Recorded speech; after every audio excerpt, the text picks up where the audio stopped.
In the once majestic Rose Castle, now reduced to a smoldering ruin, the air is filled with screams and the stench of blood. The proud Ragnar clan's members, servants, and workers lie scattered, slaughtered mercilessly. Amid this chaos, a lone figure stands, Theo, the young lord of the Ragnar clan. He fights desperately, trying to fend off the mysterious faction responsible for this devastation, unaware of which rival house has betrayed his family. Before we dive deeper into this brutal battle, let's take a step back. The Ragnar clan is no ordinary family. For over 1,000 years, they've served as the Empire's northern shield, protecting its borders at the edge of the continent. This family's strength comes from their unique lineage, rumored to descend from dragons. Every Ragnar is born with extraordinary magical powers, stamina, and unmatched swordsmanship. That is, every Ragnar but one. Our protagonist, Theo, the so-called bastard heir of the Ragnar clan. Unlike his kin, Theo was not blessed with the talents that define his family. But that doesn't stop him from giving his all. And now, in the ruins of his ancestral home, Theo's opponent stands before him, a man cloaked in betrayal. This traitor is none other than his own swordsman tutor, the person he trusted most, Master Rendon. Theo's eyes widen in disbelief as Rendon pulls off his mask, revealing the face of his betrayer. Mocking Theo with every word, Rendon sneers, calling him a talentless fool, a disgrace to the prestigious Ragnar name. He watched Theo struggle every morning, training harder than anyone else, yet never getting anywhere.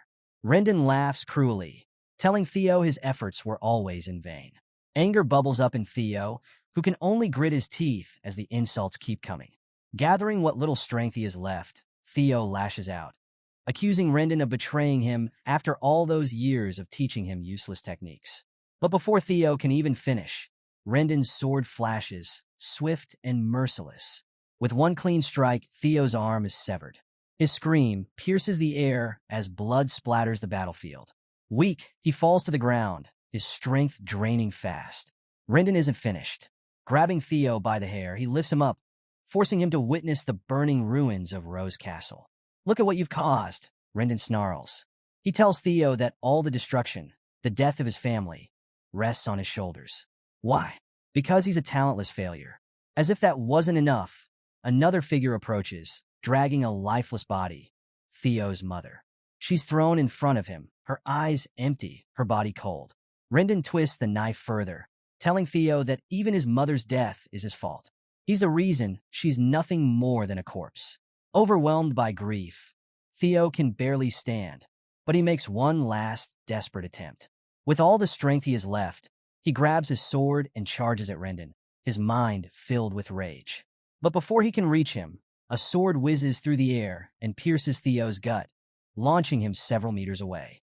The one who threw the sword, another enemy, looks annoyed. "Just finish him off already," he grumbles. Rendon, chuckling, apologizes to his companion. "I was just taking my disciple for a stroll down memory lane," he says with a grin. As Theo lies bleeding out, his vision begins to blur. The world around him starts to fade, and with his final thoughts, he reflects on his pitiful death.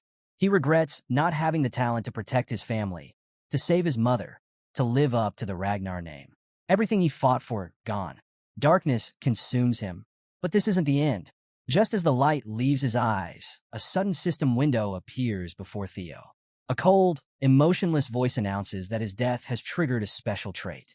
The world around him shudders, and the system informs him that he will be sent back to a critical moment, a regression point, this time with a newfound power. And with that, Theo's story truly begins. Theo opens his eyes, disoriented. The first thing he sees is the last person he ever wanted to see again, Rendon, his treacherous instructor. They're in the middle of sword training, just like the old days. Rendon, ever the strict teacher, snaps at Theo for daydreaming.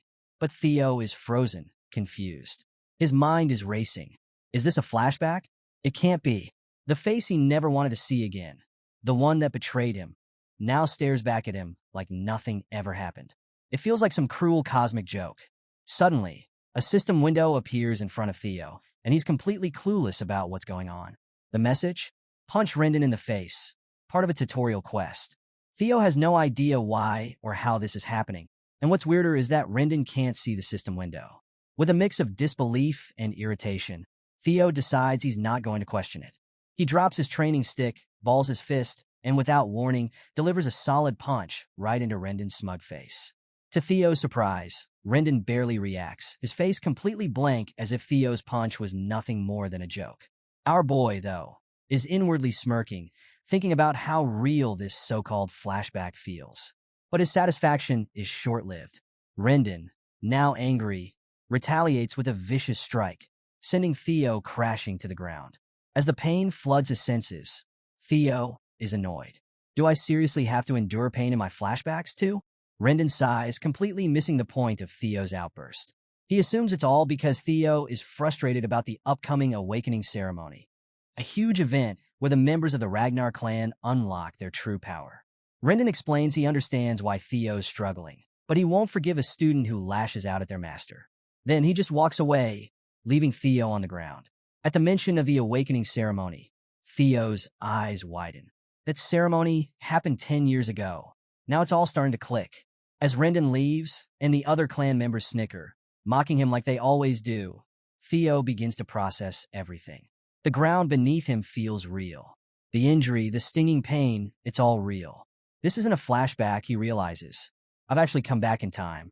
He's 17 years old again, reliving a moment from 10 years before his death. Right on cue, another system window pops up, congratulating him for completing the tutorial quest. His reward? Ragnar's talent has been activated. The system asks if he wants to receive it. Without hesitation, Theo hits yes. Immediately, a surge of arcane energy erupts in his chest, and the system confirms his stats are going to increase at an insane rate. For the first time in his life, Theo feels a glimmer of hope. Meanwhile, back in the Rose Palace, we cut to that filthy traitor, Rendon, having tea with Theo's mother, Lady Cecilia Ragnar.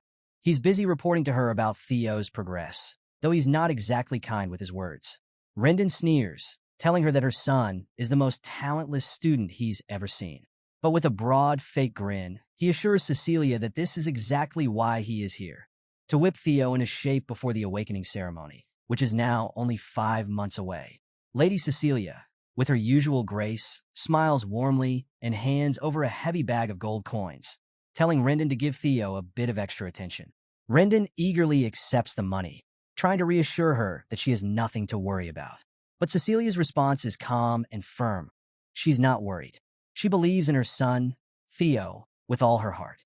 We cut to Rendon, smugly strolling down the castle corridor, a hefty bag of gold swinging in his hand. He grins to himself, pleased with the easy money he's earning.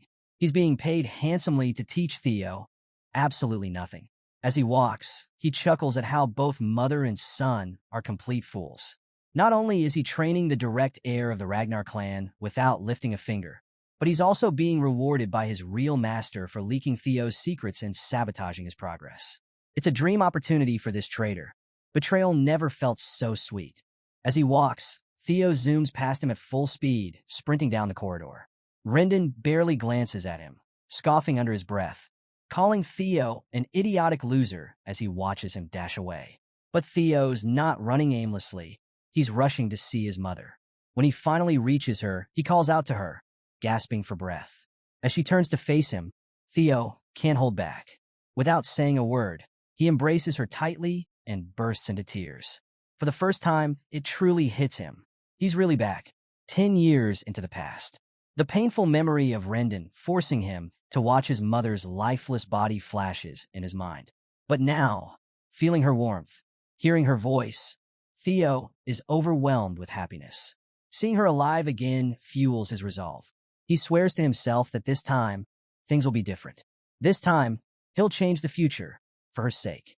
And with the mysterious system backing him and his Ragnar talent awakened, he's sure he'll become powerful enough to face the war for the throne head-on. Most importantly, he's determined to take revenge on that piece of garbage, Rendon. Just as his thoughts solidify, the system delivers his next tutorial quest. Train your body to the limit. It's still the crack of dawn. The sun hasn't even risen yet, but Theo is already hard at work.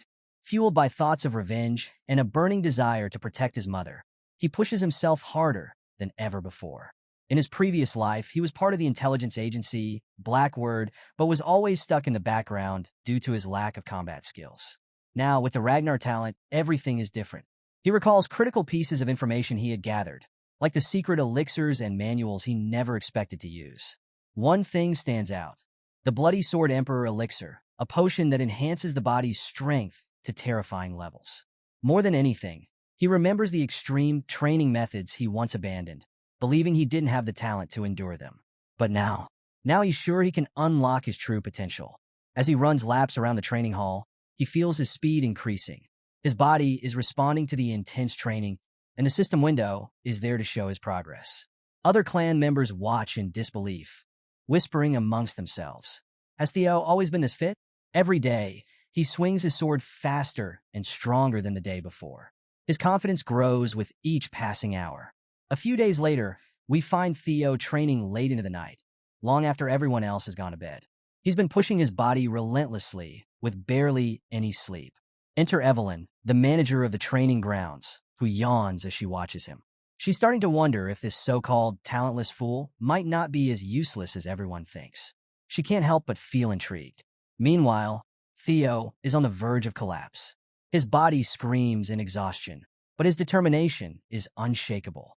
He's fixated on that progress bar, watching it edge closer and closer to 100%. Just last night, he hit 90%, but the moment he rested, it dipped back down to 89%. That's why he's pushing himself beyond his limits. No rest, no slowing down. Now he's hit 98%, and he knows he's almost there. With every ounce of strength he has left, he picks up speed, determined to reach the goal. His muscles ache, his breath is ragged, but he refuses to stop. Finally, he does it. The progress bar reaches 100%. Exhausted and barely able to stand, Theo collapses to the ground, but the system immediately congratulates him for completing the tutorial quest. His reward? The Dragon Heart, a rare and powerful ability that will increase his strength beyond anything he ever imagined. But before Theo can bask in the details of his reward, he faints from pure exhaustion. As he lies there, barely conscious, the system hovers over him, asking if he wants to receive the reward now. With a trembling hand, Theo manages to press the yes button.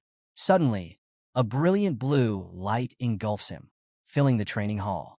Evelyn, standing nearby, watches in complete disbelief as Theo's body undergoes a miraculous transformation. A while later, we find Theo waking up in a quiet room. As he opens his eyes and looks around, Evelyn appears at his bedside. She reassures him that he's in the break room of Training Ground 4, reminding him there was no need to push himself so hard. Theo recognizes her immediately, which takes her by surprise. She formally introduces herself as Evelyn Neville, the manager of the 4th Training Ground, and explains that he lost consciousness while training alone earlier that morning, so she brought him here to rest. Theo thanks her for the kindness, and she offers him some water. As he drinks, Evelyn's tone shifts slightly as she reminds him of an important rule within the Ragnar clan. Opening one's mana hall before the official awakening ceremony is strictly forbidden. Theo blinks, confused. He nods along, saying he knows about the rule, but has no idea why she's bringing it up. That's when Evelyn's expression hardens, and with a menacing look, she asks him point blank, "Then why did you break it?" Caught off guard, Theo stumbles over his words, asking why she's questioning him like this. Evelyn narrows her eyes and explains that right before he passed out, she felt a powerful mana wave, one that perfectly matched the opening of a mana hall. She demands to know if Theo had opened his mana hall without authorization. Theo is completely clueless at first, but then it hits him. He remembers the moment just before he collapsed, the reward he received from the system for completing his tutorial quest. He had been granted a Dragon Heart, along with the magic power of 10 past lives. He's at a total loss for words. A Dragon Heart is no ordinary prize. You see, a Dragon Heart is incredibly special because it allows a mana hall, the core of a warrior's power, to be placed directly inside it. Normally, humans place their mana halls in their lower abdomen because the heart can't handle that kind of raw energy. But with a Dragon Heart, the mana hall can operate far more efficiently, granting overwhelming power. In the Ragnar clan, every warrior dreams of obtaining a Dragon Heart, as it's the fastest way to ascend to immense strength. But no human has ever overcome the natural limitations of their heart to use one. Until now. Theo realizes the gravity of his situation. Sure, he's received an incredible reward, but it's also put him in a dangerous position. Especially with Evelyn Neville standing in front of him, a high-ranking swordswoman who once commanded the elite white armored dragon cavalry. Her skills were so feared, even a demon dragon revered her. But more than her skill, Evelyn was known for her unyielding principles. She was the type who couldn't tolerate dishonesty or cowardice, something Theo knows too well. Years ago, she was briefly his direct master, but when she found him lacking, she relinquished the role. Theo knows that if Evelyn discovers his secret, that he's received a dragon heart and has opened his mana hall, he might lose his head. But instead of panicking, Theo smiles. He's already got a plan in mind. As long as he doesn't get caught, he's safe. With a smirk, he makes a sassy comeback to Evelyn's accusations, questioning how she can accuse him of opening his mana hall without any real proof. Are you really willing to execute me just based on your gut feeling? He challenges. Evelyn falls silent, momentarily stunned by his confidence. Theo doesn't stop there. He presses further, reminding her that he is still an heir of the Ragnar clan. If word got out that she falsely accused him of breaking clan rules, it would be seen as defiling the Ragnar name. You know the punishment for humiliating an heir, don't you? He adds, his voice laced with menace. Evelyn, unfazed by his threats, calmly replies, execution. Theo nods, satisfied that she understands. He warns her to think carefully before she speaks again. Evelyn is taken aback. Is this really the same timid boy I knew? She wonders. Something has definitely changed about him, and it's not just his attitude. She's sure she felt that mana wave. She's certain he opened his mana hall. Despite Theo's threatening words, Evelyn is determined to investigate further. Even if he's a Ragnar, rules are rules, and she won't let him get away if he broke them. But as she probes deeper, something strange happens. After a thorough examination, she realizes there's no mana hall in Theo's body. Her expression falls as the truth sinks in. She was wrong. Meanwhile, Theo, feeling smug, crosses his arms and raises an eyebrow. Satisfied now? He asks, his voice dripping with confidence. Evelyn, bound by the rules and her sense of honor, kneels at Theo's feet without hesitation. She bows her head lower and lower, asking him to execute her, ready to pay for her sins with her life. The weight of her words hangs in the air as she waits for Theo's judgment. But instead of taking her life, Theo reveals something only the audience can hear, the nature of the dragon heart. Unlike ordinary mana halls, a dragon heart is far more powerful and unique. It allows its user to control and hide their mana at will. And since the fact that humans can possess a dragon heart won't be discovered for years, Theo is confident no one can accuse him of having one. Instead of delivering the execution Evelyn expects, Theo places a reassuring hand on her back. With a calm voice, he tells her there's no need for such drastic actions. As he walks away, he praises her righteousness, acknowledging that few would risk their lives to demand the truth from an heir. But in reality, Theo has his own reasons for sparing her. He knows Evelyn is one of the strongest warriors around, and keeping her alive could prove beneficial in the long run. He then casually explains to her that the restriction on opening mana halls before the awakening ceremony exists to prevent mana overflow. He finds it amusing that she's so concerned about him, a mere bastard of the Ragnar clan, but he appreciates her principles. And with that, Theo leaves her sitting there in stunned silence. He walks away confidently, feeling on top of the world. Not only does he have the dragon heart, but he's also gained 10 years worth of magic power from his previous life. With these newfound abilities, his future looks brighter than ever. A few days later, we're back to seeing Theo in training, dealing with the same insufferable instructor, Rendon.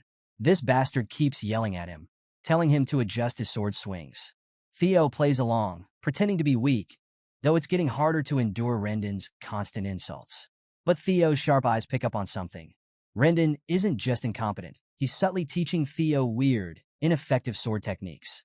It's becoming clearer to Theo that Rendon is following orders from a mastermind. The pieces start to fall into place. Someone higher up is pulling the strings. Theo remembers the moment of his death in his previous life, and he's convinced the one who delivered the final blow must be the real mastermind. With a sly grin, Theo decides it's time to act. He needs to provoke Rendon into making a move, either to quit or to reveal the mastermind. Rendon's nagging reaches a peak, and Theo snaps the training stick he's holding in two.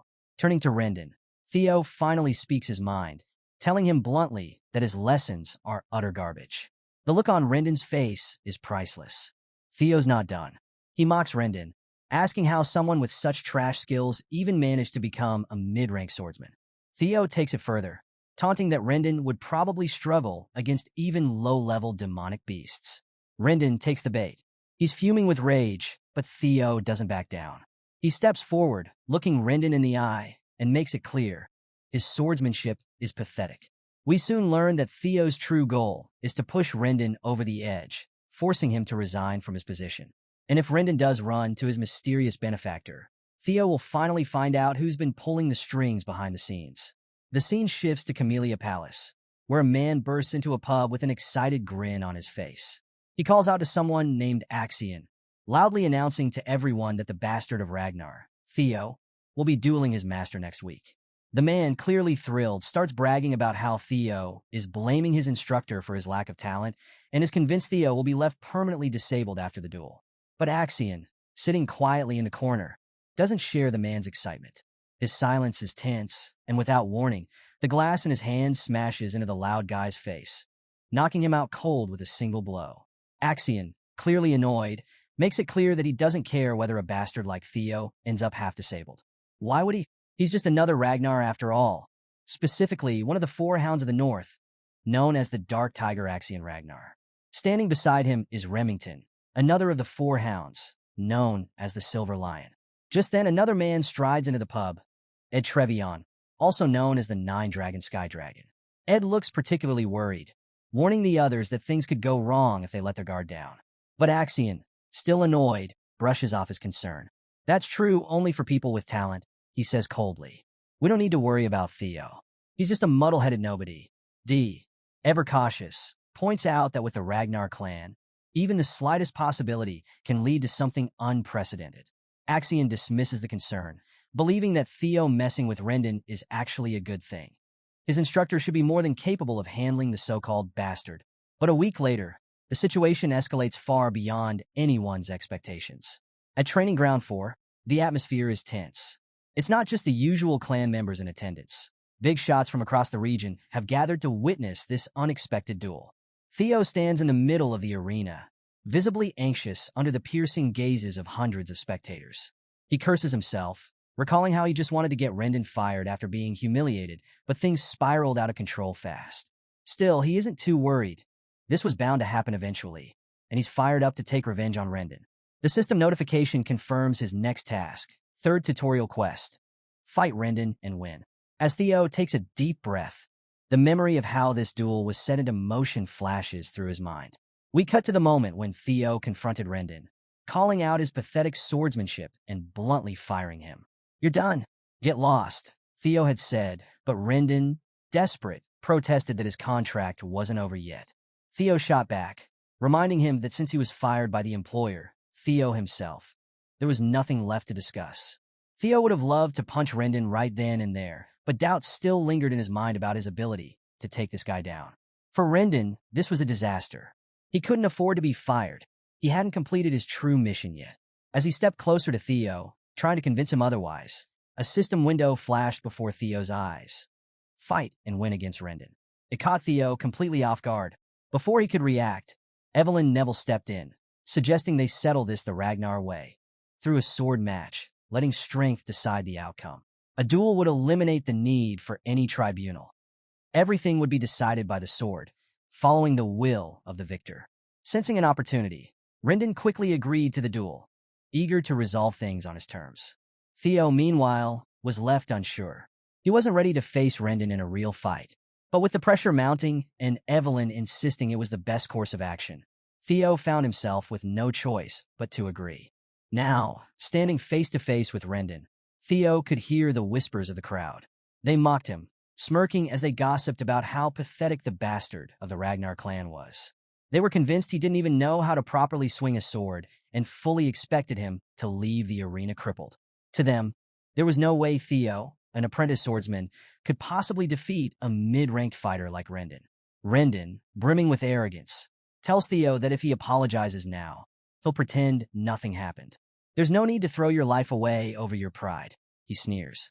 But Theo, always quick with the sass, fires back. Maybe you should apologize, Rendon, he says, voice laced with confidence. Unless you want to end up a one-armed swordsman, I suggest you quietly accept that you've been fired. Rendon simply grins, his mind already set on how this duel would end. To him, this was the perfect opportunity to accidentally kill Theo under the guise of an official match. As the fight begins, he mockingly invites Theo to take the first strike. With a determined shout, Theo charges forward, sword raised. The crowd is stunned as they watch Theo rush recklessly toward his opponent, clearly lacking any proper form or technique. They murmur among themselves, certain this will be over in moments. Rendon smirks, easily blocking Theo's attack and delivering a series of sword strikes in return. But much to his surprise, Theo manages to defend himself, albeit clumsily. The battle continues as Rendon keeps swinging, pushing Theo back with every strike. In his mind, this outcome is inevitable. Theo is still nothing more than an apprentice, barely a swordsman at all. Rendon's confidence grows as he corners Theo, his sword strikes coming down harder and faster. As the crowd watches, Rendon can't help but think that Theo may have improved slightly, but it's nowhere near enough to pose a threat. If Theo were at the level of the Four Hounds of the North, it might have been a different story.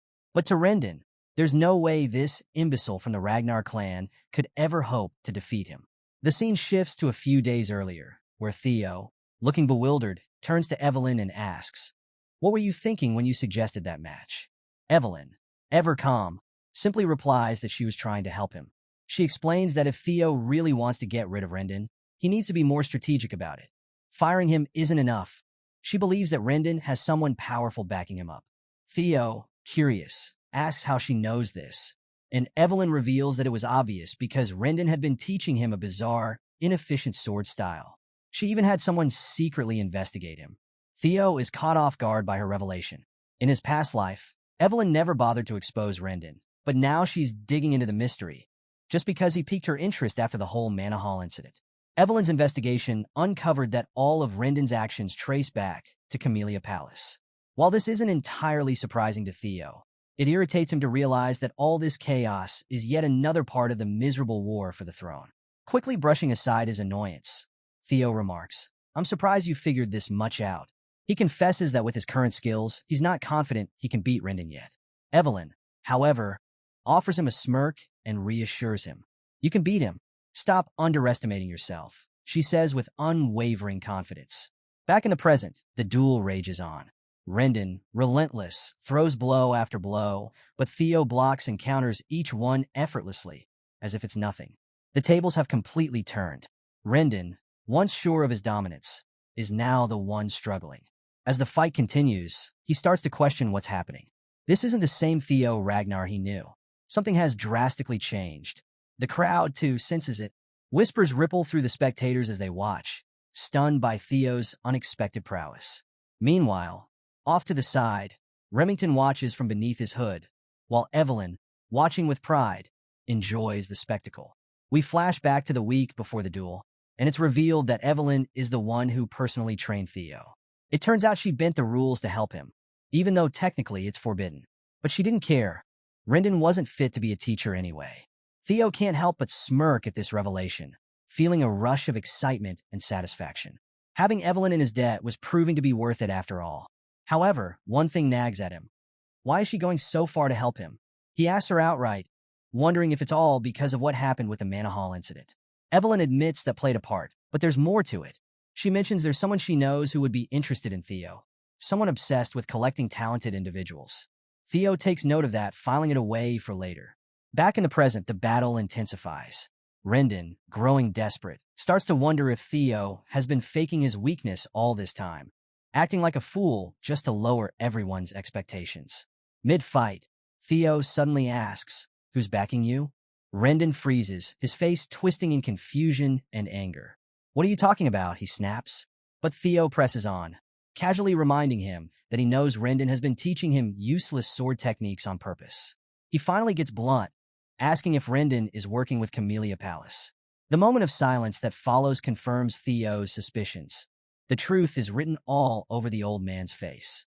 Seizing the opportunity, Theo swings his sword, and in a flash, he slices through Rendon's hand. The severed hand flies through the air, and the crowd gasps, completely stunned. Rendon lets out a howl of pain, clutching the stump where his hand used to be.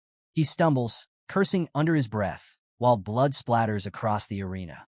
Theo, feeling a surge of confidence, strides toward his defeated foe. As he stands over Rendon, Theo recalls the painful words this man once said to him in his previous life.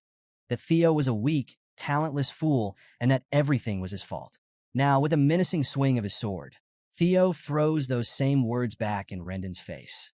"You're the weakest one here," he growls, reminding Rendon that in the Ragnar clan, the rule of the strong is absolute.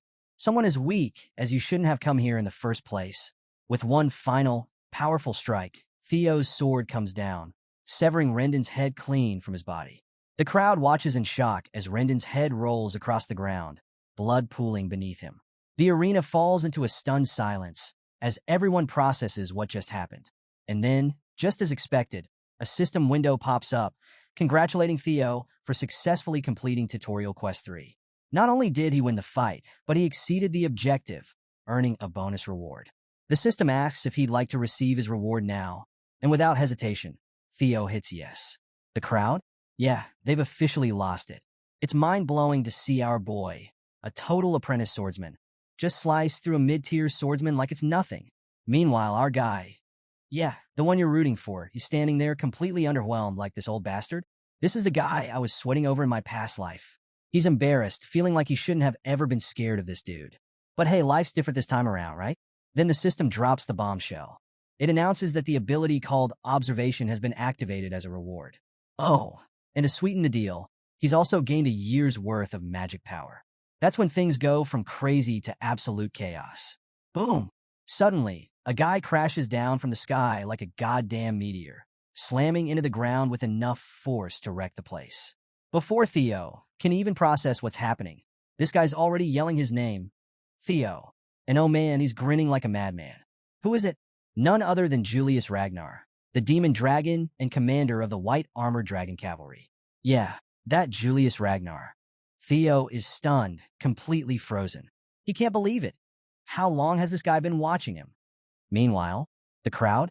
They're going absolutely insane, trying to figure out why someone of Julius' rank is even here. They're like, isn't this the dude Evelyn mentioned? The one who's obsessed with collecting talent. And speaking of Evelyn, oh man, she's devastated. The commander has literally destroyed the floor with his landing, and she's standing there like, what just happened to my life? On the other hand, Julius looks like a total beast.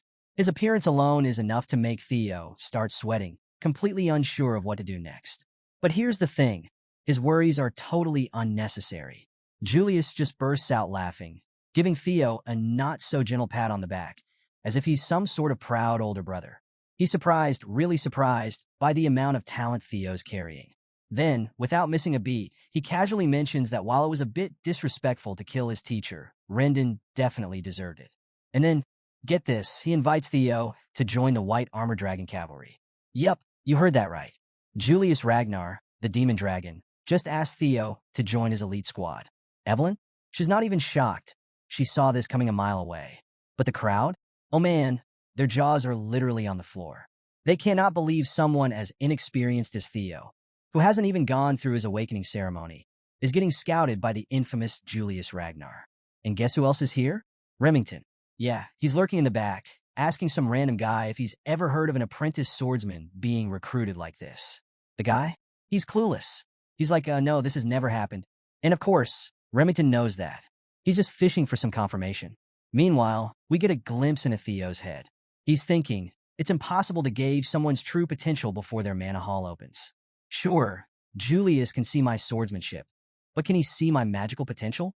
Even someone like him can't be sure. Despite all that, Theo doesn't even hesitate. He flat out declines the offer like, nah, I'm good. No hesitation, no second guessing, just straight up rejection. And let me tell you, the silence in that hall? Deafening.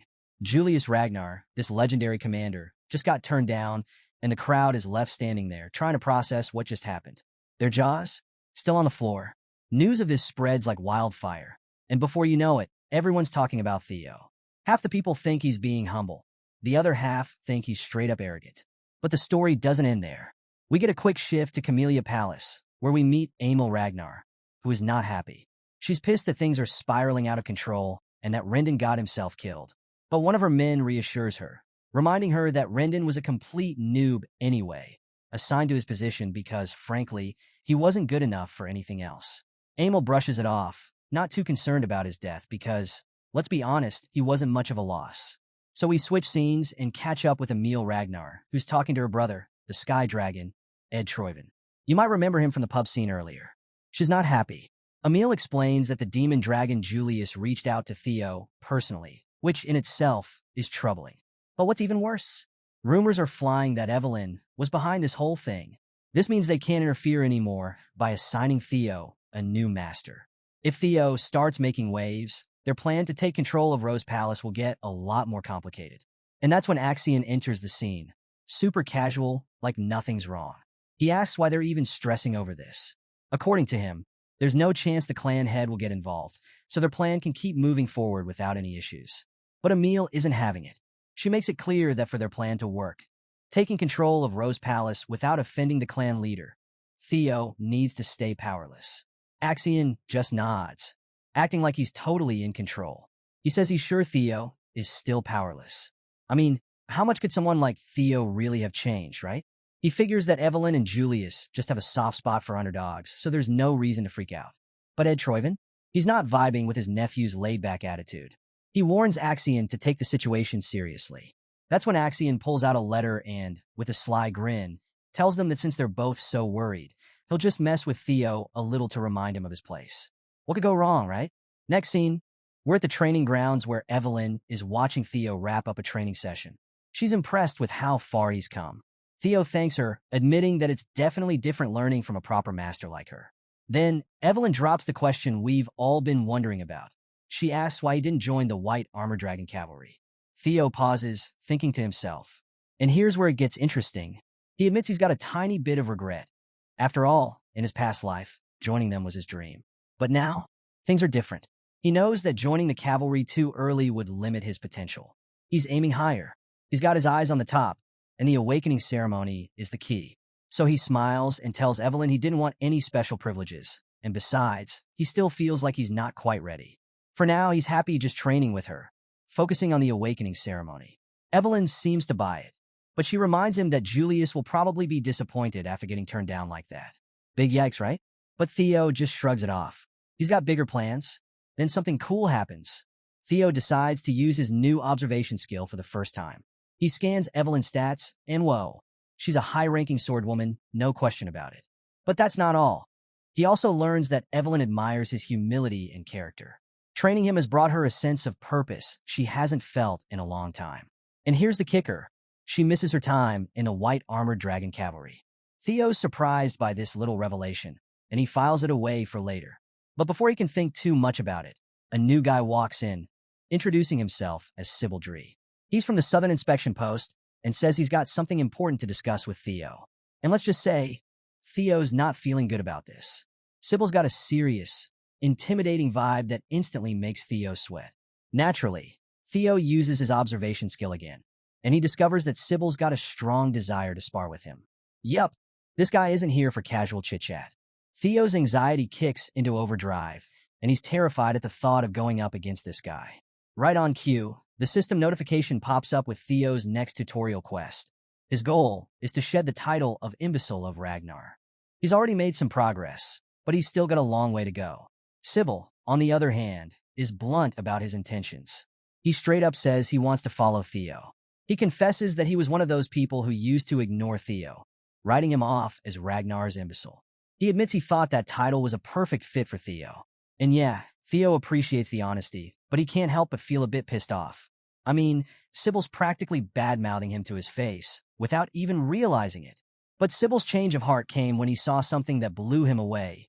Theo's insane dedication. Every morning, the young master was out there training harder than anyone else. And the results? Oh man, Sybil was thrilled watching Theo take down that fraud, Rendon, in that epic fight. He still couldn't forget the sight of Rendon's head flying through the air and seeing Demon Dragon Julius Ragnar personally invite Theo to join the White Armored Dragon Cavalry. From that moment on, Theo became Sybil's idol. Sybil explains that he had pretty much given up on himself, always being called the idiot of the Southern Inspection Office. But Theo's rise inspired him to change. All Sybil wanted now was the chance to clash swords with his hero, the guy who gave him hope. Theo's surprised by the young man's straightforwardness. Normally, he'd be skeptical of someone's intentions, but thanks to his observation skill, he can tell that Sybil is genuine. The guy's respect for Theo is real, and all he truly wants is a sparring match. At this point, Theo's starting to realize something big. After taking down Rendon, and now with rumors swirling about Lord Julius's attention, he expected people with massive inferiority complexes to swarm him, looking to test his strength. But instead, people are starting to admire and even follow him. That means some still have Ragnar pride in their veins, and Theo could use that. After all, if he wants to become head of the Ragnar clan, he's going to need loyal subordinates. Plus, this could help him progress on his final tutorial quest, getting rid of that humiliating title, Ragnar's Imbecile, for good. Something he was never able to shake off in his past life. Determined to take full advantage of this opportunity, Theo turns to Evelyn and asks for permission to spar with Sybil. His master? She's all for it. Evelyn encourages him to show off what he's learned. With that, Theo formally introduces himself as Theo Ragnar, apprentice swordsman of the Rose Palace, awaiting the awakening ceremony under the guidance of Master Evelyn. Evelyn, the one-armed sword master, smiles with approval. Sybil's clumsy but earnest as he salutes back, introducing himself as an apprentice swordsman of the Southern Inspection Post, specializing in Kurai clan swordsmanship, all about speed and precision. And with that, the sparring match kicks off. Sybil blasts off the ground like a madman, going for the kill right from the start. But Theo's ready. He blocks the first attack, and their blades clash, sparks flying.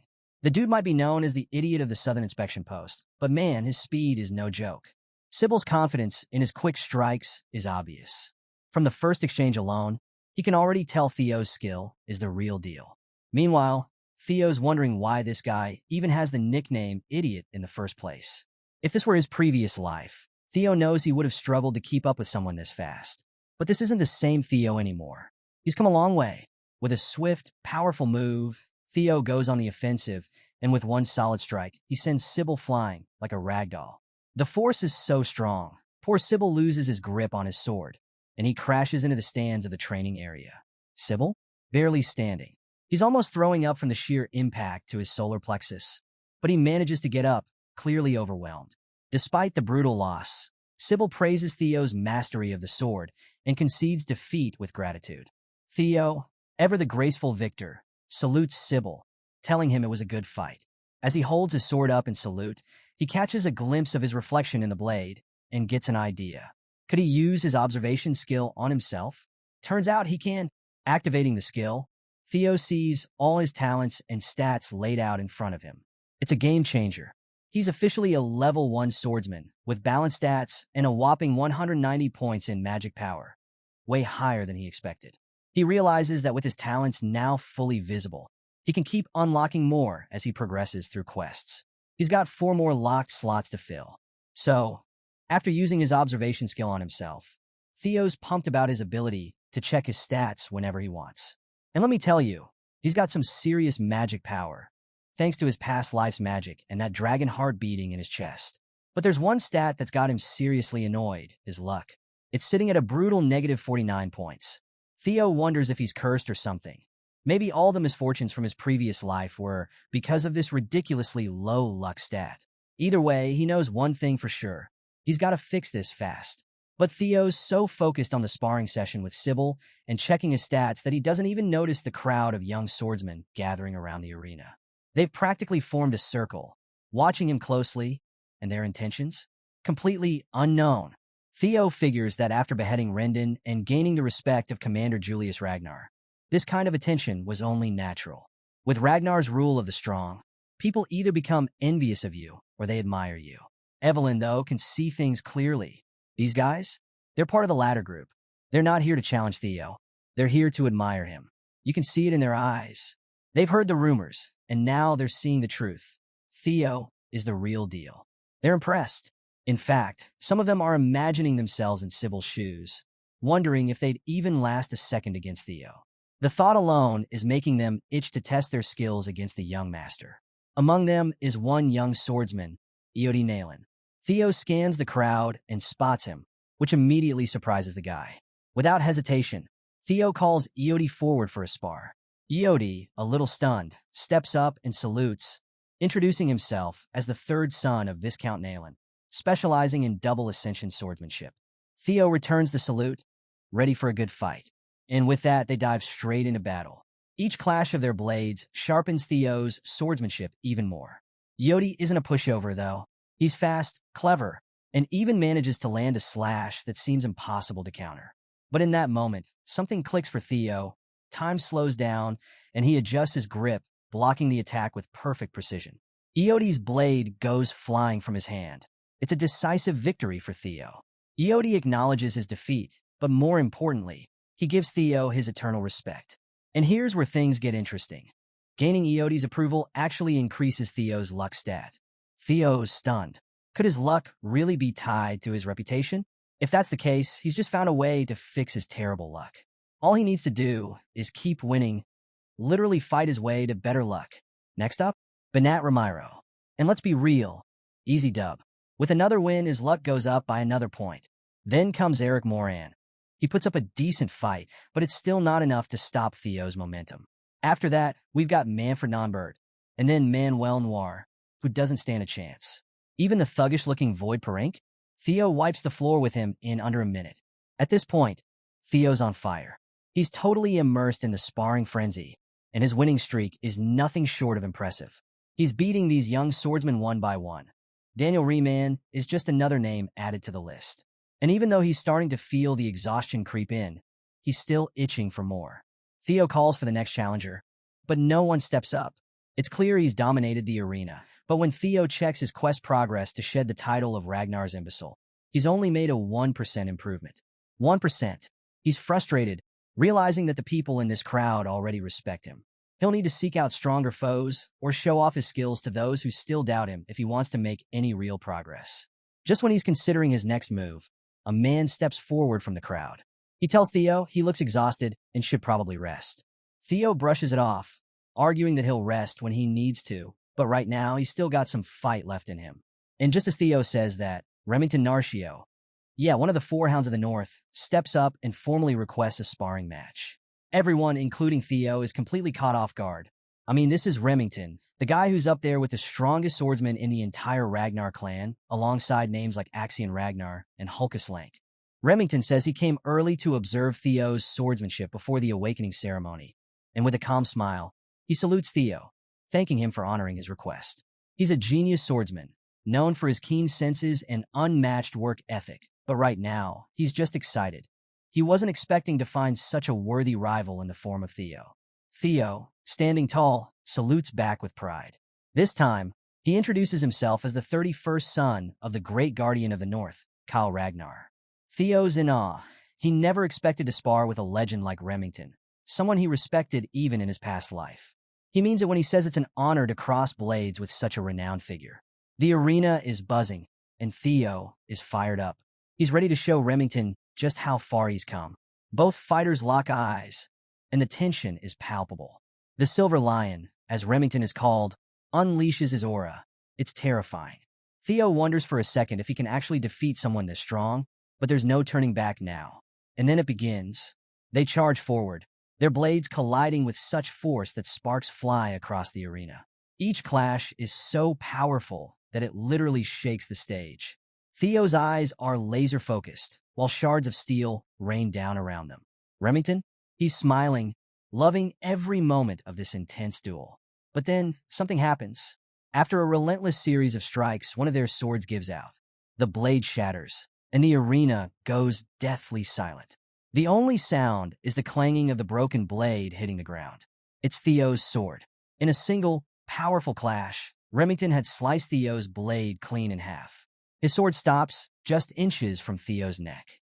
The result is clear. Theo has lost. The crowd is stunned. Theo had been dominant all day, but no matter how much he's improved, going up against one of the Four Hounds is a whole different level. Sybil. Remember him? Can't believe it. He refuses to accept that his idol, Theo, would lose so quickly. But even he has to face reality. Remington is on a whole other plane. And just when everyone is about to write off the duel, Remington does something unexpected. He declares that the duel is actually his loss. The crowd? Shocked. Remington salutes Theo with impeccable form, thanking him for the spar and explaining that Theo's sword was already worn out from all his earlier fights. Plus, Theo was fighting while exhausted. Remington says that in a more ideal setting, with both of them at full strength, the outcome could have been very different. But Theo, ever the pragmatist, insists that on the battlefield, no one offers such considerations. As soon as he lost his blade, he accepted the defeat. Remington just nods, smiling in understanding. And in that moment, something profound happens. Mutual respect is forged between them. The White Lion and the former imbecile shake hands, and the crowd watches in awe. One of the four hounds of the North had just publicly acknowledged Theo. This wasn't just a sparring match. This was a game changer for Theo. Not only did his quest progress shoot up to 35%, but his luck stat jumped by 10 points and his reputation skyrocketed. The young swordsmen in the arena, who had doubted him, they're starting to realize that Theo is built different. From the sidelines, Evelyn lets out a sigh of relief. Things couldn't have gone more perfectly. Theo now understands just how strong the four hounds are, thanks to this duel. Despite all his progress, he's still got a lot to work on. The moment he crossed blades with Remington, he felt true power. A reminder that even though he's grown stronger, there's still a long road ahead. It's a shame the duel ended early due to his worn-out condition, but Theo gained so much from that brief exchange. Now, with a clearer picture of what he's up against, Theo knows he needs to actively seek out more ways to grow, both in strength and reputation. His quest to shake off the title of Ragnar's imbecile is still far from over, and he's going to need to find new challenges, stronger foes, to push himself further. After the intense duel, Remington confesses that he didn't just show up for a simple sparring match. He had another purpose. He hands Theo a letter, an invitation to the prestigious Scaled Dragon Society.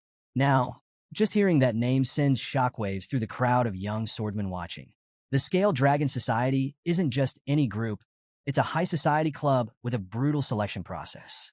For a rising star like Theo, getting invited is a huge deal. Theo, always modest, asks if he's really qualified for something like this. But Remington quickly assures him that Theo is more than deserving of the invite. He downplays the whole thing, saying the society is really just a place for their peers to gather and socialize while waiting for the upcoming awakening ceremony. Nothing too serious, at least, that's what Remington says. But Theo isn't sure if Remington has ulterior motives. You see, Theo knows the Scaled Dragon Society is centered around none other than his half-brother, Axion. It's basically a nest of snakes who look at Theo with contempt and ridicule. But Theo realizes this is the perfect opportunity. Not only could it help him progress in his quest, but it's also the ideal chance to do some recon on Axion and Camellia Palace. Knowing there's more to gain than to lose, Theo takes the letter of invitation and thanks Remington, promising to participate and step into the den of his enemies. Remington, thrilled to have reeled in another rising star, shakes Theo's hand, happy to offer any help he can. He tells Theo the meeting will be in 2 weeks, so he's got just enough time to prepare and come up with a plan. As Remington leaves, Evelyn, cool as ever, takes a drag from her cigarette, looking a bit worried about her new disciple stepping into this dangerous game. Meanwhile, word travels fast, and soon, news of Theo's invite to this high society gathering reaches Rose Palace. Theo's mom, Cecilia, practically bursts into his room, beaming with excitement. She was about to deliver the news herself, but well, Theo already knows. Cecilia's overjoyed. This is the first time Theo's been invited to something so significant, and she's not about to let her son show up unprepared. Without missing a beat, Cecilia's already gathered the palace's grooming team. She knows that everything from Theo's appearance to his composure will be under close scrutiny. The Scaled Dragon Society features Axion, the son of the cunning Emil, and other brilliant talents like Remington, so every detail matters. Cecilia immediately grabs a tape measure and starts taking Theo's sizes, all while giving him advice on attire and demeanor. She's confident that Theo can handle himself when it comes to etiquette, but the finer aspects of high society? That's where she can help. After all, she used to be a successful actress, so if anyone knows how to navigate this world of appearances, it's her. Theo knows that, deep down, his mother has always carried the burden of having an illegitimate child with a commoner concubine status. It wasn't her fault, but in the cutthroat Ragnar clan, where strength is everything, Theo can only imagine how hard it's been for her. She raised him while living under the shadow of his weak reputation in his past life. But this time, things are different. Cecilia might be all smiles and excitement on the outside, but Theo knows she's just a worried mother, concerned for her son's well-being. She wraps him in a tight embrace, assuring Theo that no matter what, she believes in him, that he can achieve anything. And for the first time, Theo lets the warmth of his mother's embrace melt the coldness in his heart. He hugs her back, promising himself that this time around, he'll work hard to stop making her worry. But while Cecilia's thoughts are on Theo joining the Scale Dragon Society and making a good impression, Theo's mind is already on something else. All he can think about is destroying this nest of snakes. He knows that the society is filled with enemies, and if he's going to survive, no thrive, he's going to have to pulverize every last one of them. It's been 2 weeks since Theo's invite to the Scale Dragon Society, and tonight's the night of the banquet. Remington, ever the gentleman, rolls up to Rose Palace in a lavish carriage to pick up Theo. But the moment he sees him, Remington has to do a double take. Theo? This isn't the same guy who spent days in training clothes. Thanks to his mother and the palace staff, Theo's rocking some seriously exquisite drip. He looks less like a warrior and more like an aristocrat, and Remington's genuinely impressed. Theo tries to brush it off as a joke, but Remington isn't kidding. He's blown away by the transformation. And to be fair, Theo has changed a lot in just 2 weeks. He's taller, his muscles are more defined, and it's all thanks to his relentless training. Interestingly enough, Remington had joined him every day for those 2 weeks, and they've gotten pretty close. Theo also built quite the following during this time. Sybil and the other young swordsmen now practically idolize him. Poor Evelyn has been stuck training what's become a whole battalion of Theo fanatics. Let's just say it's been a lively 2 weeks. But now, Theo's heading into his first formal banquet, and while he's still recovering from dealing with all his overeager followers, he's ready. Remington assures him there's no need to be nervous, but he leaves him with a single warning. His friend, Axion, can be very mischievous. In fact, it was Axion who extended the invitation to Theo, wanting to meet the new rising star. And here's the kicker. The entire banquet was organized for Theo's sake. That changes everything, doesn't it? But not in a bad way. Theo's actually looking forward to it. He's mentally preparing to be insulted left and right. But that's fine. This is exactly the kind of situation he can use to turn the tables. Meanwhile, up at Camellia Palace, Axion Ragnar, also known as the Dark Tiger, is already sipping on expensive booze, just itching to turn the imbecile of Ragnar into his next plaything. The banquet is just one big opportunity for him to mess with Theo. The carriage pulls up in front of the lavish palace, the banquet venue. Theo steps out, immediately scanning the area. This is Camellia Palace, the home turf of the same people who destroyed his life in his past. Axion and his crew. They're the ones who ruined him, his mother, and everything tied to Rose Palace. His mind flashes to thoughts of vengeance, but Remington interrupts, reminding him that Axion will personally greet them at the entrance. Theo knows exactly why Axion invited him. The guy probably thinks it's up to him to stop Theo's growing momentum. But Theo didn't come into this snake's nest without a plan of his own. He's ready to show Axion just who he's dealing with. As they approach the palace, something catches Theo's eye. Up on one of the higher floors of the palace, he spots a strange blue light, the kind that only appears for a system quest. He's momentarily distracted by the possible quest inside, and that's when it happens. Out of nowhere, something comes plummeting from above, aimed right at Theo. Remington tries to act fast, but before he can even get close, it explodes, a cloud of white smog billowing out. Remington, panicked, calls out for Theo, but thankfully, it's not as bad as it looked. Theo's fine. Turns out it was just a sack of flour launched from above, a childish prank. Remington is furious at the prank, while Theo, he's annoyed. He admits that he wouldn't have been able to dodge it, and worse, the outfit his mom painstakingly prepared would have been completely ruined. After the childish flower prank, Theo had a moment of reflection. If this had been his past life, he might have suspected Remington was in on the joke. But this time around, it's clear Remington's just as angry and confused as he is. The White Lion was ready to throw hands over it, furious at the unexpected welcome. As for Theo, he figured this was probably the best those noble idiots watching from the palace windows could come up with. Then, a familiar voice cuts through the crowd. It's none other than Axion Ragnar, finally showing his smug face. He brushes off the incident as a little greeting between brothers, claiming it's just a simple courtesy. But Remington wasn't buying it. He was genuinely pissed. Axion, though? He was loving every second of it. Theo immediately uses his observation skill on his half-brother, and what he sees is as twisted as he expected. Axion's talents include madness, psychopathy, and an overwhelming potential for swordsmanship. In Axion's mind, Theo was just a new toy to play with, and he couldn't wait to see how it would unfold. But instead of snapping back, Theo just smiles and thanks him. Yep, thanks him for the warm welcome.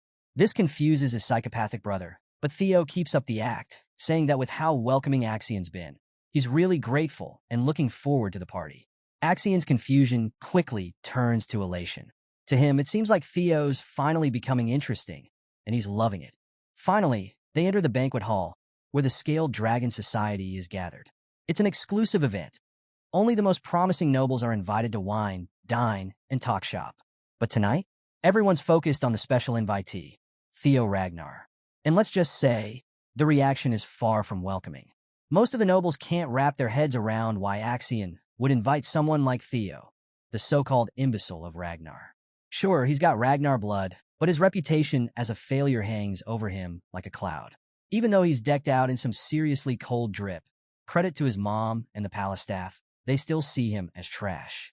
The nobles, smug as ever, don't even bother lowering their voices. They openly talk about how Axian must be playing with his new toy, snickering at Theo's expense. Remington, feeling embarrassed by the crowd's rudeness, apologizes to Theo, explaining that these events usually aren't this scandalous. But Theo? He's completely unfazed. He lets them talk trash.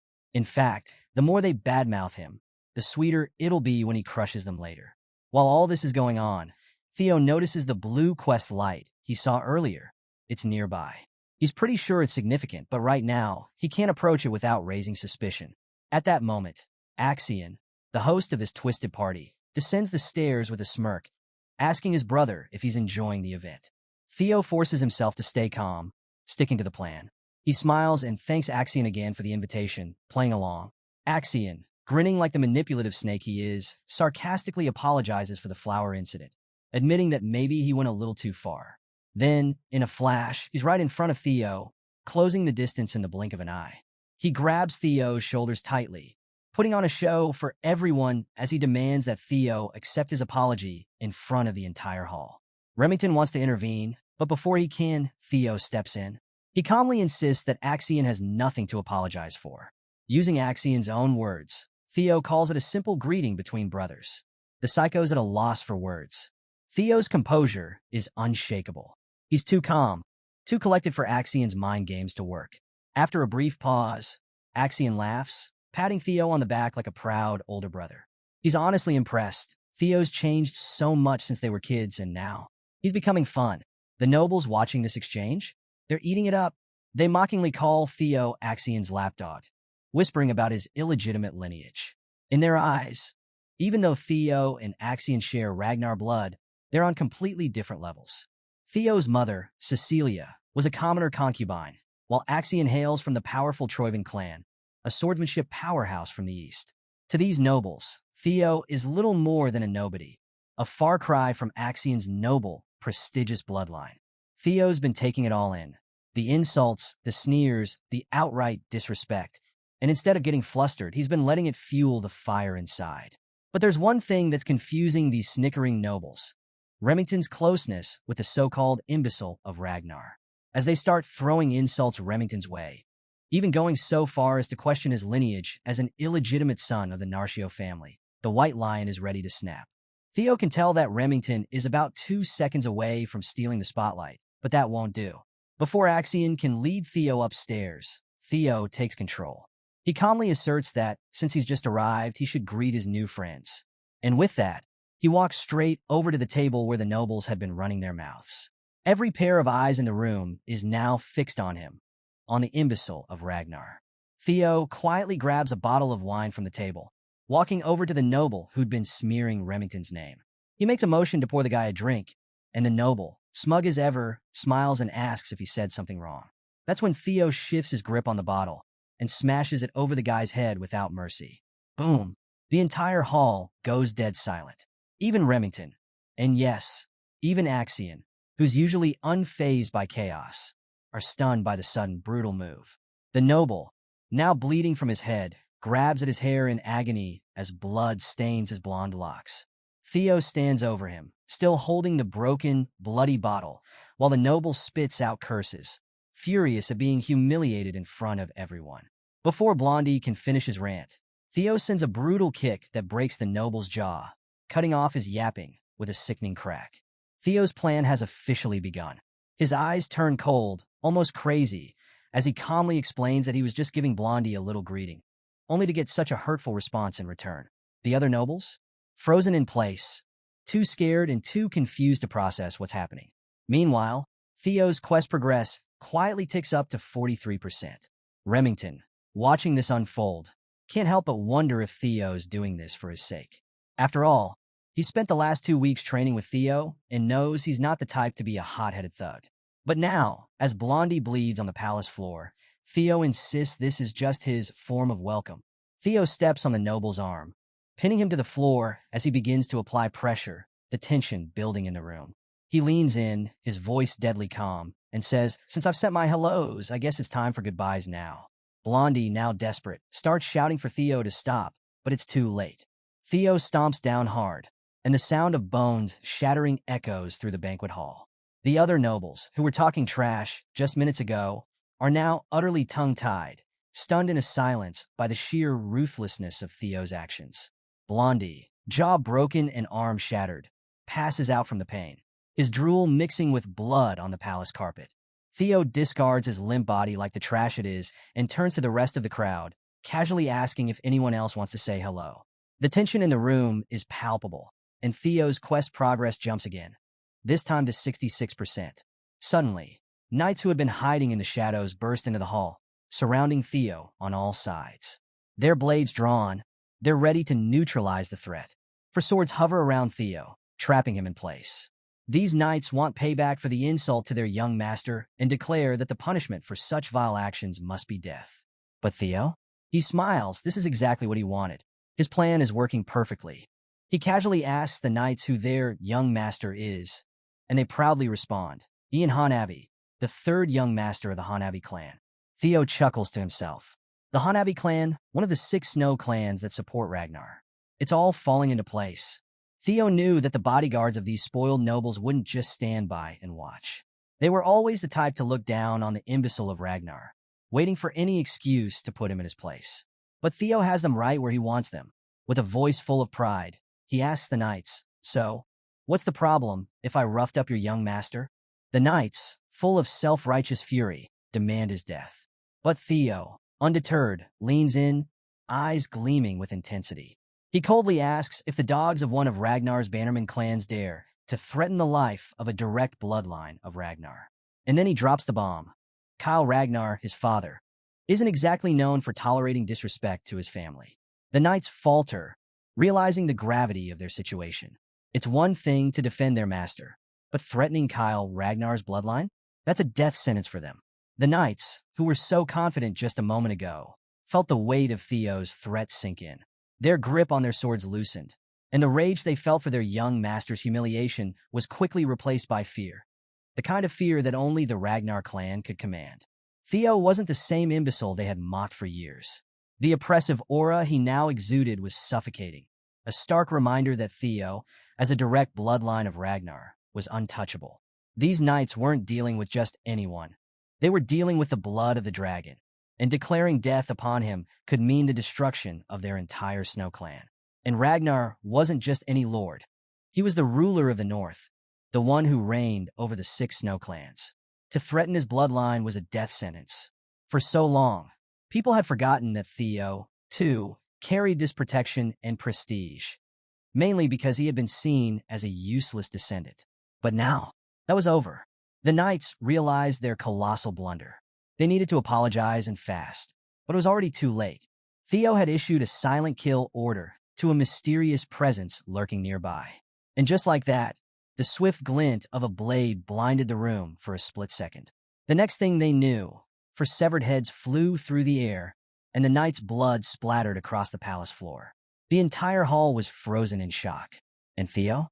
He stood there, calm as the eye of a storm, while the blood of his enemies swirled around him. The mysterious figure responsible for the slaughter gracefully landed on the blood-soaked carpet. It was none other than his master, Evelyn.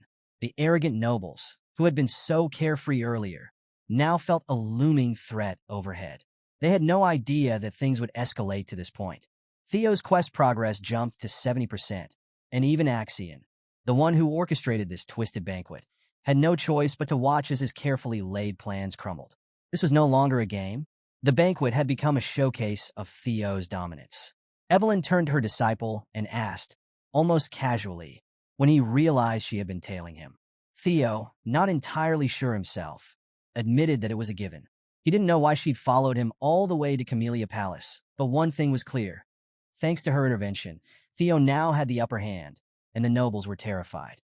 The hall was gripped by a tense silence, the kind where everyone is waiting for Theo's next move. All eyes were on him. Moments ago, these nobles had ridiculed him, but now they were scared to even speak. But let's rewind for a second, because this wasn't a random act. The night before the banquet, Commander Julius had paid Evelyn a secret visit. He'd come to nag her about not taking on more disciples while still diligently training Theo every day. The truth is, Julius had been sneaking into Evelyn's quarters for ages, mostly to steal her expensive wine and torment her with his presence. And as usual, Evelyn didn't entertain his games. But this time, Julius had a different reason for showing up. He wanted to know what Evelyn saw in Theo. Why was she training him so seriously? What was it about this kid? After all, even Axion had trained under Evelyn. So saying that Theo was beyond expectations was a bold claim. Julius was curious. Evelyn didn't hold back. She told Julius that Theo was different.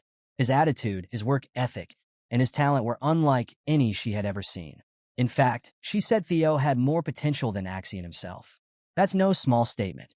Julius, who trusted Evelyn's judgment when it came to talent, after all, she had two eyes, while he only had one, admitted that something about Theo didn't add up.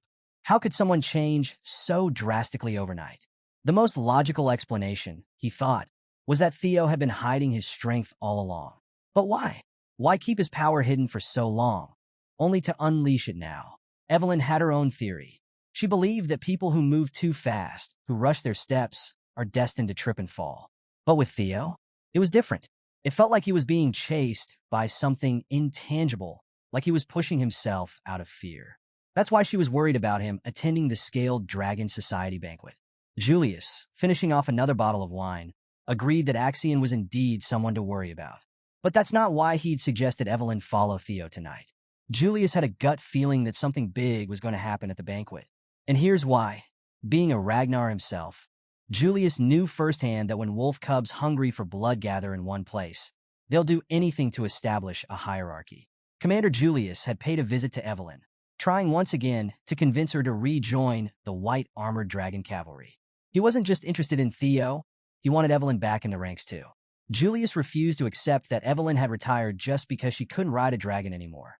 Before he left, he laid out a pristine uniform on her table, hoping it would tempt her to come back. And honestly, maybe it worked.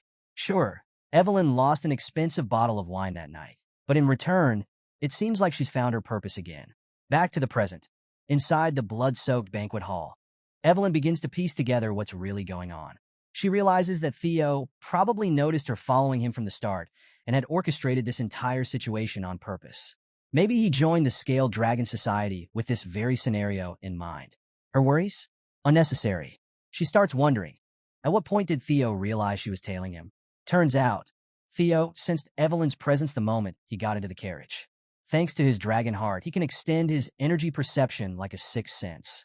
But right now, that doesn't matter. What matters is that Theo's plan for revenge is in full motion. Turning to Evelyn, Theo asks the room a chilling question. What is the punishment for nobles who show blatant disrespect to a successor candidate of the Ragnar clan? The guilty nobles almost faint on the spot. They know what's coming. And Evelyn, ever the rule follower, calmly states that according to clan law, the punishment can be as extreme as immediate execution. Theo grins. He set the stage perfectly. But instead of calling for their heads, he says he's feeling merciful. These nobles are just children after all. Theo announces that he'll settle for taking one arm from each noble involved. The guilty parties start panicking, but it's too late. Evelyn moves like lightning, an unstoppable force. She slices through the room like a deadly machine, aiming at the bratty nobles who dared to insult Theo. The second son of the Byron clan tries to dodge. His right arm is severed cleanly. The first son of the red and white mercenary corps screams as blood pours from his stump. The dainty fourth daughter of the Ceres Merchant Guild loses her arm in one swift motion. The third son of the Clark clan attempts to flee, only to be caught and cut down in seconds. Even the first daughter of the Howard clan becomes another victim, reduced to a one-armed mess on the banquet floor. Theo's quest progress surges to 79%. One noble, too terrified to think straight, crawls toward Axion, begging for help. But Axion? He simply repeats Theo's words, telling the crawling noble that this is just another greeting between brothers. And as the noble whimpers at Axion's feet, a glint of steel flashes in his peripheral vision before his arm is sliced clean off, his blood nearly splattering Axion's clothes. The first son of the Parank family twists in agony, while Axion, surprisingly, just watches. He and Evelyn exchange glances, a silent acknowledgement passing between former student and master. Even Axion hadn't expected to see his old trainer in action here, but he nods as Evelyn salutes with her bloodstained blade. Axion finally realizes this banquet isn't about him anymore. It's become Theo's show of dominance. Evelyn had only targeted those who insulted the Ragnar bloodline, meaning even as a fellow successor, Axion has no authority to stop what's happening. Theo's revenge is unfolding perfectly. In just a matter of minutes, Evelyn had severed the right arms of 14 nobles. Their status as swordsmen? Ruined. Sure, they can take their arms to a priest and get them reattached, but their reputation is shattered. And with it, Theo's quest progress hits 79%. Everything is going according to plan. Meanwhile, Axion's thoughts shift. He's more curious than angry, wondering how in the world Theo, the imbecile of the Rose Palace, managed to get both Remington and Evelyn on his side. This brother of his? He's evolved into something terrifying. But that's the psycho in Axion talking. Deep down, he's thrilled. He wants to crush this new version of Theo under his boot more than ever. As Theo finishes what he came to do, he calls for Evelyn and Remington to leave with him. Together, they make their way out of the palace, leaving the frightened stares of the remaining nobles fixed on Theo. But before they exit, Theo and Axion lock eyes. Brother to brother, successor to successor. No words are spoken, but the tension between them is electric. Theo pauses for just a second, grabs Axion's arm, and tightens his grip, enough to wrinkle Axion's suit. After a beat, Theo lets go and waves goodbye with a sly grin, telling Axion he had a ton of fun at this bloody banquet. As they walk away, the final system notification pops up. Theo's tutorial quest to escape the title of Imbecile of Ragnar is finally complete. Axion, he's absolutely fuming. After watching his perfect plan blow up in his face, he storms out of his own palace, screaming Theo's name at the top of his lungs. As much as he wants to make a move right then and there, Axion knows it wouldn't be wise. Not yet. Meanwhile, Theo? He's riding high. With all the tutorial quests completed, no one in their right mind would dare call him the imbecile of the family anymore. His public perception has completely shifted, and his reward for pulling off this transformation? An experience elixir, a tonic that instantly raises your level by 5 if you're below level 30. This is just the beginning. The tutorial might be over, but Theo's true revenge is only getting started. News of the bloodshed spreads fast. Everyone across the palaces is shocked to hear what went down. Axion's prestigious Scale Dragon Society, torn limb from limb, both literally and figuratively. But Theo? He's in a celebratory mood. His subordinates take him to a pub to celebrate his flashy and gory high society debut. Everyone is there. Even Evelyn shows up for a drink. Theo can't help but wonder how the Scaled Dragon Society feels now after being humiliated by the man they used to call an imbecile. Meanwhile, back at Camellia Palace, things are tense. Amel Ragnar, Axion's mother, is in disbelief. She's heard about what happened, and she's shocked. Not only did they give Theo justification for his actions, but he also chopped off everyone's arms right in front of Axion. Amel is furious, and she lets her son know it. She had warned Axion not to take Theo lightly, but now they've handed him complete authority to go wild. Axion, trying to defend himself, insists that once Theo gains more recognition, it'll be harder to take over the Rose Palace. He assures his mother not to worry, but Amel isn't having it. She points out his mistakes, frustrated that their great plan has almost fallen apart because of his arrogance. Axion, realizing he's not getting through, backs down and leaves the room. As Axion walks away, Amel reflects on how her son could be so obnoxious. Her brother, Ed Troyven, chimes in, joking that Axion is just like she was when she was younger. But Amel isn't in the mood for jokes. Ed quickly apologizes, then tries to calm her down. He reassures her that this incident, while chaotic, might not be worth worrying about as much as she thinks. Ed explains that while the Rose Palace has been outside of the clan leader's interest for a while, it's still a part of the clan head's harem, meaning it's hard to take ownership of it. Even though it's known as a place where riffraff gather, it still holds the support of the clan leader himself. He reveals his plan. Thanks to Theo's recent chaos at the banquet, they now have enough justification to suppress him through legal procedures. Amel, hearing this, starts to calm down. She realizes that the reason she feared Theo becoming stronger was because she thought his power and influence would expand over time. But now, thanks to Ed's strategy, they can use Theo's own actions against him to keep him in check. She starts to see the bigger picture. The Camellia Palace can legally suppress Theo, and the Rose Palace will have no choice but to bow to them. Ed assures her that everything is already in motion and that by tomorrow morning, she'll hear some great news. He suggests she take the night to relax, even mentioning that he's prepared an aromatic candle from the southern volcanic region for her bath. Amel finally decides to trust in her brother's plan and expresses her gratitude before retreating to her quarters. Meanwhile, back at the tavern, Remington, who's never been one to handle his alcohol, seems drunk, even though he's only been drinking orange juice. He tells Theo how shocked he was by what went down at the banquet. Remington hadn't realized how much Theo cared for him until that night. Theo, a bit confused, asks what he means, finding it funny to watch Remington get all sentimental over some juice. But Remington is serious. He recalls how, despite enduring countless insults himself, Theo didn't hesitate for even a second when the nobles started hurling insults at Remington. Theo stepped up, no questions asked. Remington feels embarrassed that he didn't do more to stand up for himself, especially after everything Theo did for him. He looks at Theo in a new light, realizing just how much his friend had endured in the past. Theo, the untalented, useless child who everyone had looked down on for years, had somehow found the willpower to keep going, to become stronger against all odds. In Remington's eyes, Theo isn't just battling the Camellia Palace. He's battling everything and everyone that ever tried to push him down. So, after everything that went down at the banquet, Remington is getting teary-eyed, overcome with emotion. He genuinely believes that Theo's bold actions, wielding his sword without hesitation and standing up against the nobles, were all for him. Theo, a bit bewildered by this, quickly realizes that Remington has completely misunderstood the situation. Before Theo can clear things up, Remington stands up, inspired. Despite the orders of his clan, he shares that he wants to follow a different path, and that path is to follow Theo. The whole tavern erupts in cheers, with people praising Theo and his friend as if they were some legendary duo. Theo, now a little embarrassed, tries to correct the misunderstanding, but just then, he hears Evelyn's voice in his head, telepathically telling him to just let it be. She's watching from across the room and calmly advises him that this isn't such a bad misunderstanding. After all, it seems like everyone intends to follow Theo now. With that, Theo can't help but smile, but deep down he still feels like he's nothing special. All of his newfound strength? It's thanks to the status window, the mysterious system that's been guiding him. As Theo reflects, he looks at his stats and realizes that every bit of progress he's made comes from this strange system.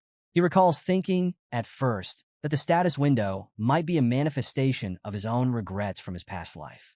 But the more he studies it, the more he understands it's something beyond him, something bigger. It even gives him a sense of déjà vu, but he brushes it off. Whatever it is, it's helping him improve, and that's what matters. After the Scaled Dragon Society incident, Theo noticed his level had increased, and with each level up, the system gives him points to distribute across his stats. Now, Theo's starting to understand that he has complete control over how he can improve his abilities. The future ahead of him, shining with potential, is both exciting and terrifying. Evelyn catches a glimpse of Theo's sinister smile as he thinks about all of this, and it leaves her feeling a bit concerned. But Theo's got bigger things on his mind, specifically the counterattack from Camellia Palace. He knows they won't sit quietly after what he pulled, so he decides to start preparing. Theo turns to Remington, casually calling him Remy, and asks if he's willing to help with something important. Remington, a bit taken aback by the sudden friendly nickname, assures him that he's ready to help with anything. Theo then pulls out a piece of paper and hands it to Remy, explaining that the war for the throne between him and Axion is about to begin, and he'll need all the help he can get.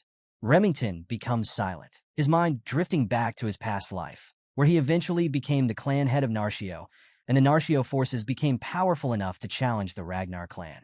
Theo recognizes just how valuable it is to have someone like Remington on his side, and in this moment, he's determined to solidify their bond.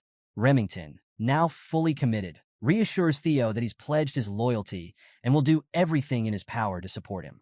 Theo thanks him sincerely, knowing that with Remy by his side, his chances of success have just skyrocketed. But just as they're starting to plan, the tavern door suddenly bursts open. A group of knights storm in, shouting Theo's name. Everyone turns, startled, as the knights announce that Theo is under arrest for assault, threats, and intimidation. Evelyn immediately calls, but Theo remains calm, telling her to relax. He steps forward to see the arrest warrant, noticing the ink is still fresh, meaning his enemies were in a mad rush to get this out. Despite knowing the charges are a setup, Theo decides to go without a fight. Recognizing this is just another move in the game. He's quickly handcuffed, and as he's being taken away, Theo turns to his friends with a confident smile. He trusts them to handle everything while he's gone. Remington and Evelyn are both in complete shock. Remington, in particular, can't believe what's happening. But then his focus shifts back to the piece of paper Theo handed him just moments before the knights barged in. And now, as Theo is dragged away to face whatever traps his enemies have set, the question is, what's on that paper, and how will Remington and Evelyn respond? Back at Rose Palace, the news of Theo's arrest hits like a bomb. Cecilia, Theo's mother, is completely stunned. When she hears that her son is being taken to the tribunal, she literally falls to her knees in shock. Her servant rushes to her side, worried, but Cecilia assures him she's fine, though the news has clearly shaken her. She asks why Theo was taken, and the servant reveals it's because of the Scaled Dragon Society incident. Theo's being accused of inciting rebellion. Cecilia, trying to process everything, is surprised. She wasn't expecting Theo's invitation to such a prestigious event to lead to such a mess. Her servant even mentions that Theo might be put on trial, and given the damage he caused at the banquet, it won't be easy for him to escape punishment. But Cecilia, despite her shock, believes in her son. She's convinced that Theo can handle this. That's the kind of person he is, resilient. All she can do now is pray for his safe return. Meanwhile, inside the carriage, Theo is being escorted to the tribunal. As they arrive at their destination, Theo realizes it's been a long time since he's seen this place. He knows the stakes are high. After obliterating the Scaled Dragon Society, there's no way he'll get a simple slap on the wrist.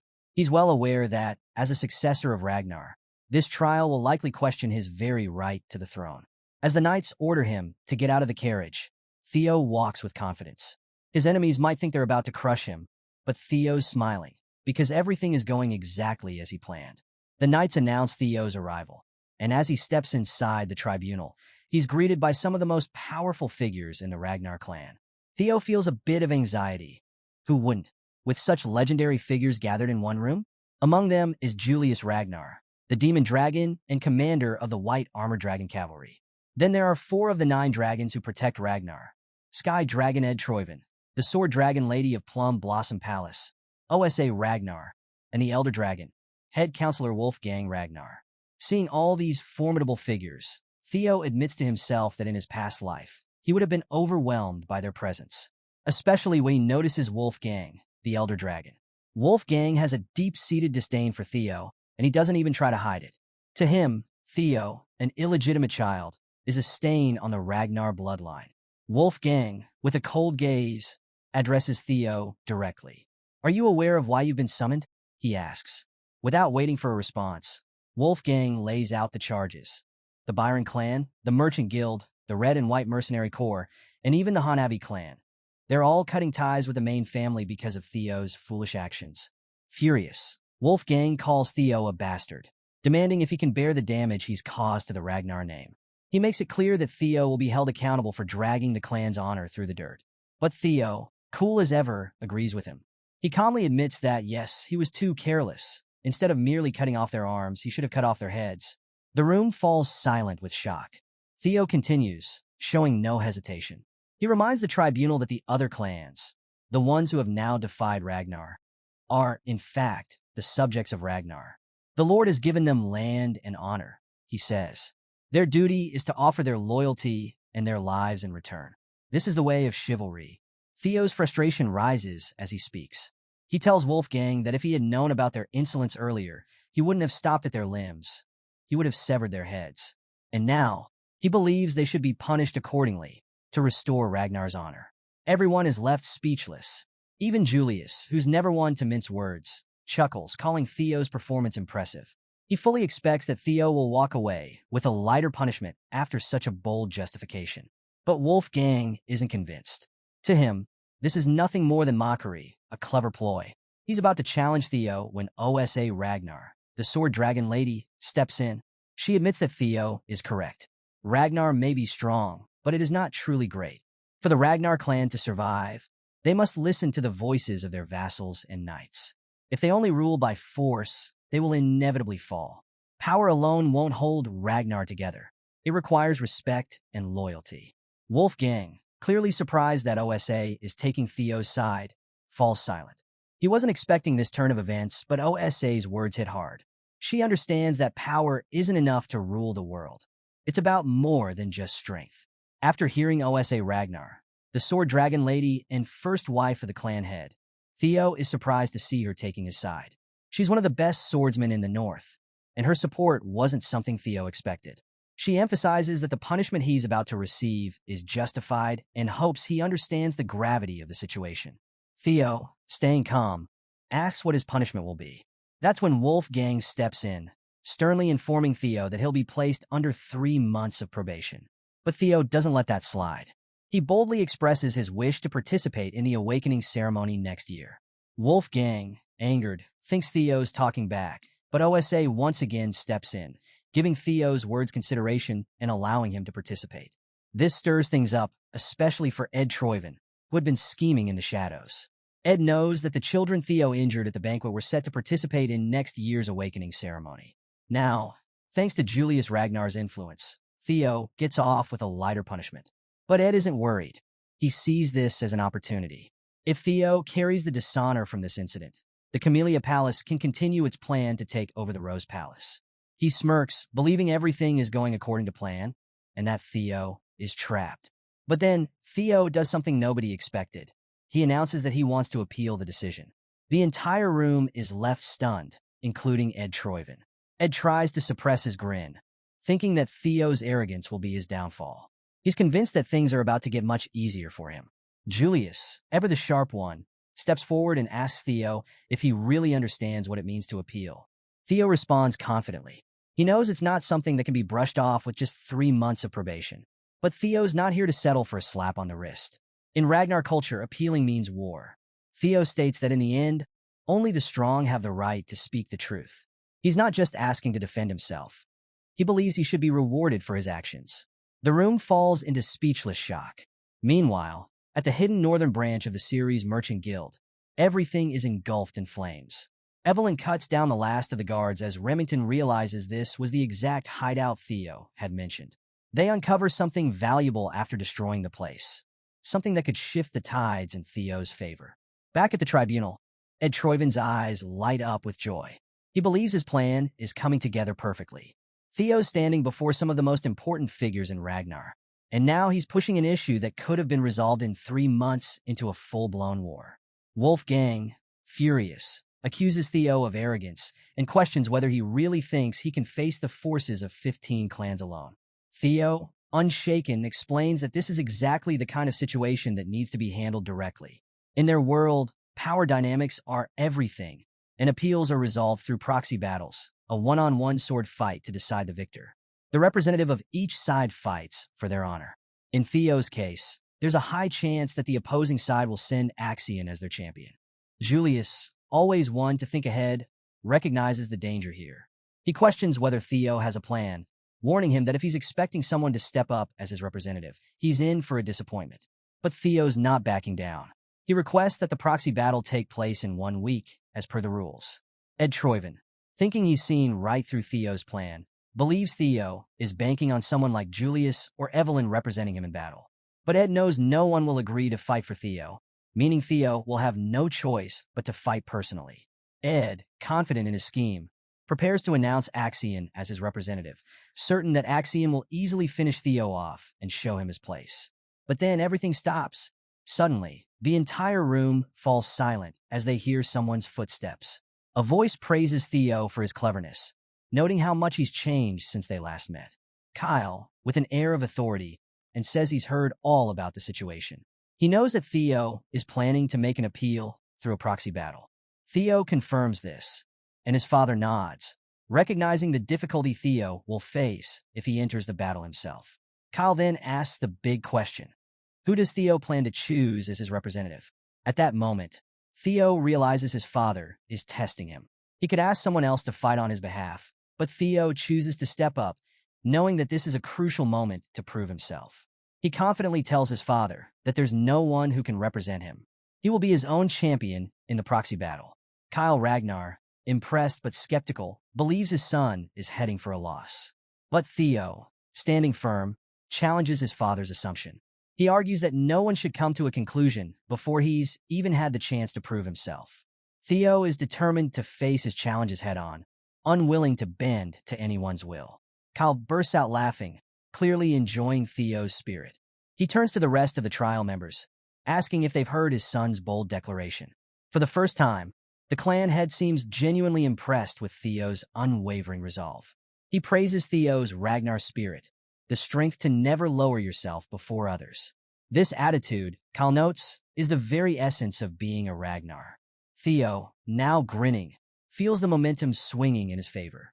Things are going exactly as he planned. The proxy battle was never about winning, it was just bait. In the meantime, Theo knows his friends Remington and Evelyn are working hard to dig up the proof of Camellia Palace's treasonous conspiracy. If all goes well, Theo's victory will be absolute, and he won't even need to fight. But then, the clan head throws a massive curveball. Kyle Ragnar, with a serious look, tells Theo he wants to test him personally. Forget the trial, forget the proxy battle. If Theo can endure a single strike from the clan leader, all charges will be cleared, and there will be no punishment. Theo is stunned. The room goes silent. Kyle's challenge is no joke.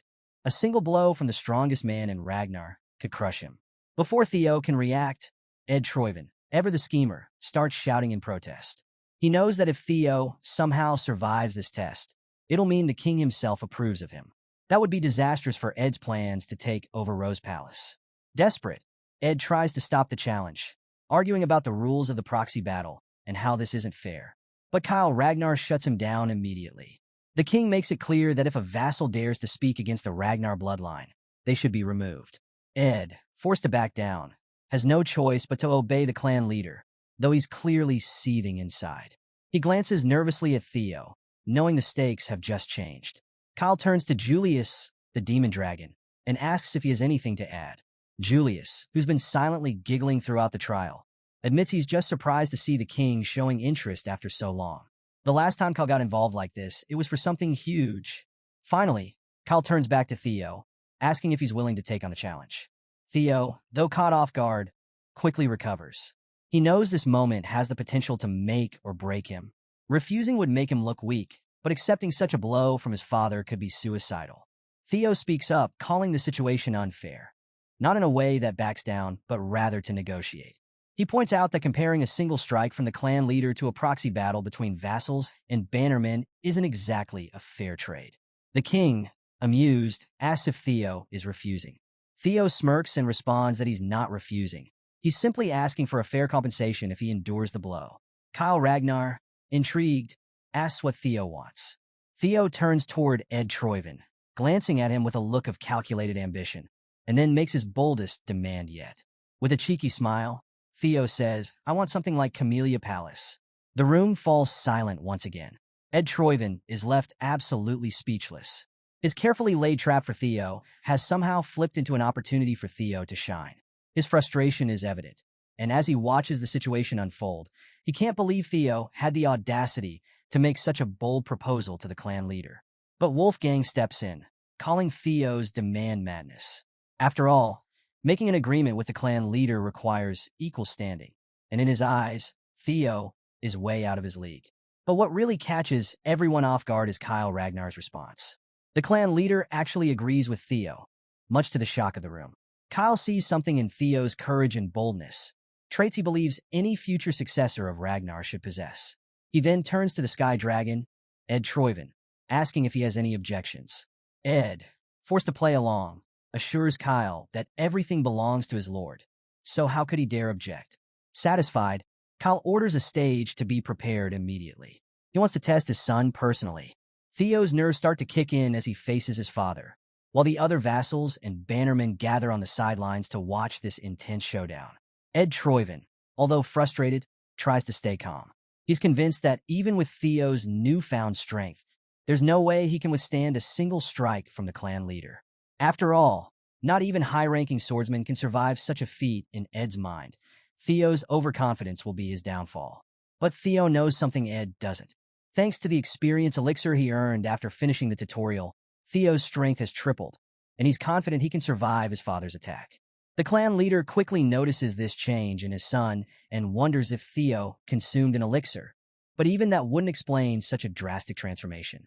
Still, Kyle Ragnar decides it doesn't matter. What matters is the test at hand. Kyle turns to Theo and asks if he's warmed up. Theo replies confidently, even though the pressure is mounting.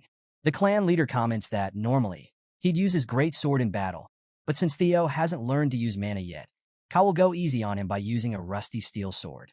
He asks Theo if he has any objections, but Theo, determined, says he's ready. And then the fight begins.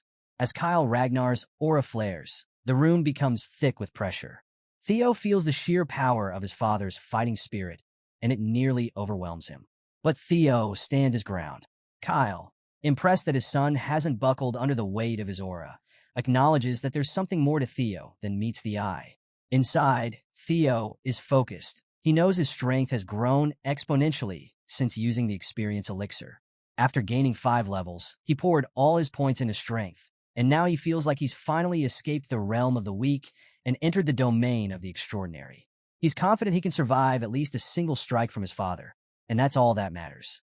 When Kyle Ragnar finally throws his attack, it's like a red beam of light, a massive strike that destroys the entire stage, sending shockwaves through the air. Everyone watches in horror as the dust settles. Ed Troyven is sure that Theo must be dead, but when the smoke clears, there stands Theo, still alive, though barely. The room falls in a stunned silence. Kyle Ragnar, with a wide grin, is impressed. He's finally found a worthy son. Theo, standing tall after surviving the blow, has proven his innocence through his sheer willpower and determination. The trial concludes, and the system window pops up, revealing that Theo has successfully completed the sudden quest, single strike from Kyle Ragnar. As a reward, Theo receives a mysterious blue key and a new inventory slot. But there's no time to focus on that just yet. Later, Theo wakes up, groggy and unsure of where he is. His mother, Cecilia, is by his side, overwhelmed with relief. She holds his hand and, with tears in her eyes, tells him how worried she was when she learned that the clan leader himself challenged Theo. She asks if he's hurt, offering to call a physician if there are any fractures or injuries. But Theo reassures her that he's fine, though he still doesn't recognize his surroundings. Just then, Julius, the demon dragon, enters the room. He shares some shocking news. By order of the clan leader, Camellia Palace has been vacated. Amelie, Axion, and all their loyalists have been removed. Theo is grinning ear to ear as he realizes he's inside Camellia Palace, now fully under his control. The system window updates him, showing that all he needs to do now is uncover the palace's hidden secret to complete the next part of his quest. He's come far, and things are finally falling into place. Meanwhile, in the garden of Camellia Palace, Emil Ragnar, Axion's mother, is causing a scene. Furious at being forced to vacate her own property, she shouts at the servants, who are desperately trying to calm her down. But there's no calming her anger. This is a major loss of power, and she knows it. Watching all of this unfold, Ed Troyven, who's seething with frustration, quietly gives an order to Axion. He tells him to kill Theo once and for all. Axion, who had been planning something for the awakening ceremony, is taken aback by the sudden command, but Ed's intense desire for revenge is burning. He's not willing to wait any longer. Theo has to be eliminated now. Axion sees the rage in Ed's eyes and knows there's no arguing with him. Back in the palace, after things settle down, Theo is reflecting on the unexpected success of his plan. Even though there were plenty of obstacles, he's managed to secure Camellia Palace without using his trump card, and now he holds even more authority than before. He opens his inventory and casually pulls out an apple. The perks of having this magical system at his disposal never fail to surprise him. He munches on it, marveling at how useful the system has been so far. But there's something more pressing. Theo pulls out the blue key he recently acquired and can't shake the feeling that it's connected to something important. As he focuses on a nearby door, the keyhole lights up, and he realizes this is it. He slides the key in, unlocking the door to reveal a deep tunnel. The system chimes in to inform him that he's just discovered his first dungeon, and that all experience gained inside will be doubled. A dungeon inside Camellia Palace? Theo knows there's more to this than just a random underground cave. It must be connected to his quest. Deciding not to miss out on any potential experience, he heads inside. But before entering, he makes sure to prepare, filling his inventory with weapons. As Theo ventures deeper, he comes across a huge wolf, a beast large enough to be classified as a demonic monster. The wolf charges at him with terrifying speed, but Theo is ready. He quickly defends with his shield, but as the wolf pushes him back, he realizes that this isn't an ordinary fight. The wolf's hide is too thick for his attacks to pierce, and its speed is greater than he expected. Theo knows he can't win this fight with half-hearted attacks. He remembers his father's incredible single strike, the devastating attack that nearly obliterated him during the trial. He wishes he could replicate that move and take the wolf down in one blow. But when he tries, nothing happens. He realizes that mimicking his father's strength won't be that easy. It's more than just a single swing of the sword. To land a decisive blow, he needs to put everything into one focused strike. With that revelation, Theo shifts his strategy. He drops his shield, deciding to focus on speed. The sword arts he learned from Evelyn come to mind. As the wolf charges once again, Theo moves swiftly, landing a precise stab into its eye. The wolf howls in pain, taking a step back, and Theo realizes his plan is working. He charges forward again, determined to win this battle. Fast forward 2 months, and back at the training grounds, Theo's absence has not gone unnoticed. Iodi and Sybil are talking about how the number of people wanting to train with Theo is growing. The rumor about the clan leader teaching Theo a single strike has spread like wildfire, and now, everyone wants a piece of the action. As Sybil chats about the situation, Henry Morris from Plum Blossom Palace approaches, arrogant and full of himself. Henry addresses Sybil with disdain, calling him a lackey and demanding to know when the incredible young master Theo is going to show up. After all, it's been 2 months, and he's nowhere to be seen. Henry, obviously unimpressed by the rumors, mocks Theo, calling him a coward and insinuating that he's running away from the attention. Henry's taunts continue, much to Sybil's irritation. He accuses Theo of spreading false rumors about the clan leader's strike, suggesting there were no witnesses to confirm it actually happened. Henry Morris from Plum Blossom Palace is still running his mouth, assuming that all the rumors about Theo, including the destruction of the Scaled Dragon Society, must be fake news. But Sybil's patience finally snaps. He's had enough of Henry's disrespect, and with all the pent-up frustration from the last 2 months, he punches Henry square in the face, completely destroying it. Henry's arrogance is wiped clean as his face gets rearranged by Sybil's fist. Another guy from Plum Blossom Palace tries to step in, furious that Sybil would dare touch Henry. He throws insults at Sybil, calling him a dropout, but the tables have turned. Everyone in the training ground, all those loyal to Theo, start glaring at the Plum Palace guy, ready to pounce. Sybil doesn't hold back. He calls him a shit face, and makes it clear that no one is allowed to insult their young master Theo. Even Iodi is surprised by Sybil's words, especially since Sybil isn't exactly the prettiest guy around. For him to call someone ugly? That's bold. But Sybil brushes it off, still boiling with rage. He's been annoyed by the Plum Palace guys coming around and causing trouble, and he's had it. There's no way he's going to let them walk all over Theo's name. Without hesitation, Sybil and his comrades draw their swords and declare war on the Plum Palace troublemakers. The tension in the air is electric. They're about to clash, and it's going to get bloody. The Plum Palace guys, not backing down, draw their own swords. But just as they're about to fight, someone steps in and freezes all the weapons in place with a single move. Everyone is shocked. Sybil, wide-eyed, immediately recognizes him. Ray Ragnar, one of the 4 Hounds of the North. Before anyone can react, another voice booms with laughter. Hulkus Lanka, also from the 4 Hounds, joins the scene, clearly amused by the chaos. Sybil can't believe his eyes. 2 members of the 4 Hounds have just shown up out of nowhere. Hulkus, always the loud one, starts asking for the Luster Tiger, confusing the Plum Palace guys. Growing impatient, Hulkus demands an answer, clearly looking for the master of the training ground, Theo Ragnar. With a mischievous grin, Hulkus announces that he's here to challenge Theo himself.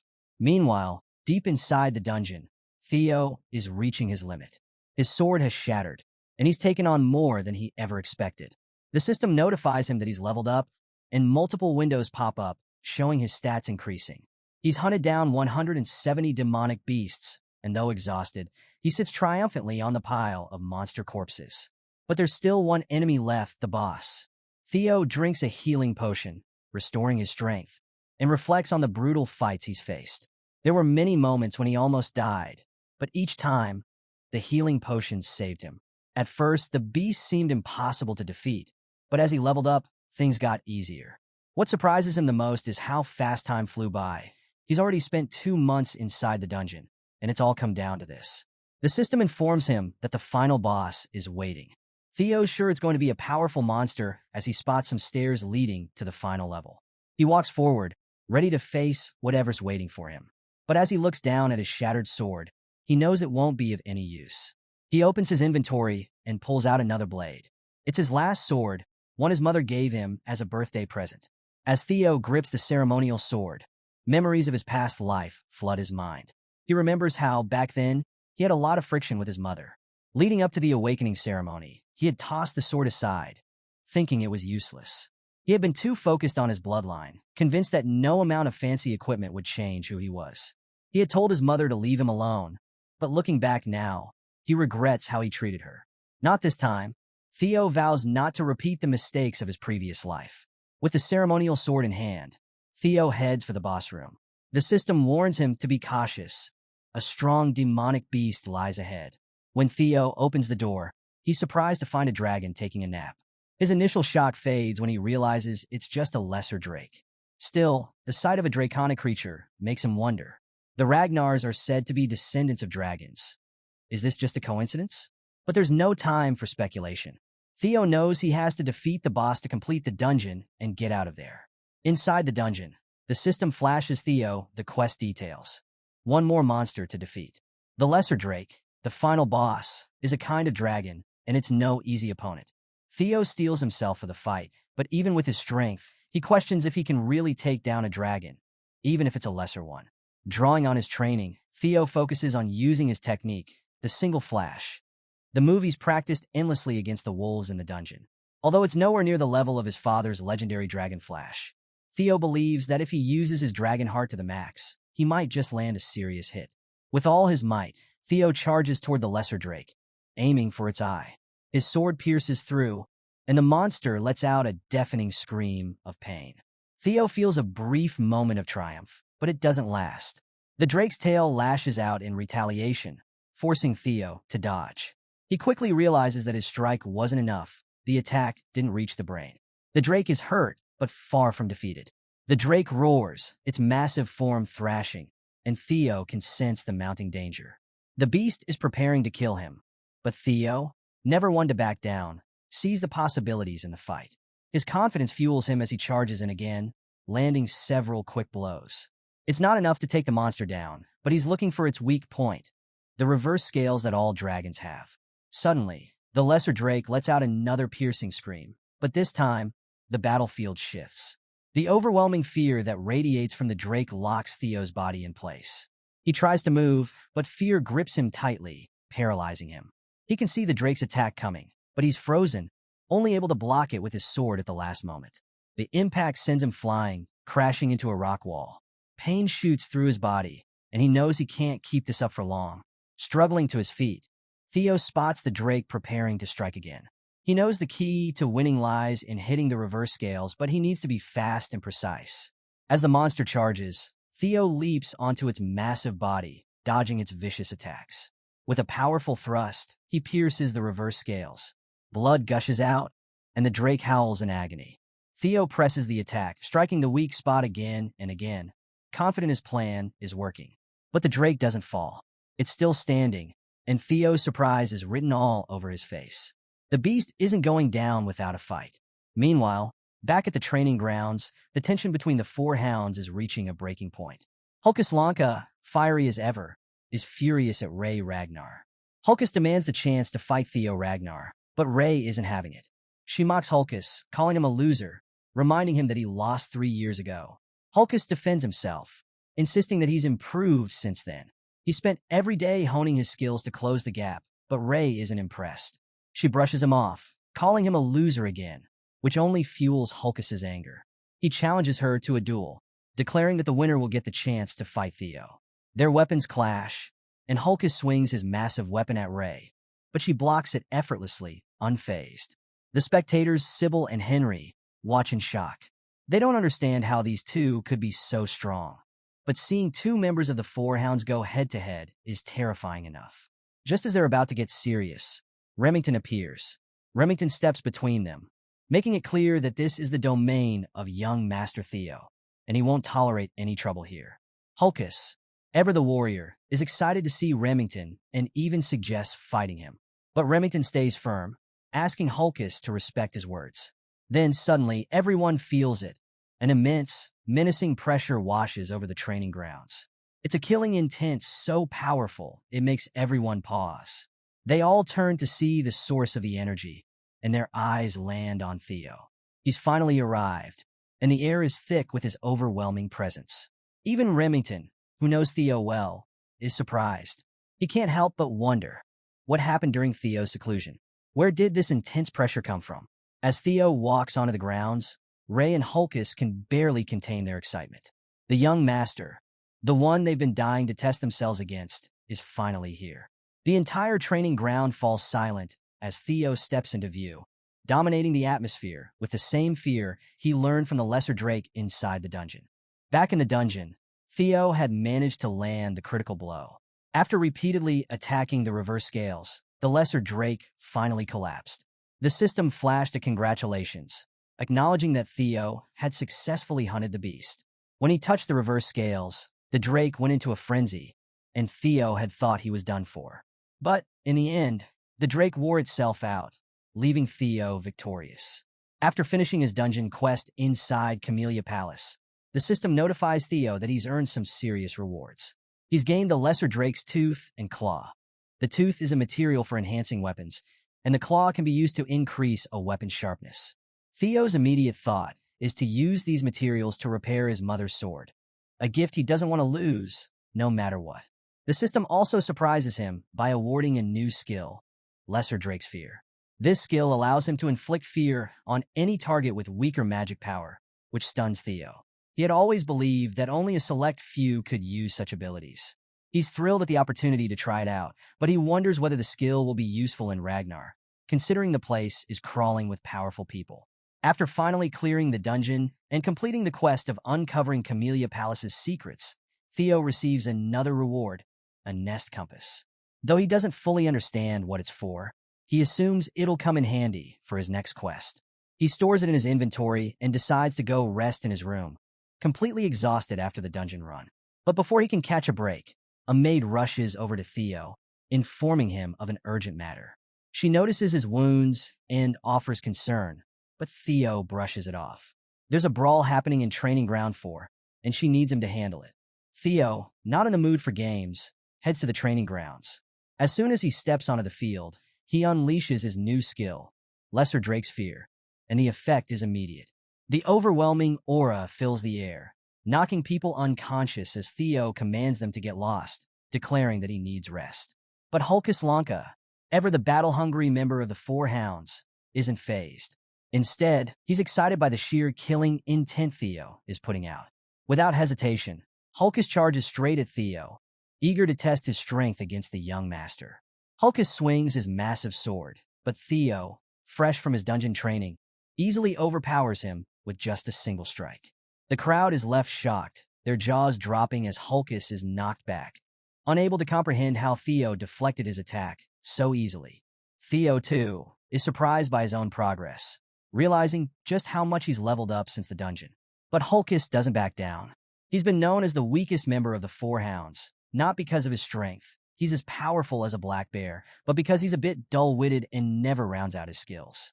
Fueled by determination, Hulkus charges in again, challenging Theo to block his next attack. Even though Hulkus is known for his raw strength, Theo is now able to keep up with him. With a well-timed slash, Theo counters Hulkus and defeats him in one move. The impact leaves Hulkus coughing up blood before he loses consciousness and collapses.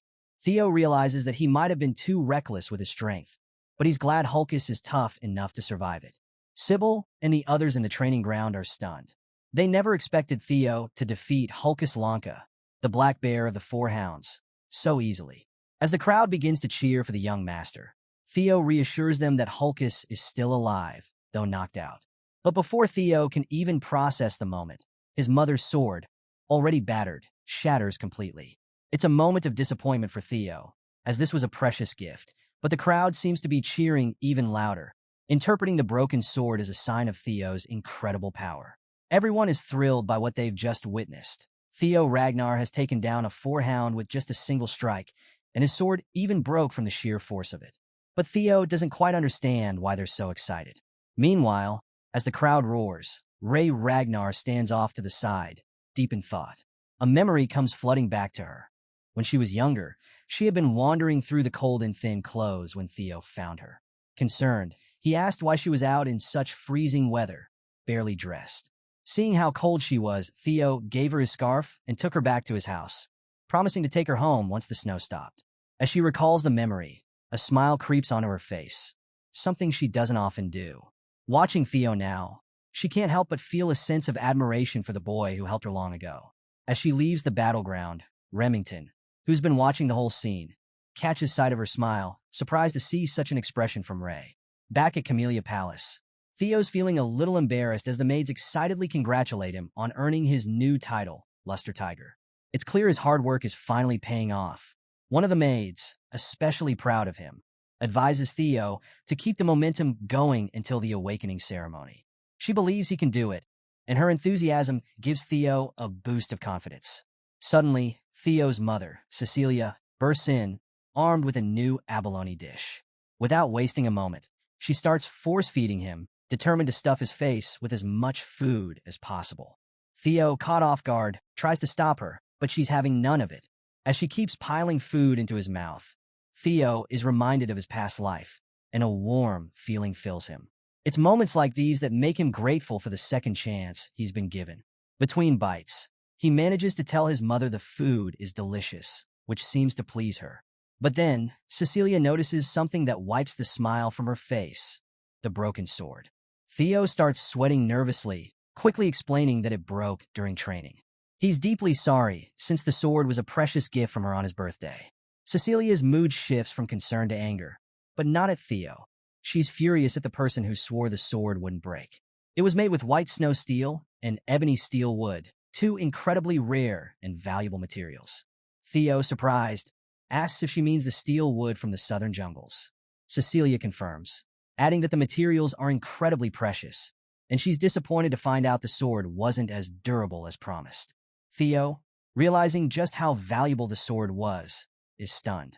He never imagined it was made from such rare materials, and wonders how his mother even managed to get her hands on such a weapon. Cecilia, still fuming, declares that she's going to have a word with the sword's maker. And by word, she means she's going to force them to create an even better sword for her precious son. Theo tries to reassure her, saying it's fine and that he can use another sword, but Cecilia won't hear it. She reminds him that people are finally starting to notice his strength and that he needs to be more careful than ever with the awakening ceremony just around the corner. No way is she letting him show up with a shabby sword. Theo, touched by his mother's love and care, can't help but feel grateful. Just as Theo thinks the conversation is winding down, Cecilia tells him it's time to get going. Theo, confused, asks where they're headed. That's when she drops the bomb. They're going to the Basque Workshop, the best smithy in all of Winterra. Now, the Basque Workshop isn't just any ordinary place. It's one of the top 3 manufacturing workshops in Winterra, known for its factory-like size and legendary craftsmanship. But what's truly special about the Basque Workshop is its master blacksmith, Kurson, known as the Elf of Capitalism and one of the few artisans with the title of Master Craftsman. Kurson's reputation is on a whole other level, and even Theo is shocked. He never expected to meet someone of her stature, and he's immediately curious about how his mother has connections with someone like Kurson. When they arrive, the first thing Theo hears is Cecilia angrily addressing Kurson as her mother, catching Theo completely off guard. Speechless, Theo realizes his mother isn't just any ordinary woman. She's the daughter of one of the most renowned blacksmiths in the region. Suddenly, everything clicks. He's quarter elf, and the reason for his handsome looks finally makes sense. Curson, clearly not fond of being called mother, snaps back at Cecilia, insisting that their relationship is not that of parent and child. Theo recalls that growing up, he was always told his mother was an orphan with no family. But now, here she is, the daughter of Curson, the high elf blacksmith. Cecilia doesn't waste any time. She throws the broken sword down in front of Curson, accusing her of making a defective product. Curson, prideful and a little insulted, doesn't believe her at first, until she pulls the sword out and sees for herself that it's broken. Speechless, Curson can't deny the evidence in front of her. As they bicker, Curson asks who wielded the sword.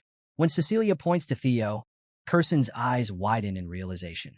"That's the kid behind you?" she asks incredulously. Cecilia wastes no time in defending her son, telling Curson to watch her mouth. Theo isn't just any kid. He's a genius who will one day reign over Ragnar. Theo, ever respectful, steps forward to introduce himself to the legendary blacksmith.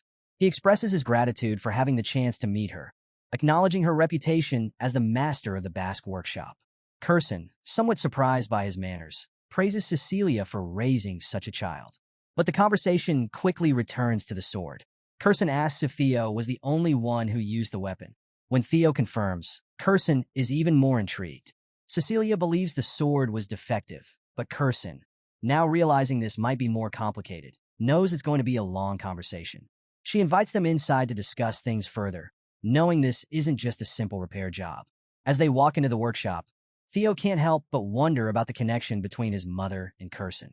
Curious, he asks if his mother is really related to the demon craftsman, and Cecilia confirms that he's right. He asks his mother if Curson is really her biological mother. Cecilia explains that, although she never spoke much about it, Curson took her in as a foster mother for a short time. She shares that Curson has a deep love for anything beautiful, whether it's music, jewels, theater, or even people, which is why she took Cecilia under her wing. But Curson, ever the gruff elf, cuts them off, calling the past pointless. Cecilia rolls her eyes, clearly not buying it, and Theo notices the affection behind the rough words. Curious, he asks how his mother ended up leaving such a place. Curson, with a tinge of frustration, reveals that Cecilia left because of her desire to marry the leader of the Ragnar clan. She never expected Cecilia to willingly walk into such a miserable life, especially with how dangerous the Ragnar clan could be. Yet, to her surprise, Cecilia survived and even returned last year, begging her to forge a sword for Theo. Curson, always the hard one to please, calls her shameless, which only makes Cecilia more annoyed as they start to bicker. As the two go back and forth, Theo smiles, realizing he's never seen his mother talk like this. It's a side of her he didn't know existed. In his past life, Theo had been so focused on the clan that he never took the time to understand his mother. He was too obsessed with status and power to notice the people who genuinely cared about him. Now, watching them argue, he begins to realize that Curson cares about his mother far more than she lets on. He wonders why Curson never intervened in his past life. But maybe things are different now. Eventually, they reach Curson's private quarters, and as they step inside, she abruptly grabs Theo and shuts the door, locking Cecilia out. Cecilia's muffled protests can be heard from the other side, but Curson ignores them completely, focusing her full attention on Theo. Without wasting any time, Curson asks Theo a cryptic question. Does he possess the relic of the primordial dragon? Theo, confused, asks if she's talking about the ancestor of the guardian dragon that protects the Ragnar clan. He explains that he's heard stories about the legendary treasures scattered across Winterra for the descendants of Ragnar, but to him, it always seemed like just a myth. Curson cuts him off, making it clear that the relics are not a legend. She's frustrated, almost on the verge of tears, as she examines the broken sword. It's a piece she had poured her heart and soul into, and it shouldn't have broken, unless it came into contact with something as powerful as a relic. She can't believe the sword failed so easily, and she's convinced that only a relic could have caused such damage. Theo, feeling guilty, apologizes, explaining that the sword broke while he was fighting a lesser drake. He doesn't know anything about relics, but before he can say more, Curson decides to show him instead of explaining. She pulls out a casket, sealed tight with chains, and asks if Theo notices anything unusual. Suddenly, Theo's system lights up, showing the familiar blue glow he saw before, just like the door to the dungeon in Camellia Palace. Realizing it's the same energy, Theo asks if it's part of a quest. Curson, who can't see the glow herself, notes his reaction and realizes that he's sensing something. She explains that inside the casket is a relic of the primordial dragon. She's tried countless times to open the casket, but every attempt has failed. Placing the heavy casket down, she tells Theo the story of the primordial dragon, a being so powerful that it removed one of its own fangs and had it forged into a weapon. This weapon is known as the White Moonlight Blade, a sword said to possess unimaginable power. Curson then drops a bombshell. If Theo can break the seal on the casket and claim the relic, the White Moonlight Blade will be his. But there's a catch. If he fails, the consequences could be fatal. The process could end his life, and there are no guarantees. She asks him if he's still willing to take the risk. Theo's reaction is immediate. He's smiling, his heart pounding with excitement. The danger, the risk, the legendary sword, it's all part of the challenge, and Theo can't back down now. With a confident grin, he tells Curson that the sword is as good as his. The system immediately pops up, revealing the next scenario quest. Be chosen by the primordial dragon's relic, the White Moonlight Blade. As Theo faces the sealed casket in Curson's workshop, the pieces of the puzzle start falling into place. The White Moonlight Blade isn't just any relic.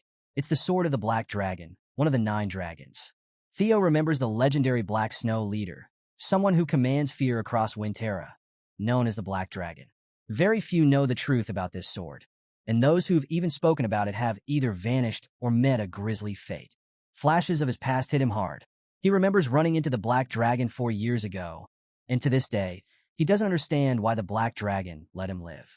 It was sheer coincidence that he even saw the true form of the sword back then. Now, standing before the very relic he once glimpsed, Theo is in shock. How could Curson have been in possession of the primordial dragon's relic this whole time? Curson snaps him back to reality, asking if he's ready to open the casket. Theo, fueled by the desire to claim this legendary weapon, smiles, determined to make the sword his own. As he examines the casket more closely, he realizes its design is eerily similar to the dungeon door he unlocked in Camellia Palace. Trusting his instincts, he pulls out the blue key from his inventory and, to Curson's confusion, unlocks the casket. As the chains fall away, a strange, ominous light begins to shine from the casket, and suddenly, Curson's face turns from intrigue to concern. Before Theo can react, a mysterious black fog emerges, wrapping itself around him and pulling him inside the casket's depths. Theo struggles to break free, but the fog is relentless, dragging him into a mysterious world. When he opens his eyes, Theo finds himself in a place he recognizes but can't explain, Rose Palace engulfed in flames. His memories rush back, and he's shaken by the reminder of how weak he used to be. The fire, the destruction, everything he tried to forget is now right in front of him. His desire for power overwhelms him, and the vision of Rendon and his enemies resurfaces. He knows he needs to become stronger, strong enough to crush the Camellia Palace once and for all. But then, something strange happens. Out of the flames, a griffin emerges, its piercing eyes locked on Theo. The creature seems to be playing with his mind, feeding on his desire for power, twisting his thoughts. The griffin attacks, ready to devour him whole. Theo, caught off guard, grabs the griffin's beak just in time, realizing that the monster is trying to take over his mind by exploiting his darkest desires. That's when it hits him. This isn't just a regular monster. It's the essence of the Moonlight Sword, a beast meant to test whoever dares claim it. The griffin's voice echoes, calling Theo insolent for trying to challenge its power. But Theo, unfazed, declares that he's already conquered the despair the creature is trying to show him. He's been through too much to be tempted by false promises of power. As Theo struggles, he notices something odd. The griffin is smaller than he remembers. In his memories, the beast stood at least 10 meters tall, but now they're the same height. Theo smirks, realizing that perhaps the griffin's power has waned from being trapped for so long. With a surge of confidence, he tells the monster that the Moonlight Sword is his now. The griffin thrashes, trying to break free from Theo's grip, but it's too late. Theo's willpower is unshakable, and as he prepares to finish the creature off with a punch, a wicked grin crosses his face. He's already passed the test. Meanwhile, back in Curson's room, things are getting tense. Cecilia, who's been watching all this unfold, is panicking. Seeing her son unconscious, she frantically tries to wake him up, but nothing seems to work. Tears stream down her face as she begs her mother for answers. Why is Theo like this? Why isn't he waking up?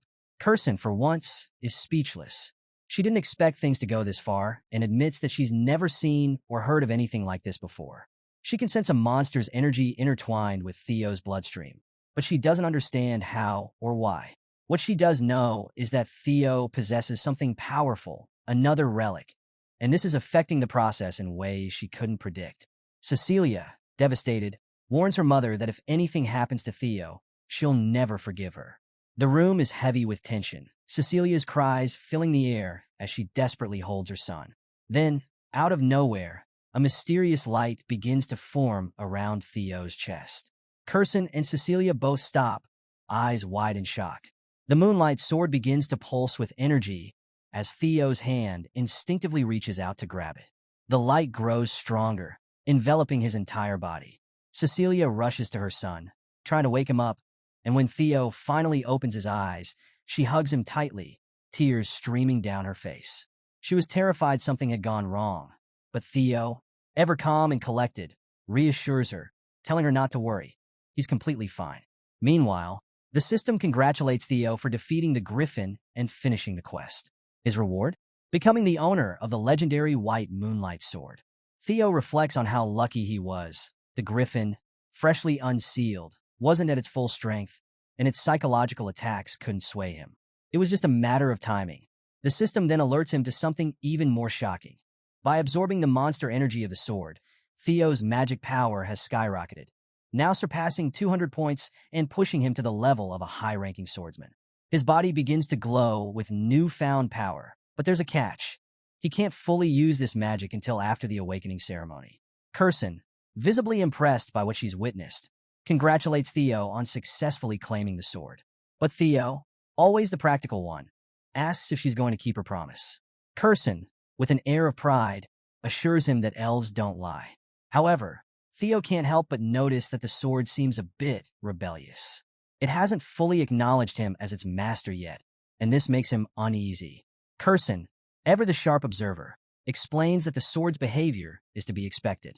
After being trapped for 400 years, the Moonlight Sword is like a caged beast. It's ready to let loose. Theo, a little hesitant, wonders if the sword will ever calm down. Curson suggests he take a swing at the wall to let the sword vent some of its pent-up frustration. Theo isn't too sure about the idea, but Curson mocks him a little, saying that even with a legendary sword, someone as inexperienced as him couldn't possibly damage the Basque workshop. Feeling a bit unnerved by the challenge, Theo decides to give it a try. After all, this is a chance to test out his Dragonheart ability in a controlled way. He gets into position, readying the Moonlight Sword as its rebellious energy hums through him. As Theo excuses himself and prepares for the strike, Curson watches with mild curiosity until things take a drastic turn. With a swing powered by all of his magic, Theo lets loose an attack called Single Flash. The result? Complete destruction. The wall of the workshop, 10 feet thick, splits in half, sending rubble crashing down. Cecilia stands frozen in astonishment, while Curson's eyes fill with anxious tears. Contrary to what she thought, Theo didn't just dent the wall. He literally cut the building in two with one swing. And he wasn't even trying to destroy it. Curson, watching the devastation, sinks into despair. She's just witnessed yet another costly loss at Theo's hands. First, he broke the sword she crafted, and now he's leveled part of her workshop. Even Theo himself is stunned by the sheer power of the sword, realizing that it drained almost all of his magic in that single, devastating slash. Before he can fully process what happened, Curson dashes toward him with alarming speed. She reaches him in an instant, laying a hand on his shoulder and immediately giving him mana to help replenish his strength. Theo didn't even notice her move. She's startled to realize that Theo truly has no control over his magic yet. But after seeing what he did to the wall, she's also struck by his raw potential. This kid is something else, a true genius. A sly grin spreads across her face as she places her hand on Theo's shoulder. She proudly declares that she'll be his patron from now on, telling him to spread his wings and show the world his incredible abilities. Of course, Curson isn't just being kind. She's got dollar signs flashing in her eyes. It's clear that in her mind, Theo is about to become a walking, talking billboard for her workshop. If the world sees what Theo can do with a sword from Basque Workshop, it'll bring in massive profits. Theo, ever sharp, immediately sees through her plan. He bluntly tells Curson that he can practically see the dollar signs in her eyes, a statement that catches her off guard but makes her laugh. She doesn't deny it, she's greedy, but she's also proud to have a grandson like him. And in her own way, she's offering to help him reach even greater heights. As the day winds down, and after destroying half a building, Theo and Cecilia prepare to leave the workshop. Before they go, they exchange a few last words with Kirsten, who, despite everything, seems genuinely impressed with her grandson's strength. It also turns out Theo handed over Drake Fangs to Kirsten as wall repair funds after that accidental destruction of the Basque workshop. Kirsten, being the business-savvy elf she is thrilled to have this rare material. She's not only impressed with the fangs Theo snagged from his battle with the lesser Drake, but also swelling with pride at how her daughter, Cecilia, raised such an incredible son. Just as she's basking in that motherly pride, a familiar voice echoes in the workshop, addressing her by her infamous title, Demon Craftsman. Kirsten freezes, recognizing the voice. She turns to find herself face-to-face with the mysterious crow of Ragnar, a man known for his eerie presence and glowing red eyes. He doesn't say much, just simmers with intensity, leaving us on a cliffhanger as Kirsten nervously asks why he's here. Fast forward 5 days. The much-anticipated awakening ceremony has finally arrived. We find Theo in the middle of yet another sparring session with Evelyn, his one-armed swordmaster. And while they're exchanging blows, it's clear to her that Theo has leveled up. His speed, strength, and precision have all improved significantly. Even the onlookers who've been following Theo's journey are watching in awe and sweating profusely as they realize just how far ahead of them he's gotten.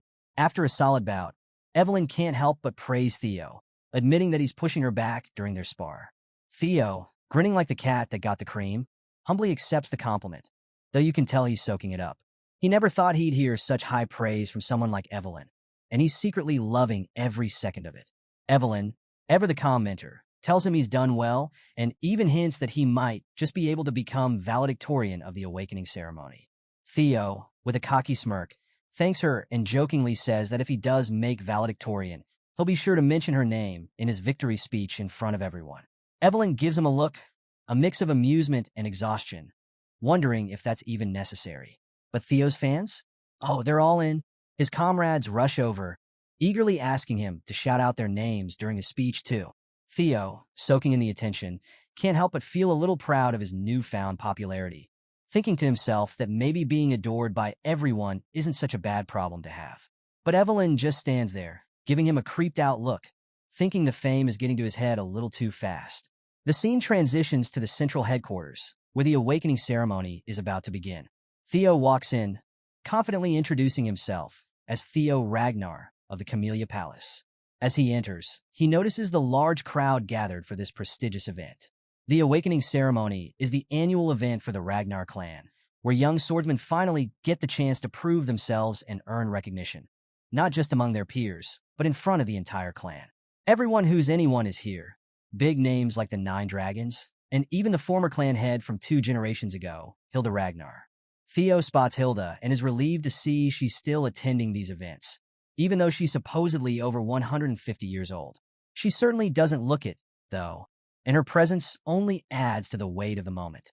Suddenly, a drum sounds, signaling the start of the ceremony. The conductor, Vanna Ragnar, steps forward, a Dragon Gate swordsman and judge of the event. His booming voice commands everyone's attention as he explains the rules for the preliminary examination. The test is simple but brutal. Grab a sword and make a mark on the steel wall in front of them. Of course, this isn't just any wall. It's forged from a blend of white snow steel, a material so strong that ordinary swords can't even scratch it. But there's a catch. If the participants can open their mana halls and channel their magic into their swords, they'll have a chance to cut through the wall. To help with this, Vanna hands out a special soma pill to each participant. This elixir contains the power of 10 years' worth of magic, designed to open their mana halls and unlock their true potential. The deeper the cut they leave on the wall, the higher their score. Then, Vanna calls out the first participant, Theo Ragnar. Theo steps forward, taking the soma pill and reflecting on how, in his previous life, his half-brother Axion was the one who took the title of valedictorian. But this time? Not today. This is Theo's moment, and he's ready to rewrite his fate. With renewed determination, Theo grabs a sword and heads toward the white snow steel wall, all eyes on him. He knows this is his chance to prove that he's not the same weakling from his past life. As Theo walks toward the white snow steel wall, a system window suddenly pops up, giving him a new quest: become the valedictorian of the awakening ceremony. With a smirk, Theo knows this is his moment. No more second chances, no more hiding his power. This time, he's here to dominate. Meanwhile, high above the ceremony, Hilda Ragnar, the 150-year-old former clan head, watches with interest. She turns to Kyle Ragnar, the current clan leader, and asks if this is the boy he's spoken of before. Kyle confirms with a slight nod, and Hilda, intrigued by the story she's heard, admits she's curious to see if Theo truly has what it takes to live up to his potential. Back on the ground, Theo, feeling the weight of everyone's eyes on him, stretches his shoulders, trying to shake off the nervousness. The judge, Vanna Ragnar, steps forward and reminds Theo to swallow the Soma pill, which will help unlock his manhwa. Theo pops the pill into his mouth, but he's not the same kid from his past life. Last time, he couldn't control the Soma's power, and it severely injured his dantian. But not today. As soon as he swallows the pill, Theo feels an explosion of energy within him. The mana surges through his body, scattering in waves. Vanna is stunned, watching this brat cause a mana wave of this size. He's concerned too much mana can overload a person's system, especially someone with a powerful dragon heart like Theo. But just as quickly as the mana erupts, Theo stabilizes it with ease. Feeling a rush of confidence and power, Theo can't help but smile. It's almost too easy this time compared to his past life. Now, with his mana hall open and the vast power of his dragon heart at his disposal, he's officially unlocked his full potential. No more holding back. Theo gathers himself, leaping into the air, ready to unleash his first true attack. He channels every ounce of magic into his sword, and in a single, powerful flash, a massive dragon made of mana surges forward, slamming into the steel wall. The impact is devastating. A giant crack runs through the wall, leaving the entire arena in awe. Vanna, the judge, is completely boggled by what he's just seen. He announces with absolute certainty, Theo Ragnar has passed. The crowd, bamboozled, doesn't even begin to cover it. Theo's display of power was nothing short of monstrous. A system window pops up in front of Theo, announcing that the curse of bad luck that has plagued him for so long has finally ended. His fame is beginning to spread throughout the world. A wide, genuine smile spreads across his face. He's finally reached the same starting point as everyone else. He's no longer the outcast. As the system continues to update him, it reveals that Theo has caught the attention of some of the biggest names in the Ragnar clan. Osa Ragnar, the sword dragon, wants to take him on as a disciple. Julius Ragnar, the demon dragon, seems a bit frustrated with all the attention Theo is getting, while Rober Ragnar stays cautious. But most importantly, even Hilda Ragnar, the former clan head with the heart of Garuda, has shown interest in him. For Theo, catching Hilda's eye is a huge win. He knows how powerful she is, and secretly, he's already dreaming of obtaining that Garuda heart one day. Things are looking better than ever. But the ceremony isn't over yet. Other participants try their luck with the wall too. One guy manages to leave only a tiny scratch, no more than a thin hairline, and can't help but cry out in frustration, realizing how far behind he is compared to Theo. Next up, we've got Ray Ragnar, Hulkus Lanka, and Remington. Each of them puts in a solid effort, leaving impressive marks on the wall, but none of them come close to matching the massive cut that Theo left. Even the crowd can't believe it. These are some of the strongest contenders, but Theo's results have left everyone in the dust. Finally, it's time for Axion Ragnar, Theo's half-brother and the one who stole the title of valedictorian in Theo's past life. As Axion steps forward, the crowd begins to murmur. People are already buzzing with anticipation, wondering if this year's contest will come down to the Luster Tiger, Theo, and the Dark Tiger, Axion. Axion is furious at the idea that people are comparing him to Theo. It's clear that the crowd's excitement is getting under his skin. Swallowing his Soma pill, Axion's mana surges, and a massive red dragon bursts forth, slashing at the wall with devastating power. The crack it leaves behind is just as large as Theo's, stunning the audience into silence. Even Vanna, the seasoned judge, is left speechless for the umpteenth time today. He announces that Axion Ragnar has passed as well, and the crowd erupts into cheers. Axion's slash was equally impressive, leaving everyone wondering who will come out on top. Now, the final score will come down to precision. As the sun begins to set, Vanna steps forward and officially announces the end of the first stage of the awakening ceremony. This year, the results are particularly impressive. There are several participants who have significantly improved their scores. However, the crowd is buzzing with excitement over the big question: who will be named valedictorian? Stay tuned, because with the first round over, things are about to get even more intense as the Ragnar clan's best and brightest continue to clash. Will Theo claim the title of valedictorian, or will Axion strike back? Either way, it's going to be an epic showdown. As the scene kicks off, we hear this booming announcement. The first stage of the awakening ceremony is officially wrapped, and the results are about to drop. The camera zooms in on Theo Ragnar and his cousin Axion Ragnar, both standing among the participants, waiting with anticipation. Suddenly, the announcer calls out, "Theo Ragnar." The crowd gasps, and Theo himself? Completely floored. Nobody, and I mean nobody, saw this coming. Theo has been declared the valedictorian of the first stage. The entire place is in shock. And it doesn't end there. The announcer elaborates that Theo scored a perfect 10 out of 10. Every part of his performance, from mastery and technique to magic control and speed, was absolutely flawless. They're calling him Flash Tiger now, and you can hear people murmuring. Did he really beat Axion? They ask. Axion was supposed to be the unbeatable one. But here's the kicker. Theo's sword mark? Nearly identical to the legendary Thorkel Ragnar's record. The crowd is in awe. Now we switch scenes for a moment. Somewhere in the snowy mountains, we see a lone figure walking. That's Thorkel Ragnar himself, one of the top contenders for the clan succession. This guy's a big deal, and you can tell he's going to be a key player in this whole thing. Back to the ceremony. The announcer calls out Axion Ragnar's name for second place. That's right. Axion, who also scored perfectly, gets second because his sword mark was just a little shorter than Theo's. And he is not happy. The crowd goes silent as he lifts his head, eyes blazing. The tension is real. While the announcer keeps naming other winners, the focus stays on Axion, simmering in rage. Eventually, the announcer congratulates everyone and drops a heads up. The second stage of the awakening ceremony will be in 3 days, up in the Winter Mountains, and the 87 examinees who pass better be ready. The scene shifts, and we're now in this cozy little wooden cabin, blanketed in snow. Inside, Theo is celebrating with Remington and a few others, all congratulating him on snagging first place. Theo's grateful, but he reminds everyone that the fight's far from over. The next goal is to ace the second stage together. Theo places a hand on Remington's shoulder, reassuring him. Remington smiles, but you can tell he feels a bit down, maybe even ashamed of his own performance. Theo brushes it off, calling his own win luck and reminding Remington that, as friends, things like that don't matter. It's a touching moment, and Remington feels a spark of determination, joining Theo in a toast to their next stage.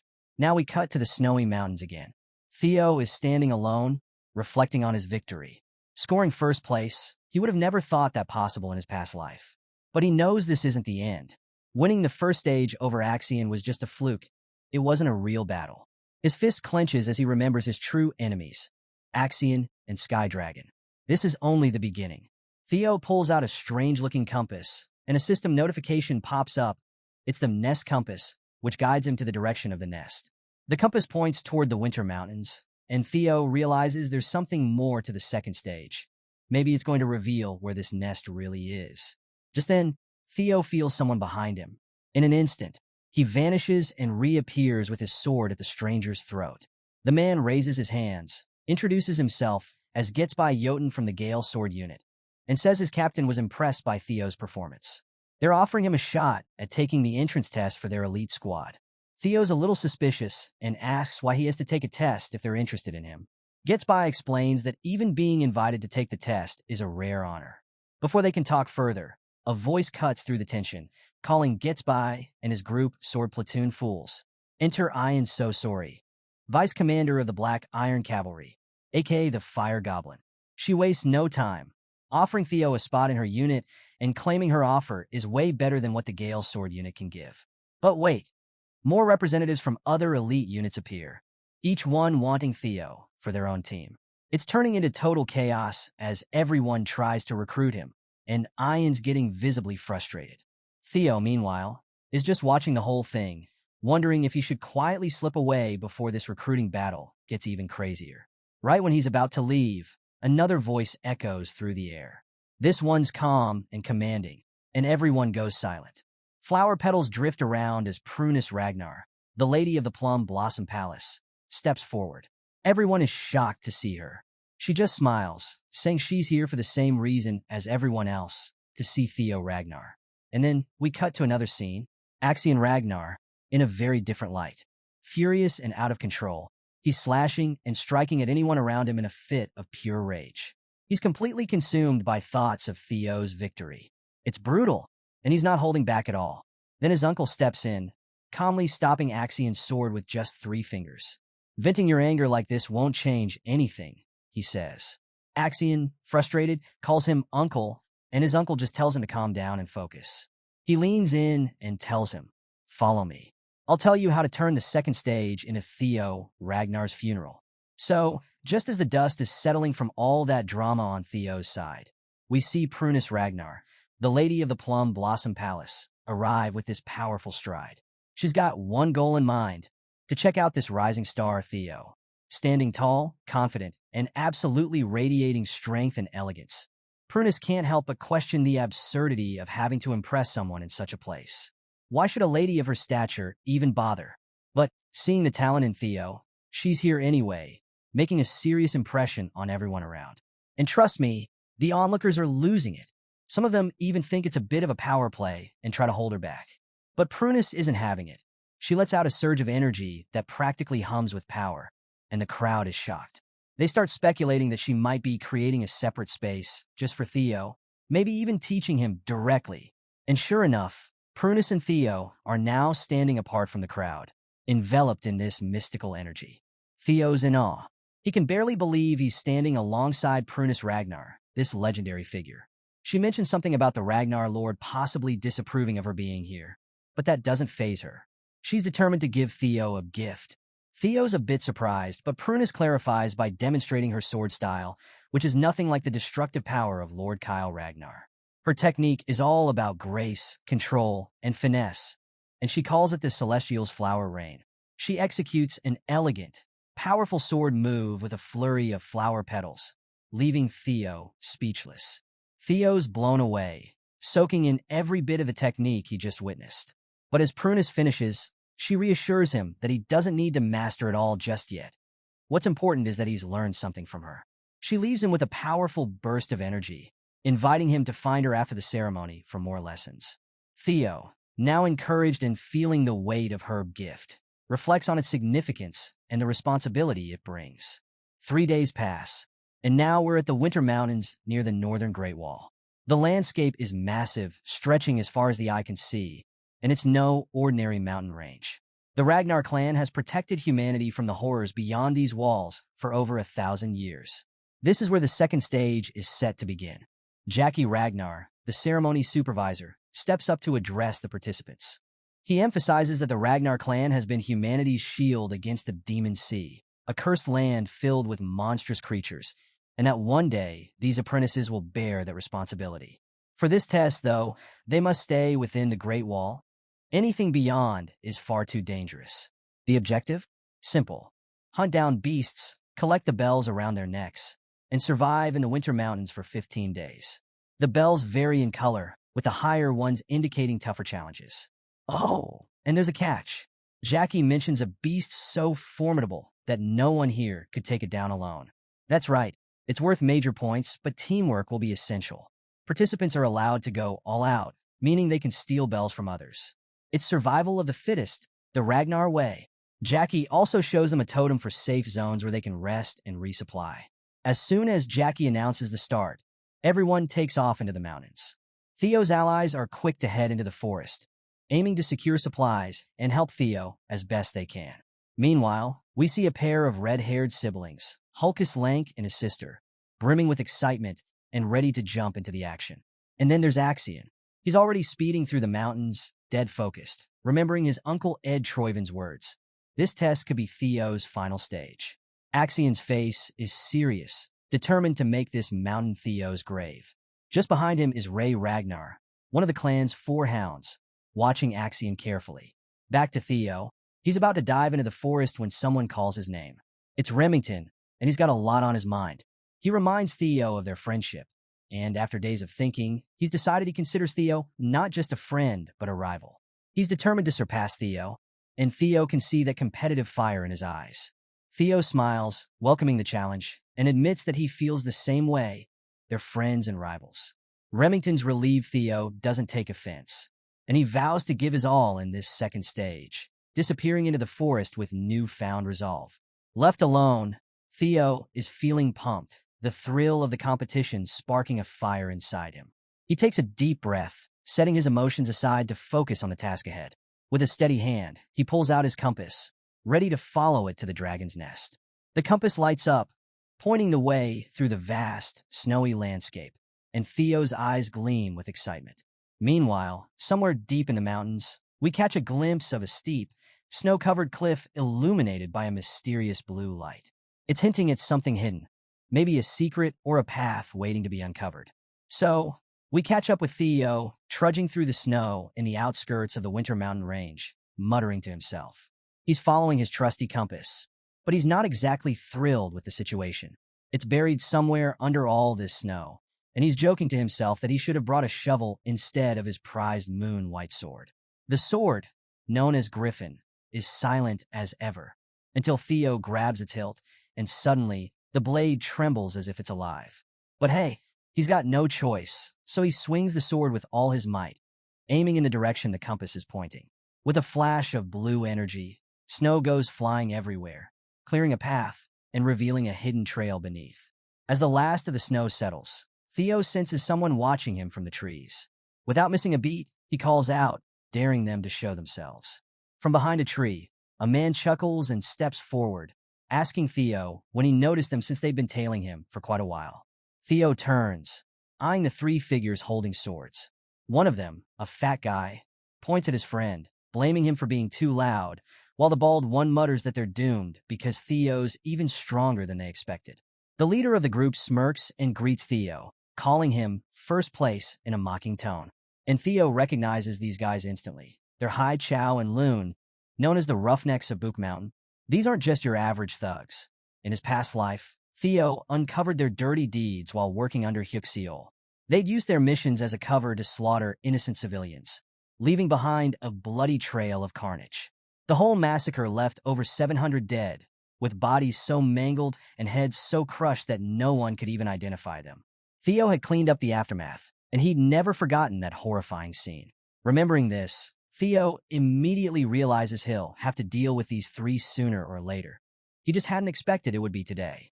He asks if Axion sent them after him, but the fat guy just stares while the leader scoffs, saying they don't take orders from someone their own age. Theo squints at them, suspicious, and demands to know who did send them. The three thugs move in closer, taunting Theo, saying he couldn't even imagine who's pulling the strings. Then suddenly it clicks for Theo. These guys were sent by the Senate. His guest catches them off guard, and the leader lets out a sly grin, complimenting Theo's intuition. The fat guy, looking a little nervous, asks if they're in over their heads. But the leader sneers, brushing it off. After all, who's going to know once they've finished Theo off? Smirking, he draws his weapon and taunts Theo, mocking him about ruining his handsome face. But Theo? He's not rattled. He just calmly draws his own sword, and in a flash, a blue dragon of energy surges from his blade, roaring as it charges straight at the Roughnecks. They barely have time to react before a powerful slash tears through the leader. In an instant, Theo unleashes three quick slashes that slice through them like a dragon's claw. Blood splatters across the snow as the three thugs are split in half, their bodies collapsing in a bloody heap. Theo's eyes flash crimson as he gazes down at the severed heads. "I don't want to be like you guys," he mutters, leaving their heads intact as a message. Standing amidst the carnage, Theo thinks back to his past life and realizes that maybe these three weren't as strong now as they were back then. Tossing their heads off the mountain without a second thought, Theo then recalls the technique Lady Prunus taught him, the Celestial Flower Rain.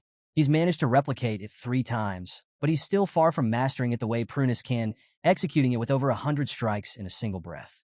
He shakes his head, focused on the task ahead, and as he turns to leave, he catches a glimpse of something at the edge of the cliff.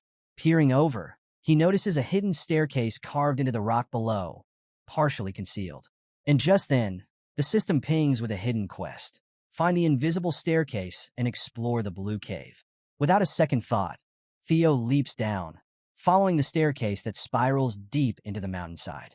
Meanwhile, back in the monitoring room, things are heating up.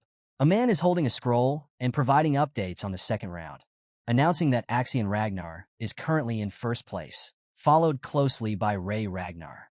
Julius, who's sitting around a large round table, is quick to ask about Theo's progress.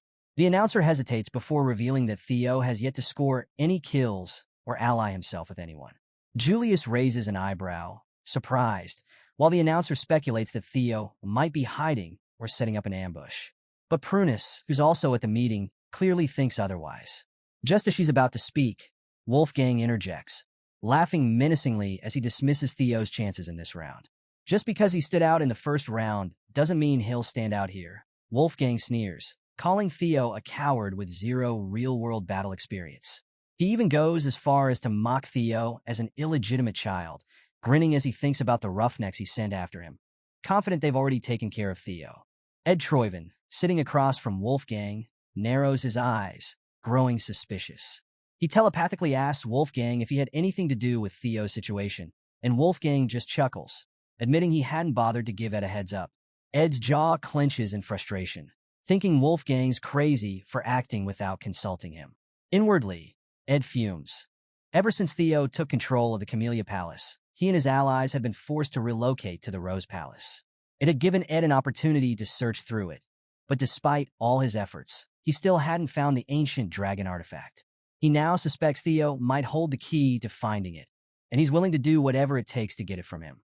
Turning to his subordinate, Ed gives a silent, telepathic order to find Axion and tell him to hurry up with a plan to eliminate Theo. Meanwhile, Prunus warns Julius that the Senate must be plotting something in the background and suggests they set up a backup plan. But Julius brushes it off, confident in Theo's resilience.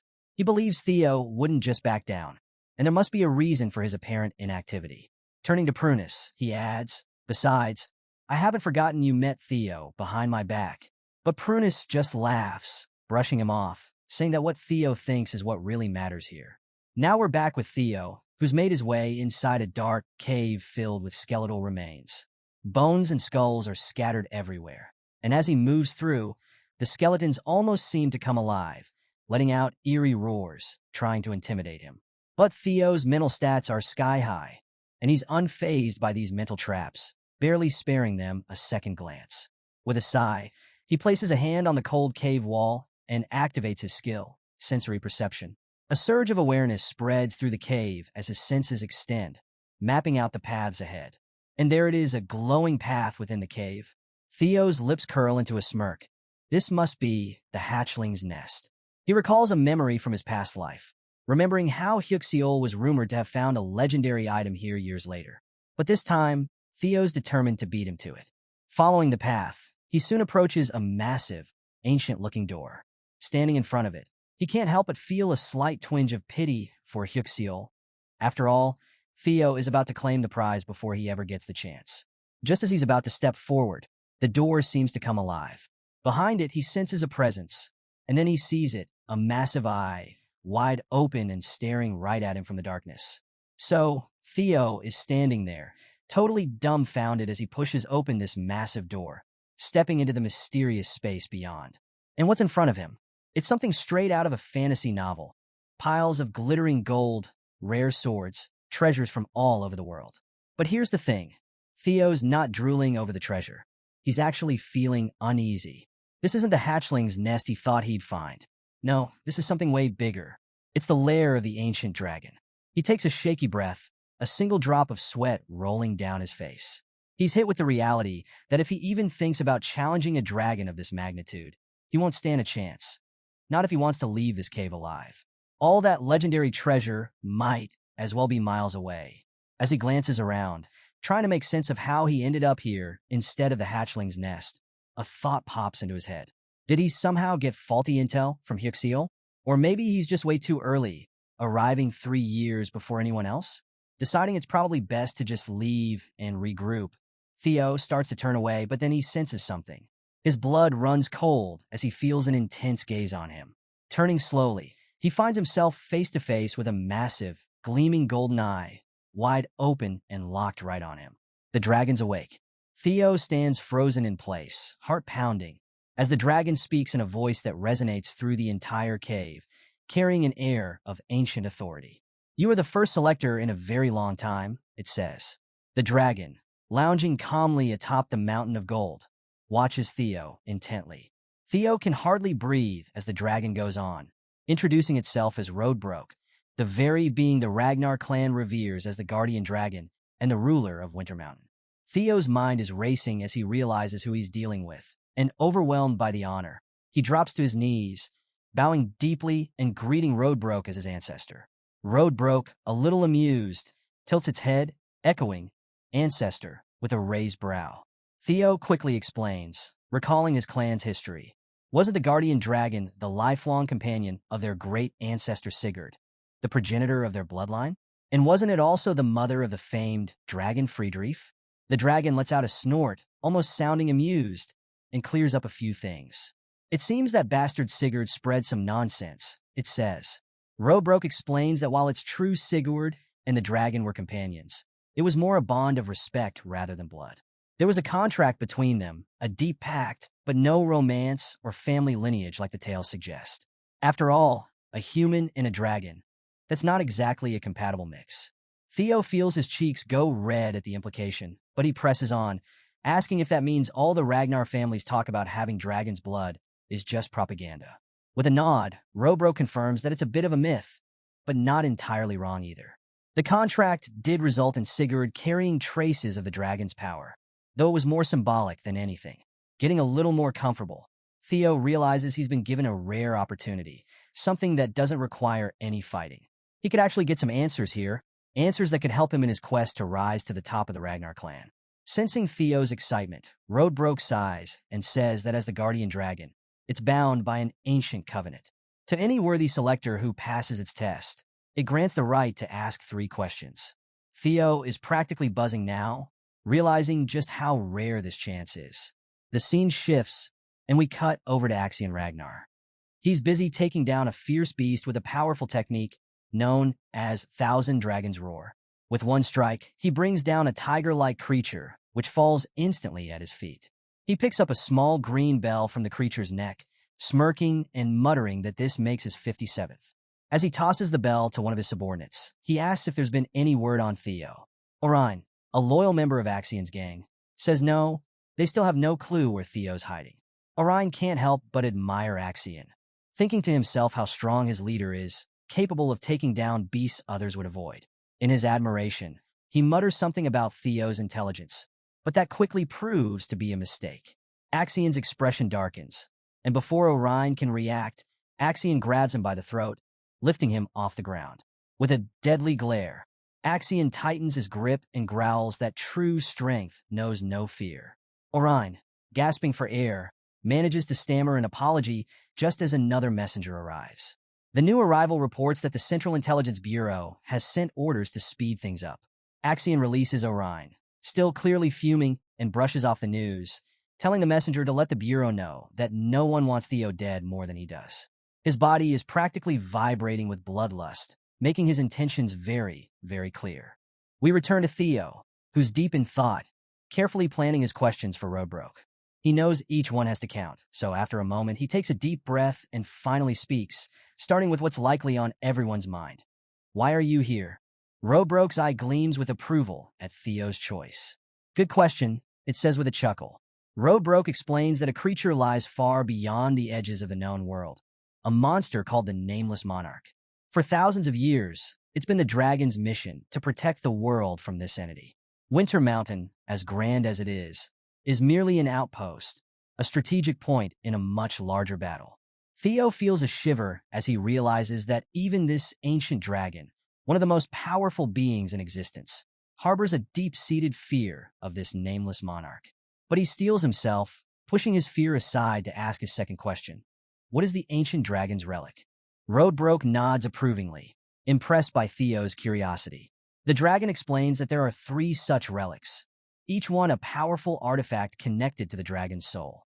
But, Roadbroke adds with a hint of mystery, it seems Theo's already in possession of 2 of them.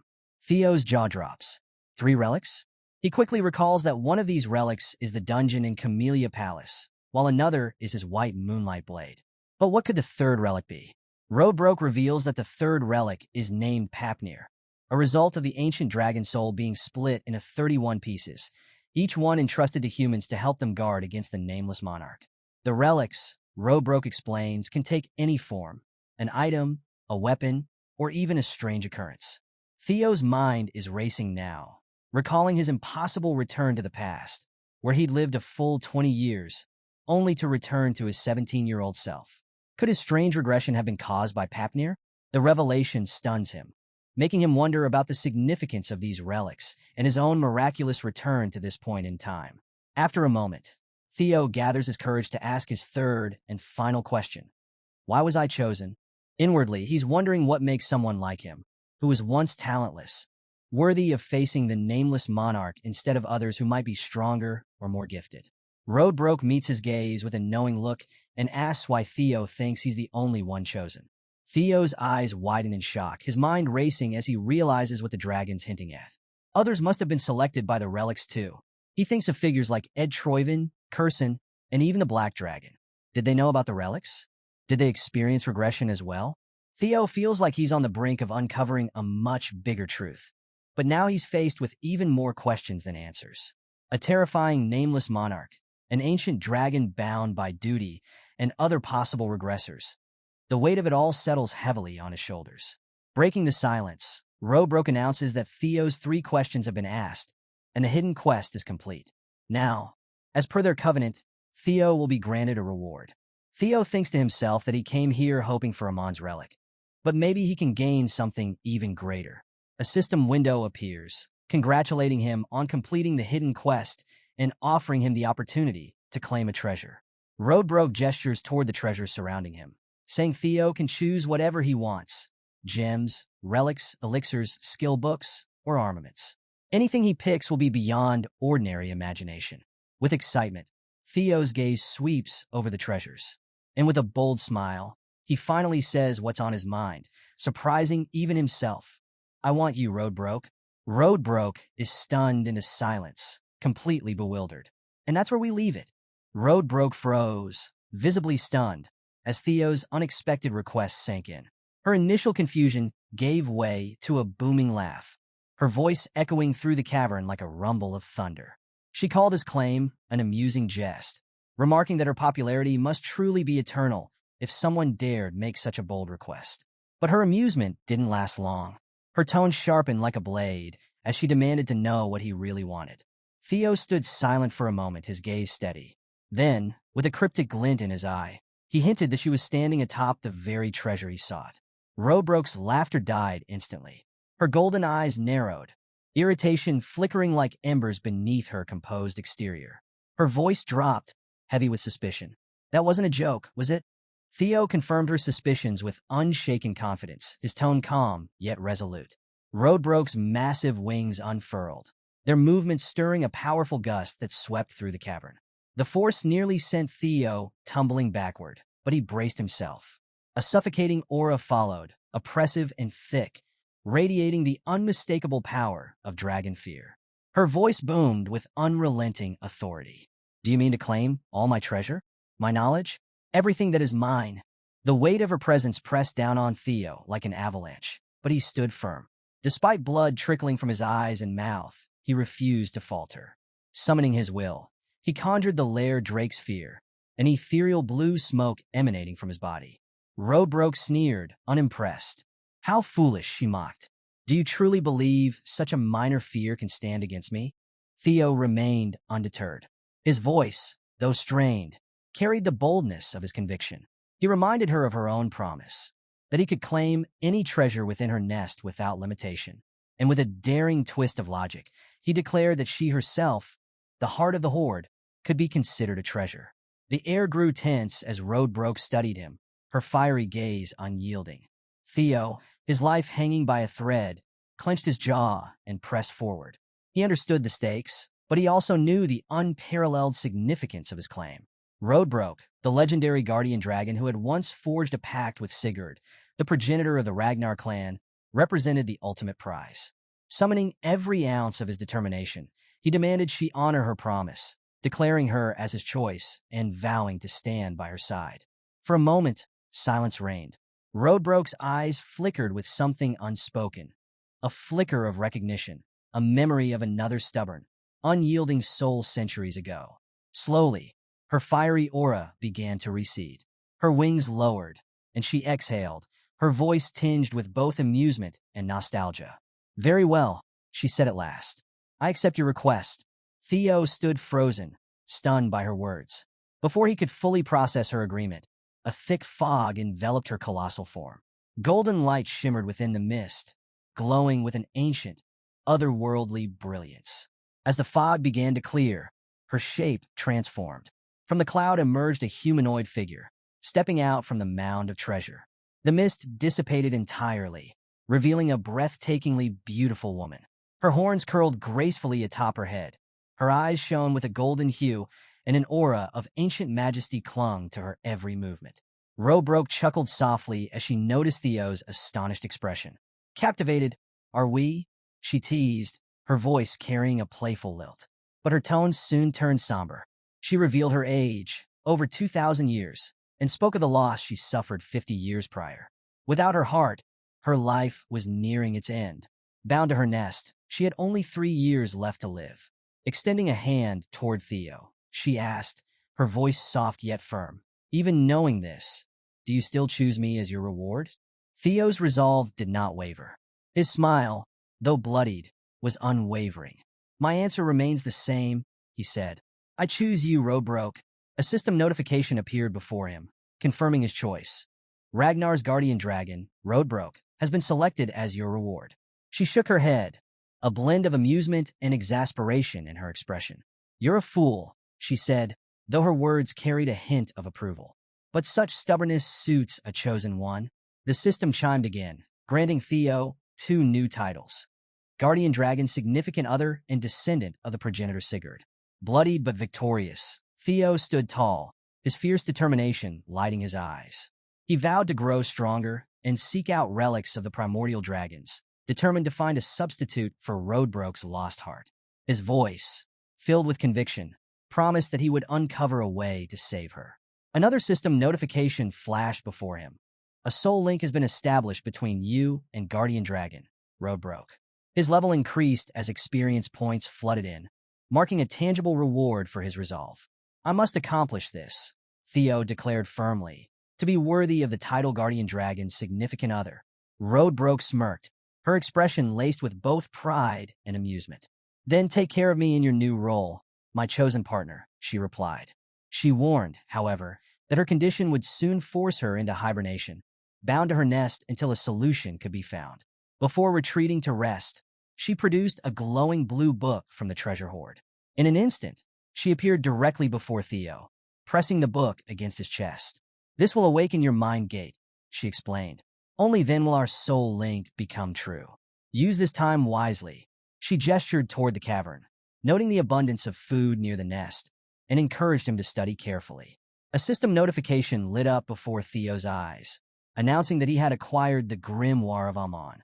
For a moment, he was stunned, his gaze fixed on the glowing book in his hands. The system elaborated, describing the tome as a mystical artifact tied to the sound that resonated at the dawn of creation, a holy resonance embodying universal truths. The weight of the revelation left Theo awestruck. This wasn't just a treasure, it was a link to the origins of existence itself. Marveling at his fortune, Theo turned to Roadbroke, his voice carrying a mix of curiosity and urgency. He inquired how long it would take to awaken his mind gate. Perched gracefully on a treasure chest, her golden eyes gleaming with amusement, Roadbroke explained that the initial process would take roughly a month. Theo's expression darkened as the gravity of her words settled in. He recalled the pressing urgency of his current predicament. The second stage of the awakening ceremony was in full swing, and only 15 days remained to complete the trial. Anxiety crept into his voice as he asked if he could return to her nest after finishing the exam. Roadbroke's response came with a teasing smirk, but her tone carried an unyielding authority. "I won't permit you to leave until you've opened your mind gate." Theo froze. She wasn't joking. The realization hit him hard. He now had just 13 days to achieve something others required a month to accomplish. All while his competitors continued their hunt, gathering bells and battling for dominance. The pressure was suffocating, but there was no way to back down now. 3 days earlier, the grounds of the Central Intelligence Bureau lay buried beneath a thick blanket of snow. The frigid air wasn't the only thing chilling the atmosphere. Axion's uncle stood nearby, his malicious grin radiating a sinister energy far colder than the winter frost. Axion watched silently as his uncle rummaged through a container, eventually pulling out what appeared to be an innocent marble. But in this world, appearances were deceiving. With a theatrical flair befitting a villain in a dark fable, Axion's uncle began explaining the marble's purpose. It wasn't merely decorative. It enhanced the energy of fiends trapped within, creating an anti-field zone to repel other fiends. Demonstrating its power, he crushed the marble in his hand. A haze of black and purple miasma swirled out, twisting and condensing into a fiendish creature with a gaping maw large enough to devour Axion whole. Before Axion could react, shadows erupted from his uncle's feet. They coiled and surged upward, forming the shape of a massive dragon. With a single devastating strike, the shadowy dragon obliterated the fiend in an instant. Axion stood frozen, caught between awe and unease. The spectacle was a grim reminder of the monstrous legacy he'd inherited. His uncle, unbothered by Axion's inner turmoil, moved on, detailing the next stage of their plan. The second stage of the trial was straightforward: kill fiends and earn points. But for Axion, the mission carried a far more vindictive twist. His task was to lure Theo out into the open using the marbles. Axion, never one for subtlety, proposed torturing Theo to extract every ounce of information about the Rose Palace relic. His uncle, however, shot down the idea, warning that Theo was not someone to be underestimated. Restraint has never been your forte, he chided, earning a sharp glare from Axion. Instead, the plan was to exploit Theo's emotional ties, targeting his followers from the training grounds to provoke a reaction. Back in the present, Axion's scheme was unraveling. Despite the bait laid out, Theo remained elusive, refusing to participate in fiend hunting like the other competitors. It was as though he had vanished entirely. With only 12 hours left on the clock, Axion brooded in frustration. His rank, 860 points, was a poor consolation. Behind him, the rhythmic hum of footsteps announced the arrival of Felix Ragnar, a swordsman from Plum Blossom Palace and currently ranked 5th with 446 points. Felix, ever the self-proclaimed investigator, suggested Theo might have been captured by the Seal Scoundrels, a notorious band of rogue competitors. Axion's response was cutting, a cold, soul-piercing glare followed by a sneering remark. "Your deductions are as pathetic as your rank," he snapped. To twist the knife further, Axion mocked Felix's association with Lady Plum Blossom. Felix's jaw clenched, his hands trembling with suppressed anger. He wisely chose not to retaliate. Axion dismissed him with a wave, turning his attention back to the matter at hand. It's time to drag Theo out of hiding. Rallying members of the Scaled Dragon Society and Plum Blossom Palace, Axion laid out a new plan: systematically hunt down Theo's companions. The members of the Scaled Dragon Society grinned maliciously, eager for the hunt. But as Axion plotted, an eavesdropper lurked in the shadows. Concealed behind a tree, Ray Ragnar, ranked 3rd with 561 points, listened intently. Deeper within the forest, the dying screech of a forest lizard echoed ominously. A band of hunters stood triumphant over its carcass, the scent of blood mixing with the damp aroma of moss and earth. This wasn't just any lizard, it was a mid-tier fiend. The hunters basked in their inflated sense of accomplishment, oblivious to the grander battles unfolding elsewhere. Among them was Sybil, ranked 68th with a mere 31 points, just enough to avoid being written off entirely. He clutched a yellow demon bell, a token of his earlier victory over a fiend so feeble it barely qualified as prey. Sybil's comrades, Gordon, ranked 53rd with 52 points, and Romero, ranked 62nd with 36 points, shared in his fleeting self-satisfaction. Their modest triumphs were enough to keep them alive, but not enough to elevate their standing. If points were currency, they'd still be impoverished. Sybil held up the yellow demon bell, the lackluster emblem of their mediocrity, grumbling. 12 hours left. Where's Theo? His tone carried more irritation over wasted supplies than concern for Theo's safety. Gordon, the group's self-proclaimed strategist, offered his theory. Theo's probably orchestrating something big. He's not like us, scrapping for points just to stay afloat. Romero, the group's resident optimist, chimed in with a spark of excitement. What if he takes the top spot again? His enthusiasm was met with a round of annoyed glances, his companions too jaded to share in his naivety. Their conversation was cut short by the sickening crunch of steel piercing flesh. Without warning, Orion Gardner, ranked 14th with 1,173 points, drove his blade through Sybil's back. The sound echoed sharply, and Sybil's victorious grin twisted into a grotesque mask of shock as blood spilled down his front. Orion yanked his sword free with a flourish, his icy voice cutting through the moment. "You're nothing more than fodder." Gordon and Romero froze, their breaths hitching as Orion's frosty gaze landed on them. His disdain was palpable, his raised sword daring them to make a move. Before either could react, chaos erupted in a flurry of blood and steel. Meanwhile, deep within Roadbroke's nest, Theo stood under the penetrating gaze of the ancient dragon. Her glowing amber eyes studied him with an unsettling mix of curiosity and judgment. Her voice, a resonant rumble that seemed to reverberate through the cavern walls, filled the space as she appraised his progress. In a feat deemed nearly impossible, Theo had partially awakened his mind gate in under a month. A timeline so extraordinary it would shatter the confidence of even the most prodigious sorcerers. A system notification materialized before Theo, proclaiming his partial mastery of the grimoire of Amon. Reading the description, Theo couldn't help but smirk wryly. "That's my life," he muttered to himself. Always the overachieving B+ in a world demanding A++. The grimoire was no ordinary artifact. It was a relic shrouded in mystery, its secrets tied to the primordial sound of creation. Unlocking its full potential demanded immense mana reserves and a connection to a dragon's heart, both of which Theo possessed. This allowed him to advance at a pace that most could only dream of. Yet, as always, the system wasn't one to let him rest on his laurels. A new skill, hatching, was granted, an ability that allowed him to manipulate lingering thoughts through psychokinesis. Impressive in theory, but far from the game-breaking power he'd been hoping for. Roadbroke, unimpressed by his momentary grumbling, closed her massive eyes and spoke bluntly. "You've barely qualified to call yourself my consort." Theo blinked in disbelief. Consort? What kind of twisted partnership terms is this dragon operating under? Ignoring his bewilderment, she continued, her tone matter-of-fact. "You'll need rigorous training to master advanced skills. And don't forget, I have only 2 years left. If you don't restore me, we're both doomed." Her bluntness only fueled Theo's resolve. He met her gaze with a determined grin. "Don't worry, I'll fix this. You stuck with me now." Satisfied with his conviction, Roadbroke initiated the primordial covenant. Wisps of smoke coiled around Theo as her molten gold eyes burned brighter, her voice resonating with ancient authority. "You are my consort, the first in a millennium."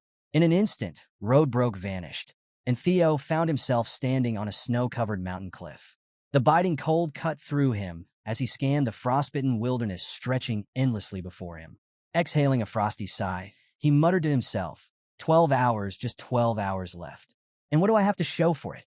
The weight of his situation pressed down on him like the icy winds.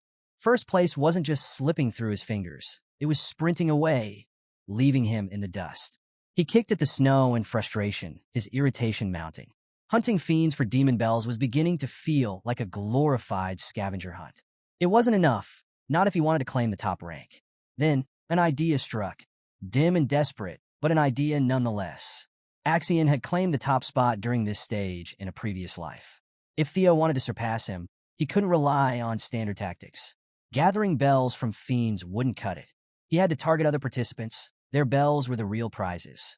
As determination crystallized into a plan, a darker thought surfaced. One name, one opponent loomed in the back of his mind.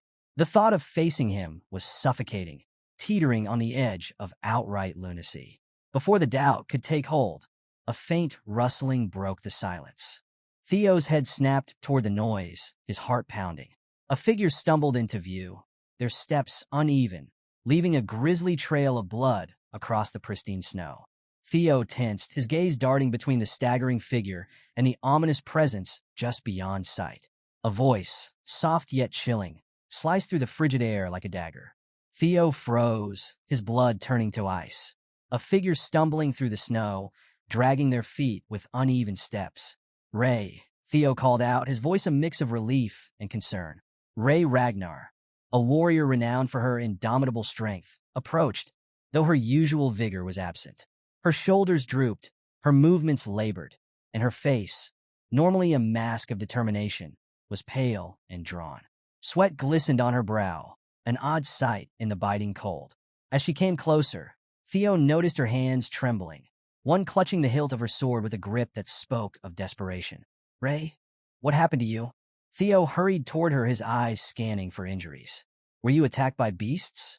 Ray didn't answer immediately. Her breathing was shallow, her chest heaving with exertion. Theo's sharp eyes quickly caught the dark stains spreading across her side. A wound, fresh and jagged, leaking crimson onto the snow. A chill ran down his spine, colder than the winter air. "This wasn't a monster," he muttered, his voice tinged with unease. "Ray, did someone ambush you?" She tried to steady herself, but her knees buckled.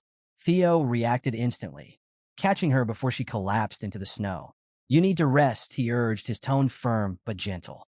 "You can explain everything later." Ray shook her head weakly, her voice rasping through her shallow breaths. "Go west, now," she managed, her words barely audible but charged with urgency. Theo eased her to the ground, carefully propping her up against a tree. Her sword slipped from her grasp, falling into the snow. Without thinking, Theo reached down and picked it up. The moment his hand closed around the hilt, a searing light erupted, enveloping him in a blinding flash. System notification. Hatchling synchronization initiated. Accessing memories within the sword. Reading the thoughts of its owner, Ray Ragnar. Theo's vision blurred, the snowy forest dissolving into swirling colors. When the scene solidified, he found himself standing in a secluded section of the woods, shadows cast long by the pale light. He wasn't alone. Hidden behind the massive trunk of a tree, he saw Ray Ragnar crouching, her eyes locked on a clearing ahead. Axion stood at the center, his presence as oppressive as the cold. Surrounding him were Theo's comrades, bound and bloodied, their faces swollen from merciless beatings. Axion's subordinates circled them like wolves, their weapons glinting ominously. "No sign of Theo yet," one of Axion's men reported gruffly. "But we've left enough tracks to lure him here." Another henchman snickered, his tone dark and gleeful. "We even let monsters roam the area. If Theo's alive, he'll come running." Axion remained silent, his icy gaze fixed on the hostages. His expression was unreadable, but the chilling aura he radiated spoke volumes. After a moment, his lips curved into a cruel smirk. "Should I execute them?" He mused, his tone casual, as though he were deciding what to eat for dinner.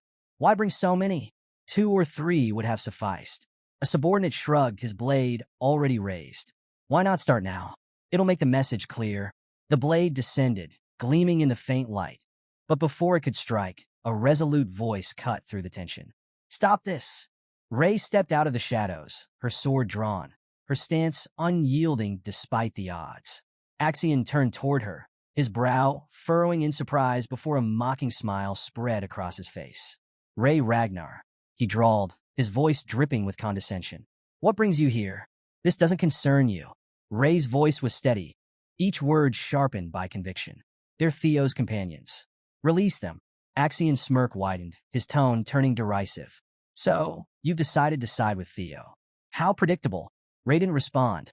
Instead, she lunged, her blade slicing through the air with deadly precision. Axion met her charge effortlessly, his sword flashing in a perfect arc. The clash of steel rang through the clearing, sparks flying with each strike. Ray's attacks were relentless, her determination unwavering, but Axion's skill and strength were overwhelming. With a crushing blow, Axion's blade sent Ray sprawling to the ground. She struggled to rise, her body trembling under the strain, but her strength was nearly spent. Axion loomed over her, his sword poised for the final strike. The memory shattered like glass, and Theo found himself back in the present, the snow-covered forest returning around him.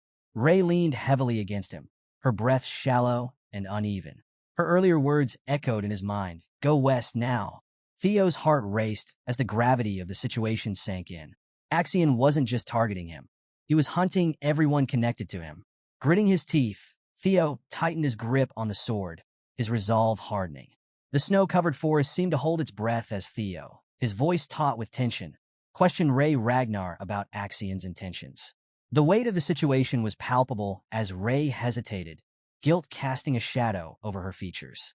She admitted quietly that Axion had taken Theo's comrades to draw him out, a desperate attempt to force his hand after Theo had remained elusive. Theo's fists clenched tightly, his nails biting into his palms as anger and determination swirled within him like an oncoming storm. He demanded to know their location, his voice sharp and unyielding, but Ray's fragile voice wavered as she warned him of the danger. The Central Intelligence Bureau supervisors, she revealed, were backing Axion, a force even Theo couldn't hope to confront alone. Her words fell on deaf ears as Theo's jaw tightened, his resolve solidifying like iron. To him, every moment spent deliberating was another moment his comrades remained in peril. He declared that this was no longer a trial. It was something far more critical. Ray's voice cracked with emotion as she shouted that this was a carefully orchestrated trap designed to eliminate him. She pleaded with him to regroup, rally support, and strategize, but Theo's fiery determination blazed brighter. He barked that there was no time to waste and that he would not stand idly by while those he cared for suffered. Ray's frustration boiled over, her voice trembling as she voiced her fears. She couldn't bear the thought of losing anyone else.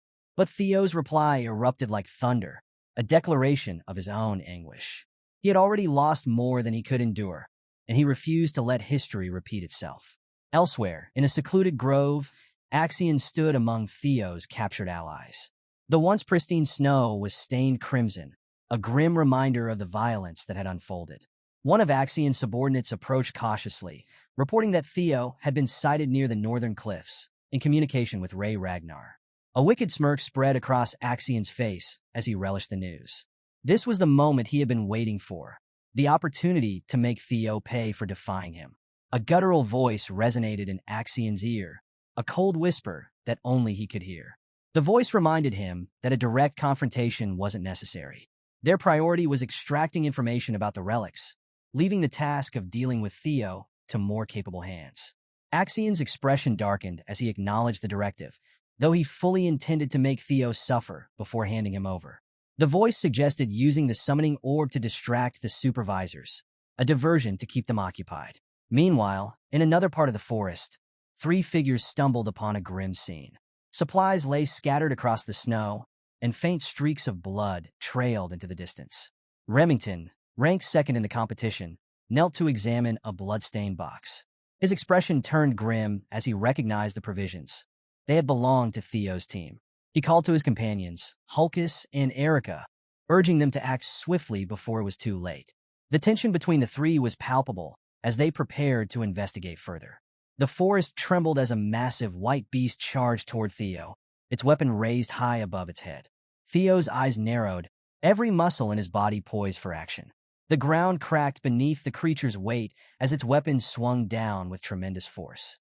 Theo sidestepped at the last possible moment, narrowly avoiding the devastating blow.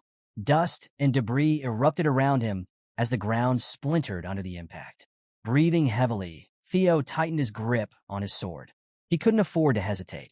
In a single fluid motion, he lunged forward, his blade cutting through the air with precision. He targeted the beast's vulnerable spots, his strikes swift and lethal. The creature let out a bone-chilling howl before collapsing with a resounding thud. Theo didn't pause to celebrate. His mind raced as he pressed onward. His comrades' lives depended on his speed and resolve. As he moved through the forest, the sound of rustling alerted him to another threat. 5 identical beasts emerged from the shadows, their glowing red eyes locking onto him. They growled deeply, their menacing presence meant to intimidate and delay him. Theo gritted his teeth, recognizing their purpose immediately. They weren't ordinary foes. They were designed to test his limits and stall his progress. Without hesitation, Theo tapped into the power of his dragon's third claw. Energy surged through his veins, and his sword crackled with a faint blue glow. With a single, sweeping strike, he unleashed an arc of energy that tore through the beasts like a blade slicing through silk. The creatures collapsed in unison, clearing his path once more. Theo's determination burned brighter with each passing moment, his resolve as unyielding as steel. His mind raced, calculating the challenges ahead. Axion was unpredictable, a volatile wild card, but Theo knew the real threat lay in the shadows, the supervisors of the Central Intelligence Bureau. Their calculated interference was the driving force behind Axion's erratic actions. If Theo didn't act swiftly, the situation could spiral out of control. As Theo advanced, the final beast loomed before him, a towering, hulking figure far more menacing than its predecessors. He crouched slightly, his muscles coiling like a spring, then launched himself into the air with explosive force. His sword gleamed as he descended, aimed with unerring precision at the beast's skull. The creature's maw opened wide to counter, but Theo was faster. With a decisive strike, he plunged his blade deep into its head. The beast convulsed violently before collapsing in a lifeless heap. Landing gracefully, Theo exhaled sharply, his focus unwavering. He uttered a single thought aloud. Axion was next. At the same moment, Ragnar stood motionless in the forest, her gaze fixed on the horizon where Theo had disappeared. Memories flooded her mind. Childhood moments when Theo had guided her through a dark forest with the same unwavering bravery he now displayed. She clenched her fists, her determination solidifying like ice under pressure. Theo had always been selfless and fearless, but this time, Ray resolved not to let him face the danger alone. Without hesitation, she set off, determined to lend her strength to the battle ahead. Meanwhile, at the enemy's base, Theo's captured comrades sat bound and battered. Their expressions were grim, frustration and anger etched deeply into their faces. One of them, defiant even in chains, struggled against his restraints and shouted a curse at their captors. Axion reacted with disdain, planting his boot on the man's face and shoving him to the ground with casual cruelty. Tiring of the noise, Axion unsheathed his sword, pressing its cold edge against the captive's throat. His grin was malicious as he taunted the prisoner. But before he could act further, a calm voice from the shadows reminded him of the orders from the Intelligence Bureau. Rash actions, the voice warned, could jeopardize the mission. Growling in frustration, Axion relented, though his anger simmered just beneath the surface. He perched arrogantly on the captive's back, using the man as an improvised seat. Through the dense trees, Axion's crimson eyes caught faint lights in the distance. His expression darkened as realization struck. High-ranking prosecutors had been dispatched to monitor Theo, another sign that even Axion's own family doubted his ability to handle the situation. Theo stepped into the clearing, his presence commanding immediate attention. All eyes turned toward him, including those of his bound and bloodied comrades. Shock flickered across their faces as they saw him. Axion, sitting smugly, lifted his gaze and locked eyes with Theo. For a brief moment, silence hung heavy in the air before Axion's lips curled into a smirk. He taunted Theo with mockery, accusing him of taking his time to appear. Theo moved forward, his steps steady, his gaze sweeping the scene. He took note of every detail. The captives on his left, the guards bristling with tension to his right, and Axion, exuding arrogance from his makeshift throne. Axion's smug remarks rolled off Theo like water off stone. Instead, Theo's focus sharpened on the man beneath Axion's feet, his grip tightening on his sword. Axion stood, his hand moving to his sword hilt, but the shadowed voices once again called for restraint. They cautioned Axion against letting Theo provoke him. Axion hesitated before regaining his composure, shifting to a more neutral tone as he addressed Theo. He urged Theo to see reason, attempting to frame their confrontation as inevitable. Theo interrupted coldly, asking if Axion was afraid. His words were sharp and unrelenting, driving straight to the heart of Axion's insecurities. He mocked the lengths Axion had gone to, hostages, guards, and an elaborate setup, to lure him out, framing it as an act of fear rather than strategy. The accusation struck a nerve, and Axion's composure cracked. His fury bubbled to the surface as he lashed out, calling Theo delusional. Theo pressed on, raising his sword and challenging Axion directly. He demanded a duel, invoking Ragnar pride and questioning whether Axion had abandoned it entirely. Enraged, Axion finally snapped. He declared his acceptance of the challenge, vowing to end Theo once and for all. Above, hidden among the treetops, spies observed the escalating situation. One murmured about the tension rising, while another reminded their companions to stick to the plan, prepared to intervene if Axion lost control. Back on the ground, Axion barked orders at his subordinates, ensuring no one interfered. This, he claimed, was a matter of honor, a duel of pride. He assured that the hostages would remain untouched until the fight concluded. Theo moved first, his speed startling, Axion barely managed to block the initial strike, stumbling slightly as his mind raced to catch up. Theo's taunting smirk only stoked the fire of Axion's anger. In retaliation, Axion unleashed his ultimate technique, Thousand Dragons Roar. A massive red dragon materialized, its jaws snapping at Theo with terrifying force. For a brief moment, Theo stood frozen, awed by the sheer power of the attack. But his hesitation was fleeting. Summoning his blue sword, Theo countered with Dragon's third claw, the blade glowing brilliantly as it cleaved through the roaring dragon's energy, nullifying the attack instantly. Axion stared in disbelief as his ultimate technique was dismantled with ease. Theo stood tall, his confidence unshaken, his sword gleaming in the pale light. A smirk tugged at his lips as he leveled a cold remark at Axion, questioning whether the Elder Ragnar had anything of value to teach him. And that's where we'll leave it for now. Axion, driven by fury, and Theo, standing tall with unshakable resolve. The clash of Ragnar pride is about to reach its peak, but who will emerge victorious? Don't miss the next episode as the stakes rise, secrets unravel, and destinies collide. If you enjoyed this recap, don't forget to like, subscribe, and hit that bell icon to stay tuned for more epic battles and gripping twists. See you in the next one. Reincarnator, the 14th ranked executive of the Scaled Dragon Society, erupts with rage. His face twists in fury, veins bulging as he roars. Damn it all. This isn't going as planned. Across a treacherous, snow-covered chasm, Theo battles his opponent, and Orion watches from a distance. At first skeptical, unease now gnaws at him. Theo is far more powerful than Orion anticipated. How strong is he? The thought tightens a coil of dread in his chest. A bead of cold sweat slides down his temple. His jaw clenches. This fight has grown far more complicated than he'd predicted. To Orion's shock, Axion, arrogant, overconfident Axion, is losing. A dangerous idea sparks in his mind. Should I betray Axion? Throw my support behind Theo? After all, Axion has always been an insufferably cocky son of a. Orion's thoughts swirl. His expression becomes unreadable as he weighs risks against rewards. The idea of betrayal flickers, but resolve quickly hardens in his eyes. He mutters to himself, too late to switch sides now. The Bureau's proctors are here. They'll handle Theo. My priority is creating a diversion. Raising his voice above the icy silence, Orion commands, Scaled Dragon Society, disperse. Now! The order cuts through the frosty air, echoing among the snow-laden trees. Like shadows in the blizzard, his men vanish into the dense forest. We need to get out of here, one hisses urgently.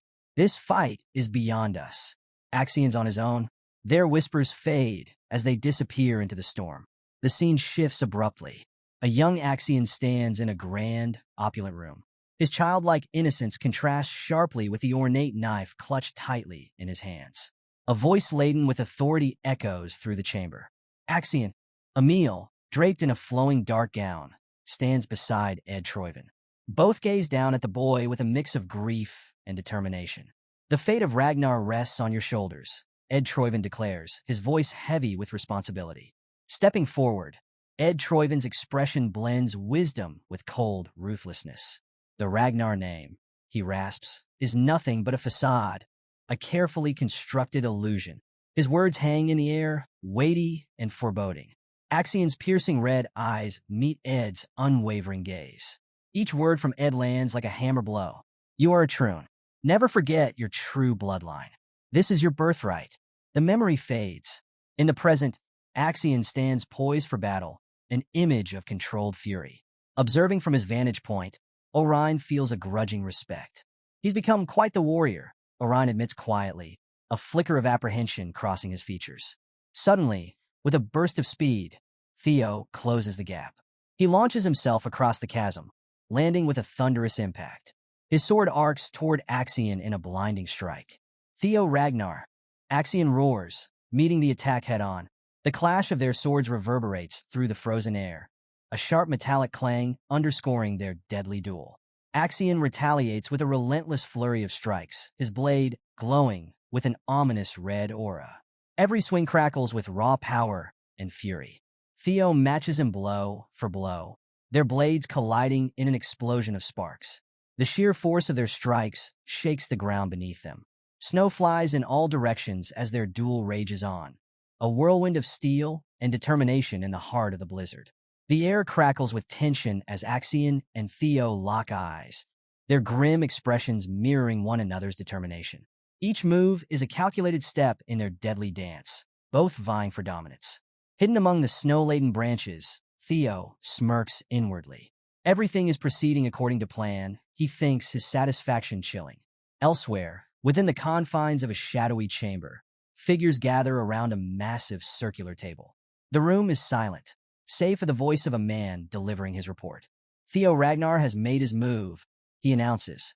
He's currently locked in combat with Axion Ragnar. The news ripples through the room, sparking murmurs of anticipation. Julius throws back his head and laughs, his voice booming. About time, Theo's finally making his move. His excitement is contagious. Wolfgang, however, frowns in confusion. He wasn't eliminated? I thought our men dealt with him. He mutters, uncertainty lacing his tone. At the head of the table, Ed Troon exhales softly, a subtle sigh of relief. He lives, he says, his smooth voice tinged with satisfaction. Excellent. Now the final phase can commence. A sinister smirk stretches across Ed's face. Once Axion has served his purpose and retrieved the information we need, he trails off, his tone dripping with menace. My hand-picked swordsman will be waiting to cut him down. Like a ripe fruit falling from a tree, two guards in ornate golden armor approach the table. One bows respectfully. Lord Troyven, we've received new intel, he says solemnly. What is it? Ed asks, his voice low. The guard hesitates before continuing. Axion and Theo are now in the midst of a duel. Ed mutters under his breath. What in the... Back at the duel, Theo's movements blur as he unleashes a dizzying display of speed and skill. His jester's footwork technique turns his swordplay into a whirlwind of relentless strikes, each aimed with deadly precision. Axion struggles to defend himself, barely managing to parry the onslaught. Theo's blade arcs like a flashing streak of light, singing through the air with every near miss.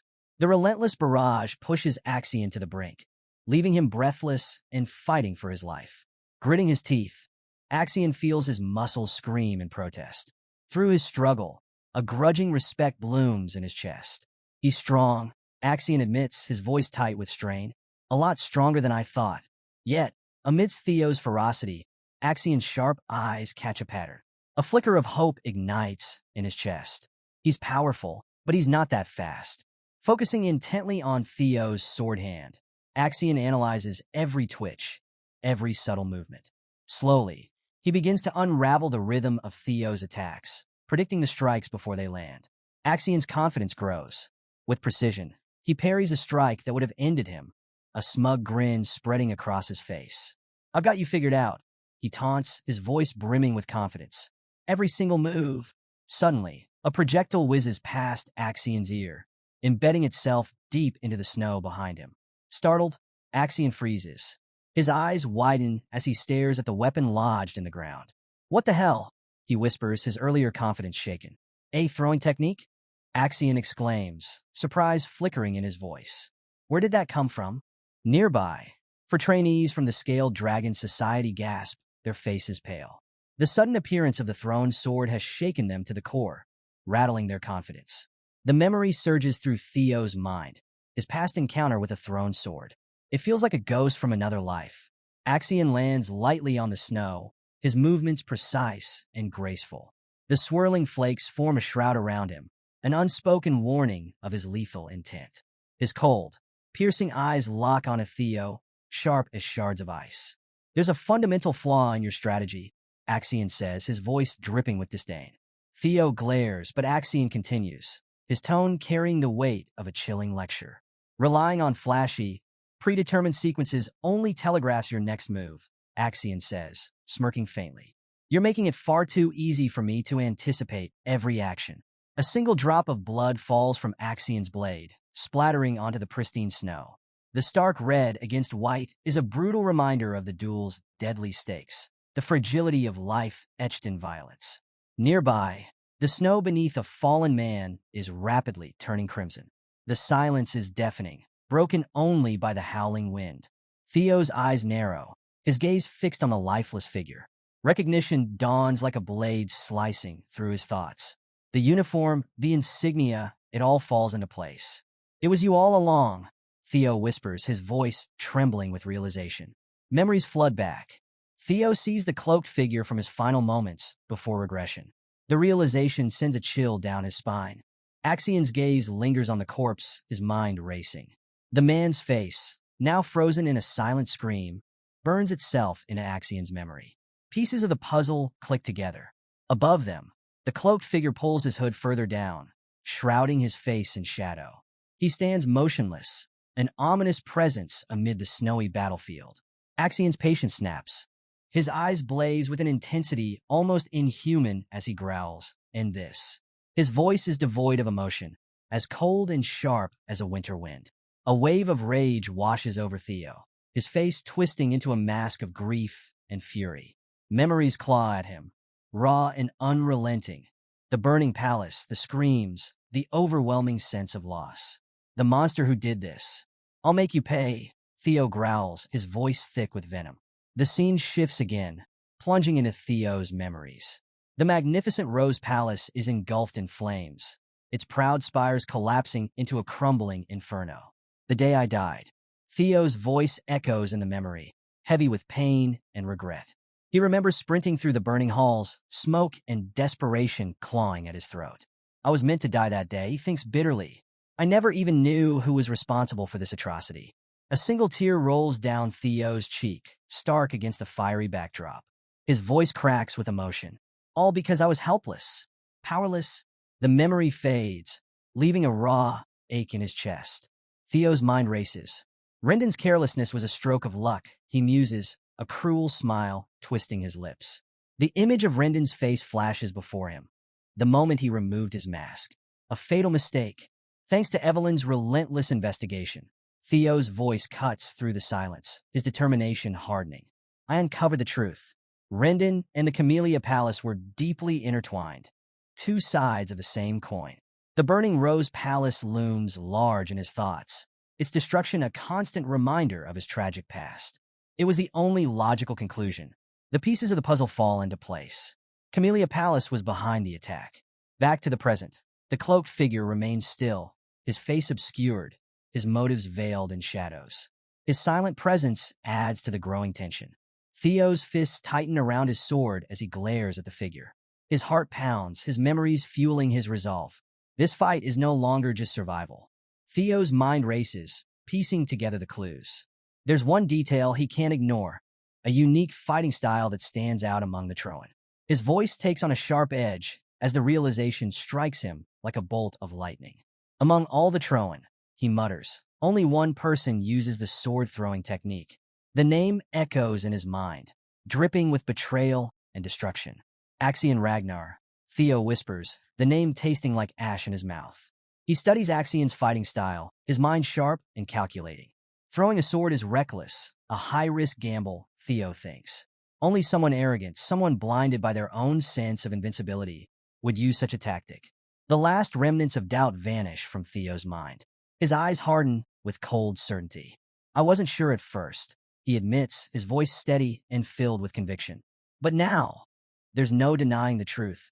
Theo's bloodied fingers tighten around the shattered remains of his sword. The fractured metal bites into his skin, but the pain doesn't register. The sound of the breaking blade echoes in the air, a mirror of Theo's shattering illusions. The sword finally splits into two useless pieces, falling apart in his grasp. Theo growls, his voice low and raw. "What is it with you people? Why are you so hellbent on ending my life?" Axian stares, stunned. His eyes widen in disbelief as he processes what he just witnessed. He just broke a sword with his bare hand. Axian stammers, his voice betraying a mix of awe and shock. Theo lets the broken pieces fall to the ground, his expression unyielding. He glances down at his bloodied hand, then back at Axian. "This isn't like before," Theo declares, his voice unwavering. "I won't make the same mistakes again." In one swift motion, Theo retrieves a sword lying in the snow, a weapon discarded by one of his fallen comrades. He grips the hilt tightly, the cold steel biting into his palm. A steely glint flashes in his eyes, his face a mask of determination. "I will survive," Theo vows, his voice brimming with strength. "And I will protect those I fight alongside." With a sudden surge of power, Theo throws one half of the broken sword at Axion. Axion scoffs, unimpressed. What was that pathetic display? He sneers, his tone dripping with contempt. A pale imitation of my technique. You're a fool. But as the words leave his mouth, something shifts. Axion's eyes narrow, a flicker of recognition sparking in their depths. His expression falters. Theo's movements blur. His speed accelerates exponentially, catching Axion off guard. Axion struggles to follow the sudden shift in tempo, his senses overwhelmed. What in the world is this speed? Axion thinks, his mind spinning as he tries to process the impossible. A chilling premonition washes over him, the hairs on the back of his neck standing on end. He finally recognizes the aura surrounding Theo, a raw, unbridled power radiating from him. This isn't just killing intent, Axion whispers, his voice shaking. This is something far more sinister. Theo's mana surges, an overwhelming wave of raw energy exploding outward. The air itself seems to warp under the pressure, suffocating and oppressive. Axion staggers, his breath hitching, his body instinctively recoiling under the crushing weight of Theo's power. How? Axion's thoughts spiral in panic. How can his mana levels be this high? A horrifying realization dawns, his blood running cold. Could Theo have been holding back this entire time? Was this all part of his plan? Why was he hiding his power? Axion mutters, his voice trembling. But he doesn't have time to finish the thought. Theo launches a devastating attack, his sword radiating an almost otherworldly light. A wave of pure energy tears through the forest, splintering trees and shaking the earth itself. The ground cracks, the air crackles, and the world becomes a maelstrom of destruction. With a cry, Theo raises his sword high and brings it down with ferocious speed, aiming for Axion's head. Desperate, Axion raises his own blade, barely managing to block the strike. Sparks erupt as steel clashes against steel, the impact sending violent tremors up Axion's arms. Fueled by adrenaline and rage, Axion retaliates with a series of frenzied attacks. Each swing is a desperate attempt to regain control. Every ounce of strength and skill pushed to its limits. One of Axion's wild strikes connects, slicing into Theo's arm. Blood sprays onto the snow, a vivid reminder of the brutal reality of their duel.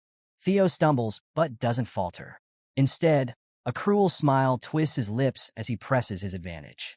So, Theo taunts, his voice dripping with sarcasm. Is this the extent of your mighty power? I must say, I'm disappointed. Axion's face contorts with fury. He snarls, his voice a guttural growl. You'll pay for that. In a bold move, Axion grabs Theo's hand, catching him completely off guard. Theo stumbles, his balance thrown, his eyes widening in shock. Axion seizes the moment. His blade arcs toward Theo's head with deadly precision.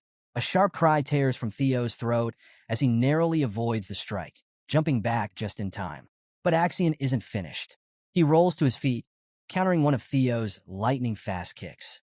The force of the blow staggers Axion, his arms trembling as he blocks. The battle becomes a brutal, relentless exchange of blows. Each strike carries the weight of their shared history, the unspoken grudges and destinies intertwined between them. Snow swirls around them in a chaotic ballet of death and fury, the silent witness to their struggle. Theo advances, his eyes blazing with cold fire, his sword poised in a ready stance. The snow falls heavily now, its quiet beauty contrasting the ferocity of the fight. Axion pauses mid-stride, his head cocked slightly to the side. His instincts scream at him, something's changed. What's this? He murmurs, sensing the shift in Theo's demeanor. Theo doesn't answer. His focus sharpens, and with deadly intent, he charges again. Their swords collide, the impact creating a vortex of energy that explodes outward. Snow and debris scatter in all directions, and for a moment, the air seems to distort and bend around them. Theo's face is a mask of grim determination, his gaze fixed solely on Axion. Finally, he utters a single word, a name dripping with venom and hatred. Axion. With a ferocious roar, Theo charges forward, his boots kicking up sprays of snow as he closes the distance. Every ounce of his strength, every drop of his fury is poured into this final attack. Let me give you a taste of your own medicine, Theo growls, his voice chilling and menacing. He pauses, letting the weight of his words hang in the air. Do you know what it feels like? Theo's voice is low, deadly. as his burning gaze locks onto Axion. His face, illuminated by the ethereal glow of his blade, radiates cold, hard fury. To have a sword plunged through your stomach? The question cuts as deeply as the promise of violence it carries. Axion's eyes widen in disbelief, his mind racing. But it's too late. Theo's blade finds its mark, slicing through the air with lethal precision. The glow of the sword arcs toward Axion's head, its radiance burning bright against the snowy backdrop. This doesn't look like a monster attack, a voice observes, surveying the scene. It looks like someone was taken. The only one capable of something like this is Axion, Remington suggests. Hulkus, Erica, and Remington exchange uneasy glances. Axion? Hulkus wonders aloud. But he's in first place. Does he want to get more bells? Remington's eyes narrow as the realization strikes. It seems he took Theo's subordinates as hostages to draw him out. His voice hardens. He's planning to get rid of Theo during the second blooming ceremony. Hulkus bristles, furious. What? He should fight him fair and square. What's he even doing? Ever pragmatic. Erica replies coolly. Turns out Axion is a coward, huh? So what? Hulkus shouts, his frustration spilling over. Erica remains calm, though her words cut. This is Ragnar's blooming ceremony. Situations like this are normal. Remington falls silent, deep in thought, his expression unreadable. Finally, he speaks, disapproval lacing his tone. That's why I don't like Ragnar. Even if it's a battle of strength, this is still unacceptable. Erica's sharp gaze meets his. Your words are dangerous, she warns. Are you being serious, Remington? With newfound resolve, Remington declares, I must save his subordinates. If it were Theo, he would do the same. Hulkus turns to Erica, urgency in his voice. If you come with me, you'd be a great help, he pleads. We must go. Nuna, you're coming with us, right? Erica's response is blunt. No, I'm not interested. She elaborates, her tone cold. I only followed you because I thought I'd meet Theo Ragnar. But I don't see him. Her disdain is palpable. And I really hate weak men. I don't want to save them. Hulkus stares at her aghast. Nuna, are you trash? What? You punk. Erica snaps back. Remington interjects, stepping forward. Erica, he says knowingly. I know why you want to meet Theo. Erica's eyes widen, caught off guard by his statement. Remington presses on, his voice persuasive. If you help me this time, I guarantee it'll help you achieve your goal. A sudden burst of movement shatters the stillness of the snowy landscape. Remington, Hulkus, and Erica sprint through the icy expanse, their mission clear. Remington glances back with determination. Wait just a bit longer, everyone. A sword materializes out of nowhere, blocking their path. A hand grips the hilt, the intent unmistakable. Stop, the sword's owner commands, stepping forward to bar their way. In the distance, a group of figures emerges from the shadows, swords drawn. They form an imposing barrier. Remington's eyes widen in recognition. Scaled Dragon Society. Orion steps forward, a smirk playing on his lips. It's been a while, Remington, he says, his voice dripping with sarcasm. I can't believe you threw us away to team up with some dumbass. Orion's smirk deepens as he continues. And now you're hanging out with those stupid bear ranks? Hulkus explodes, fists clenched. What are you saying? That we're just dumb bears who use muscles for brains? Feigning innocence, Orion shrugs. I didn't say all that. Remington's voice cuts through the tension like steel. Move, Orion. I don't want to fight an old friend. Orion's smirk fades. I refuse. Remington's gaze hardens, his grip tightening on his sword. If you won't move, Remington says, his voice laced with menace, then I'll have no choice. The sword swings with deadly force, its intent clear. But to get rid of you. Meanwhile, on the battlefield, Sybil's eyes widen in a mixture of shock and pain as blood splatters across the pristine snow, a stark contrast to the white landscape. Desperately, he struggles to untie himself using Axion's broken sword, which landed nearby after Theo's throw missed its mark. This is my chance, Sybil thinks, determination blazing in his eyes.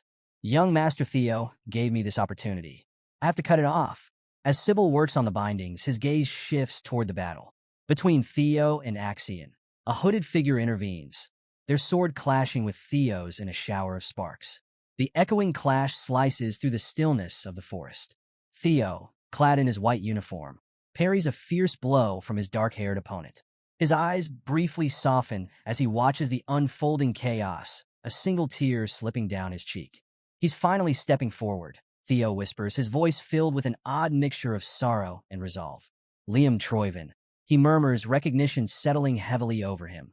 Liam's grim expression offers a somber apology. Forgive me, young Master Axion, Liam says, his voice weighted with resignation. I'll accept my punishment after the blooming ceremony. The battle intensifies.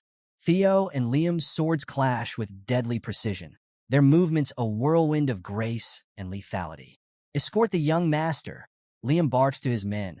Behind them, Axion watches the events unfold silently, his expression unreadable.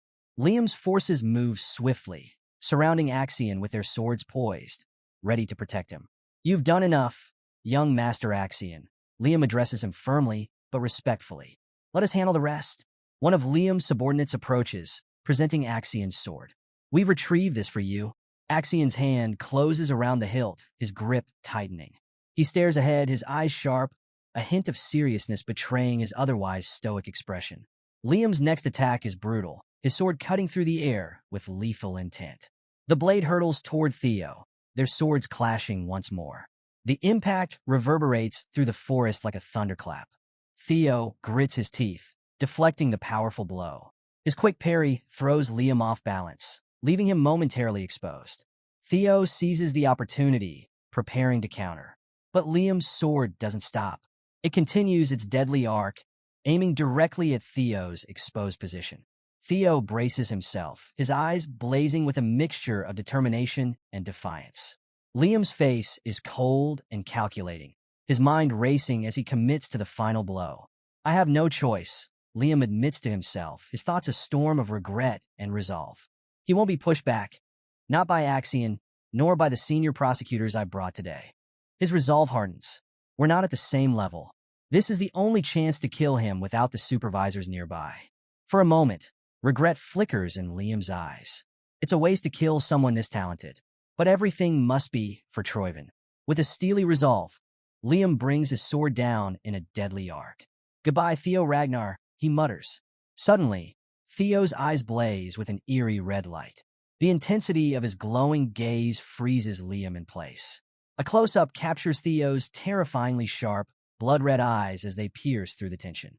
The battlefield erupts with a sickening sound. Blood splatters violently as a blade pierces through Liam's chest. Liam recoils, clutching his chest in agony. His cry of pain echoes through the snowy forest. Young master, Liam stammers, his voice trembling with shock and disbelief. Axion, standing nearby, stares at Theo, his own eyes wide with horror. What is this? Axion whispers, unable to tear his gaze away from the chilling spectacle before him. Axion's voice, distorted and seething with rage, cuts through the chaos. I told you not to intervene. His eyes glow with a malevolent intensity as his sword plunges through Liam's back. A crimson bloom erupts across the snow, staining the pristine white landscape. Liam's body stiffens in disbelief, his sword clattering to the ground. His face contorts in shock and pain, blood trickling from his mouth. His wide, uncomprehending eyes meet Axion's. With a sickening sound, Axion yanks his sword free, sending blood splattering onto the snow, a brutal testament to his ruthlessness. Liam collapses to his knees, clutching at his wound. Axion's subordinates stand frozen, their faces a mixture of horror and confusion. One stammers, speechless. Another cries out in anguish. Axion, what are you doing? Axion's glowing red eyes burn with an almost demonic light. A muscle twitches in his jaw as he spits his justification. You got involved in the fight because you thought I'd lose. That's an insult to me. An insult to the air. Theo watches in shock, realization dawning across his face. Axion, you crazy bastard, he murmurs. That's your own family. Axion turns back to Theo, a cruel smirk twisting his lips. Yes, Theo Ragnar, you are indeed strong, he sneers, his voice dripping with condescension. But not strong enough. In a flashback, where we see Ed Troyven standing before a young Axion, his face partially obscured in shadow. His voice is cold, filled with malice. The weak are useless, Ed declares. But you, Axion, you were born with talent. The scene shifts. Ed's face becomes partially visible, a sinister smile playing on his lips. You must trample upon others and stand above them. Only then can you claim the throne of Ragnar. Young Axian's eyes burn with an unsettling intensity, his small frame carrying a dangerous ambition. Back to the present, Axian's smirk is tight with arrogance. His gaze bears down on Theo with disdain. You must be weaker than me. That is the only logical conclusion. Raising his sword, his stance radiates power and ambition. I will be the strongest. I will claim the throne, and I cannot possibly lose to someone like you in such a place. His grip tightens on the hilt, his knuckles white with tension. A silent promise of violence hangs in the air. Anyone who gets in my way. With a furious roar, Axian unleashes his attack, his blade a red blur against the snowy backdrop. All shall be killed. Theo's face is etched with determination, his gaze locked onto Axian. With precision and focus, Theo meets the attack head-on. Their swords clash with explosive force, sending shockwaves rippling through the forest. Axian's eyes widen in shock. Where is he? Theo has already slipped past his attack, preparing a counterstrike. Blood sprays as Theo's blade finds its mark.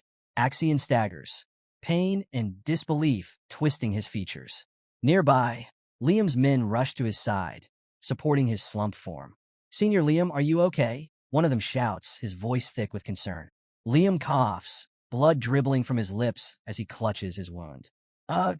One of his men glares at Axian's direction, torn between loyalty and outrage. Damn it, Axian, I know you're reckless, but this is too far.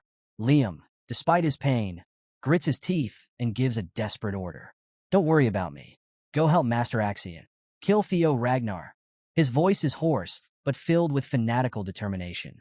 One subordinate hesitates, looking back at his injured leader. Why? Why are you so persistent? He asks, struggling to understand Liam's unwavering loyalty after such a betrayal. Liam's face twists with pain and desperation. Now go, he shouts. If Master Axian dies, we're all doomed. Axian spits a mouthful of blood onto the snow, his face a mask of fury and pain. Yet his glowing red eyes remain locked onto Theo, his resolve unbroken. Theo presses his attack, his sword a streak of brilliant blue energy slicing through the snowy battlefield. The glow contrasts sharply with the pale landscape, a beacon of his unrelenting resolve. Axian's eyes widen in disbelief, his breath catching as he witnesses Theo's power. Ridiculous this can't be, he mutters. In another flashback, Ed Troyven, his expression smug and knowing, looks directly at a younger Axian. When it comes to Ragnar, Ed remarks, you can always expect the unimaginable. The scene shifts. A flickering lantern glows in a dimly lit room, its flame dancing precariously. Even a weak lantern before the wind, Ed's voice echoes, can suddenly ignite into a roaring fire. Back in the present, Theo's face is set with determination, a single bead of sweat tracing a path down his cheek. His focus is absolute. No way, Axian whispers, his voice tinged with disbelief. Ed Troyven's voice returns, this time cold and dismissive. Why are you so worried about that bastard? He's nothing, just a waste with no talent. Axian smirks arrogantly, holding a card in his hand. I'll toy with him for a bit, he replies smugly, and make him realize his place. But Ed's tone turns sharp, his face partially obscured in shadow. Don't you know? Ed's words cut through the air like a blade. The gap between your skills and his isn't as wide as you think. Back in the battle, Theo's sword slices through the air, leaving a vivid trail of blue energy. Axian's features contort with fury as Theo's attack hurtles toward him. A piece of trash like you, Axian snarls, can easily be torn to shreds. Unleashing his full power, Axian roars, crimson energy radiating around him. I will become the Northern Sovereign. I will take Ragnar's throne. Me, Axian Ragnar. Behind him, a massive spectral entity materializes, its jaws wide open in a silent roar, radiating raw, terrifying power. Theo stands firm, his expression resolute despite the overwhelming force before him. Throne this, throne that, Theo growls, his voice shaking with righteous fury. Because of your ambition, so many of my men have died. Clenching his fist, energy crackling around his hand, Theo steps forward. If you refuse to abandon that ambition, then I'll break it myself. Even if I have to do it by force. Brilliant blue energy explodes around Theo, his aura igniting into an intense radiance. Behind him, a magnificent blue dragon materializes, its blazing eyes filled with righteous fury. With the power given to me, Theo declares, his voice booming, I will end this. The dragon surges forward as Theo unleashes his ultimate attack. 3 claws of the dragon. His eyes glow with an unyielding blue light, his focus razor-sharp. The monstrous entity behind Axion lets out a silent roar as Theo's dragon races toward it. Theo glares, his resolve unwavering. I will become strong enough to cut down anyone who stands in my way. Liam, despite his injuries, stares wide-eyed at the battle. The raw power Theo wields leaves him speechless. Axion's subordinates watch in stunned silence, their faces etched with awe and fear. From a distance, Remington, Hulkus, and Erica observe, their expressions mirroring the sheer magnitude of the forces colliding before them. Pain and desperation twist Axion's features as he struggles against Theo's onslaught. Their powers clash violently, creating a blinding vortex of energy. The force of the collision erupts in a massive explosion, sending shockwaves rippling through the forest. In the aftermath, the battlefield falls silent, thick with smoke and debris. The air hums with residual energy as the dust begins to settle. Axion's boots dig into the snow, the pristine white now marred by drops of his blood. His feet slide backward, leaving a trail of disturbed powder before he crashes onto the snowy ground. A dark silhouette against the pale landscape, Axion lies motionless. His body, limp and lifeless, is surrounded by a growing pool of crimson, a gruesome testament to his defeat. Theo stands over Axion's fallen form, his sword lowered but still radiating power. His silhouette is imposing against the pale sky. Weariness and grim satisfaction mark his features as he gazes down at his defeated opponent. Liam stares in disbelief, his face pale with horror. His voice is barely a whisper, trembling with denial. Master Axion, the cold, sharp steel of Theo's blade hung in the air like a morbid pendulum, dripping crimson onto the pristine snow below. Axion lay sprawled on the ground, his lifeless eyes staring blankly at the unforgiving sky. A chilling silence descended upon the battlefield, broken only by the ragged breaths of the surviving combatants. Liam's subordinates, their faces a mixture of shock and horror, stammered. Young Master Axion. Despite his grievous wounds, Liam struggled to rise, his gaze fixed on Axion's fallen form. Kill, he rasped, his voice a ragged whisper. Kill him. Kill that bastard. Theo stood amidst the carnage, his once white coat now stained crimson with blood. His sword, lowered but still dripping, bore the evidence of his victory. The faces of Liam's subordinates, barely visible beneath their dark hoods, betrayed their inner turmoil. Though weary and wounded, Theo held his ground, his sharp gaze sweeping over the remaining members of the Central Intelligence Bureau. His mind raced. I'm in trouble. He assessed the situation grimly. Even if I were at full strength, going against 4 senior proctors would be a gamble. In my current state, it's impossible. My stamina is at its limit, and my mana is almost gone from the earlier attack. His grip tightened on his sword, anticipation flickering in his exhaustion. Soon he thought, isn't it almost time for him to appear? 2 cloaked figures approached Theo, their swords unsheathed, the tension rising with each step. Theo prepared himself, his grip tightening further. Soon, suddenly, a blur of motion broke the standoff. Figures clad in dark cloaks moved with blinding speed, their swords flashing in the pale light. A surprised grunt and the sickening thud of a body hitting the ground shattered the silence. Before anyone could react, more figures joined the fray, their movements swift and precise. Remington, Hulkus, and Erica emerged from the chaos, their faces grim with determination. Their swords clashed with the attackers in a whirlwind of steel. That's not who I was waiting for, Theo exclaimed, his voice a mix of surprise and relief. What? You guys? Theo gasped, his eyes widening in astonishment. Remington, his silver hair gleaming in the fading light, offered a wry smile. Isn't it natural to save a comrade in trouble, young Master Theo? He said, his voice calm despite the chaos around them. Theo, momentarily speechless, could only stare at his unexpected saviors. Erica grinned. Theo, you look even better in person. Damn, it's my first time meeting someone as strong as you. I like you already. Hulkus laughed, his wide grin cutting through the tension. Finally, Sybil, his face bruised but his spirit undeterred, joined the fight.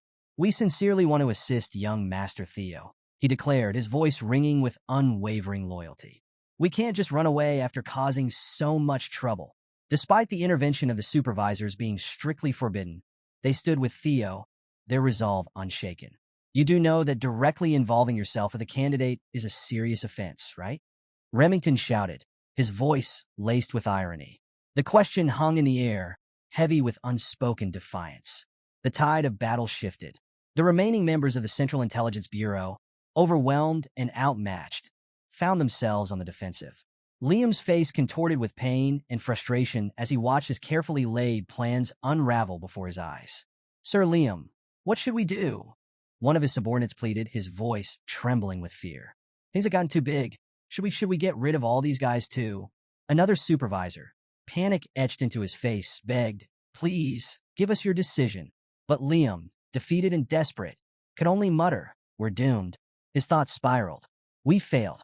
We couldn't uncover anything about Rose Palace's artifacts. We couldn't kill Theo. Even Master Axion, he's dead." His mind reeled, bitter realization settling in. And now we've been caught breaking the rules. Liam felt a cold dread washing over him, the precariousness of their position sinking in. He clenched his fists, his mind racing. "There's no way," he began, but then his lips twisted into a sinister smile. "Make it up," he declared, his eyes gleaming with newfound resolve. "Sir Liam, there's no time," one of his subordinates urged, panic lacing his voice. Liam ignored him, his smile widening. "Then the best way is—" He paused, letting the tension build. "Kill everyone." His calm, chilling voice sent a shiver through his men. Liam's gaze swept over the carnage. What if an internal outbreak occurred? He mused. An extermination of all examinees on site? Disguising this as an accident would erase all traces of Tren's involvement. He pulled out several dark orbs, their sinister energy radiating ominously in the cold air. "These fifth-grade monsters are enough to make it look like an accident. Understand?" His gaze bore into his men, daring them to disobey. One hesitated, but eventually stammered, "Yes, sir." Just as Liam prepared to unleash the monsters, a voice cut through the tense atmosphere. "What is going on here?" Liam froze, his breath hitching as a sudden, sharp pain shot through him. A choked gasp escaped his lips, and his sinister smile faltered.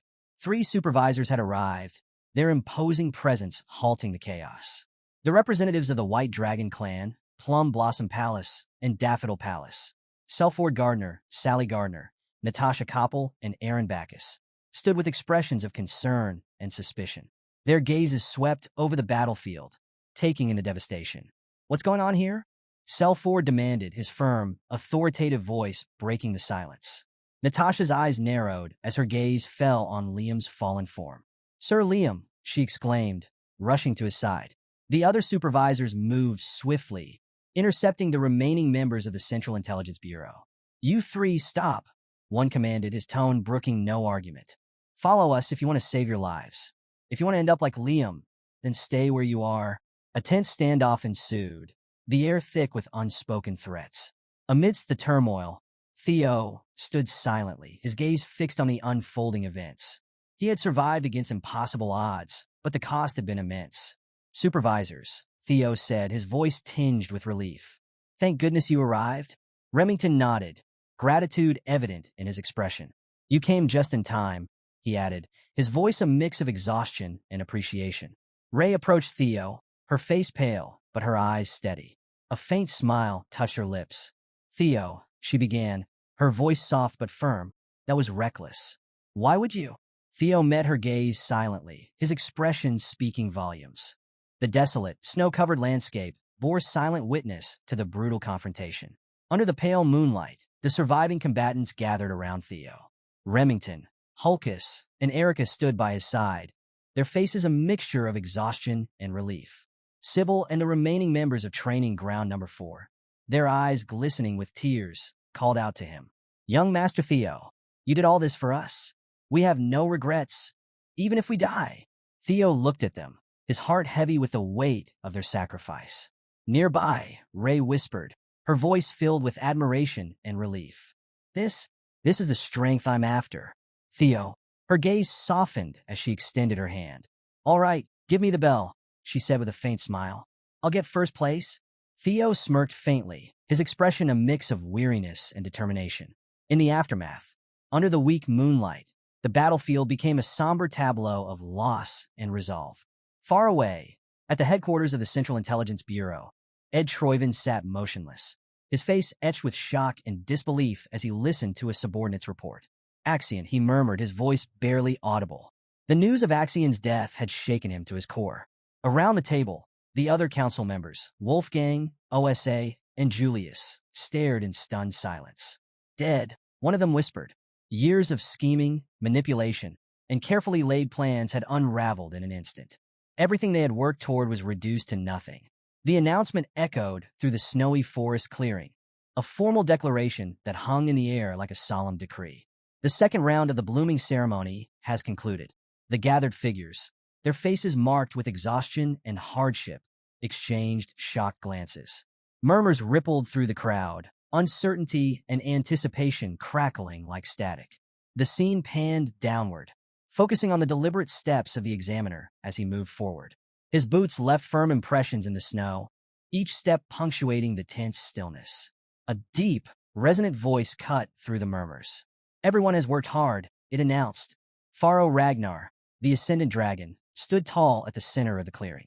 His long white beard framed a face etched with authority and wisdom. His crimson eyes glimmered faintly, his presence alone commanding respect. Pharaoh's voice carried over the crowd. 45 out of 87 candidates passed. The crowd reacted instantly, disbelief, confusion, and murmured questions. I can't believe the Ascendant Dragon himself is here, someone exclaimed. Why would someone who rarely shows up come now? Another whispered. Unfazed by their reactions, Pharaoh continued, his tone steady. The survival rate is not bad. It must be true that this year's talents are the best we've seen in generations. The atmosphere shifted. The air seemed to hum with unseen power as Pharaoh's words carried weight. And the highest score this round is surprising, he added, his crimson eyes gleaming ominously. Pharaoh's gaze swept across the crowd. As you all know, everyone who passed the second round of the blooming ceremony will be promoted from apprentice to entry level. The weight of his declaration sank into the assembled candidates. You are allowed to be proud of yourselves, Pharaoh stated. His solemn tone softened slightly, tinged with a note of acknowledgement. Because now, you are qualified to serve as Ragnar's inspectors. In the crowd, Remington and Sybil stood side by side, their expressions unreadable. Everyone here is qualified, Remington muttered, his calm tone betraying a hint of contemplation. Pharaoh's voice resumed, commanding the crowd's attention. Now, I will announce the scores of the second round of the blooming ceremony. His red eyes glimmered again, a subtle reminder of his unyielding authority. The results: first place, Theo Ragnar, 1,121 points. The reaction was immediate. Gasps and whispers spread like wildfire. As expected, it's Theo Ragnar again, someone exclaimed. 1,000 points? How is that possible? He didn't even have any points until the last minute. What happened? Another voice joined the growing chatter. Didn't you hear? Axion. The sentence trailed off, leaving the name to linger ominously in the air. Pharaoh continued, unperturbed by the crowd's reactions. Second place, Remington Narcio, 926 points. Third place, Erica Lank, 843 points. Fourth place, Ray Ragnar, 789 points. Fifth place, Hulkus, 742 points. Pharaoh paused briefly, his tone shifting as he approached the end of the announcement. 45th place, Isla Lehman, 28 points. With finality, Pharaoh declared, that is all. Everyone has worked hard. Pharaoh's voice took on a sharper edge as he added. However, the blooming ceremony is not yet over. There is still the third round. The tension among the crowd thickened as confusion rippled through the candidates. Pharaoh finished with a solemn directive. Those who have earned the qualification to participate in the third round, raise your hands. Questions and murmurs spread again as the candidates glanced at one another. Did you succeed? Someone asked, their voice tinged with anxiety. No, I didn't have enough bells. Another replied, frustration evident. I don't understand, one muttered. Even after seeing it, none of this makes sense. The snowy clearing fell into an uneasy silence, the weight of the Ascendant Dragon's announcement pressing down on the candidates. A soft thud broke the tense silence as Remington raised his hand. The movement, calm and deliberate, drew attention. Erica followed suit, her expression resolute, while House hesitated, confusion clouding his face. Ray, after a brief moment of consideration, also raised his hand. From the center of the crowd, Theo raised his gloved hand high, the black leather standing out sharply against the pale light. Faro's gaze swept over the candidates who had raised their hands, his expression grim but intrigued. The hidden piece of the second round, he began, his voice resonating. The elemental attribute breathing method, an ancient technique. To master it, one must not only collect bells, but also understand the words etched within them. It's called a hidden piece because of how difficult it is to read, comprehend, and integrate into one's magic. Only those who've truly mastered it during the exam can qualify for the third round. The crowd murmured in awe, some glancing at the raised hands with envy and disbelief. Theo's flashback. Theo's mind drifted to the past. In my previous life, he thought, his expression tightening, I couldn't fully understand the meaning of the words. A vivid image filled his mind. A single bell, its surface adorned with strange, intricate symbols. His bright blue eye filled the screen, glowing with unearthly energy. A blue-bordered system notification appeared. Hatchling synchronization activated. You can read the thoughts of things. The scene shifted to a fierce battle, bright lights and crackling energy illuminating the chaos. The essence of the words appeared in my mind as vivid pictures. Theo narrated inwardly, recalling the surreal experience. And in this life, I was able to understand everything in no time. He let out a soft laugh. It's rare to see even one person master it. But four? That's surprising. In my past life, Ray and Remington never managed to grasp the quality breathing method. Is this the butterfly effect I caused? Faro's expression darkened as he addressed the four candidates. Each of you will now demonstrate what you've gained. Show me the results of your mastery, he commanded, his voice unwavering. First, he announced, Theo Ragnar. Theo stepped forward, his thoughts steady and resolute. Since Axion is gone, so much will change, he thought, his heartbeat steady. His gaze turned forward, filled with determination. But I have nothing to fear. The future will be better than before. As his foot touched the ground, a faint blue aura surrounded it, crackling with latent energy. What I've obtained, Theo began, his voice firm. The air around him seemed to hum with power. His blue eyes narrowed as a glowing text box appeared before him.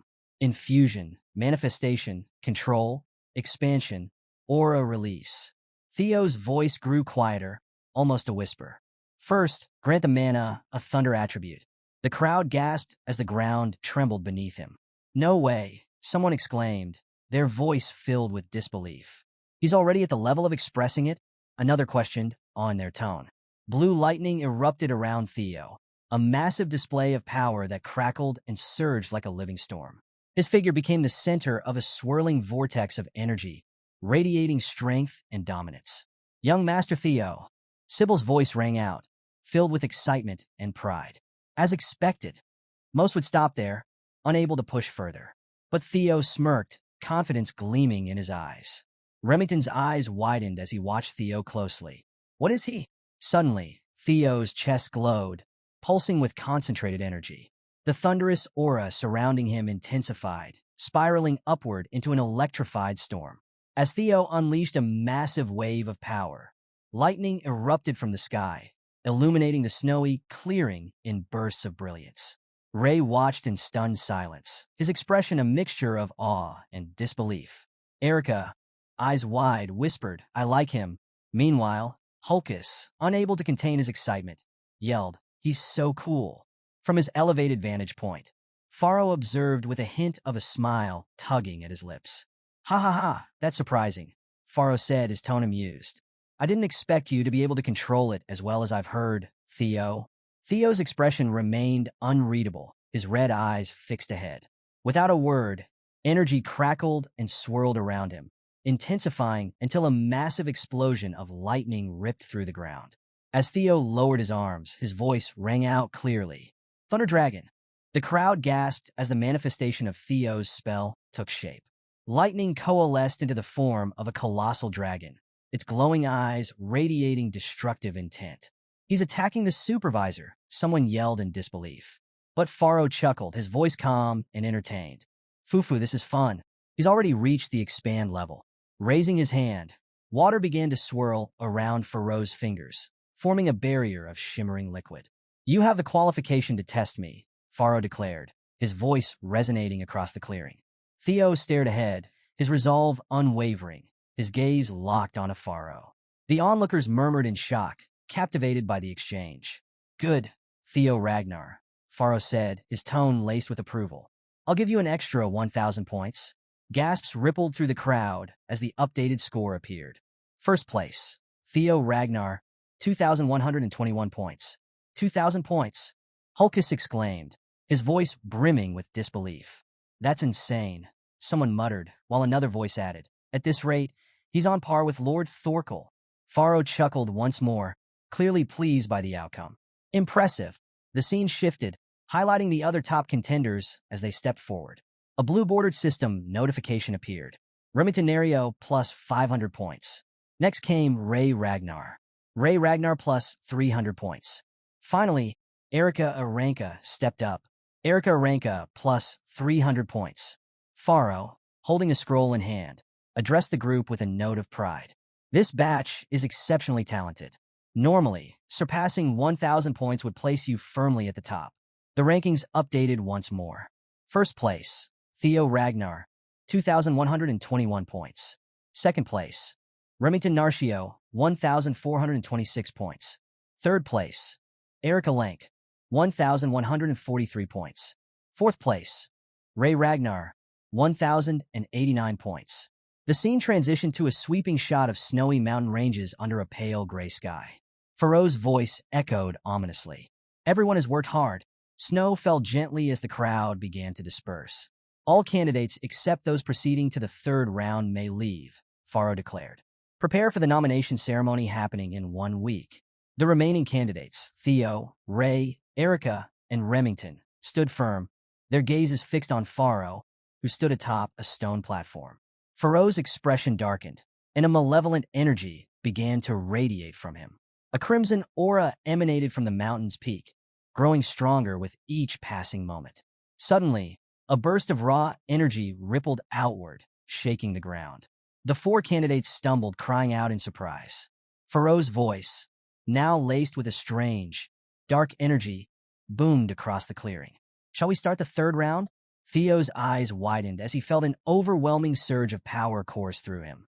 His vision blurred as a massive dragon shape began to take form in his mind. "What is this?" Theo murmured, his voice tinged with shock. "How?" The image solidified, a magnificent dragon wreathed in energy, its form burning with intensity. Theo's eyes glowed fiercely, his expression hardening into one of rage and determination. "Roadbroke's energy," he whispered, his voice trembling with both recognition and fury. The massive screen flickered, revealing the image of an imposing man. His eyes glowed an eerie, blood red, sending an unspoken message of power and dominance.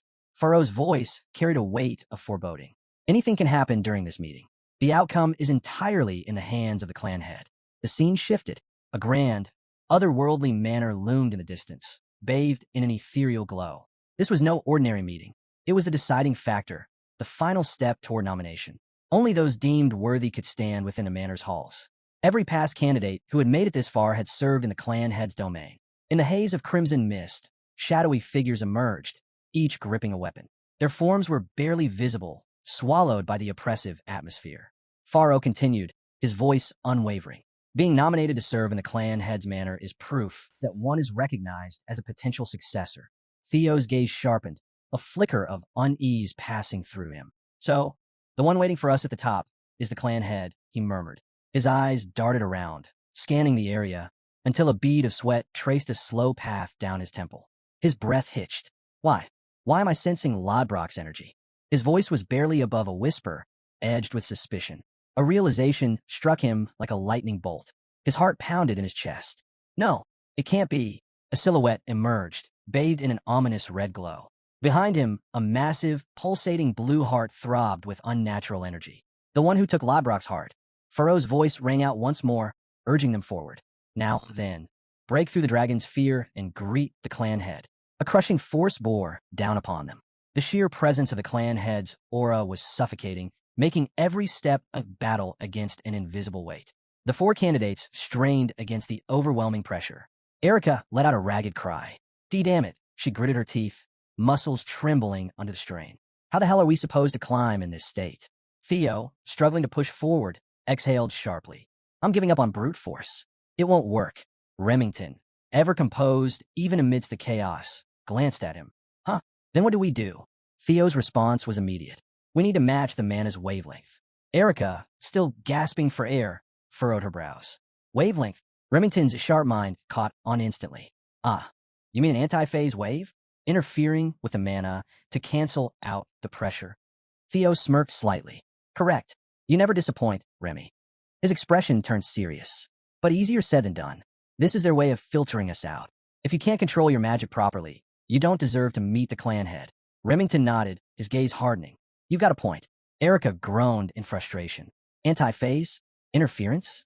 Are you two speaking some kind of secret mage language? Remington let out a small sigh, a weary smile tugging at his lips as sweat dripped down his face. Listen, he began, his voice steady despite the strain. Magic power moves in waves.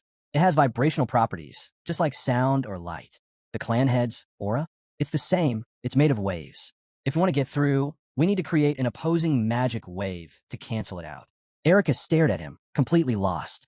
The explanation may have made perfect sense to him, but to her, it was just blabber, blabber, blabber. She muttered under her breath, her brain short-circuiting. Erica's confusion twisted into frustration. She clenched her fists and glared at Remington. So what you're saying is, I just need to generate magic power that counters this pressure? Remington gave a small shrug. Something like that. The scene shifted to a desolate mountain peak, the wind howling through the jagged rocks. Erica's patience had officially snapped. You absolute goody two-shoes, she snapped, her voice dripping with sarcasm. Why didn't you just explain it that simply in the first place? Remington raised an eyebrow. Goody two-shoes, he muttered to himself, unfazed. Ray, watching the exchange, nodded in understanding. I see. So that's what I need to do, Light. Erica, still fuming, turned back to Remington. By the way, are you really 17? You talk like a total boomer. Before Remington could respond, a sudden shift in the air drew their attention. A vortex of blue energy swirled around Theo, crackling with raw power. The very atmosphere seemed to tremble. Remington and Erica froze, eyes widening in disbelief. Theo stood at the center of it all, his body radiating a brilliant blue aura. His gaze was unwavering, filled with pure determination. A voice echoed through the scene. It's only natural for the next clan head. From a distance, Faro watched the display, a flicker of intrigue crossing his face. Declaring himself the next clan head already? How reckless! As Theo's energy continued to surge, his form glowing like a beacon against the darkness, the tension in the air grew thicker.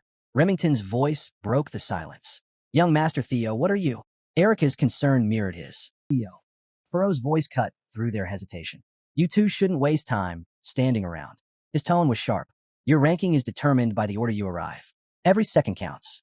Snap back to reality. The group exchanged tense glances. The pressure was on. Meanwhile, high above in a rocky outcrop, Faro let out a quiet chuckle. Oh, interesting. The wind whipped around him as he mused. To think I'd be considering taking on a disciple at my age. Scene shift. Palace. Laughter echoed through the grand palace halls. Wahaha, my precious youngest daughter, where are you? The eccentric demon craftsman dashed through the lavish corridors, his excitement radiating like a wildfire. A group of maids trailed behind, whispering amongst themselves. The demon craftsman is here again. The palace has been livelier ever since young Master Theo became a rising star. Meanwhile, in a secluded chamber, Cecilia Ragnar sat deep in discussion with Taylor. The moment Curson spotted her, his voice boomed across the room. So here you are, my dear Cecilia. Cecilia barely suppressed a sigh. Mother, please. At least try to maintain decorum within the palace. Curson waved her off with a hearty laugh. Decorum? Who cares about such pointless formalities? He leaned in, eyes gleaming with excitement. I'm about to become obscenely wealthy. Cecilia raised an unimpressed brow. Weren't you already wealthy? Curson smirked, their voice practically vibrating with glee. But not obscenely wealthy. At that moment, a caption flashed on the screen. Curson, the elf of capitalism incarnate. Curson let out a dramatic sigh of satisfaction. Ever since Theo became a rising star, orders have been pouring into my workshop nonstop. His laughter filled the room. Ha ha, my business is finally mainstream. His expression turned momentarily serious, his eyes burning with ambition. This is just the beginning. Cecilia offered Curson a simple smile, but behind that calm facade, her thoughts churned. I always believed Theo would excel. Her mind drifted back to him, a shadow of worry creeping in. But now that I'm seeing it unfold, I can't help but be anxious. What if he gets hurt? What if the pressure becomes too much? She clenched her fists, frustration bubbling to the surface. All I could do is stand by and watch. I hate this feeling. I wish I could do more. Her gaze shifted to a nearby display, a beautifully crafted outfit draped over a mannequin. She sighed. This is all I can do for him. But I wish I could help in a more meaningful way. Curson, completely undeterred by her somber mood, threw their arms wide, their excitement boundless. Haha, the days of crafting only weapons are over. They spun dramatically. I'm expanding my empire. Accessories, clothes, you name it. Cecilia, still lost in thought, barely reacted. Curson, however, was far from finished. Their eyes sparkled with mischief as they turned to her. Mother, they said with a sly grin. Cecilia blinked, startled. Huh? Curson leaned in, lowering their voice slightly. Tell me, have you ever made a prosthetic arm? The scene cut to a close-up of a mechanical arm. Intricate, meticulously designed, and gleaming with potential. Scene shift, graveyard of swords. Laughter echoed across the vast, desolate battlefield. Ha ha ha! Kyle Ragnar's voice boomed, his amusement raw and unrestrained. The next clan head, huh? He let out another deep laugh, shaking his head. I like your boldness, Theo. A raven perched on his shoulder, its piercing gaze locked onto the unfolding events below. Kyle's expression shifted, his amusement giving way to something more reflective. I know what you're worried about, he murmured, but a parent has no right to stand in the way of their child's ambition. His gaze hardened. Besides, trying to stop the passion of youth? Impossible. We were the same back in our day. He looked out over the endless field of swords, each one planted firmly in the ground, a solemn tribute to countless past battles. A caption appeared on the screen. Graveyard of Swords. The raven let out a sharp cry. Kyle chuckled. Didn't I tell you? There's nothing to worry about. Then, his expression darkened. His voice carried a quiet but unwavering intensity. What I want is Ragnar's prosperity. The wind howled through the field, making the countless swords tremble. And anything that threatens that, his gaze grew sharper, filled with an ominous resolve, will be dealt with. His eyes remained locked on the battlefield below. Nothing is set in stone yet. There's still time to observe. The raven's unblinking eyes remained fixed on the horizon. Kyle's expression grew even darker, his voice dropping to a menacing whisper. Even if my damn son. His gaze flickered to Theo, who surged forward with blinding speed. His final words were laced with a chilling intensity. Is a regressor. The world was a swirling blur of crimson. You finally arrived, my son. The words came as a low rasp, more of a declaration than a greeting. The clan head stood tall, his presence as imposing as the massive greatsword resting at his side. This was it, the true beginning. The air itself felt heavy, thick with an unspoken challenge. Theo's breath came in ragged gasps. Every step of this climb had drained him, every inhale a reminder of the unbearable pressure weighing him down. His body trembled. He looked toward the ground, his vision wavering. A single tear trailed down his cheek. A vortex of red aura spiraled violently around him, an unrelenting storm of oppressive energy. He had thought it would take him only an hour to reach this point, but in reality, 4 hours. Theo clenched his fists, his knuckles white. It should have taken me 1, but it took 4. This pressure, he murmured under his breath, his voice barely audible. The world pulsed with malevolent energy. The ground beneath him was littered with swords, remnants of past warriors, silent testimonies of those who had come before. A graveyard of steel. The weapons jutted from the earth like forgotten tombstones, shrouded in a blood-red haze. Kyle's voice sliced through the suffocating silence. Do you understand what this place is? Theo had heard the stories, but standing here, seeing it with his own eyes, it was different. This is the graveyard of broken swords. The words left his lips as a bitter truth. A somber realization settled over him. I've been told, these are the swords of those you've defeated, my lord. He forced the tremor from his voice, but his body betrayed him. A chill ran down his spine, his bones rattling under the sheer weight of the scene before him. Kyle's gaze was cold, his voice sharp as a shattered blade. Correct. His words cut like steel. This is what it means to be clan head. He took a slow step forward, his greatsword humming with a sinister glow. A position where you stand alone, facing unending threats, endless challengers. A position where you can never truly rely on anyone. His voice was heavy, final, like a sentence being passed down. A position ruled by strength. His tone hardened, growing sharper, more dangerous. You must stand above everyone else. with your own power. A gleam of something unreadable flashed in Kyle's eyes as he stared Theo down. Do you truly believe you have a right to seize this position? The question hung in the air, suffocating, inescapable. Theo met his father's piercing gaze. His heart pounded. He swallowed hard, then forced the word out, small but defiant. Yes. Kyle's expression darkened. His eyes narrowed, displeased. Do not answer lightly.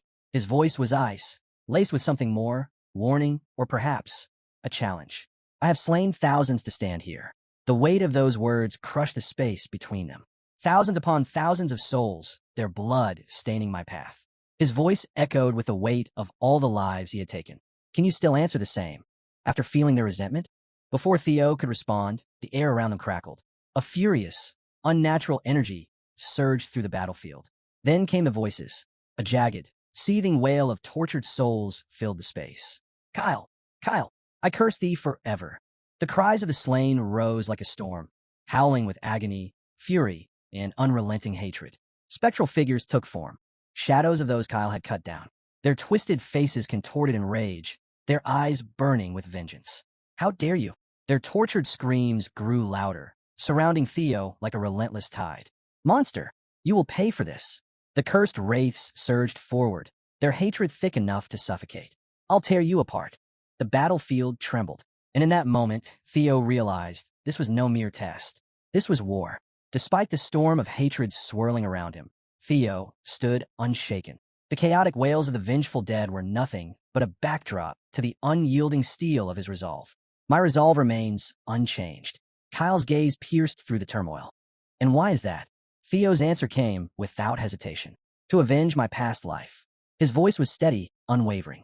To become the clan head and put an end to this cursed battle for the throne. His fingers tightened around the hilt of his sword. No matter the challenge, I will overcome it. But then, for the briefest moment, doubt flickered in his eyes. I know that's not the answer he's looking for. Theo inhaled sharply, casting aside hesitation. The sword in his grasp felt heavier now, not from fear, but from purpose. He raised it, his voice cutting through the chaos. I shall answer with my sword. A slow, sharp grin stretched across Kyle's face. It was not one of warmth, but of cruel amusement, anticipation gleaming in his eyes. Very well. His voice carried a dangerous excitement. From this moment on, I shall not treat you as my son, only as a challenger. He took a step forward, his presence suffocating. Then, his voice dropped slightly, laced with something unreadable. Let's see what you've learned from her teachings. Theo's breath hitched. His grip faltered. Her. His mind reeled, the words throwing him off balance. Did he just say her? His fingers clenched tighter around his sword. As I suspected, Father is the one who took Lodbrok's. His thoughts cut off. A flash of movement. A violent shockwave. Theo barely had time to react before the world erupted into chaos. A sharp gasp escaped his lips. And then, darkness. Am I dead? His vision blurred. His body felt weightless, foreign. It was as if he was no longer part of himself, detached from everything. Then a sudden, explosive force tore through the void. His heart soared. A terrifying surge of power ripped through the battlefield as Kyle unleashed his next strike. His once amused expression had dulled into something almost bored.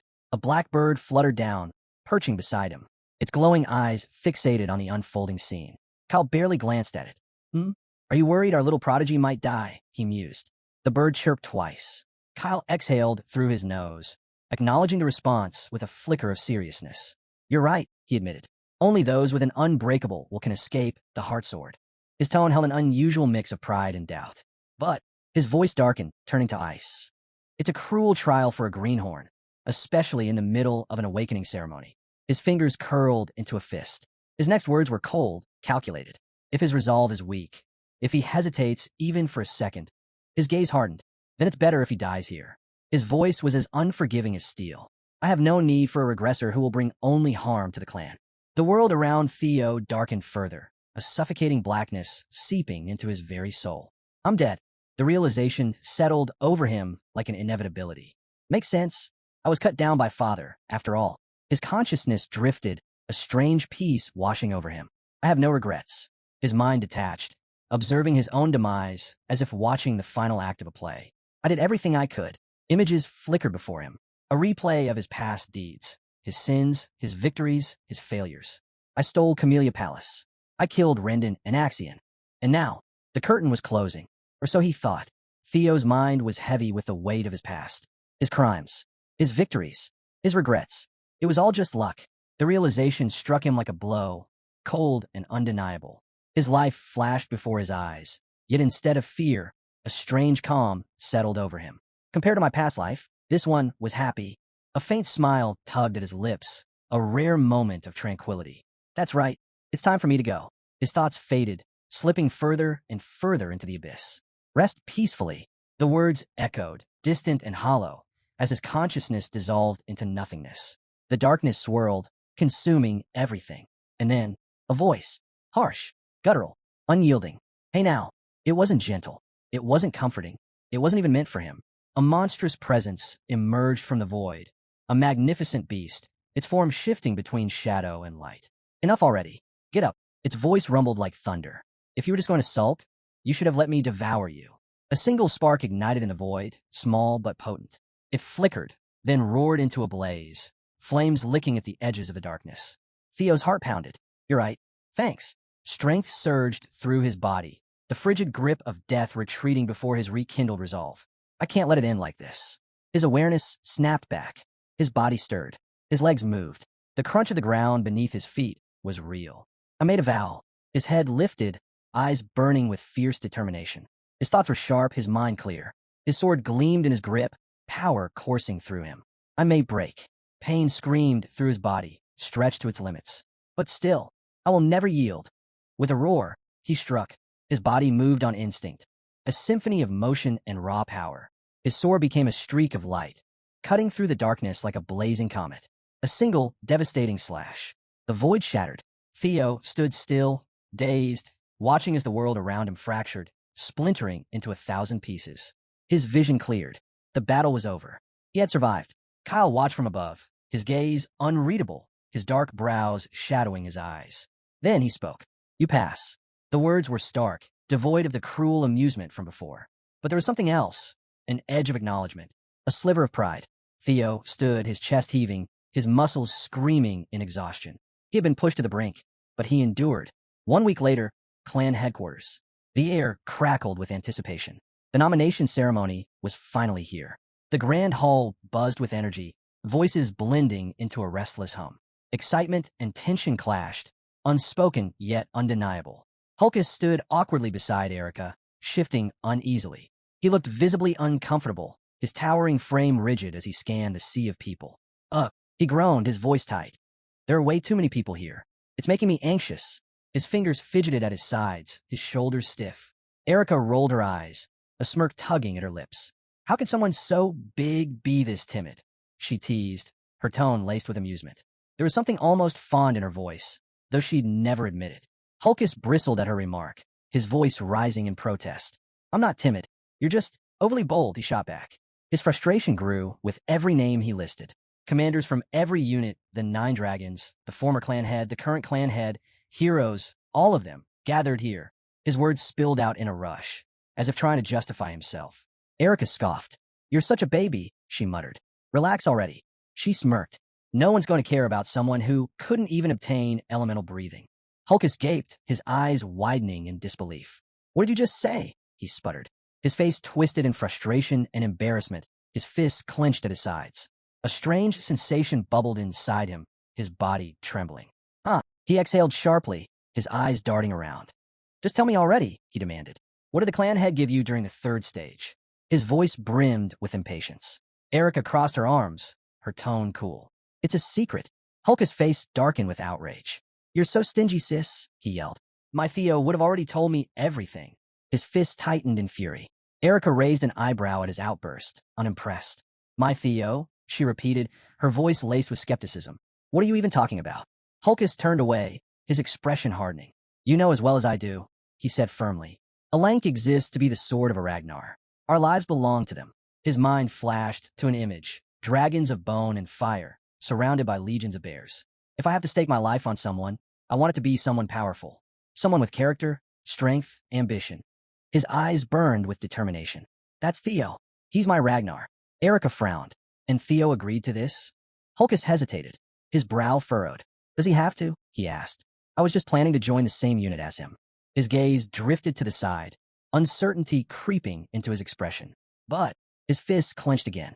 For some reason, the clan head isn't taking Theo into the manor. His voice was tense, but resolve burned in his eyes. That means I can still follow him. Suddenly, a rhythmic thump echoed through the grand hall. A staff struck the stone floor, its metallic clang reverberating through the courtyard. Attention! Vanna Ragnar's voice boomed over the assembled crowd. He raised the staff high, his presence commanding. The nomination ceremony shall now commence. A charged silence followed, then an eruption of cheers. Valedictorian Theo Ragnar, Vanna announced, his tone carrying a forced edge of respect. Step forward. The roar of the crowd was deafening, their chants shaking the very walls of the great hall. Theo stepped into the open, his figure framed against the vast sprawl of the headquarters. The energy of the moment crackled in the air. All eyes were on him. Young Master Theo, a voice rang out from within the crowd, cutting through the tense silence. Where will you choose? The question lingered in the air, a challenge, a plea. Evelyn watched from the sidelines, her gaze fixed on Theo, a strange longing flickering in her eyes. I'd love for him to join our white armored dragon cavalry, she mused silently. But that's just a selfish dream. Standing alone in the courtyard's center, Theo faced the sea of expectant faces. Vanna Ragnar's voice carried over the assembly. Congratulations on being named the overall valedictorian, Theo Ragnar, he announced, his tone filled with weight. Your excellence in every category was truly awe-inspiring. He paused. Now, then, a sharp sound rang out. Movement. The crowd instinctively turned toward the source. Vanna's face twisted in shock, his eyes widening. A figure stepped into view, Ed Troyven, director of the Central Intelligence Bureau. His eyes were concealed in the shadows, his presence sending a ripple of unease through the gathered elites. The Sky Dragon, the Central Intelligence Bureau's director, Ed Troyven. Murmurs spread like wildfire. What the? Is he here to avenge Axion? Someone whispered. No way. Another muttered. Not with the 9 dragons and the head of Ragnar watching. Vanna's voice was tight with tension. Central Director, he began cautiously. I don't know what you intend to do here, but please, take your seat. His words carried a firm command, but unease crept beneath them. Ed ignored him. Instead, he turned his gaze on Theo. Theo Ragnar, he called out, his voice ringing clear in the stunned silence. Theo's thoughts raced. The Central Intelligence Bureau. He knew of the Sky Dragon. Is he still reeling from Axion's death? No. Even he wouldn't be reckless enough to disrupt the nomination ceremony over personal vengeance. Ed took another step forward. Then, to everyone's astonishment, he extended a hand. A faint, disarming smile played on his lips. I'd like to offer you the position of Deputy Director, he announced. The words sent another wave of shock through the crowd. Theo's eyes narrowed. His expression remained unreadable, but suspicion coiled within him. He didn't trust this. Not one bit. Theo's title as valedictorian carried a weight unlike any before him. A Ragnar, starting from nothing at the lowest rank. An image flickered in his mind. A cracked, dark egg resting in a nest of brittle twigs. A fragile beginning, overlooked and dismissed. Yet now he had risen. The vision shifted. A dragon, powerful and majestic, soaring against the endless sky. Whispers rippled through the crowd. I knew he'd gotten strong. But to think he actually killed Axion? Someone muttered. Another voice chimed in, hushed but urgent. I heard he almost took out a Proctor too. Would have finished the job if he hadn't been stopped. Theo's story, his climb from rock bottom to the very top, struck a deep chord among the apprentice swordsmen. The sneers and mockery from before had vanished. The disdain once attached to his name was gone. The imbecile of Ragnar no longer existed. A notification flashed before Theo's eyes. You have become the overall valedictorian of the awakening ceremony. Another message followed immediately. Congratulations. You have completed scenario quest number 3. Victor of the awakening ceremony. You have obtained Ether Core as a reward. The reward has been stored in your inventory. Theo blinked. Oh yeah, I almost forgot about that quest. He glanced at the panel, his curiosity piqued. Ether Core? Considering the effort this quest took, the reward had to be something significant. His gaze drifted toward Ed Troyven, who remained poised among the gathered elites. The Central Intelligence Bureau. Theo's eyes sharpened. Ed Troyven stepped forward, his smile warm yet unreadable. He extended a hand toward Theo. I'd like to offer you the position of Deputy Director, he announced. Silence fell. Theo didn't move. His expression remained impassive, but his focus locked onto the man before him. With a subtle flicker of intent, he activated his skill. Observing Ed Troyven, the results flashed before him. Ed Troyven, age 46. Title, Sky Dragon. Talent, wolf in sheep's clothing. Status, aims to take Theo Ragnar under his wing and use him as a pawn to uncover the secrets of the relics of the primordial dragon. Theo's eyes narrowed slightly. So that's his game. He's after the relics, which means he probably knows I already have one. His fingers curled into a fist. Too bad for you, Ed Troyven. Nothing will ever go your way again.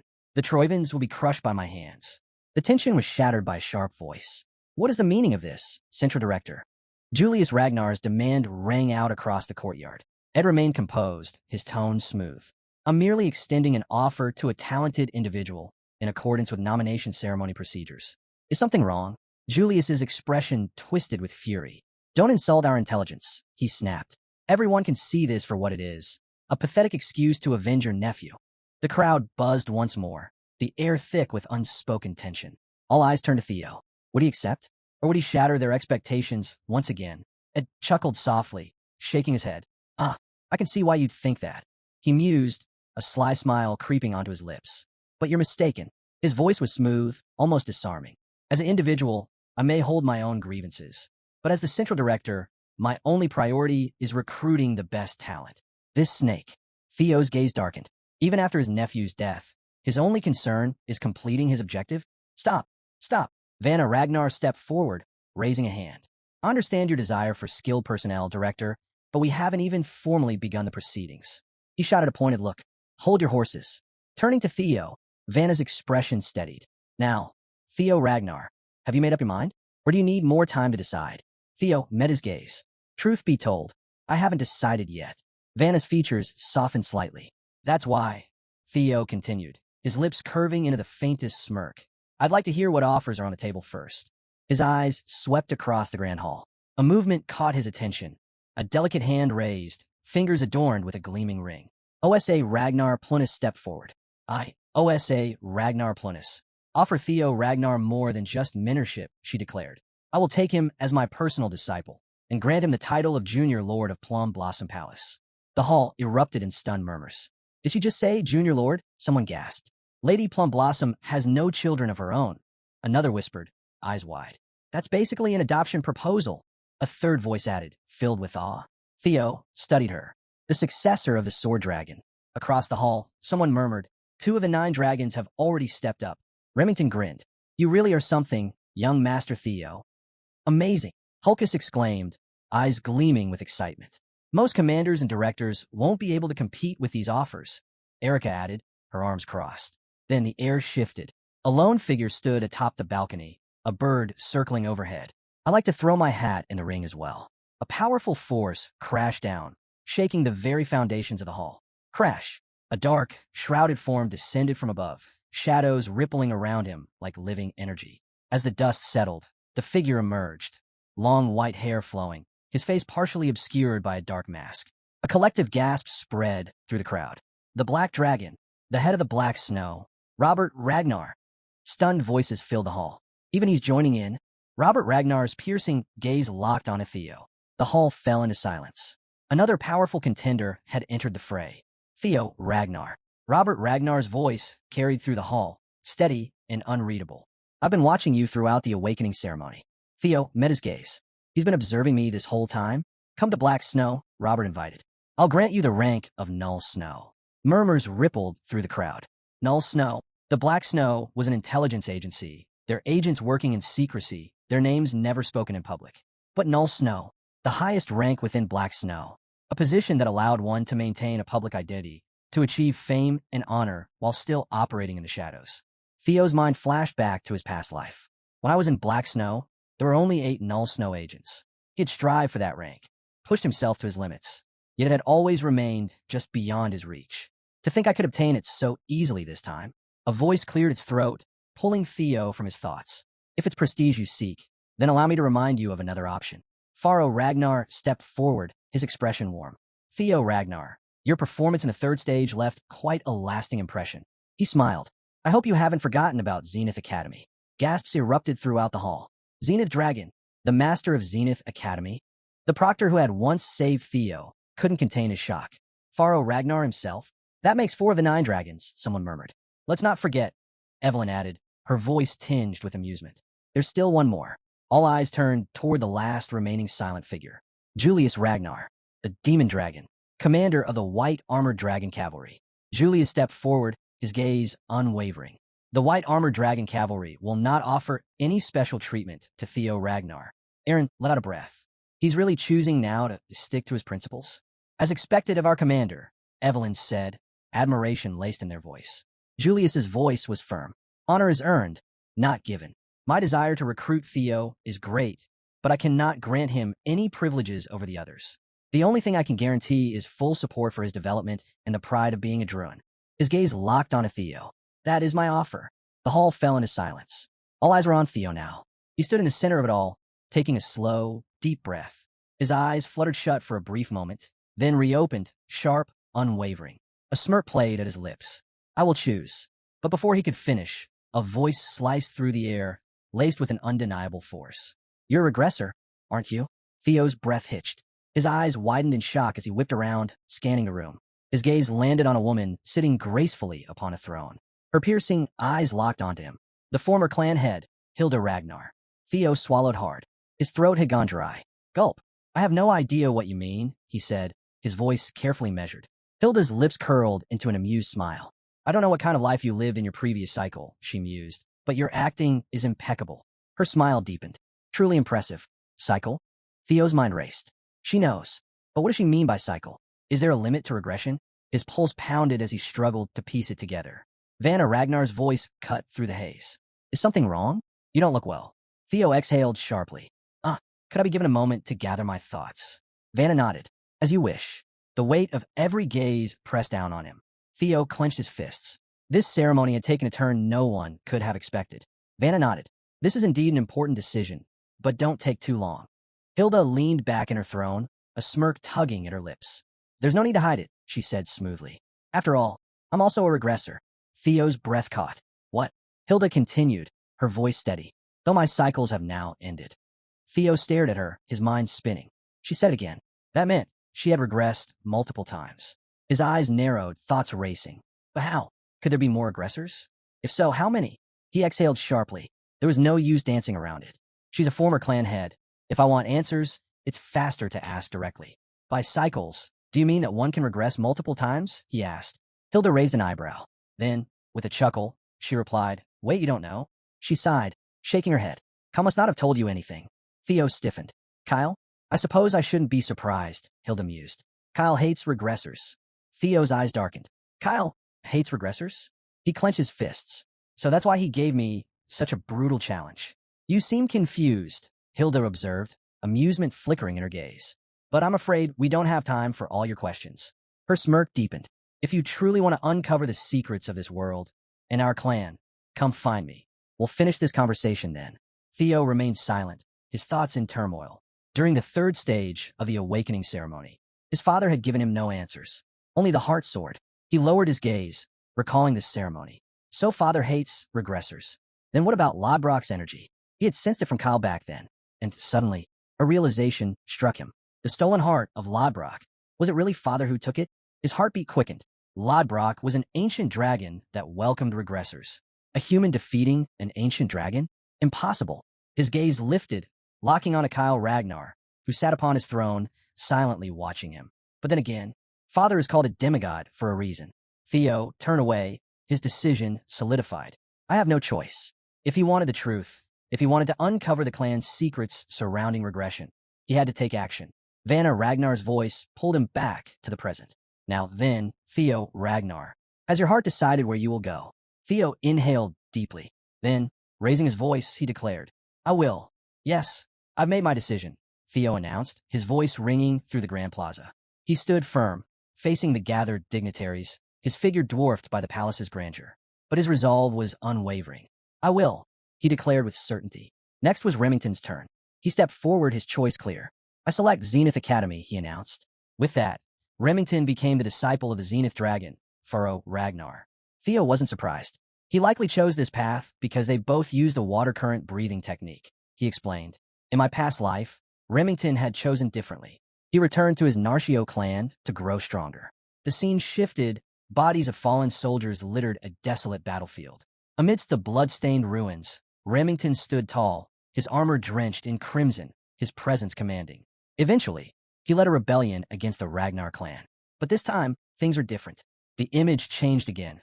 Remington stood with power radiating from him, a spectral lion roaring behind him. This time, he did not leave the Ragnar clan. This is another change. Because of me, Theo realized. Remington stepped forward, extending a hand. This is just a temporary farewell. Theo grasped it firmly. Their bond was unspoken, but strong. Let's both grow stronger in our own paths and meet again, Remington said, his confidence steady. Theo nodded. Of course, young Master Remington. I'll be looking forward to it. A slight smile crossed Remington's lips, mirrored by Theo. In that moment, their determination was set. As expected, Ray returned to the Daffodil Palace, the place where her mother, the Ice Dragon, resided. A vision of the palace appeared, an imposing structure sculpted from ice and snow. Ray stood before it, her silhouette outlined against its frozen majesty. There's no better place for her, Theo murmured. Meanwhile, Sybil and the others from Training Ground Number 4 had wanted to follow him. Their faces reflected a mix of disappointment and determination as they clutched their admission papers. Their grades weren't high enough, Theo noted. It was tough parting ways with comrades, but there was no other choice. The nomination ceremony is now concluded. A voice rang out across the plaza. Good work, everyone. You are dismissed. As Theo turned to leave, a familiar voice called out. Oh, hey, Theo. Theo turned at the familiar voice. Hulkus. He raised an eyebrow. Didn't think we'd end up in the same unit. Hulkus let out a booming laugh, waving a hand. Huh, what a coincidence, huh? Nearby, Erica crossed her arms, her usual sharp expression softening. A small smile tugged at her lips. Theo glanced at them both and then at the others standing beside them. Looks like I made some new allies, he thought.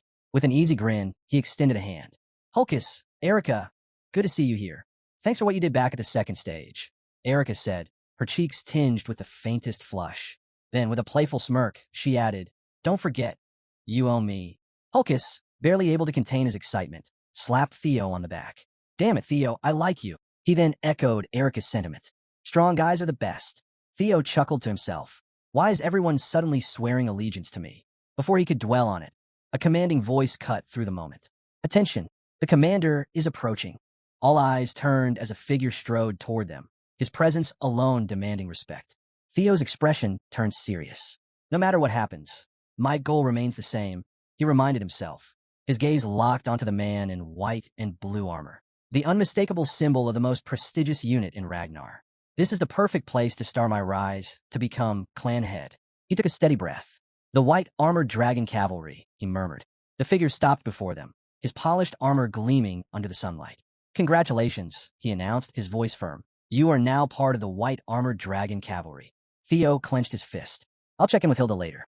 But for now, the commander took another step forward, glancing at the assembled recruits. A smirk played on his lips.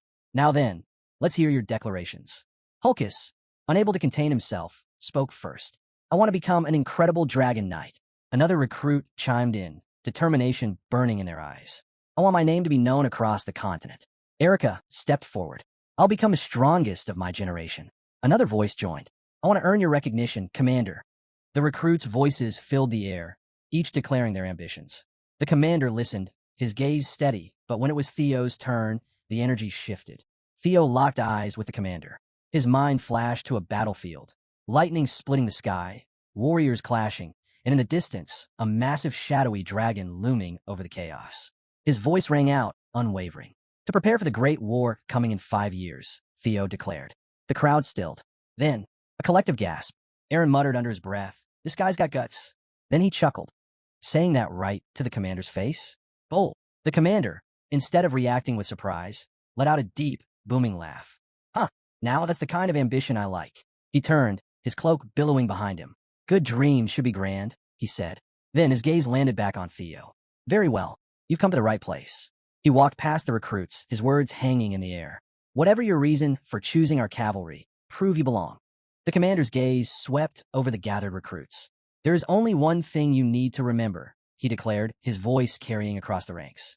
He raised a fist, his stance unwavering. Every drop of blood and sweat you shed will be immortalized in the history of Ragnar. His eyes burned with intensity as he continued. Today's hardship will be tomorrow's pride. Our shield does not break. Our sword does not yield. The recruits, their determination ignited, echoed his words in unison. The commander's voice rang out once more. Your comrades will always have your back, and in turn, you will always have theirs. He let the weight of his words settle, his gaze steady.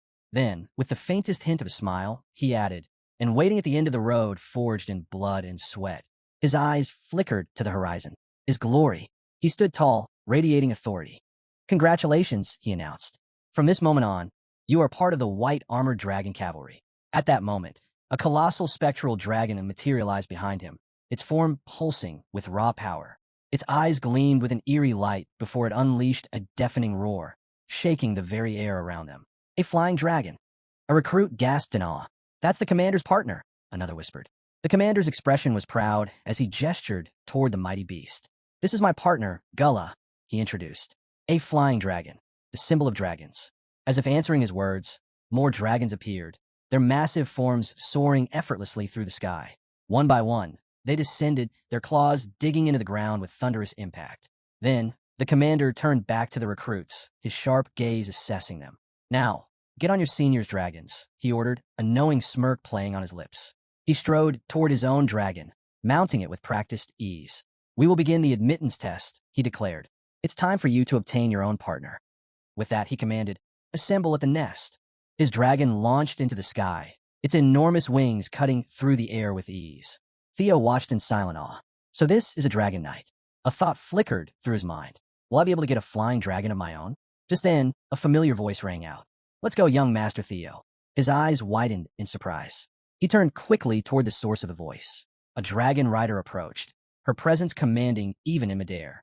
I see you've made it to the white armored dragon cavalry, she said, her tone teasing. Theo's eyes locked onto her. Evelyn, he exclaimed, why are you here? Have you returned to active duty? Evelyn smirked, a glint of mischief in her eyes. Yeah, something like that. But Theo's gaze had already fallen to her arm. His expression darkened. Evelyn, your arm, he muttered. She lifted it slightly, the metal glinting under the sunlight. The craftsmanship was flawless, intricate, precise, a masterpiece in itself. Evelyn simply smiled, her expression unreadable. I came to give my thanks, Cecilia Ragnar, Lady of the Camellia Palace, announced, her voice warm and sincere. She stood before Evelyn, placing a hand over her heart, a picture of graceful gratitude. Beside her, Curson observed the exchange, his expression filled with curiosity. Evelyn, her sword resting casually at her side, seemed momentarily caught off guard. Behind her, soldiers marched in perfect formation, their presence adding to the weight of the moment. Turning to face them fully, she asked, Lady of the Camellia Palace and Curson, if this is about young Master Theo, there's no need, Evelyn replied with a small, knowing smile. I believe he would have grown just as strong without my help. Her tone was light, almost dismissive, but there was a hint of something else beneath it, humility. Cecilia and Curson exchanged a glance. That may be true, Cecilia admitted, but knowing that someone acknowledges him sincerely, supports him, her voice carried genuine emotion. And knowing that person is someone strong and reliable, that alone gives him strength. Evelyn's eyes widened slightly, a faint blush creeping onto her cheeks. Cecilia's words didn't stop there. She smiled softly. I heard you were that person for Theo. Evelyn's composure faltered. No, I'm just a retired, one-armed inspector, she mumbled, clearly flustered. Curson, ever practical, interjected. Please, don't diminish yourself like that. Cecilia's expression grew more resolute. There are times when the light that guides others doesn't realize how bright it shines. She took a small step closer. You are that light, Evelyn. Evelyn lowered her gaze, overwhelmed. A single tear slipped down her cheek. Cecilia's voice carried unwavering promise. And I will help you so that your light can spread across the world. Evelyn let out a quiet breath, touched beyond words. A small, genuine smile broke through. Thank you, she whispered. You took special care of it. A familiar voice spoke from behind her. Evelyn turned. Theo stood there, watching her with a quiet sincerity. A grateful smile spread across her face. Thanks to you, I've been able to return to the White Dragon Squad. Theo sighed, a flicker of regret in his expression. I should have taken care of it sooner. His gaze dropped slightly. Seems like my mother shifted the credit to me again. Cecilia chuckled knowingly. That's very much like her. Theo exhaled and murmured, Thank you, mother. His voice was filled with gratitude. Then, Evelyn stepped forward. With newfound resolve, she lifted her head, her pink hair catching the light. I, Evelyn, pledge myself to you, young Master Theo, she declared, her voice ringing with conviction. As your sword. Theo met her gaze, a faint smile playing on his lips. The scene shifted, revealing a breathtaking mountainous landscape, its jagged peaks rising toward the sky, vast and imposing. I'll be in your care, Theo said, his voice steady yet soft. His gaze was fixed on the towering peaks ahead, White Dragon's nest. The scene shifted, revealing an immense structure carved directly into the mountainside, its intricate design blending seamlessly with the rugged terrain. Above, dragons soared through the sky, their movements both graceful and powerful. This is White Dragon's nest, the narrator explained, where the wyverns reside.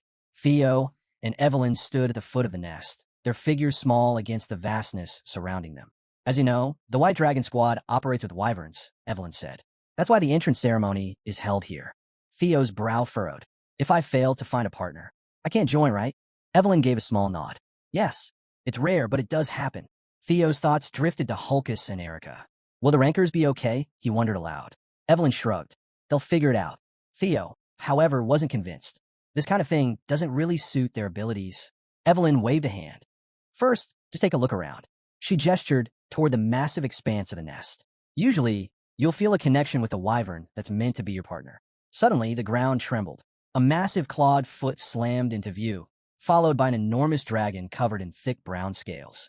A demon species, Opterex, Evelyn said. The narrator continued. A tyrant predator, reaching up to 15 meters in size, covered in tough brown scales.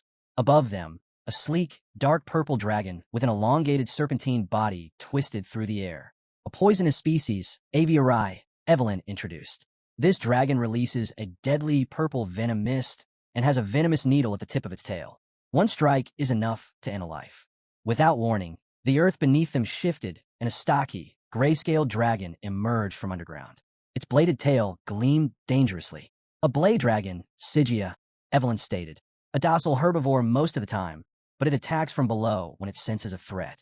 Above them, several smaller, agile dragons darted through the sky, spitting bursts of fire as they maneuvered in tight formations. Speed dragon, Velociraptor, Evelyn said. Highly intelligent, small but fast, and known to hunt in coordinated packs. She turned back to Theo. The wyverns managed by the White Dragon Squad are generally divided into these 4 types.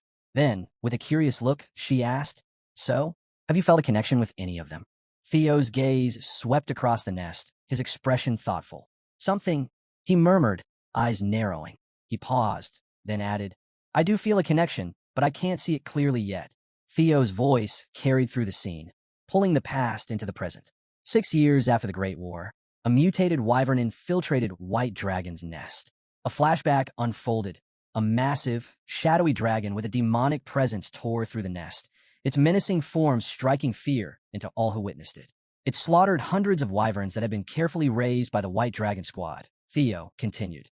The scene shifted, revealing the grim aftermath. Villages consumed by fire. Fallen inspectors lying motionless. That day, 8 villages burned, and dozens of inspectors lost their lives. The devastation forced Ragnar to take action. They classified the demonic shadow dragon as a second-degree disaster and launched an extermination order, Theo stated. Dark silhouettes appeared, the battle that followed. In the end, it was finally captured, but only after both the demon dragon and the sword dragon intervened. A shadowed figure of the demonic shadow dragon lingered in the vision, its eerie form flickering like a nightmare reborn. They called it the demonic shadow dragon because of its unique ability to hide within the darkness, Theo explained. His thoughts drifted. It would be incredible to have a partner with that much potential. A memory surfaced, the dragon from his past. He focused, his sharp gaze searching the distance. The characteristics, they match, he murmured. Then, a sleek, dark-scaled dragon with piercing blue eyes swooped down from the cliffs. Found it! Theo's voice broke with excitement. As the wyvern stirred in the nest, the scene shifted once more. The commander sat atop his own dragon, watching Theo with a knowing smile. Nearby, OSA noticed Julius's reaction. You look happy, she commented. The commander chuckled. Wouldn't it be weirder if I wasn't? His voice carried a hint of pride. Unexpectedly bringing a dragon under my wing. That's a good thing. OSA nodded with a small smile. I was just about to bring that up. Julius, his gaze unwavering, remained silent. OSA turned to him. Captain of the White Dragon Squad. You plan to make Theo the center of the unit in the future, don't you? The commander said nothing. OSA smirked. Just as I thought. You're always careful with your words. There was a hint of challenge in her voice. Words are the source of all trouble. Anyway, the commander finally replied, his tone calm but deliberate. OSA studied him, her expression thoughtful. You see the bigger picture, don't you? Julius's gaze softened, but his response was simple. I didn't say anything. At that moment, OSA approached the commander, the weight of unspoken intentions lingering in the air. OSA stepped forward, her expression firm. "Don't worry," she said, her voice unwavering. "I came to make an offer for that kid." The commander raised an eyebrow, intrigued. "What are you thinking?" he asked, studying her carefully. He thought to himself, Theo already chose the White Dragon Squad. He can't go to the Plum Blossom Palace. So what exactly is she offering? Just then, OSA leaned in, whispering, "Let's share him." The commander's eyes widened slightly in surprise. OSA smirked. "What do you think?" High above, several wyverns soared across the sky, their cries echoing over the vast landscape. There forms a stunning array of colors and sizes. Evelyn's expression turned serious. "They're doing it again," she muttered. Theo glanced at her. "Do you know about that wyvern?" Evelyn's gaze settled on a particular figure among the wyverns. "That one has been an outcast for a long time," she said. "I've tried to do something about it, but it's no use." Theo frowned. "Why?" Evelyn sighed. "Because it's not a wyvern." Theo's eyes widened. "Huh, what do you mean?" She explained. "It was born from a female wyvern and a male viper." Theo gasped. "Wait, a biffer? A first-grade monster, a creature that lurked in the deepest parts of the sea.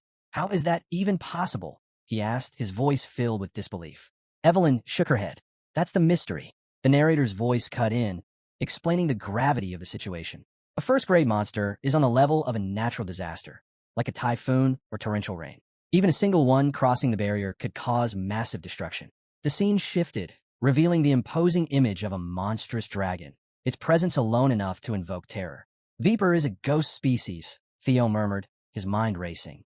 "A creature that dwells in the shadows of the forest. So the abilities of the demonic shadow dragon must have come from its father, a biffer." The memory shifted again, showing turmoil within the White Dragon Squad. "When it was born, it created a huge controversy," Theo recalled. Evelyn nodded. "At first, we allowed it to stay and simply observed. But," her voice trailed off. Theo's gaze darkened. "The other wyverns rejected it, didn't they?" Evelyn sighed. "Completely. It's been isolated ever since. But keeping it that way isn't a solution either." Theo's eyes locked onto the lonely figure in the distance. "What's that kid's name?" he asked. Evelyn hesitated. "It's, Then, her expression softened. In an ancient language, it means shadow." A slow smile spread across Theo's lips. "Then I have even more reason to choose that kid," he said firmly. Evelyn blinked in surprise. "Young master, wait. What are you doing?" Before she could stop him, Theo moved.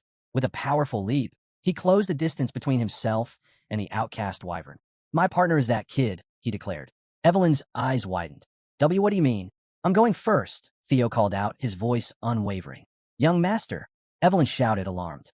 Theo landed on a jagged rock formation, his crimson eyes burning with determination. "This time," he murmured, his voice carrying a sense of unshakable resolve, "I'll make sure you live a different life, Umbra." A surge of energy erupted around him, and with a decisive motion, he unleashed a powerful beam onto the ground, sealing his vow. "I'm going ahead," Theo declared, launching himself into the air with a powerful thrust. Caught off guard, Evelyn gasped. "Young master." But Theo was already soaring, his movements precise and controlled, determination radiating from him. As he ascended, a translucent blue system notification flickered into existence before him. Channeling his newfound psychokinetic abilities, he summoned several swords that hovered in the air, their blades gleaming with an eerie blue glow. His eyes shimmered with the same ethereal light. Hatchling Synchro, you can utilize psychokinesis to move designated targets. The message flashed briefly before vanishing. Theo's summoned swords floated protectively around him as he landed gracefully, their presence a testament to his growing power. Without hesitation, he propelled himself upward again, each motion swift and calculated. Evelyn stared in disbelief. When did he learn psychokinesis? And to wield it like this? She muttered, unable to hide her astonishment. His growth is unreal. From within the wyvern's nest, unrest stirred. The creatures watched Theo's display, their cries filled with both unease and hostility. One in particular, Umbra, let out a fierce roar, its eyes glowing with an intense white light. Theo, undeterred, continued his ascent, his gaze locking onto Umbra. He knew this feeling all too well. The whispers, the doubts, the scorn. Imbecile. Is he even really a Ragnar? Huh, too incompetent. Even for an illegitimate child. His eyes narrowed. Sparks of blue energy crackled around him as a surge of power exploded from within. The Thunder Dragon breathing technique ignited, sending a ripple of electricity through the air. The dragon mark blazed to life on his skin, pulsing with raw energy, its radiant blue aura crackling with force. The wyverns shrank back, their cries turning from aggression to fear. Some bolted, their frantic movements betraying their panic. Theo scoffed, shaking his head. Running away the moment you're faced with real power? Bullies are nothing more than cowards in disguise. His gaze followed the retreating creatures before shifting back to Umbra. The wyvern let out a low growl, part fear, part defiance. Theo stepped forward. Are you all right? Umbra hesitated before letting out a sharp cry and flapping its wings, preparing to flee. I'll wait, Theo called after it. Evelyn, still watching from the sidelines, cautioned, he's on edge. If you push him now, it'll only drive him further away. Give him time. But Theo remained steadfast. No, he said firmly. That's exactly why I have to be here. His voice softened as he gazed at the wyvern. Why do you think he lingers near the nest even after being cast out? A bitter smirk crossed his lips. Because loneliness cuts deeper than any wound. Theo turned to Evelyn, concern evident in his voice. He's hurt. He couldn't have gone far. Please help me track him down. Meanwhile, deeper in the mountains, Umbra lay exhausted, his breath ragged as he struggled to recover. His body tensed at the slightest sound, his instincts on high alert. As Theo approached, a strange glow caught his eye, a luminous rock pulsing with energy. The moment his hand hovered near it, the light intensified. Theo, Evelyn cautioned. Many have tried to tame him before, but none succeeded. Even the commander himself couldn't get through to him. Right now, he's even more on edge. If you push too hard, it can make things worse. Theo nodded. I'll take it slow. But first, could you bring me something to feed him? He turned his gaze back to the wyvern. In the meantime, I try to understand him. This is my test, after all. With that, Theo activated wyvern fear, his aura flaring to life. Umbra, in response, unleashed lesser drake fear, his own presence surging forth. A tense moment passed. Theo took a step forward. Umbra mirrored him. Another step. Umbra followed. A silent rhythm formed between them. Then, reaching into his inventory, Theo pulled out a small vial. He uncorked it and splashed the healing potion onto Umbra's wounds. How's that? Feels better, right? Umbra blinked in confusion, as if unsure of what just happened. Theo observed him carefully. Maybe it's the dragon heart, but I can feel his emotions. Pain, resentment toward the herd that cast him out, conflicting sorrow and longing, the desire to belong, yet the fear of rejection, and then a wariness toward Theo himself. He doesn't trust me, but he wants to. Slowly, Theo reached out, placing a hand against Umbra's face. Don't worry, he said softly. I won't turn my back on you. Digging into his inventory again, he pulled out something else, a shimmering gem. He smirked. I know you love these. Umbra's eyes locked onto the gem, a flicker of interest replacing his hesitation. You want it? Theo asked, tilting his head. Umbra hesitated but leaned forward, his gaze fixed on the prize. Theo grinned. If you follow me, there's plenty more where that came from. He extended his hand. So what do you say? For a moment, Umbra remained still. Then, with a deep, rumbling roar, he gave a nod. You have been successfully recognized by the Viper Wyvern as its master. A blue system message appeared. New skill acquired. Wyvern taming, rank C. Mastery, 1%. Higher mastery increases a tamed dragon's trust. When mounted, grants a 10% power boost to both rider and beast. With a powerful flap of his wings, Umbra soared into the sky, carrying Theo with him. Back on the ground, Evelyn stood frozen, still dragging the bull she had prepared. She stared up at them, completely bewildered. Hey, Cha! As Theo and Umbra descended, a smirk played on Theo's lips. Umbra, now at ease, tore into the food Evelyn had brought, happily devouring his meal. Evelyn watched in disbelief.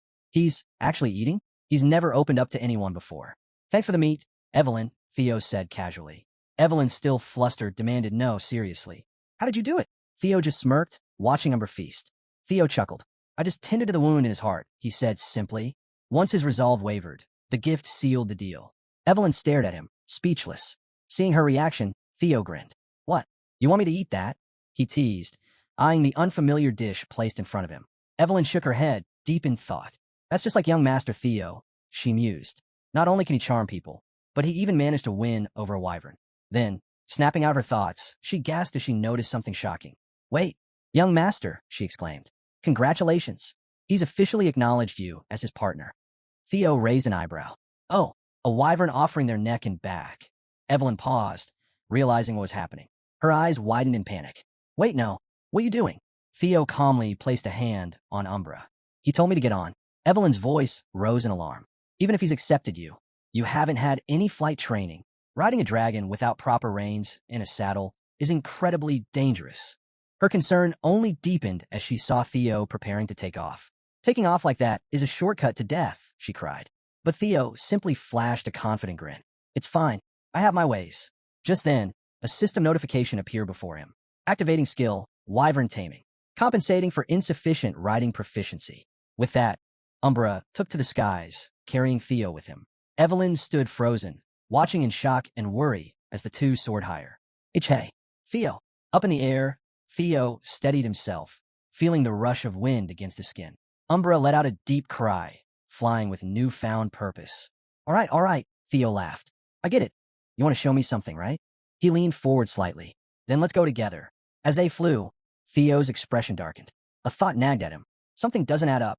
He glanced down at Umbra. How would a pure-hearted dragon like him end up being labeled as the evil shadow dragon? Then, below them, a waterfall came into view. But something was wrong.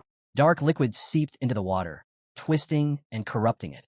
Theo's gaze sharpened. What is this? Far behind. Evelyn's frantic voice barely reached him. Young Master Theo. But Theo and Umbra had already descended toward a hidden grotto. As they approached, a crystalline cavern shimmered behind the cascading water. I thought I knew every inch of the winter mountains after my time with the black snow. Theo muttered, dismounting. But I had no idea this cave was here. He turned to Umbra, eyes narrowing. You really like shiny things, huh? Umbra rumbled softly in response, his eyes gleaming. Theo stepped further inside, but something in the cave's depths made him pause. His gaze locked onto a cluster of strange purple flowers. So that's it, he murmured, realization dawning on him. This is how you became the evil shadow dragon. He knelt beside the flowers, examining them carefully. You've been eating these, haven't you? A system window appeared. Ghost Spirit Flower, a rare plant found only in the deepest reaches of the Demon Sea. Absorbs demonic energy under moonlight. A highly potent elixir for demonic fiends and demon kin. Theo's expression darkened. Demons and dragons are complete opposites, but you've been absorbing pure demonic energy. A surge of power radiated from the flowers, making the air around him feel heavy. This is dangerous, Theo muttered. I'll have to burn them all later. Umbra let out a low hiss, shifting uneasily beside him. Relax, I won't touch the crystals, Theo reassured him. But then, he noticed something. His gaze darted to the back of the cave, where a shadowy corner concealed something eerie. A skeletal corpse chained to the wall. The faint sound of agony echoed in the cave. Theo's breath slowed. A person. He stepped closer cautiously. No, it's a corpse. From a state of decay, it had been dead for at least a decade. But the body hasn't rotted much, Theo observed. The cold definitely helped, but his eyes narrowed. Whoever this was, they must have had overwhelming magic power. Circling the remains, Theo's expression hardened. A high-level martial expert dead, bound in a place like this? Something wasn't adding up. Theo shook his head. Something's not right. I'll have to come back later and investigate, he muttered. But first, he turned his attention back to the ghost spirit flowers. I need to deal with these before anything else. Suddenly, the corpse jerked forward, lunging at him. A bone-chilling shriek echoed through the cave as the skeletal figure moved with unnatural, jerky motions. Theo's instincts kicked in. He leaped back just in time, eyes wide in shock. Did it just say Kyle? Before he could process what was happening, Umbra let out a thunderous roar, stepping in to protect him.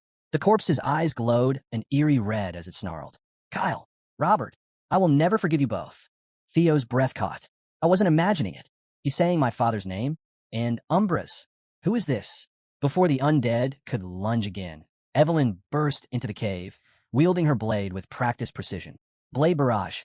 A flurry of strikes rained down, slamming into the corpse and sending it sprawling across the cavern floor. Theo swayed, his vision blurring. Evelyn. He rasped before collapsing. Pain exploded through his chest. His entire body felt like it was on fire. He clutched at his torso, his breath ragged. What is this? The toxin. Evelyn's voice was tense. It's laced with demonic energy. Theo could barely register her words. His strength was fading fast.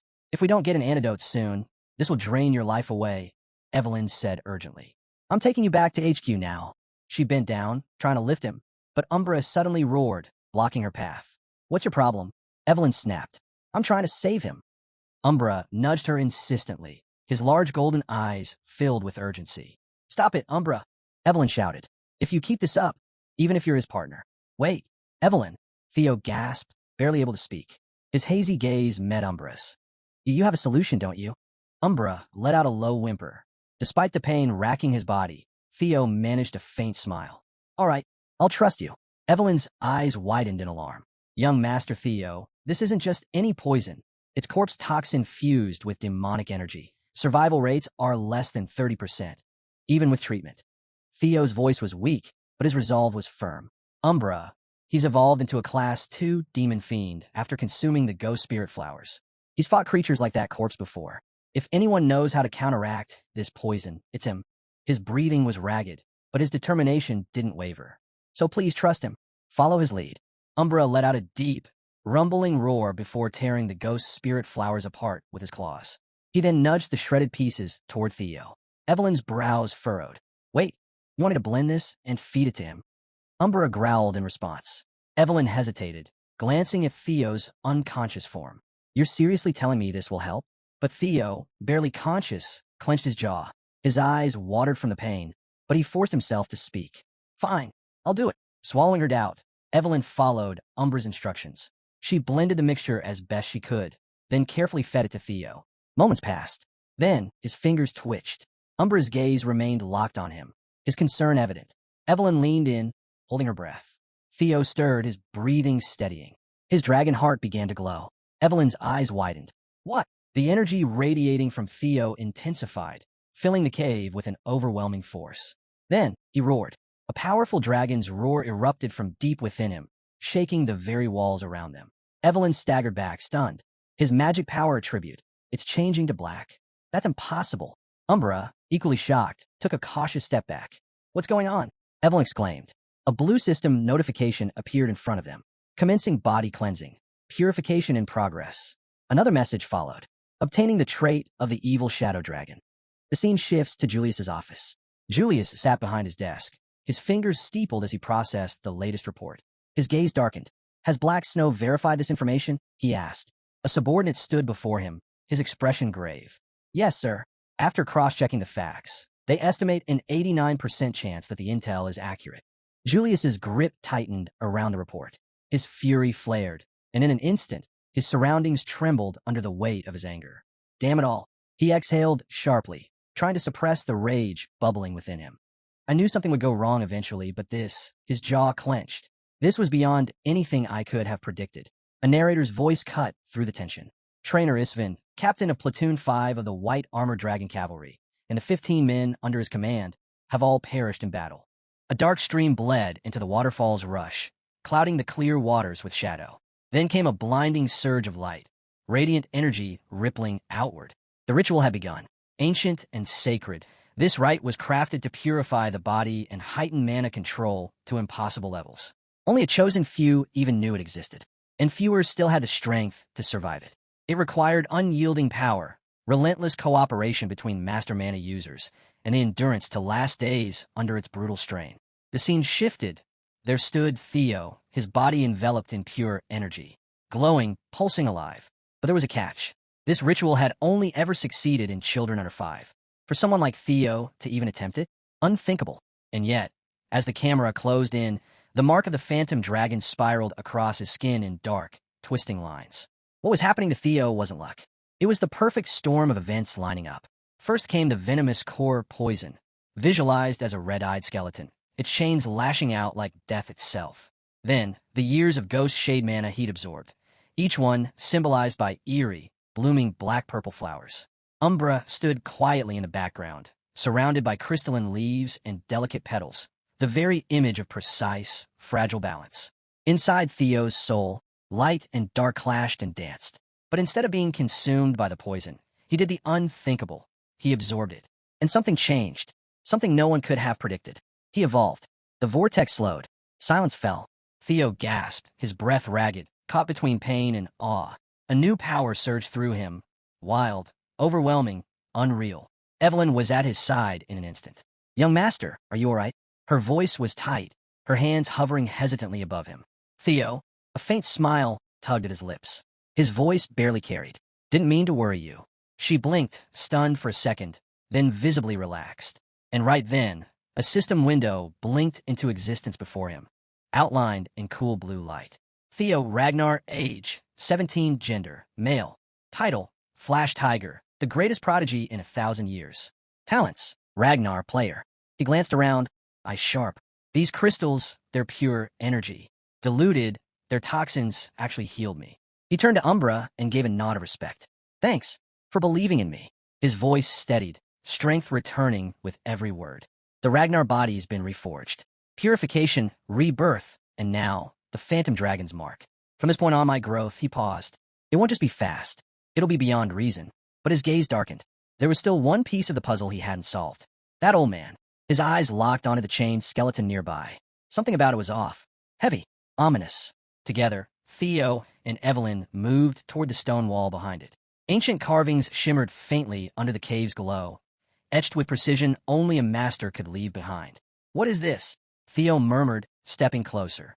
Evelyn leaned in, fingers brushing the grooves. It's a journal. Someone wrote this here. Theo squinted, reading the faded script. Time had worn it down, but the message was chillingly clear. The writing spoke of a man lost to vengeance. He named two enemies, Cale and Robert, as those who had once brought him down. Theo and Evelyn froze. They kept reading, each entry darker than the last. The man's body had begun to deteriorate, most likely from a wound Robert inflicted, his mana core shattered beyond repair. Desperate, he turned to Ghost Shade just to survive, but it was eating him alive. His thoughts spiraled, his memories flickered, and soon, the journal recorded frequent blackouts, his demonic nature slowly claiming what little was left of his mind. Each word in the carving bled with hopelessness. In a final desperate act, the man had melted down his most prized weapon, the Jade Serpent Blade, using it to bind what remained of his decaying body. A silent plea etched into time, waiting for someone, anyone, to find this place and carry out his dying wish for revenge. Theo and Evelyn traded tense looks. But what came next struck even deeper. The carvings mentioned two lost arts, the Phantom Sword art and the Storm Thunder God technique. Fabled skills that had vanished from the world. Evelyn's breath caught.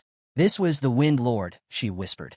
From Tragic Hero, the man who faced Lord Hector Ragnar 40 years ago. Theo stiffened.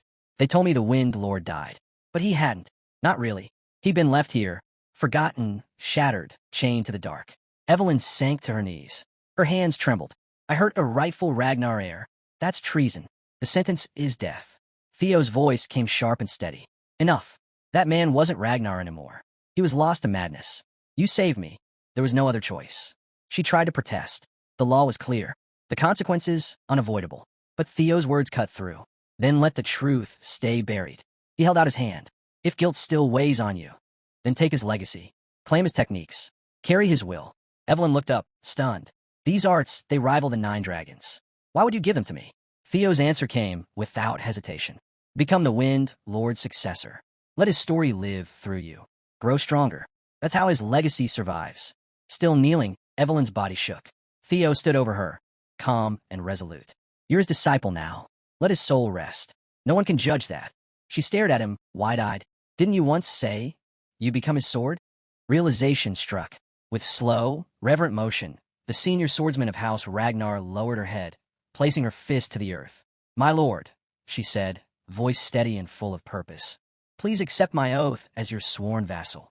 Theo let out a faint smile. Even now, you're still bound to honor. He took her hand in his. Theo Ragnar accepts the oath of Nearville. From this moment, it's etched into my soul. You'll be my first sword on the path ahead. His words echoed, powerful and still. Evelyn rose in silence, the weight of the moment grounding her. Then, a gust of wind broke the quiet. A high whistle followed, and the scene shifted. The camera swept across a vast, thunderous training yard. It buzzed with action, soldiers clashing, commands flying, steel ringing in the air. This was the heart of the White Armor Dragon Corps, where only the elite trained. A booming voice cut through the chaos. Huh, still no sign of Theo, huh? It was Hulkus, larger than life, flexing with a grin. Maybe he really is the best in the whole damn Corps.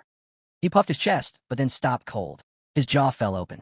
All eyes turned as Theo stepped into the yard, calm, composed, and far from alone. Beside him marched a dragon, towering, controlled, radiating power with every step. Hulkus froze, his bravado melting away. Theo stopped in front of him, nodding coolly. I brought something back. Evelyn followed close behind. Around them, silence rippled through the recruits. Wait, is that Umbra? Someone whispered, staring wide-eyed. No way. That's the beast no one could tame. This guy, now I get it. Why they call him the greatest prodigy in 1,000 years. Even something like this is just raw talent? Unreal. One recruit finally stepped forward. Senior swordsman Evelyn. Junior swordsman Theo, Ragnar. Welcome back. We've logged your return from the aptitude trial. But where's the captain? Theo's eyes narrowed. I noticed he wasn't around. What happened? The recruit shifted, clearly uneasy. He got an urgent message. Said nothing, just headed back to his office. Evelyn's expression tightened. Urgent, she echoed, voice low. A sudden gust cut across the courtyard. Static crackled faintly in the air. Someone, was moving fast. Julius stepped into view, his voice carrying a sharp edge. He knows the trial's over, but there's no time to talk. Orders just came in. All of you, prepare for deployment. The words hit like a hammer. Blanky Fortress, he said flatly. The courtyard froze. Evelyn barely whispered, combat? Already. Theo gave a slow nod. It starts now. A system screen flickered to life, displaying a jagged, monstrous maw locked tight around a blade. The dragon slaying sword. Strand of fate. Flames burst across the display. A dragon, roaring, wreathed in fire. This wasn't random. It wasn't an ambush. It was a strategic hit, an attempt to steal a weapon of legend. A rebellion in the making. Gasps rippled through the crowd. Unease turned into a murmur of panic. One recruit finally spoke. Commander, what kind of mission skips training altogether? Julius stood firm. His jaw was tight, his voice colder than steel. Platoon 5, led by Captain Trainer Ispin and his 14 knights, is gone. Theo's stomach dropped. His pulse skipped. Trainer Ispin, the oldest knight in the white armored dragon cavalry, the backbone of the corps. A warrior even Julius looked up to. And now missing.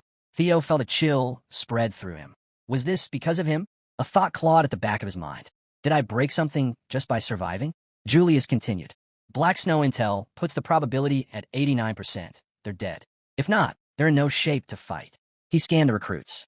We're rebuilding Platoon 5. You'll carry out their mission. Then his gaze fixed on Evelyn. You'll lead. You're the new captain. Deployment in 3 days. Train hard. We're not losing anyone else. His fists clenched tight. I won't accept they're gone. Not without a fight. The next morning, Julius stood at the edge of the yard, eyes locked on the horizon. He didn't say much, just one line, quiet and resolute. We'll bring them justice. Then he turned and walked away, each step heavy with purpose. The narrator's voice returned, peeling back the truth behind the headlines. To the outside world, the Black Skull Bandits' raid on the Sirius Merchant Guild was just an unfortunate, isolated incident. The White Armored Dragon Cavalry had acted fast, protected civilians, prevented disaster. But the reality ran far deeper. The real goal wasn't destruction. It was theft, specifically the smuggling of a mythic blade, the Dragon Slayer's sword, Bomong. From the shadows, a single masked man had orchestrated the entire strike. Troyven, a master manipulator, he'd planted explosives and twisted the raid into cover for his coup. While the world looked one way, he moved behind the curtain. Back in the yard, Theo stood frozen in thought, brows furrowed, jaw tight. None of this happened in the original timeline. A bead of sweat rolled down his face. If this shift, this chain reaction, is because of me, then I need to see it through myself. Suddenly, a blue window lit up in front of him, crisp, glowing, alive with power. Hidden quest unlocked. The Dragon Slayer's sword, Bomong. 3 days later, cloaked in heavy furs against the biting cold, the recruits stood at the foot of Fort Blanky's towering walls. I'll never get used to this frozen nightmare. One of them muttered, his breath puffing out in a misty cloud. Another tilted his head upward. Why does the moon look twisted? But before anyone could respond, a cry shattered the stillness. The White Armored Dragon Cavalry. Incoming. A sentry atop the battlements leaned forward. Sound the Aller. His warning never finished. A barrage of shadow-laced projectiles slammed into the tower, swallowing it in an explosion of black fire. Light it up. Evelyn's voice cut through the chaos, sharp and commanding. The recruits exploded into motion. Spells surged. Blades flashed. Dragons roared overhead as magic clashed with steel, and shockwaves tore across the battlefield. The ground shook with each detonation. Every strike sang with fury, raw, violent, relentless. Inside, fall back. Don't die out here, someone shouted, trying to rally the defenders. The fortress, once a towering symbol of strength, was now a war zone. Dragons shrieked in the sky. Blood splattered the snow, staining it crimson.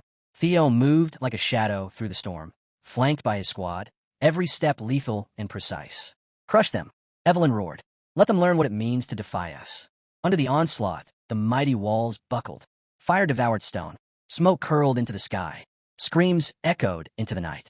Amid the burning wreckage, a lone soldier crouched, pale-faced but alive. Another minute and I'd be toast, he muttered, wiping sweat from his brow. A grin tugged at his lips. Doesn't matter. I delivered it. Job's done. Time to... His words caught in his throat. From the smoke, a figure emerged. Cloak flowing, eyes glowing red like embers. The soldier froze, shaking, and slowly held out a long, carefully sealed object. The figure took it without hesitation. Good. This is the one. His voice was flat, cold, dead inside. We got what we came for. Phase 2, Initiate. Yes, sir. Multiple voices answered at once. Emerging from the haze, his team, silent and synchronized like machines. The cloaked figure turned to a nearby group operating strange mechanical instruments. All that remains, he said quietly, is cleanup. Across the field, Theo stood among the wreckage, surveying the ruins with a smirk. Fort secure, he said. Too easy. He let out a short laugh. But Evelyn didn't join him. Her eyes swept the destruction, too calm, too focused. No, that's the problem. It was too easy. Theo's grin faded. Something twisted in his gut. Platoon 5 couldn't have fallen to this. No chance. Without a word, he triggered hatchling Synchro, his mind diving deep into the fallen enemy's memories, scanning for the truth. This one's aware Balmong was taken, but never saw it. Low-level fodder, he muttered. Even the commanders, they don't know where it went. Something's off. Evelyn glanced at him. Something bothering you? He shook it off. Just thinking. Not far away, Sword gave a casual smirk. Flash Tiger or not, even rookies feel it the first time out. Come on, admit it. You were nervous. He gestured to the hostages in the distance. They're safe. Let's link back with the others. Theo sighed. Yeah, let's just get out of here. Sword walked past, but something stopped Theo in his tracks. His nose wrinkled. He went still. Gunpowder. Theo's eyes narrowed. In a flash, he moved, blade drawn, every motion precise and fluid like a dance of instinct and training. What's his deal? Aaron asked, half laughing. Probably just sick of your stink, Sword quipped. But Theo wasn't listening. He moved again, hurling a volley of strikes that landed with surgical accuracy. I knew it, he muttered, a knot of dread forming in his chest. Aaron caught the change in his tone. What is it, Theo? Then she saw it. Rows of barrels, half-buried and barely visible, each one humming with danger. The air stank of volatile magic and gunpowder. Her eyes widened. It's a trap. They were going to blow us to pieces. Everyone out. Now, Theo shouted, his voice cutting through the noise. Understood, came the sharp chorus. But it was already too late. The air bent, warping unnaturally. A vortex of swirling shadows tore open nearby. Theo's heart dropped. No, the word ripped from his throat, filled with panic and fury. And then it hit. A deafening blast tore through the fort. The sky lit up in blinding orange as the explosion erupted, ripping walls to shreds and hurling debris in every direction. Reload, came a cold, emotionless voice. The cloaked figure stepped from the smoke, untouched, indifferent. He reached into the swirling void again. Then another wave of destruction followed, shaking the ground like thunder. Erase them. No survivors, he ordered, flat and final. Far from the battlefield, deep in a chamber cloaked in silk and shadow, Amelia rocked gently, cradling an infant wrapped in soft cloth. There, Ashien, she whispered, voice tender yet trembling. My sweet baby. But her eyes, no longer simply sorrowful, flared with a terrifying red glow. Did it hurt? She asked softly, almost breaking. Her tone shifted. Rage seeped into every word. Don't worry. Mommy's gonna bring you the head of that monster. I swear it. A silent tide of shadows surged over the war-torn field. Figures of vengeance, moving with ghostly speed, striking without hesitation. Back at the smoldering remains of the fortress, Evelyn stood tall. Her sword was drawn, her gaze unflinching. No one escapes, she said. Her voice was steel. Yes, Captain. Her troops answered, ready to fight. They charged, battle cries ringing across the wasteland. Among them, Evelyn moved straight toward her double, the traitorous mimic. The fake's eyes widened in disbelief. The original 5th unit, wiped out by this supposedly green force? Impossible. No, this can't be, she whispered, staggering back. But fear crept in. Something was wrong. Deeply wrong. Then came fire. A storm of burning projectiles rained from the sky, lighting up the battlefield in a storm of chaos. Shockwaves slammed into the earth. Team leader, someone screamed, voice filled with raw fear. Evelyn reacted instantly, blade flashing, deflecting incoming blasts with ruthless precision. Damn it, she muttered, scanning for their attackers. Her eyes locked on the firestorm, closing in. It's a trap. Get to cover. But she was too late for one. A soldier was caught dead center. His scream pierced the night as he was launched skyward in flames. Evelyn reached out, but the explosion hurled him far. His body hit the ground with a dull, final thud. Lifeless. Theo, and the others ducked behind cover, adrenaline surging. It's an ambush. Move now, the squad leader shouted. Theo scanned the carnage, making his call in seconds. We'll flank. Opposite direction of the blasts, go. Suddenly, a blue interface flickered into view before him. Mind gate activated. Cognitive restrictions lifted. His pupils dilated. Time slowed. Thoughts snapped into clarity. In a flash, Theo charted a precise escape route. Terrain, angles, risks, all processed instantly. As his awareness settled, he spotted Evelyn still frozen. What are you doing? He barked. We need to move now. Theo didn't hesitate. He grabbed Evelyn's hand and took off. What are you doing? She gasped, stumbling after him. We don't have time. We have to get back to the fortress. But he kept moving, dragging her as the structure behind them buckled and collapsed. I can't believe we're heading back there, she muttered. That place nearly killed us. Theo didn't slow. There are 21 people depending on you. He pushed forward. If we try to escape now, they'll rain down more explosives or catch us in another ambush. That's their plan. He explained fast.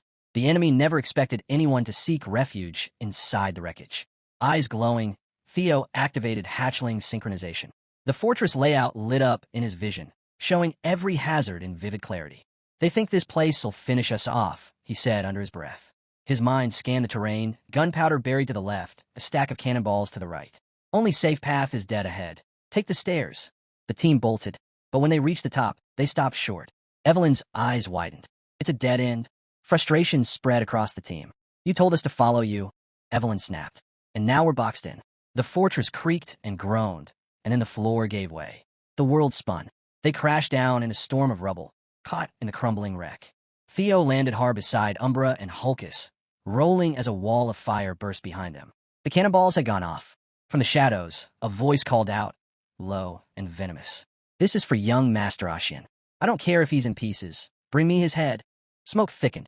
Theo, lungs burning, felt the heat closing in. But instinct took over. Break the floor now, he shouted. They didn't argue. The ground splintered beneath their blows. Just as they gasped for breath, more enemies surged in. Theo's eyes widened. Black Skull, what are you doing here? One of them sneered. Wasn't for you. I can't cause this place has tougher foundations than the rest. Theo peered through a crack in the wall. Soldiers scattered across the area. But then he spotted something else. A man, chained and slumped in the shadows. His heart skipped. Trainer Ispin. Evelyn's eyes followed his gaze. You're alive, she breathed, rushing forward. But the moment she stepped into the room, her face twisted in shock. This is Ragnar's Intelligence Bureau, she whispered. The chains clattered to the floor as Ispin collapsed, weak but conscious. I knew a setup like this couldn't happen without help from inside, he said darkly. He stared up at them. But to turn your sword against your own people? One soldier growled, this is treason. We can't let this slide. We owe you everything, trainer. Ispin raised a hand. Hold it. Don't rush in. He scanned the wreckage. This whole thing was bait. They wanted us cornered. We're outnumbered. He looked toward the distant chaos. Our only move now is to make it out and report to the Black Pillar. Theo stepped forward, eyes firm. That's not going to work. He shook his head. If we haven't seen reinforcements yet, it means the Black Pillar was hit too. They're stuck, same as us. He looked at the fractured walls around them. That's why I brought us here. This wreck is our best shot. Theo's voice dropped, steady and calm. We can win this. They buried their own men in the blast. They're desperate to erase what happened here. They'll come back to confirm the kill. He looked each of them in the eye. When they do, we'll be waiting. A quiet fell over the room. Ispin turned to Theo, surprised. He's unlocked the mind gate, and, at that age, a faint smile pulled at the corners of his mouth. I would have quit back then, but this group? We chose well. Ispin shot up to his feet. You're right. The White Dragon squad doesn't fold. He faced the others, eyes blazing. You heard him. Get ready. We fight. Location. A battlefield soaked in blood, under a sky the color of spilled wine. Honestly, I didn't expect my riders to drop the ball this hard. After this scene, fire half of them.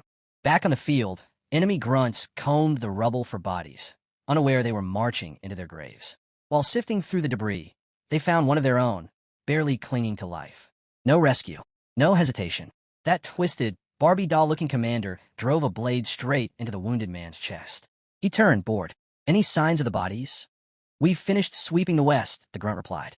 Heading east next. Barbie's lip curled. The ambush had failed. Only one team wasn't accounted for. The white armored dragon cavalry, he muttered darkly. Then, out of nowhere, a blade whistled through the air, aimed right for his face. He dodged, just barely, twisting aside. Before he could counter, a crack rang out, Evelyn slammed into him with a crushing kick to the chest. She was already inside his guard, dodging his swing like it was nothing. Barbie staggered, snarling. It's them, the white armored dragon cavalry. Form up, now. Too late. Half his squad had already been taken out by Theo's team, hitting hard from the shadows in a perfect ambush. Evelyn stepped forward, eyes locked on him. I was hoping this wasn't Central Intelligence, she said coldly. But now it's clear. Under Ragnar law, you'll be executed for treason. Steel met steel. Their blades collided in a storm of sparks. Barbie fought back hard, furious and fast, but Evelyn matched him, strike for strike. How are they still alive? He growled. He roared, unleashing his full strength in one brutal strike, forcing Evelyn to slide back. But she didn't flinch. Reaching into her prosthetic arm, she drew a concealed weapon and slashed, fast and lethal. Barbie ducked the first strike by a hair. The second came instantly, aimed right at his throat. He blocked it, but the impact shattered his guard, and he dropped to one knee, blood pouring from a fresh wound. Evelyn stood tall. Her voice rang out like judgment. The Central Intelligence Bureau is finished. This fortress is surrounded. You lost the moment your ambush failed. Surrender, while you still can. Barbie screamed, wild-eyed. Now, use the secret technique. Everyone froze. Secret what? Then, one of his men began to twitch. His body convulsed, muscles warping, veins swelling grotesquely. He was changing. The soldiers had been enhanced, forced into level 2. One of them, the same one who'd cowered from Theo earlier, charged, his face contorted like he was battling his own organs. Theo's eyes sharpened. Reverse blood surge. A forbidden technique. It burns away life force for a burst of raw power. The enhanced grunt hit harder than expected, forcing Theo back a step. But before he could fully recover, more came at him fast. One of their captured allies threw himself into the attack, shielding Theo at the last second. The hit landed. He crumpled, whispering, "Stay alive." It was unnecessary. Theo was stronger. But watching him fall, Theo's face hardened. Enough. He unleashed Thunderclaw. The force shattered the front line, bodies flung like dolls in a storm. Then, Mind Gate, active. Theo vanished. A blur of speed and precision, cutting through enemies like threads. But they just kept coming. He drew a deep breath. Time for the next step. Triple Thunderclaw. Theo slammed both fists into the ground. An enormous shockwave erupted, ripping across the battlefield. The land split open as streaks of raw energy carved through the terrain like molten veins. The blast threw everyone back. Dozens of enemies didn't even get the chance to scream. They were vaporized on the spot. Barbie survived barely, but his eyes were wide, his stance shaky. He couldn't process it. How had Theo crushed their secret technique like it was nothing? This monster, he can't be allowed to live, he growled. Around him, the rest of the squad stood frozen. Even Glasses muttered under his breath. We've got a long way to go before we can stand beside him. But that kind of power came with a price. Theo stumbled, coughing hard, blood streaking down from his lips. He'd pushed the Mind Gate too far. His body was cracking under the pressure. Barbie saw his chance. Screaming, he lunged at Theo. If I'm going down, you're coming with me. Something was wrong. Theo's instincts roared. He locked eyes on Barbie and saw it. A manicore, rigged for detonation. A walking bomb. But before he could react, Evelyn was there. She stepped between them, raising her hand without hesitation, calling on the divine force of God Tempest.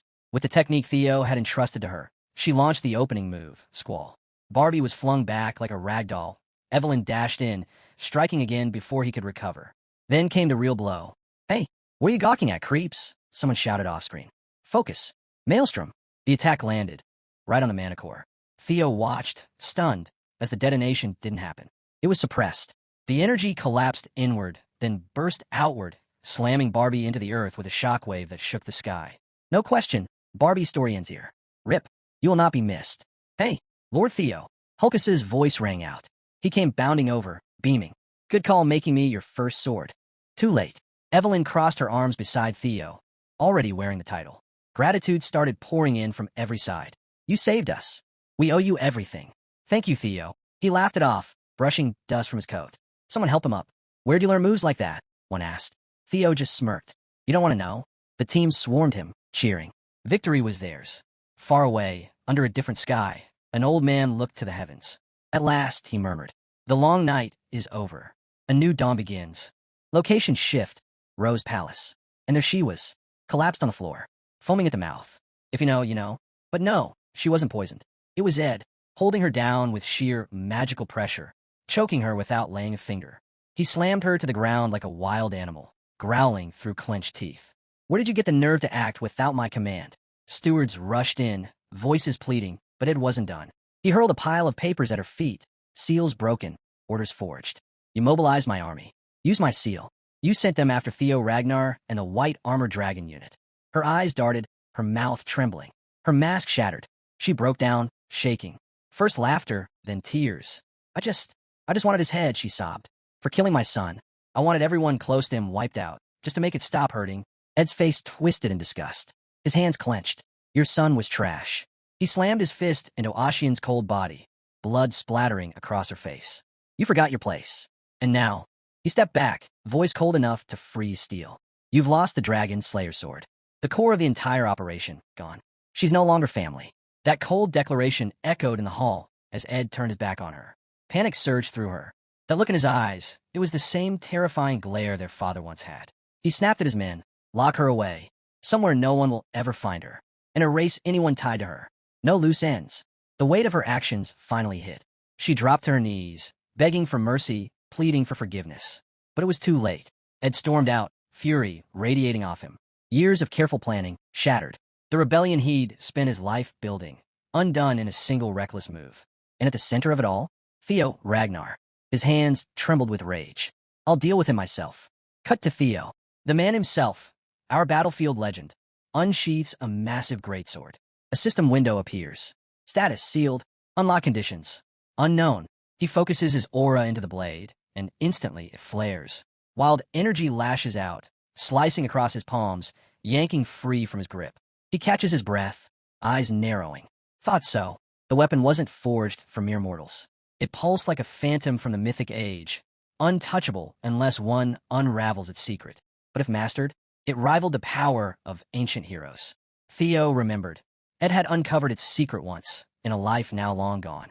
A memory clicked. Only one place could hold the key. He returned the sword to his inventory. Until then, it was just dead weight. A knock sounded. Evelyn stepped in, composed. Apologies for the interruption. The commanders requested your presence. Inside the war room, the old commander welcomed Theo with a warm smile, his eyes tired but grateful. You made it out. I'm glad. But then came the surprise. I'm stepping down. Theo blinked. What? The old man exhaled deeply. I lost more than just my leg in that last battle. My Drake, my strength is gone. I want to spend my last years honoring the fallen. No arguments. Julius, ever loyal, just sighed. He knew better than a pushback. As they sipped tea, the old man changed gears. Not a replacement. A revelation. A recruit who stood out from the rest. Theo Ragnar. Just 15, and he's already unlocked the Thunder Gate. Julius's eyes widened. That's the threshold. The divide between ordinary and something far more. And he wasn't born with it open, the commander added. He forced it. His aura now runs through expanded vessels, far beyond the human norm. It's absurd. Julius chuckled, leaning back. If his vessel's that vast, then it's time we start filling it. The commander gave a nod. That was all for today. Later that night, under a quiet sky, Julius pulled Theo aside. This road? From here on out, it's yours to walk. Theo stiffened at the words. But Julius changed the tone. I heard you played a major role on that last mission. Theo waved it off. It wasn't just me. The whole team carried the weight. Julius smirked. Still so humble. He leaned in. But tell me, how far along your path have you walked? Theo tilted his head. You mean in combat? It's gotten easier, sure. Julius's gaze sharpened. No, I'm not asking how strong your sword is. He paused. I'm asking what your sword means. What kind of life is it trying to speak into existence? The question caught Theo off guard. He paused, uncertain. I don't know yet. Julius unsheathed his sword with a smooth motion. I used to train with a single goal, he said, to mirror the Patriarch's blade. That's how it is for most of us in the beginning.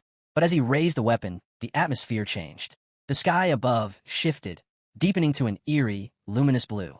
Then it shattered, bleeding into a vivid red. This wasn't the Sword Dragon's realm from the Second Awakening. This was something else entirely.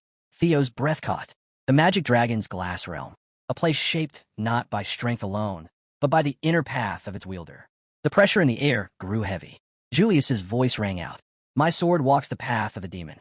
Before Theo, a massive blade materialized, towering, terrifying. Then Julius moved. With one strike, a rift tore open across space. The shockwave so violent it could have crushed entire armies. But in the next heartbeat, he brought the sword down. The storm froze in place. Absolute control. Julius turned calmly to Theo. Well, did you see it? The martial path of the Magic Dragon? Theo hesitated. I only saw raw force. Chaos. Destruction. but it felt feminine. Julius nodded. Exactly. The demon's path is instinct. Pure, untamed, unfiltered. It might burn out someday, but it tears through everything in its way. That's not just power. That's swordsmanship in its most primal form. Or maybe it's the essence of death. Then Julius shifted gears. What about the Plum Blossom Palace Lord Sword? He asked. Theo's answer came without hesitation. It was beautiful, elegant. Julius smiled faintly. Beautiful, huh? Makes sense. Her sword carries the essence of life. Like a seed, it grows, blooms. It never stays the same, but it never stops reaching forward. It's patient, soft, but relentless. As Theo listened, something clicked. This is what it means to walk the martial path. Even among the 9 dragons, no 2 blades were the same. Every master viewed the sword through their own lens. Julius chuckled, then threw him a deeper question. Do you think life and death are opposites? Theo blinked. Aren't they? But Julius didn't answer. Instead, he dissolved the realm with a wave of his hand and handed Theo a worn book. What's this? Theo asked, opening it, then froze. His eyes widened. It was a dialogue, a back-and-forth exchange between Julius and the Plum Blossom Palace Lord. A written conversation about the sword's true nature. This is real, Theo whispered. Julius nodded. Rare? Incredibly. But you're not just anyone. You're a shared disciple of both the magic dragon and the sword dragon. Theo stood speechless. His thoughts spun, trying to process what that meant. The scene shifted years earlier. A quiet grove, hidden from the world. Julius and the Plum Blossom Palace Lord sat together, deep in conversation. He grumbled, You're being greedy, trying to claim my student. She smirked, brushing off the jab. Don't be jealous. It's for Theo's sake. And truthfully, he couldn't argue. Theo's growth had already outpaced nearly everyone, even those once considered frontrunners for succession. But that kind of speed came with a price. One day, Theo would hit a wall. Hard. And when that time came, he needed this book. Julius exhaled. Fine. But what if one day, Theo turns against Ragnar? The question stopped her cold. She knew it wasn't far-fetched. Those who climb too fast often fall the hardest. History doesn't ask. It demands. She hadn't expected that kind of foresight from Julius. She always thought his love for Theo was blind, unshakable. But now she understood. He was the right one to entrust with the legacy. She handed over the manuals with a calm intensity in her eyes. Not yet, she said. These are only yours when you truly understand what it means to be a Ragnar, and when every step of your journey matters to you. Back in the present, Hi-Ha placed the manual in Theo's hands. Theo stared at it, stunned. 2 legends. The highest blades of the sword and demon dragon paths. And now he stood as their shared disciple. He looked up slowly, voice barely audible. Am I really worthy of this? Julius didn't hesitate. No need for false modesty. You've earned it. Theo stayed quiet. In his chest, a weight grew of gratitude, of responsibility. He knew he'd made it this far not because of talent alone, but because they believed in him, guided him, even when he had nothing to give in return. He took a breath. I've had help, he admitted. From the beginning. I'll pay it all back someday. His companion grinned and instantly unsheathed his blade. Then let's start right now. It had been a while since he took on a new disciple. He wasn't about to let Theo slack. The room's energy shifted. This was the start of real training. Realizing what was coming, Evelyn made her move. I'm not sticking around for this, she muttered, and bolted, slamming the door behind her. Evelyn, Theo called out. From the other side, her muffled voice came through. Sorry, you're on your own. She kept the door sealed tight. That night, Evelyn finally cracked the door open. She looked satisfied, stretching a little. What she saw made her blink. Theo, slumped against the wall like a statue. Blank. Motionless. Meme-worthy.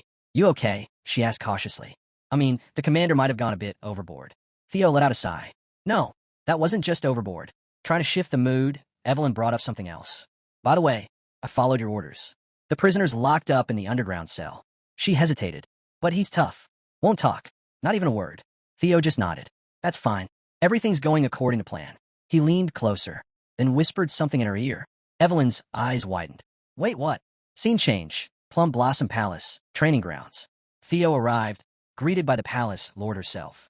I've been waiting, she said. Did the little gift from the demon dragon and me serve you well? Theo nodded. More than you can imagine. With a graceful step, she unsheathed her blade and leapt into the air. A flurry of plum blossoms erupted across the field. She landed softly, blade humming. It wasn't just a display, it was a message. This is the art behind the art. The true foundation of swordsmanship, she said, isn't about technique. It's about how a blade lives in your hands. She smiled. Let me show you how to make your sword bloom. Then, with surprising sincerity, she turned to him. Theo, would you become my disciple? But he didn't answer immediately. Instead, he looked her in the eyes. Are you asking this as the Heaven Dragon Sword Master? Her brows lifted slightly. That name wasn't one shared freely, even within a clan. But she didn't deflect. Yes, the Heaven Dragon School is passed down to one disciple at a time. I'm the current heir. And now, she continued, do you want to know the real reason I'm offering this? Theo lowered his head. Before that, I'm sorry. She stopped him with a gentle gesture. There's nothing to apologize for. I'm not hiding anything. From the Plum Blossom sword to the Heaven Dragon style. I've always intended to pass them to you. Theo stood there, completely stunned. Words failed him. A while later, Theo stepped out of the hall, only to be stopped by some random guy blocking his path. Hey, the man said. You're Theo, right? The new recruit from the White Dragon Cavalry. Theo didn't break stride. What if I am? He replied coolly. Not your business. That lit a fuse. The guy scoffed, puffing up. Wow, real classy. Can't even greet your seniors properly. He started puffing out his chest, throwing his title around. Now that you're part of Plum Blossom Palace as Lady Plum Blossom's disciple, the least you could show is basic respect. Theo paused, gave him a once-over, then smirked. Oh, so that's what this is. Thought it might be serious, but nah. Just some bruised ego tantrum. That hit. Another guy stepped in, snapping. You talk like rank means nothing. You're not even a formal disciple of this palace. Theo turned, eyes sharp, aura flaring. You've got all backwards, he said. Lady Plum Blossom did offer to take me in. Then he walked away, leaving the group frozen, speechless. Rewind just a little. Back in the training ground, Theo stood before her, stunned. You're really offering to pass down both techniques? He asked. She nodded. Isn't it tempting? Of course it was. But Theo couldn't wrap his head around it. Why? I haven't done anything to deserve this. She motioned for him to stand. There's no complicated reason. It's just you. You remind me of someone. My husband, Kyle, the clan head. Not just in how you look, but how you carry yourself. When Kyle was young, he chased impossible dreams. He never gave up, no matter what broke around him. I see that same spark in you. That's the version of Kyle I fell in love with. And seeing it in you, I can't sit idly by. That's my reason. Now give me yours. Theo took a breath. As incredible as this offer is, I have to decline. She didn't react, just calmly asked why. He met her eyes. Because right now, I already have too many teachers. There's Demon Commander Julius. My teammates. My friends, Hulkus, Erica, even Ed, even Ashian. That one made her blink. Ashian, she repeated. And the Sky Dragon. I know our history's messy, Theo said. But the pain they caused me, it helped shape me. My path, my sword, it was forged by the people who cared for me, and the ones who didn't. That's why I'm not the one to inherit your school. I'm not sure I ever could do it justice. She sat there quietly, absorbing every word. Then Theo smiled softly. But if you'd allow it, I'd be honored to be your son. Her expression shattered. Back in the present, Lady Plum Blossom lounged in her garden, swirling wine in her glass. Her assistant approached, a knowing smile on her face. You've taken quite a liking to him, haven't you? She chuckled, leaning back. How could I not? The heavens never gave me a child. And then one day, this boy, who mirrors my late husband, walks in. She took another sip, eyes glinting. And just like that, he calls me mother. What more could I ask for? Her assistant smiled, watching the peaceful glow on her face. For what it's worth, she said gently, you really do look happy. Lady Plum Blossom nodded. I owe it all to him. To Theo, for letting me feel like a mother. Lady Plum Blossom set down her wine and turned to her assistant. Prepare a letter, she said. To the clan head, the assistant asked, surprised. For my husband, she confirmed. It's regarding Theo's promotion exam. The words hit like thunder. The assistant blinked. Theo? He just completed his awakening. Drawing attention to him this early, you know how risky that is. I do, the lady said calmly. That's why we have to act now. If we wait, the Ragnar clan will be caught unprepared. I want to entrust our future to Theo. Deep in the prison's underground chambers, the cocky inmate grinned in the dark. Took you long enough, he said to the approaching shadow. Didn't think you'd actually show. A twisted smile curled on his lips. Hey, don't blame me. It's all going just as he planned. Across from him, the loyal captive gave a quiet nod. I never doubted it, he said. Then, without hesitation, he hurled 2 daggers straight at his own neck. But before they could land, a mysterious force intercepted them mid-air, stopping them cold. The clown-faced man froze, eyes wide. That wasn't part of the script. Then, boom, Evelyn dropped through the ceiling like lightning unleashed. The moment the intruder saw her, he realized he'd been played. This whole thing was a setup. Evelyn wasted no time. She dove in with a barrage of attacks, strike after strike with brutal precision. Watching her move, the clownish assassin couldn't believe it. She was as strong all along? He'd lost his edge. There was no way he'd be able to eliminate the captive now. Escape was the only option left. But Evelyn wasn't letting him go. "I'm not just going to stand by," she said sharply.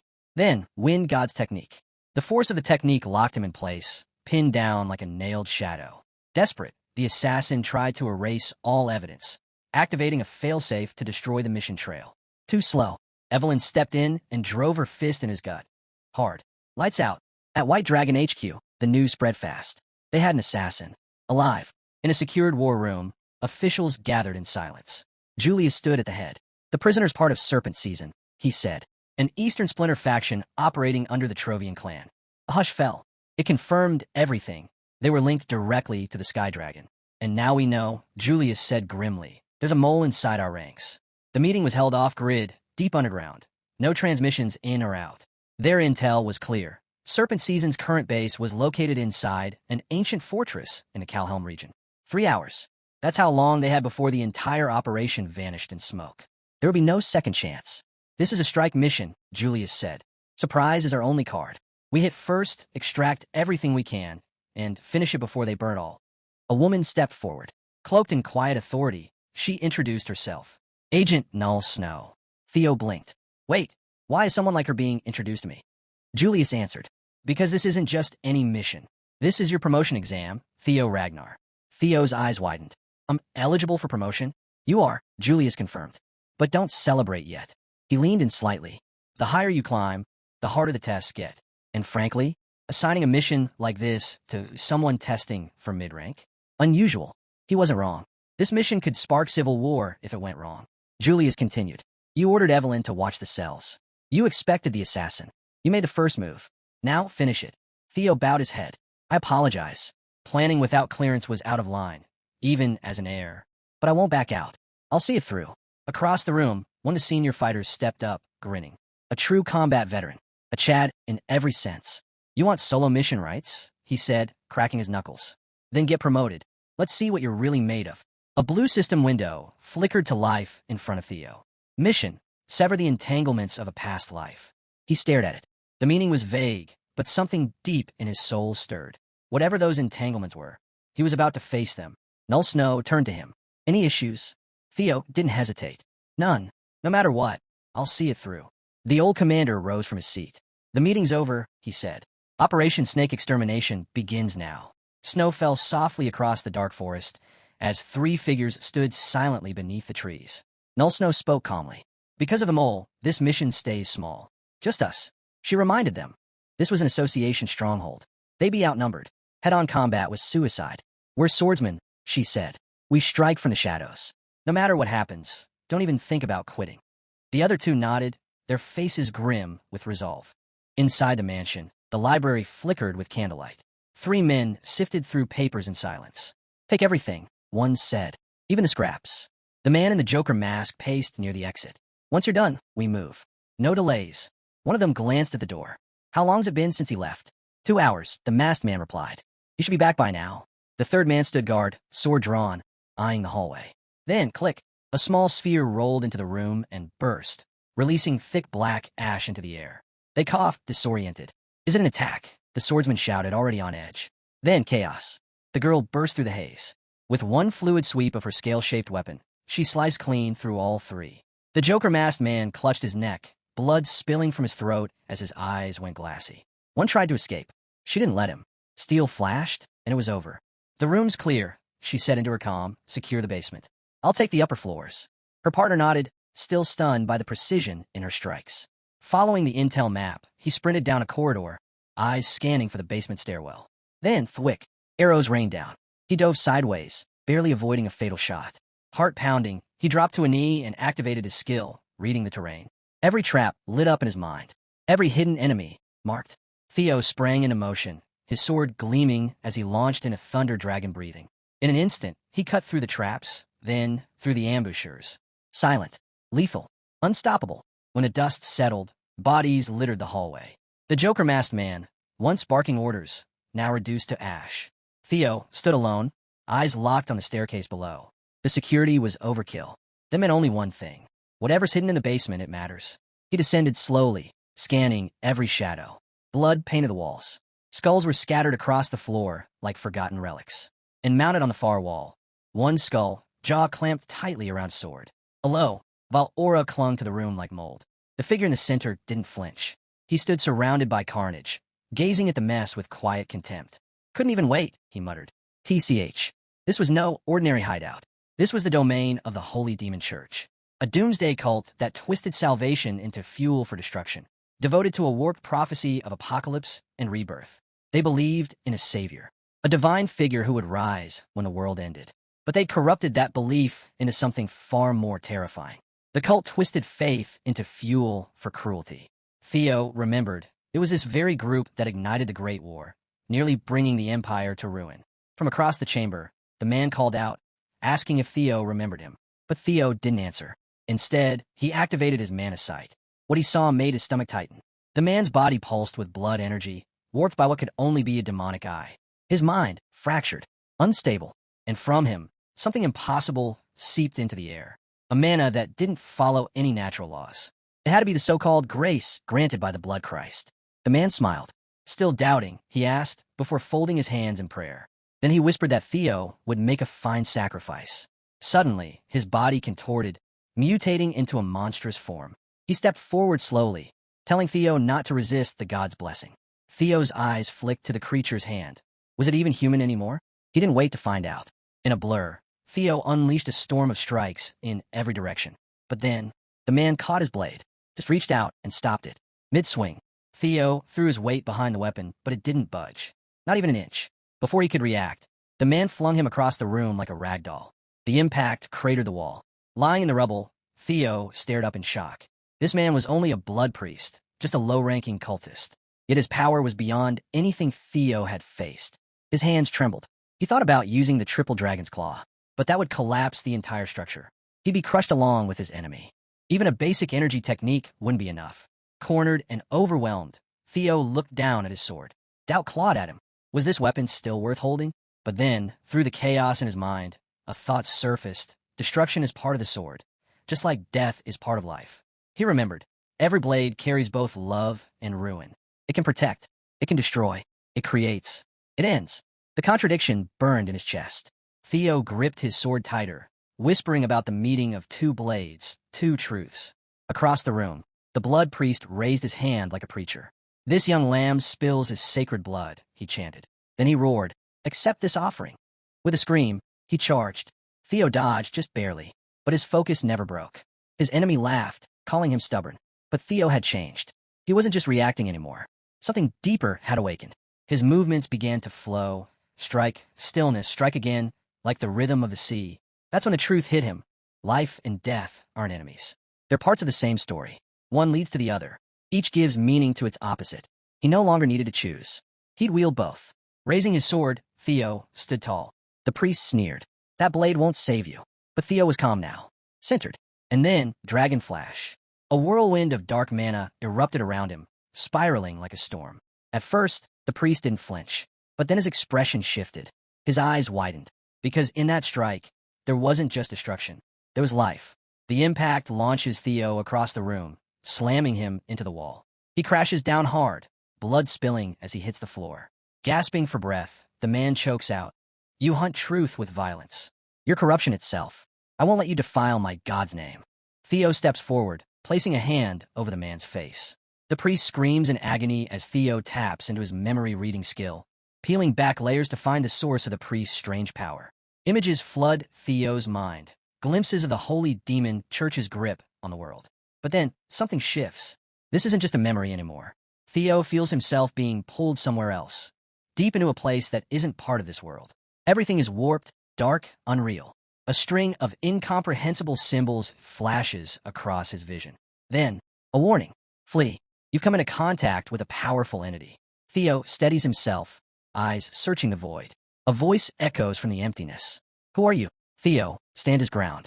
The better question, what are you? That's when he sees it. A vast pit opens before him, bottomless, endless. The weight of ancient, unseen eyes bears down on him like a curse. And from within that abyss, a voice rumbles. Why do you disturb my sweet slumber? Theo's thoughts race. Is this the one the church worships? Is this their so-called God? The abyss stares back. And in that gaze, Theo sees the truth. This isn't the grace itself. It's the thing behind it. With a steady voice, he speaks his name aloud. Theo Ragnar.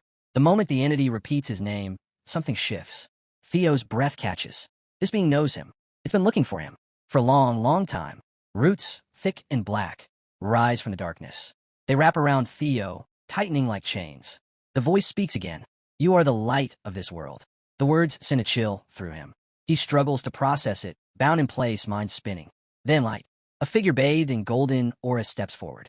Theo's heart pounds as he sees him. He whispers the name. Lord Bork. Power radiates from him. Power beyond anything Theo has ever known. But even so, Theo warns him. This enemy, this demon, can't be taken lightly. God-tier strength might not be enough. When Theo realizes Lord Bork plans to face the entity alone, panic hits. He shouts, trying to stop him, to take the risk himself. But before he can move, Lord Bork falls, and Theo crashes down too, shouting his name in despair. Then, everything fades. Theo jolts awake, flat on the stone floor, every limb shaking. Somehow he's back, but his heart is still racing. Lord Bork is in that place. Alone, Theo stares at his bloodied fingers. Across from him, the priest lowers his head. His voice cracks. He confesses he spent his life worshipping, and never once did Lord Bork bless him. Then his grief turns to fury. Why you? He screams. You, who don't even believe. Why were you chosen? Theo's answer? Steel. His blade flashes. And with quiet finality, he speaks. I want nothing to do with a god like yours. The name returns to him. The nameless sovereign. The true god behind the Holy Demon Church. The one Lord Bork revealed. The one connected to why Theo was sealed away for. Theo remembers now. He was sealed away for thousands of years. All to keep the world safe from demons. But something's changed. Lord Bork, she's fading. Her heart's gone, and her time is running out. 3 years, that's all she has left. And yet, the war, the final clash between the Guardian Dragons and the Holy Demon Church, is 5 years away. It'll begin with a man named Ed Troyven. It's all lining up now. This isn't coincidence. Just as the puzzle pieces fall into place, his allies burst onto the scene. One of them steps forward with a soft smile. You've done well, Theo. She glances at the fallen blood priest, a mix of concern and relief on her face. Rushing in like that, against a blood priest of all people, she sighs, then looks back down at the body. Her expression shifts. She turns to Theo again, her voice firm. That was incredible. You've really proven yourself. The scene shifts. They're now in the library, documents spread across the table. The girl flips through the pages, frowning. The information is dangerous, explosive, even, but not complete. A lead, not a verdict. That's when Theo steps forward, holding out a sealed box. Everyone stops. One of the girls stares at it, eyes narrowing. Recognition flickers across her face. She remembers this box. She handled it once, back before the weakening ceremony. Inside were the secret trade logs. Proof linking the series Merchant Guild to the Troyven conspiracy. She turns to Theo, surprised. Why didn't you bring this up earlier? Maybe you already saw it coming. She opens the file, scans the documents, and freezes. Her eyes go wide. It's all there. Sales records. Transactions. Everything tied to Ed Troyven. Cold, hard evidence. She looks up impressed. You've really outdone yourself. With this, the picture is clear. The Holy Demon Church is involved, and Troyven is going down with them. She snaps the file shut. They got enough. The moment they file the report, the next move begins. Ceres Guild is finished. Theo stares at the ground, speaking more to himself than anyone else. So this is it, the start of Ed's downfall. Another cut, different guild. Julius, a man with one ruined eye, leans back, speaking with measured calm. I already know Ed Troyven's going to betray us. Another guild member raises a brow. He warns Julius not to jump to conclusions without proof, though he admits Ed's been acting suspicious. Julius isn't buying the caution. Any dealings with the Black Dragons should be enough to sound the alarm. Then a third voice.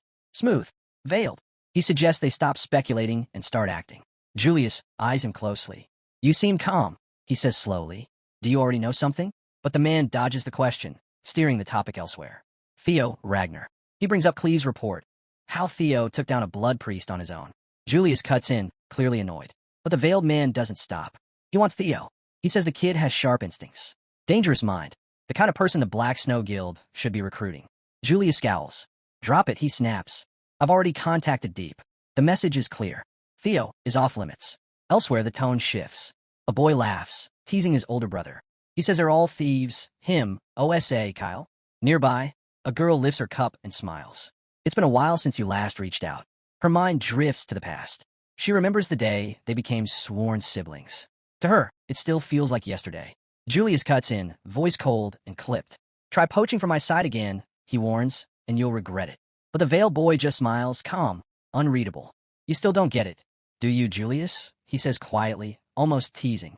Older siblings, they always end up learning something from the younger ones. Julius doesn't respond. For once, he's a loss. As the veiled boy turns to leave, he tosses a final parting shot over his shoulder. Next time, bring something with a little flair, yeah? The door clicks shut behind him. Julius shouts after him, voice laced with frustration, but the hallway's already empty. Outside, the boy's expression shifts. Alone now, his smirk fades into a quiet breath of relief. No spies. The white armored dragon cavity is clean, one of the last places untouched by the sky dragons. That give him room to move. He briefly considers walking away from the mission entirely. If he disappears now, no one would chase him. Not yet. Let the others deal with the series guild. They'll make their move soon. He chuckles to himself. One way or another, today's going to be interesting. The scene shifts. A grand wedding chapel, opulent and glowing beneath chandeliers. This is the heart of the series' merchant guild. A formal ceremony is in progress. A young man steps forward, introducing himself with practiced confidence. Naven, second son of the Bacchus clown family. Then comes Guild Master Quadric Series. Dressed in ceremonial splendor, he raises his voice so all can hear. He declares a new alliance, one sealed by blood. The series family and the clowns join together. As part of the arrangement, Quadric presents his fourth daughter, Lily Ceres, as Naven's bride. The audience watches in silence as Quadric's voice echoes through the chapel.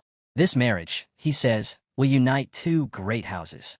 But behind the polished smile and grand words, Quadric's thoughts are far from romantic. Naven may be young, but his noble blood carries weight. That's leverage. With this union, Quadric tightens his grip. On the future, on influence, and most of all, on the Ragnars. They'll be easier to control now.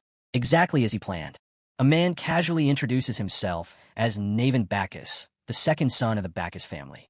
In response, the Viking man introduces himself as Teal, leader of a merchant group. He then says, I am formally proposing a marriage alliance with the Bacchus family. Next, he presents a beautiful young woman and says, this is my daughter, Lily Ceres, the fourth daughter of the Ceres family. Teal continues, from this moment on, you two shall form a bond as a couple. Through this union, the Bacchus and Ceres families will be joined by blood. The bald man seethed with disbelief. How dare a merchant speak so boldly, especially after introducing himself with a prestigious Bacchus name, one of the 6 pillars. Gripping his sword tightly, he thought, I have to endure this. If this marriage brings a dowry, I can save my family. His eyes flared with fury as he added, besides, who cares what happens to an illegitimate child? Meanwhile, Naven observed quietly. It's amusing how easily I can read him. Do these calculating merchants really intend to help us? They don't even know their own store is being used as collateral. Then, with a smirk, he slowly dropped to one knee. They won't last long anyway. I must witness how this cursed family falls. He extended his hand to the young woman and said, nice to meet you, Lily. As the Ceres family's son-in-law, and your future husband, I'll treat you well. But Lily remained silent, unmoved. Then she spoke something unexpected. How can you prove that? Naven faltered, clearly thrown off. Slowly rising to his feet, he replied, so you want proof? My family's already bankrupt. Even I'm being sold off in this deal. But if it's what you want, my bride, I'll give you the Bacchus family seal. The bald man cursed Naven in his mind. Lily spoke sharply. If you say it like that, then with a sudden shout, she screamed, bring me the head of Theo Ragnar. She yanked a cloth from her arm, revealing a scar shaped like a goose. The one who did this to me, I want his head. Naven observed silently. She's asking me to assassinate a noble in public. This woman, she's not normal. Around them, the soldiers began to sweat, exchanging nervous glances as they argued over Lily's madness. Cyrus grabbed her by the arm and whispered, don't say such things out here. Then, a voice cut through the tension. All right. Everyone turned, stunned. The girls looked up with hope. Naven stepped forward and calmly said, if that's what my young bride wishes, then I'll bring his head myself. Suddenly, the scene shifted to the skies. Sharp winds sliced through the air as 2 dragons flew over the city. People stared, murmuring among themselves, guessing they might be wyverns. Then chaos struck. Figures leaped from the wyverns. 3 fully armored assassins landed in the middle of the street. A bystander broke into a sweat upon seeing the insignia on the flag they planted. It's Ragnar, someone shouted. From this moment, in Ragnar's name, we will enforce justice. Kaliv raised an official scroll and declared, we have discovered that those who attack the Ragnar family have strong ties to the Ceres merchant group. An investigation will now begin to uncover evidence of treason. She continued, anyone who tries to interfere will be seen as a traitor and executed on the spot. Panic spread. People whispered in fear. Is this about immediate execution? Is the Ceres merchant group really plotting treason? The news reached the headquarters of the Ceres merchant group. They want to investigate us? If we're innocent, we must let them. One merchant asked, stunned. Ceres, the head of the family, seethed. Their enemies had moved faster than expected. He knew he had to act strong. The bald man stepped forward, asking for clarification. The rest of his allies pressed him. What now? Even the family members surrounded him, anxiously asking what they should do. Don't panic, Ceres roared. Anyone can forge a paper like that. This is a setup. No matter how dirty your tricks are, the Ceres family will prove its loyalty to Ragnar. We are not guilty. Then, with fury in his eyes, he turned to his soldiers. Crush anyone who dares insult the Ragnar name. The bald man tried to reason with him. What you're saying means you won't cooperate with the investigation. Ceres pushed his arm aside. This marriage is off. Do you really think we'll let this go after all that's happened? He stared coldly at them and finished. This is no mistake. The charge is treason. He stepped closer to the bald man and said, You, a member of the Six Pillars, should understand better what asterism means, right? Do you think you'll die alone? If they really had solid proof, it wouldn't just be the three of them showing up. It'd be an entire army darkening the skies. The bald man's followers shouted back. You don't understand. They're not even confident in their evidence. If we stop them just this once, we might be able to get through this too. The Naven cut in. What are you even saying, old man? You can barely make it to the bathroom on your own. He placed his hand on the elder's neck and added bluntly, Right, elder? The bald didn't like that. You punk, he muttered. But Naven kept walking casually. Isn't this better? What a perfect chance to bring a wedding present for my bride. Then, just as he reached the window, the bald froze, stunned. Without hesitation, Naven leapt out the window, landed on a nearby building, and disappeared like a damned cat. The bald man cursed under his breath, sweating. That bastard. The moment he drew his sword, he became an accomplice. He turned to his men. He's helping Ceres. Get ready. His soldiers rushed outside and took defensive stances in front of the Ragnar patrol unit. Cleve stepped forward and warned coldly. This is your last warning. Move aside, or we'll execute you on the spot for treason. The soldiers hesitated, feeling the immense pressure of the bald man's command. Suddenly, movement was spotted behind the Ragnar unit, from the rooftops. In a flash, Naven appeared among the 3 Ragnar soldiers within human speed. The Ragnars really love executions? Huh, he muttered. The 3 soldiers were stunned. Where did this guy even come from? Naven drew his sword and slashed at them. They managed to block, but the sheer force pushed them backward. Naven smirked. Nice to meet you, Ragnar's elite. Especially you, Theo. Never thought I'd be saying this the first time we met. Theo's eyes widened. He recognized him. During the Great War, the one who brought chaos to Ragnar was the ghost sword from the former merchant group, and that man is Naven. Now Naven was openly declaring that he was after their heads. He leapt again toward our protagonist. The boy narrowed his eyes, realizing just how insane Naven's speed was. Naven launched several slashes, but the boy dodged and countered, deflecting the attacks. Then the boy thought to himself, if I use the knowledge from my past life, this could be my chance to gain immense power. He declared, I'll go with him. Evelyn shouted in protest, Young master, that guy. But Cleve said calmly, It's all right. Let's trust him. The others must be destroying the evidence right now. We can't wait. Let's finish this. The boy nodded. I'll do my best. Naven grinned. Good. As long as they don't interfere, I'm fine. You sure you'll be all right without their help? Even if I look like this, I'm pretty strong. Our hero smirked and said he was about to say the same. He then asked if he could ask one thing first. Naven shrugged and told him to do as he liked. The boy raised his sword. Pointing your blade at Ragnar is an act of treason. Does this mean you're a traitor? Is this the end of the Bacchus family? Or is this revenge for your mother? Naven's expression darkened. Bringing that up, Gradient Master of Ragnar, you're stirring up something irritating. Then, with a deadly calm tone, he added, Now I have one more reason to take your head. I'll make sure to chop it off clean. But the boy cut him off. Listen to me first. Let me help you get your revenge. Let's bring down the ones who destroyed the Bacchus family, together. He extended his hand toward Naven. At that moment, a system notification appeared. Hidden quest unlocked. Recruit the Ghost Sword Naven as your ally. We're introduced to Naven Bacchus, the bastard son of the Bacchus family, and their unofficial strongest sword. Despite having skills rivaling even Thorgal, he was never recognized by his own blood. Why? Because he was born in a brothel. His exceptional talent became the very reason his mother was forced to leave this world. With that in mind, it's obvious he holds a deep grudge against the Bacchus family. And our boy intends to use that grudge to his advantage. If he plays it right, he might just bring Naven over to his side. Without hesitation, our protagonist offers him a deal. With your revenge and the fall of the Bacchus family. I can help, he says. Naven's reply is cold. I don't know how you found out about my mother, but one thing's for sure, he doesn't finish. Instead, he leaps at our hero. Taken off guard, our boy narrowly dodges the sudden strike. Steel clashes. Sparks fly. A blue, luminous light bursts between them, violently repelling both fighters. With his sword pointed at our boy, Naven growls, I have no reason to accept your offer. He makes it clear he doesn't need anyone's help. The Bacchus family is already doomed by their own treason. Our hero acknowledges it. You're right. The Bacchus family will fall. But without me, you're going down with them. Naven scoffs. That's a useless worry. I have no regrets. I don't mind dying with that cursed family. Our boy stares at him, calm but piercing. It's because of ether fever, right? He explains. It's an illness caused when a young body can't handle its own magical talent. If caught early, it's curable. But if not, it becomes fatal and drastically shortens your life. He pauses. The Bacchus family didn't treat you in time, did they? Naven already knows the answer. 5 years, he says flatly. Impressive. A noble young master doing dirty background checks.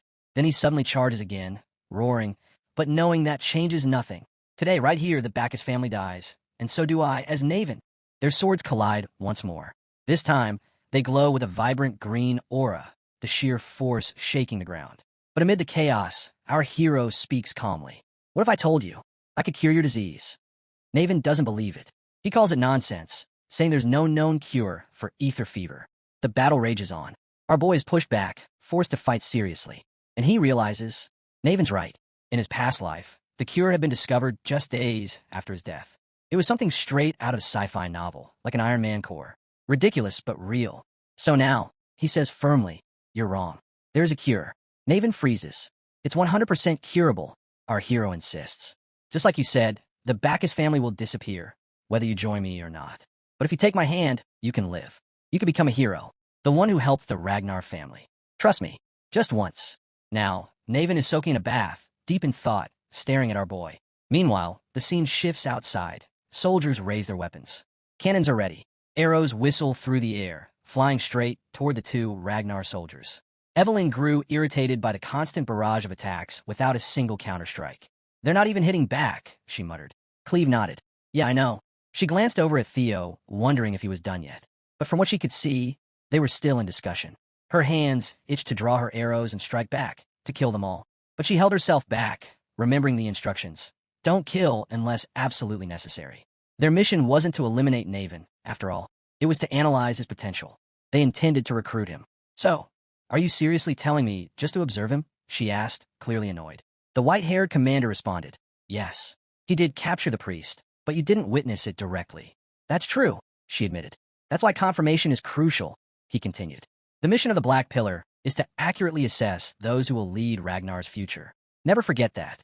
And right now, gathering more evidence falls under Theo's role. Your focus, Cleve, is to assess Theo's potential. I'll keep that in mind, she said with a nod. Then she asked, what exactly are the limits of this, if possible, you mentioned earlier? It's tied to the demonic cult, he explained. You can interfere if it involves someone of bishop rank or higher. She sighed, knowing that if she got involved in something below that level, she'd be lectured to death by the Whitehead. But if she waited too long, her timing window might vanish. Just then, something fast and sharp sliced past them. It was none other than Naven. As Naven passed, she narrowed her eyes. Did the young master actually lose to this guy? She wondered. But then she noticed Theo running behind him, looking excited. Naven swiftly passed Evelyn without making a move on her. Instead, he intercepted the incoming arrows that had been aimed at her. With swift, precise strikes, he redirected them and sent them flying back toward their attackers. Pardon my earlier discourtesy, ladies, he said smoothly. Will you forgive me with this? We're on the same side now. A hidden quest notification appeared. Ghost Sword Naven has become your ally. Suddenly, a massive explosion echoed in the distance. Someone screamed, Stop Naven! Multiple attackers tried to strike him, but Naven moved like a blur, dodging all of them with ease. Stop him! No matter what, someone shouted again. But Naven had already leapt into the air, so high the soldiers believed they had a chance to hit him midair. They launched a barrage, thinking he couldn't possibly dodge. They were wrong. In the next moment, Naven landed atop the cannon, shattering it completely. Then he leapt to the others, cutting their bowstrings and rendering them useless in seconds. He didn't stop there. One by one, he destroyed them all. The soldiers just stared, frozen. And when they tried to move, their heads were already falling, cut down by Naven. A bald soldier shouted at him, furious. How dare you betray the family that raised you? How could you turn your blade on your own? But Naven didn't stop. He cut down more soldiers, blood splashing across his face. He drew his sword and walked toward the bald one. Family, he said coldly, for a filthy, illegitimate child like me. And with that, he slashed his sword, ending the man's life. Chaos erupted. Weapons were destroyed. Soldiers cried out in pain. The Ragnar warriors surged forward. Evelyn watched in awe. He really does live up to his reputation, being able to fight on par with young Lord Thorkel. How did you convince him, young master? Our hero smiled slightly. I just gave him what he wanted. Now, let's not waste time. Follow him. They regrouped and began strategizing to eliminate Quadrix Ceres, the guild's head. Meanwhile, Ceres watched the battlefield unfold in panic. His assistant approached. Family head, our forces are getting pushed back. You think I don't see that? Ceres roared, eyes wide with rage. There's no time.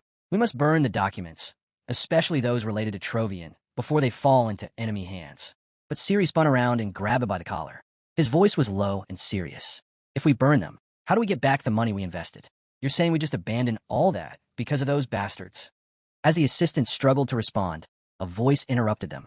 You mortals can't see far ahead, blinded by your greed. A dark figure stepped into the room. His aura was thick with demonic energy. Ceres went silent. The figure grinned. Coincidentally, I need your help, and you've arrived just in time. Outside, the Ragnars continued their push, killing guards and storming the compound. Victory was within sight. Let's keep pushing. We're almost there, someone shouted.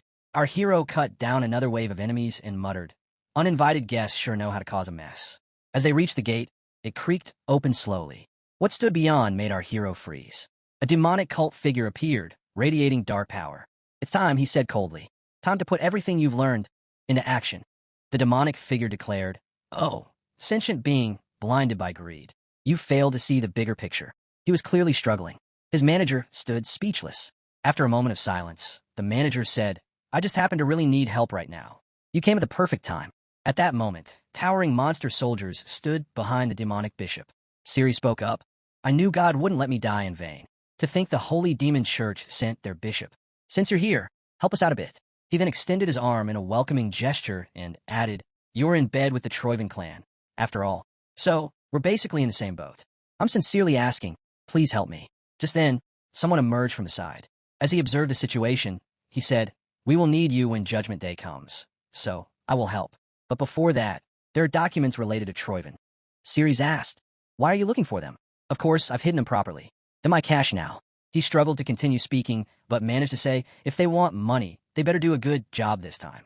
Before he could finish, the giant figure seized Ceres by the jaw, gripping it so tightly that he was silenced mid-sentence. The figure growled, you're arrogant. Just another fool, huh? Are you trying to defile the Great Lord's grand plan? Worthless non-believer. The bishop then turned to the soldier and said, whatever. Just kill him. We have people standing in queues to fund us anyway. Ceres tried to speak, struggling to free his jaw. He barely managed to get the words out, pleading for forgiveness. He said with sincerity, my deepest apologies. I have committed a great sin. Please extend your courtesy towards the bishop. If you kill me now, Troivan will remain under suspicion. Upon hearing this, the bishop stood still in silence. Then he raised his hand. The soldiers responded by throwing Ceres down to the ground. As they walked away, one of them ordered, burn all documents related to Troivan, right now. The bishop turned back, his tone deadly serious, and warned, don't even think about running. That will be best for you, because the Lord is watching everything. Make haste if you want to live. Ceres stood there, speechless and terrified, his jaw broken. As they left, he rushed to carry out their order. Meanwhile, outside, the Ragnars continued their assault toward the tower. They communicated that they would push forward to the entrance while slaying more soldiers. But just as they neared the gate, it creaked open, revealing a horde of demonic church figures looming ahead. The bishop gave his command to the demon cult army. This is your chance. Act now for the holy war. Our hero realized that the bishop had finally revealed himself. From afar, he could see the bishop's face clearly. It was indeed the leader of the holy demon church. The bishop raised his voice and instructed his minions. With our blood, the god shall descend. With our blood, the god shall descend. He kept shouting, rousing their spirits and warming their blood for war. He continued to praise and worship their Lord. As the bishop's cries echoed, the demon church warriors, now fully fired up, charged toward the Ragnars. What followed next was a spray of blood. Our hero began cutting through them like vegetables. He thought to himself, he had already suspected the holy demon church might be hiding here, but he never expected someone as high-ranking as the bishop to show up. In his eyes, the monsters were chiming in for war. He sliced through them with ease, until something unexpected happened. One of them blocked his attack. Without missing a beat, he drew another sword and cut through their bodies in a split second. Meanwhile, Evelyn struggled to fend off 6 members of the demon army that had pounced on her. At that moment, our hero asked Cleve, "If the enemy keeps attacking relentlessly like this, won't we be overwhelmed by sheer numbers?" Cleve stood still, deep in thought. She looked toward the entrance, where countless enemies were storming toward her, and the bishop was standing silently at the window. She realized this would be a far bigger hassle than she had anticipated. Gripping her sword, she thought to herself, or maybe that's a good thing. As she drew out both of her blades, she concluded, "After all, this is more than enough reason for me to step in." In the end, it felt like everything had returned to where it all began. Now, the trio stood together in a defensive stance. Suddenly, something struck with such force that blood splattered and enemy bodies were sent flying. In the next instant, we saw Cleve launch herself toward the enemy using a pole for momentum. She crashed into the center of their forces, causing a cloud of dust to rise and clearing out the enemies from that area. As she landed, she declared, "I'll take point from now on. I won't let anyone standing in the Ragnar's way get away with it. I will annihilate them all, here and now." Just as she prepared to charge again, our hero shouted, "Wait, don't forget why we're here. We have to rescue the documents before they destroy them." She sighed and replied, "Theo, it seems I overestimated you." But when he sliced his sword again, he said, "Now that the Holy Demon Church has shown itself, we don't need any more evidence." She proceeded to cut down enemies with precise strikes. However, our hero didn't agree and ran forward. She remained silent in response. Then a voice echoed, "In fact, since they're trying so hard to stop us now, it means those documents are more important than ever." Cleve understood his point and asked, "Then what are you planning to do? Either way, we need to get through here first before anything else." Our hero agreed, but argued. By then, they'll have already destroyed the evidence. As he cut through more enemies, he added, "But I have a solution for that." Just then, a system notification popped up, expanding Hatchling Synchro Domain by connecting to the Mind Gate. A sudden burst overloaded his vision. Using Hatchling Synchro, he scanned the surrounding terrain. Now, our hero could see the entire area clearly. Cleve still doubted if Theo had any solid proof, but remembering what the Black Dragon had said, she decided to wait and watch while continuing to slay enemies. Suddenly, a giant demon soldier attacked from behind her, shouting, "How dare you get distracted in front of me?" In the very next moment, we witnessed hundreds of precise sword slashes. The enemy was brutally shredded, limb by limb. While attacking, she said, "All right, I'll trust you just this once. We'll handle things here, so go and get the evidence." Our hero immediately leapt off the face of a demon soldier as the army swarmed to stop him. As he soared upward, something shocked him. The demon cult army had also launched upward in unison, blocking his path. Just then, something sped past him in a flash. It was Naven. He struck the cult's airborne formation with such brutal force that the entire structure crumbled under the impact. The damage he inflicted was devastating. Naven turned to our hero and said casually, "My humble self has cleared the way for you. Go ahead, my lord." Our hero was stunned to hear that. He asked, "Since when did you start calling the young master lord?" Then, with a surge of energy, they electrified their movements, racing forward at intense speed, running above the heads of the demon army. Our hero silently thanked his team for their assistance. Then, activating the Thunder Dragon breathing technique, he zigzagged at lightning speed across the sky above the massive enemy forces, swiftly reaching the entrance. Meanwhile, surveying the area, our hero thought to himself, "There's no way they'd entrust the destruction of classified documents to just anyone. The only one suited for the task would be Quodrak Ceres, the Guildmaster." As he scanned the surroundings, his eyes locked onto Ceres, who was sprinting away with the keys. Our boy smirked. He had finally found him. At that moment, the system triggered a scenario quest. You now have the chance to confront and resolve all fated ties from your past life by stopping their evil scheme. Now, back to Naven and Evelyn, they didn't retreat or dodge the demon army. Instead, they stood firm at the center of the battlefield, cutting down enemies mercilessly and turning the area into a bloodbath. Naven introduced himself boldly as the Lord's first sword, Naven Bacchus.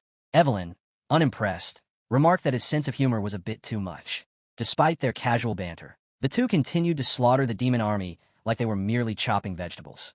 While fighting, Naven observed that, judging by Evelyn's movements, she had likely been the first to arrive, which meant he didn't have much to worry about. He glanced over at Cleve and added that if Evelyn was the first sword, he would gladly accept the title of second.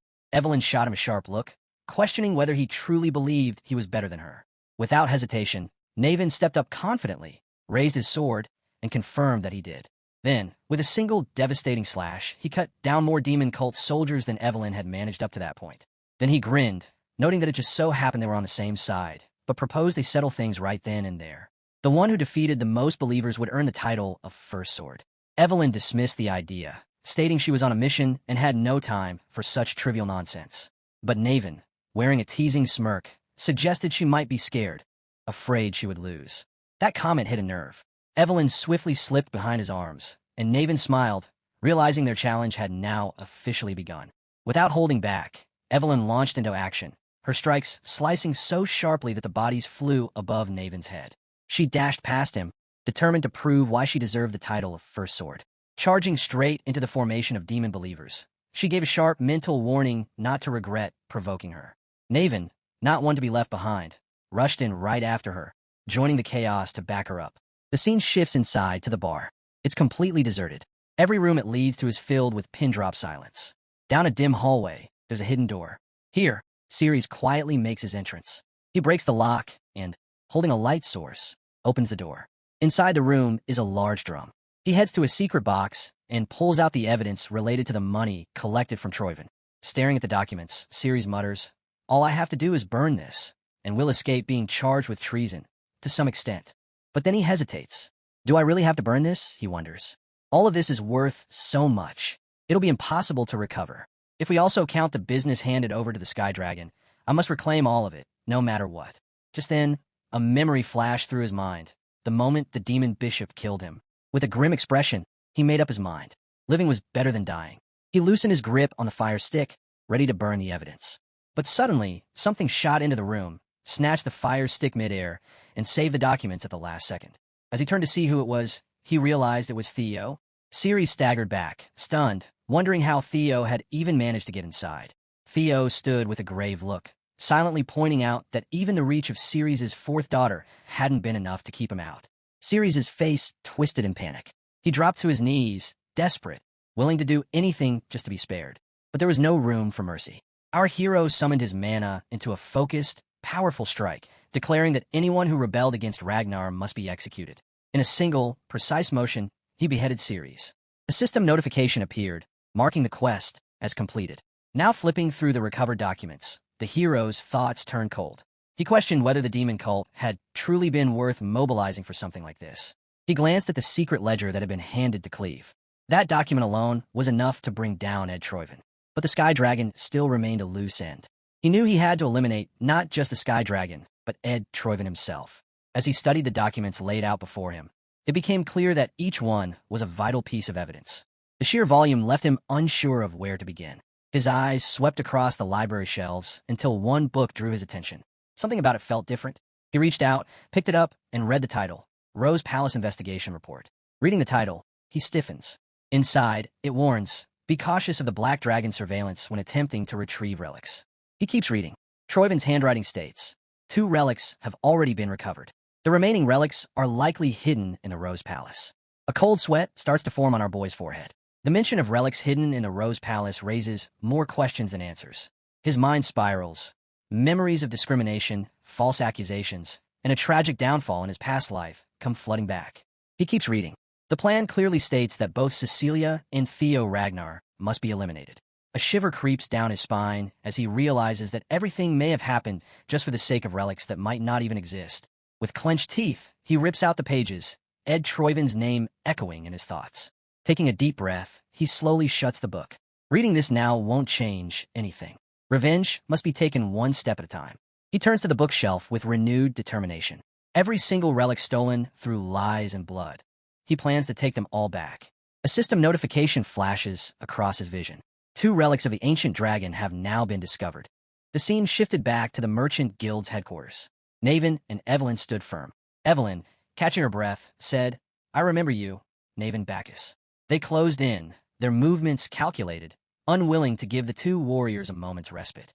Evelyn, with a flash of her blade, dispatched another cult follower and, in a serious tone, added, 7 years ago, you placed second in the blooming ceremony, and then hid yourself, right? Naven, his exhaustion evident, launched himself into another attack. He said, For a guy like me, it's an honor to be remembered. He charged again, cutting down 2 more cult members with brutal efficiency, but now's not the time to care about those things. With a flawless strike, he cleaved an enemy in 2. At this rate, he said through, he'll become the first sword, Evelyn. But before the words could fully leave his lips, a sudden surge of green energy exploded around them. Naven's eyes widened in surprise, swirling in a massive way. He turned to see Evelyn, her eyes glowing with determination as she unleashed her wind thunder god technique. As the whirlwind subsided and the energy faded, he glanced at Evelyn. Her eyes gleamed with a fierce green light, and she spoke, her voice steady and resolute. With this, it's a tie. Naven, still catching his breath, by his own expression, filled with respect. Yeah, I agree. But just as Naven let his guard down, something unexpected happened. The hulking man gripping his sword as he prepared to strike. Naven's eyes widened, but he quickly dodged as the giant's strike shattered the ground. The man rose, eyes glowing red with rage. He warned them not to celebrate yet, tightening his grip on the axe as he questioned whether punks like them could really disrupt the great god's plan. Naven smirked and said they would finish it with that man. Evelyn stepped forward with the same fire in her eyes, agreeing that they would decide the outcome with him. Without hesitation, they both charged. Green energy swirled around Evelyn, while Naven surged forward in a blue glow, ready for the final clash. The hulking giant stood his ground, but just as from above, a senior member of the White Dragon Cavalry, mounted on his wyvern, entered the battlefield. The wyvern descended swiftly, its claws reaching out and grabbing hold of the hulking giant, halting both Evelyn's and Naven's charge in an instant. The beast's powerful claws dug into the giant's body, pinning him in place and sending a shockwave through the battlefield. Naven and Evelyn skidded to a halt, their eyes locked on the new arrival, both surprised and confused by the sudden intervention. The dust and debris from the battlefield swirled in the air, and as the dust slowly began to settle, the hulking giant was found completely immobilized, pinned beneath the claw of the wyvern.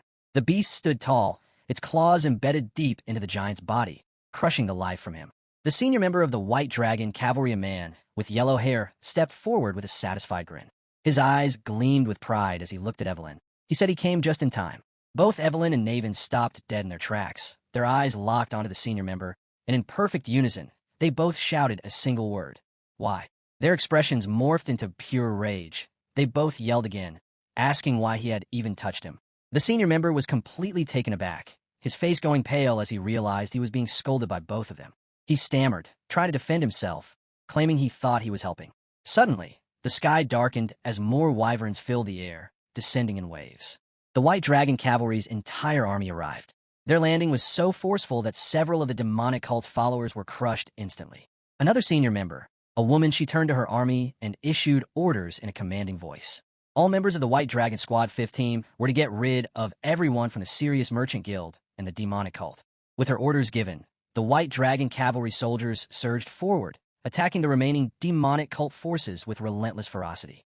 The remaining wyverns tore through the cultists with their claws, slashing through them as if they were mere paper. The chaos was overwhelming. The battlefield became a maelstrom of fire, poison, and the screams of the vanquished. Meanwhile, inside the Merchant Guild headquarters, the bishop could be seen slumped on the ground, weapons impaled through his body, the wounds deep and bleeding. Despite his injuries, he muttered in a low, reverent tone about hoping for a new sun to rise in the blood-red sky and for the end to come. He spoke of resisting temptation and accepting reverence, blessing God's blood as a milestone and praying that the rest would find peace. Cleve sat in front of the bishop, exhausted from the battle, but her expression was casual, almost indifferent. She rolled her eyes and let out a deep sigh, her voice laced with sarcasm. Measuring things doesn't suit me, she admitted, and after all this, I'm starting to lose my appetite. She glanced over at the bishop, who still sat on the ground, his body riddled with swords.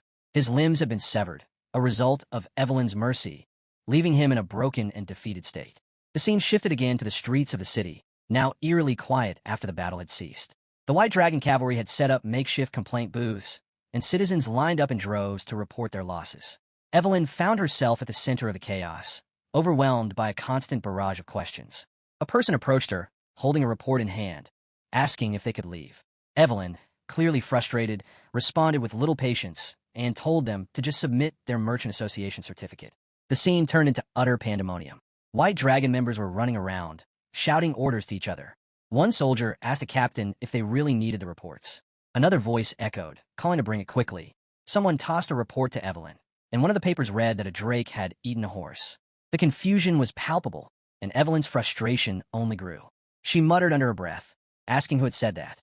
Another report came her way, and a soldier asked in a half-serious, half-joking tone if this job gave extra pay. Evelyn closed her eyes as questions continued to pour in from all sides. She was overwhelmed, and her patience was wearing thin. Suddenly, something inside her snapped. Her eyes turned into fiery slits. She grabbed the nearest table and threw it into the air with all her strength. The force of the throw sent several members flying, their surprised yelps echoing through the air. Evelyn snapped, her frustration boiling over. "You can handle it yourselves," she shouted. "I am terrible at administrative work." She looked around, trying to locate the black pillars or where he had gone after leaving them in this mess. Her outburst brought an abrupt silence, momentarily halting the chaos. The scene shifted to a calmer part of the city. Inside a modest tent, Theo and Evelyn sat across from each other, deep in discussion. Theo, focused, explained the documents laid out before them, records the merchant leader had tried to destroy, detailing leaks about Ragnar's relics and a full plan for treason. Cleve stood nearby, eyeing the papers. She set them down with care, then smirked and praised Theo with a teasing tone, calling him an impressive intermediate inspector. Theo blinked, caught off guard. He hadn't expected that, especially not from her. He asked in disbelief if she really meant it. Cleve laughed at his reaction, but quickly turned serious. She admitted he'd done well for someone from the Black Pillar, then casually asked if he'd ever considered taking the Black Dragon's offer. Theo scratched his head, avoiding her gaze. His reply was vague and awkward. About that." Cleve sighed, her expression now a little more amused. She told Theo he didn't need to be so flustered, it was just a joke. Theo chuckled, shaking his head and remarking that a joke should be easy to distinguish. Cleve's playful smile faded slightly as she grew more serious. There was one more thing she needed to tell him. Good news. Actually, the operation to capture the Sky Dragon was ongoing. Her voice carried a tinge of excitement. The ledger from last time was enough to prove Sky Dragon's rebellion. She confirmed they had him. Theo's face lit up at her words, his eyes bright with a mix of relief and determination. Before he could finish, Cleve cut him off, her voice firm and confirming. Yes, the elite arrest team from the Black Pillar had stepped up. They should already be on their way to the capital. Just as they were processing the good news, the flap of the tent was thrown open. A member of the Black Pillar rushed in and said, "There's a big problem." Theo and Cleve turned toward the wounded operative, their expressions tightening. Struggling to stay on his feet, the man revealed that Ed Troyven, the Sky Dragon, had been hiding his true power. The revelation stunned them both. Suddenly, the atmosphere shifted. Ed Troyven erupted with fury, his blade cutting through the air with terrifying speed. One operative was killed instantly, his head severed in a single stroke. Ed's face remained grim as he surveyed the battlefield, bodies of Black Pillar elites lying motionless in the snow. He muttered about the mistake of revealing his full hand too early. A smirk formed as he walked past the corpses, his steps silent on the blood-stained snow. Ed mocked on Theo Ragnar with quiet contempt, his voice thick with sarcasm. Speaking more to himself than anyone else, he listed everything he had prepared: Camellia Palace, the Axion Dragon Sword series. A dark laugh escaped him as he rubbed his forehead, blaming Theo for ruining it all. Then his mood shifted. Determination took over.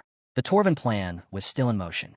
Gripping his sword tighter, he reassured himself they had lost the dragon sword, but they had secured something else. That was enough for now. His eyes narrowed as he whispered to the wind. Everything was ready. It was time to call on his father. At Camellia Palace, preparations for a major event were underway. The halls buzzed with activity as nobles moved about, tailors took measurements, and dresses were crafted for prestigious guests. Amid the lively chatter, nobles discussed designs and fabric arrivals with growing anticipation. Across the hall stood the blacksmith, calm and detached, quietly observing the commotion as she smoked her pipe. Her gaze lingered on the frenzy, mildly amused by it all. Cecilile approached with a cheerful greeting. The blacksmith turned to her daughter, momentarily distracted, and asked about the garment cutters. Cecilile excitedly shared news of a new high-end brand launching soon: luxurious fabrics, jewels, everything top tier. The blacksmith stared at her, taken aback, trying to absorb it all. As Cecilile continued, a warm smile slowly appeared on her mother's face. It had been a long time since she'd seen her daughter this happy. To her, that smile was more valuable than gold. Suddenly, Cecilile grabbed her hand and told her, "Don't worry about the damages." The blacksmith blinked, confused, having missed part of the conversation. When she asked, "What do you mean?" Cecilile looked puzzled and asked, "Wasn't that the reason you'd come?" The blacksmith chuckled and shook her head, saying Ceciliel always jumped to conclusions. She hadn't come just for that, she had important news. It was about Rose Palace. Ceciliel's face instantly shifted. Her eyes widened in fear, and sweat formed on her brow as she gripped her mother's arm. Ceciliel asked if something had happened to her son and immediately accused Emile of being behind it again. The blacksmith looked at her with quiet pity, realizing how much her daughter had suffered. She gently placed a hand on Ceciliel's head and told her to calm down. In fact, the situation was the opposite. Taking a slow drag from her pipe, the blacksmith warned her not to be shocked. Emile was no man. Ceciliel froze, stunned by the revelation. Her eyes widened, hands covering her mouth as she struggled to process it. The scene shifted to Rose Palace. Blood covered the walls and floors. Bodies lay strewn across the grounds, and severed heads lined the gate marked as traitors to the Ragnar clan. Among them was the head of Ashian's mother, displayed prominently for all to see. Back in the tent, Ceciliel collapsed to her knees. Her mother's words echoed in her mind, but brought no comfort. Through tears, she said she was just glad it was finally over. The blacksmith knelt beside her, pulling her into a tight embrace as Ceciliel broke down. Between sobs, Ceciliel asked if it was true. Her mother, voice warm but tinged with sadness, asked if she had ever seen an elf lie. Ceciliel's voice cracked as she confessed. The years of silent suffering, false accusations, assassination attempts, and the constant fear for my son's life. Every time, I begged for his safety. Lifting her tear-streaked face, Ceciliel managed a faint smile and asked, "Is it truly over?" Her mother looked at her with pride and sorrow, gently resting a hand on her head. With quiet reassurance, she told her, "It is all over." She praised Ceciliel for going through so much all by herself, told her she had worked hard, and said she was proud of her.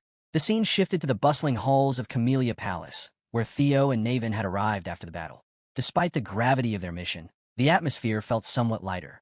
Naven, with his usual carefree demeanor, was the first to speak. He teased Theo, saying he had become quite famous. Theo, in the midst of pouring tea into cups, smiled and replied cheerfully that Naven was later than expected and asked if he had dealt with everything. Naven sank into a nearby sofa, his casual attitude never faltering. He said they told him not to say anything, but Theo already knew everything before he could even open his mouth. A smirk tugged at his lips as he confirmed that the Baku's family would be destroyed starting with the family head. Everyone who had stamped on the receipt would at least be deprived of their status. Naven closed his eyes and grinned, his voice almost playful. They got what they deserved. The Baku's family was finished. Theo, however, wasn't so sure. He leaned forward, his tone serious, and said it wasn't enough. Naven blinked in confusion, taken aback by the statement, and asked what he meant. Theo turned to face him, his expression filled with confidence. He had a suggestion. He asked Naven to become the head of the Baku's family. Naven's face froze, his eyes widening in disbelief. He asked if Theo was serious, completely shocked by the idea. Theo leaned over the table, placing his hand down with authority. His expression was unyielding, the weight of his words heavy. He explained that if everyone but Naven was stripped of their positions, there would be no one left to continue the family but him.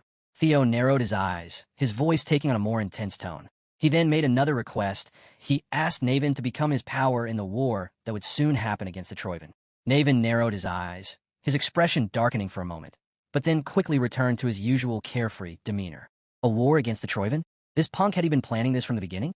Theo took a sip of his tea and, with a calm smile, explained, "The continuous psychological battle has now surfaced. An all-out war with the Troivan will begin soon. We have confirmed that the Sky Dragon's rebellion was connected to both the Troivan and the demonic cult. We're working to figure out what is being planned in the north. It is practically a declaration of war between Ragnar and the Troivan." Naven's thoughts turned inward. Since the Troivan and demonic cult incidents had been revealed, they wouldn't stay quiet. He leaned back on the sofa, his relaxed attitude returning. For someone terminally ill, war was the furthest thing from his mind. Didn't he also need something to actually take action? Theo grinned, clearly prepared. With a confident motion, he placed an object on the table in front of Naven.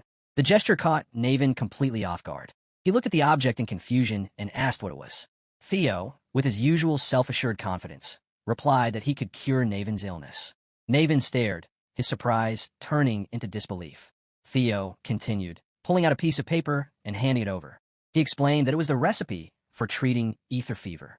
Then, pulling out a glowing core, he said this was the ether core, the key ingredient. Naven was utterly shocked. His mind raced as he processed the information. That was unexpected, he muttered, his eyes darting between Theo and the items on the table. He admitted he thought Theo would cure him just enough to keep him alive, using it as a leash.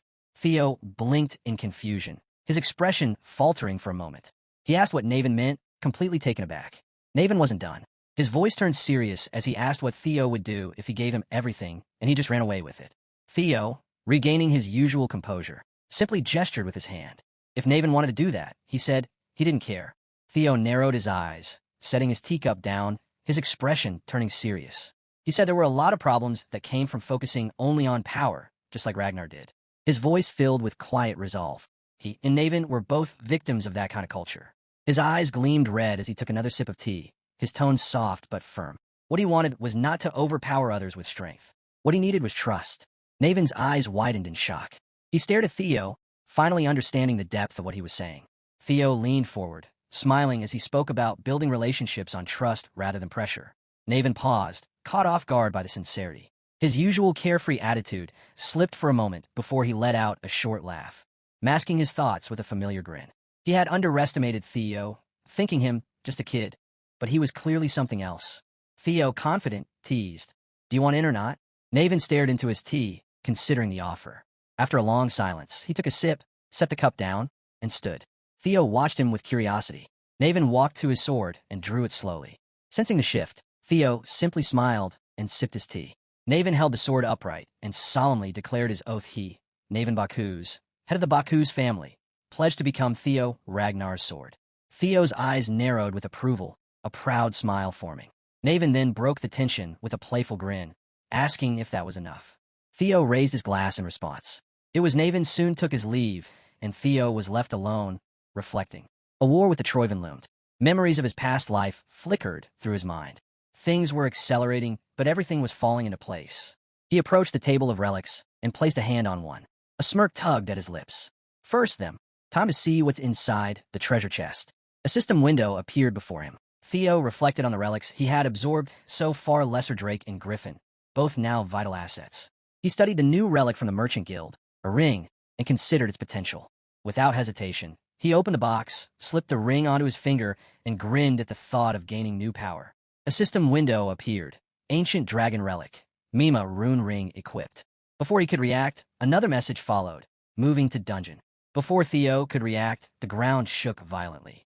In an instant, he was transported to an unfamiliar place, a vast desert stretching in every direction. Nothing but cracked earth, sand, and scattered bones. He stood still, disoriented, eyes scanning the barren landscape. The heat was far worse than he'd imagined. Stripping off his coat, he wiped the sweat from his brow and muttered in frustration, wondering what he was supposed to do in a place like this. A new system window appeared. You have entered the Guardian's domain. Survive here for 72 hours. Theo blinked, stunned. 3 days in this unbearable heat? Before he could fully process it, the ground trembled again. At first, he thought it was an earthquake, but that idea vanished when a massive explosion erupted ahead, sand blasting in all directions. He shielded his eyes, trying to make sense of it. As the dust settled, he looked up. An enormous sandworm-like creature stood before him. Covered in sharp scales, it glared at Theo and let out a low growl. In a deep voice, it declared the intruder had been found. Theo turned and ran without hesitation as the massive desert worm roared and charged after him. Drawing his sword mid-sprint, he spun around just in time to face the oncoming beast.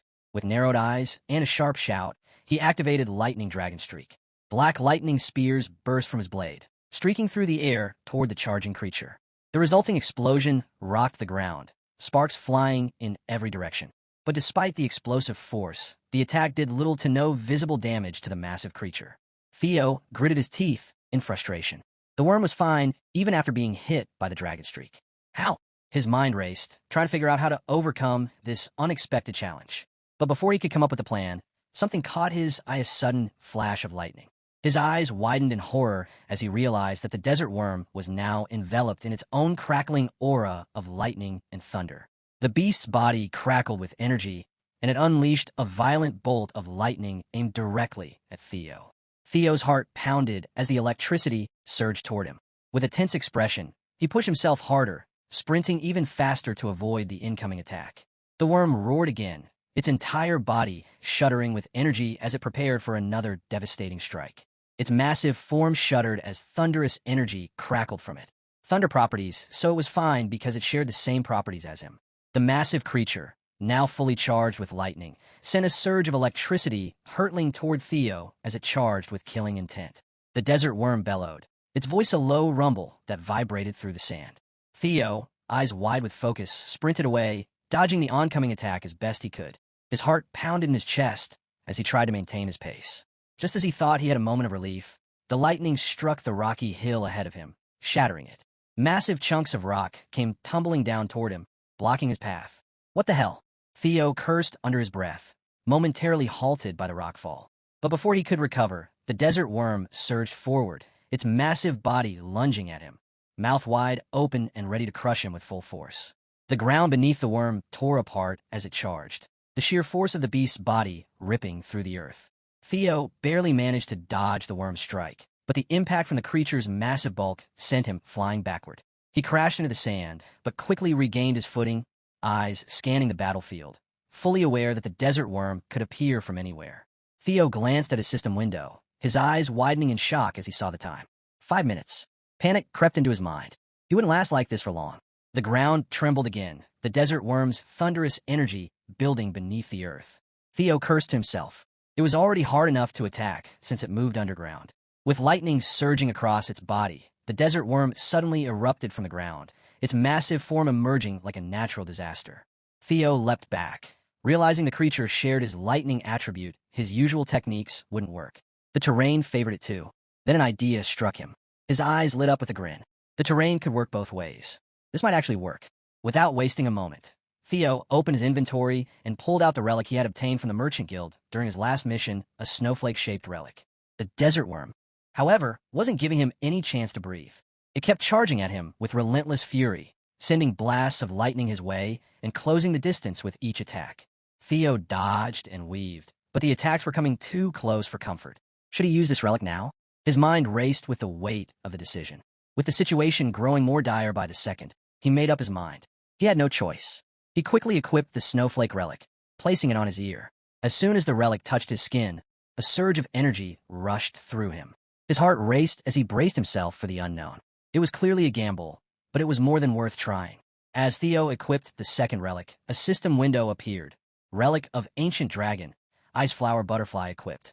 Before he could react, an error flashed. You are currently on a dungeon mission. Cannot start another. His smile faded. As expected, he thought things weren't going to go perfectly. But before he could think any further, something caught his attention. A massive crack appeared in the sand in front of him, its jagged edges glowing with an eerie light. Theo's eyes went wide in disbelief. This was no ordinary crack, he realized. It was a crack between dimensions. On the other side of the rift, Theo could see an icy, blizzard-filled landscape. The cold, biting wind from the icy dimension swept through the desert, the temperature dropping drastically as the blizzard raged on.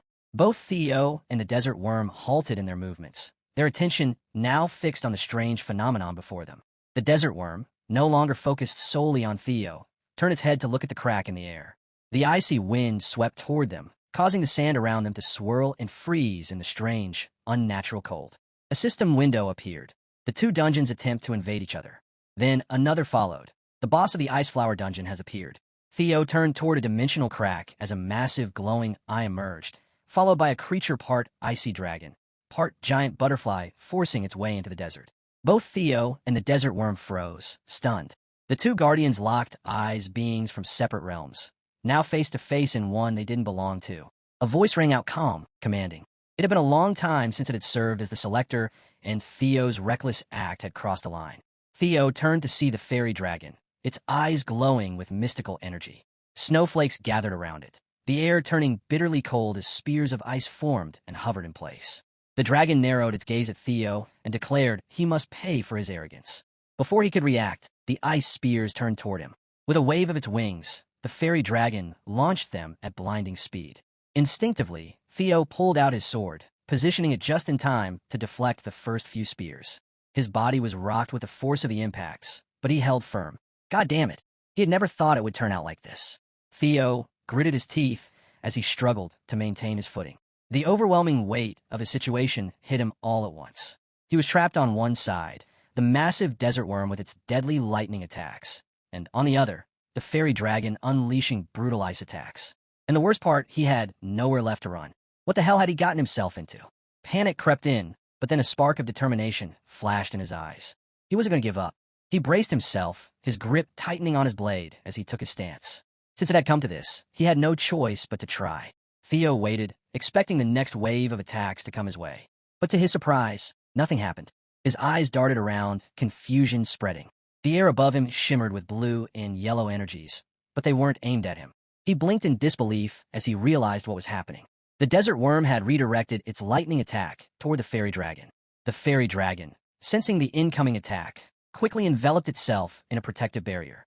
The lightning struck the barrier with a violent explosion, but the creature remained unharmed, absorbing the attack effortlessly. As the dust settled, the fairy dragon's voice rang out, its tone filled with authority. "Explain yourself," it demanded from the desert worm. The desert worm roared in return, its voice low and commanding. "The intruder must be killed." The fairy dragon scoffed, clearly unfazed, and agreed. Theo, standing frozen in disbelief, watched as the two guardians now turned their attention to each other, no longer focused on him. The desert worm and the fairy dragon, once enemies of his, were now locked in combat, their massive forms clashing in the desert sands. The fairy dragon unleashed a barrage of ice spears at the desert worm, its roar demanding the rival guardian's death. There could only be one. The desert worm retaliated, crackling with lightning as it struck back, declaring the intruder must die. A system window flashed in front of Theo. The two relics of the ancient dragon are now fighting for priority. He stared at it, mind racing to grasp what was unfolding. The scene jumped back to the battlefield, where the massive desert worm roared loudly as it lunged toward the fairy dragon. The ground shook as the desert worm lunged, jaws wide, but the fairy dragon's barrier held strong. Theo watched from the sidelines, stunned by the clash of lightning and ice, the earth trembling beneath the chaos. Just imagining being caught between them was terrifying, he thought. He glanced at his sword as a dark energy formed into the shape of a griffin, restless and ready. A smirk touched his lips. White moonlight blade. Around him, sandstorms raged and thunder clashed with frost. Yet Theo stood firm, eyes steady on the fight. Just a little longer, he thought. It looks like they'll be done soon. The desert worm's attacks began to overwhelm the fairy dragon. Bolts of lightning broke through its barrier, one strike tearing holes through its wings. The dragon roared in pain, blood spilling from its mouth before crashing to the ground with a heavy thud. As it struggled to rise, the desert worm gave no pause, charging again. The fairy dragon, frustrated, narrowed its eyes and released its true power. A powerful aura spread across the battlefield, forming a massive snowflake pattern. The ground shook as ice spikes erupted upward, freezing the worm in place. Dozens of spears shot through the air, striking the creature with brutal precision. One pierced its mouth, shattering teeth and drawing blood. The worm thrashed, roaring in agony, but refused to fall. With sheer force, it crushed the spear in its jaws. Both guardians, bloodied and furious, locked eyes again. Then, with a roar, the worm lunged and clamped its jaws onto the fairy dragon. Gritting through the pain, the dragon retaliated, summoning more ice spears and driving them deep into the worm's body without mercy. Despite the relentless ice spears, the desert worm kept its crushing grip on the fairy dragon. The dragon clawed at its hide, but the worm's thick scales held firm. Desperate, the dragon summoned more spears, but the worm bit down harder, shattering the dragon's arm with a roar of fury. Theo saw his moment. Without hesitation, he charged into the fray, sword drawn and determination burning in his eyes. The fairy dragon, stunned, watched as Theo approached.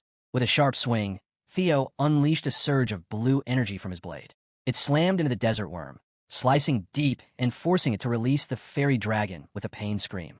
Theo didn't stop. He rushed forward again. "Run, wild griffin," he muttered with a smirk. From his moonlight blade, the griffin burst forth, tearing through the air and severing the desert worm's head in a single, clean strike. The massive body hit the ground with a thunderous crash, blood soaking into the sand. The fairy dragon stared in disbelief. "What the hell is this?" It growled, shaken.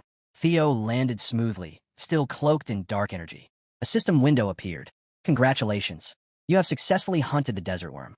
1 out of 2 recovered relics conquered." He smirked. As expected, killing the boss counted. One of his eyes turned blood red, pulsing with energy. Then the remaining one. He began, but the fairy dragon, still stunned, cut him off with urgency in its voice. The fairy dragon urged Theo to wait and talk. He turned to it, his expression calm, but his intent unmistakable. Unimpressed, he asked what there was left to discuss. Trying to reason, the dragon spoke in a steady yet desperate tone. This wasn't the right way to conquer the ancient relics. It claimed to be the wisest of all guardians, existing to test his wisdom. Closing its eyes, the fairy dragon began to speak solemnly about a riddle, but Theo's dark aura surged before it could finish. His eyes glowed with bloodlust, and his tone turned cold. He advanced slowly, sword in hand, declaring he had already proven his wisdom. The fairy dragon, now sweating nervously, tried to stop him, but Theo cut it off. He reminded it that he was the one who made both guardians clash in the first place. With a powerful leap, he raised his sword, eyes glowing red, and unleashed the griffin's full force once more. If the dragon truly was the most knowledgeable, then it should accept the fate coming its way. The fairy dragon's final words echoed in desperation as Theo's strike descended. A massive explosion erupted from Theo's strike, the shockwave shaking the battlefield for miles. Dust and debris filled the air as the ground trembled beneath the blast's impact. Theo stood at the center, breathing heavily, his sword still glowing with dark energy. A system window flashed before him. Congratulations. You have successfully hunted the fairy dragon. Before he could respond, the world shifted. In an instant, he was back in his chambers, hand resting on the table. The ring was still in his grip, and the snowflake-shaped relic gleamed on his ear. He could feel the weight of both, their power unmistakable. The dark aura still lingered around him, especially in his black and red eye. A slow grin formed as relief washed over him. Another system message appeared. Sub-quest complete. Both relics conquered. Theo exhaled deeply, his voice edged with tired satisfaction. Now, can I finally... Before Theo could finish his sentence, a strange sensation overtook him. His dark aura spread, black lines crawling across the room. He glanced at the moonlight blade. It pulsed with even darker energy. A flicker of shadow appeared at the edge of his vision. His heart dropped. A griffin emerged, its eyes glowing with eerie light. Its voice, low and chilling, echoed in the silence. Theo Ragnar, I want to eat your heart. Theo froze as the griffin's aura twisted, spreading like a toxic cloud. Panic surged as black goo wrapped around his hand, then climbed up his arm, tightening fast. He cursed under his breath, realization hitting him. He had suppressed this once, but forgotten the white moonlight blade craved flesh. And now, it had absorbed both Guardian's powers.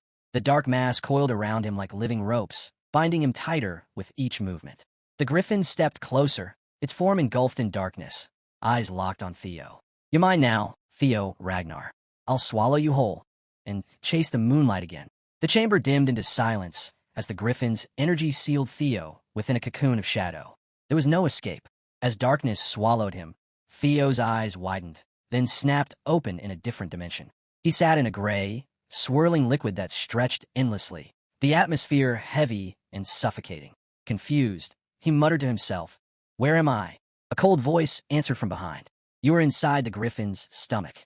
Theo's heart pounded as two figures emerged from the shifting dark, the fairy dragon and the desert worm. The fairy dragon explained the situation calmly. The griffin has swallowed all three of us and now seeks Theo's heart. Theo clenched his fist, accepting the grim reality. So I'm really about to be devoured. The dragon's voice turned scornful. This is the result of seeking power without control. A fool of a chosen one. Theo asked what would happen if the griffin succeeded. The fairy dragon answered bluntly only he would die. The desert worm added smugly that as guardians, they wouldn't. They'd simply wait, eventually returning to relic form if needed. Theo blinked at the indifference, then frowned. He reminded them of their mission from the ancient dragon. His voice carried frustration as he questioned if they had already forgotten. Both guardians froze, confusion flickering across their expressions. Theo narrowed his eyes, his tone sharp. Guardians were meant to aid the chosen one against the nameless monarch. If they let him die, the world would fall again. He hadn't realized how irresponsible they were. His mocking tone struck a nerve. The fairy dragon's eyes flared with frustration as it snapped back, furious.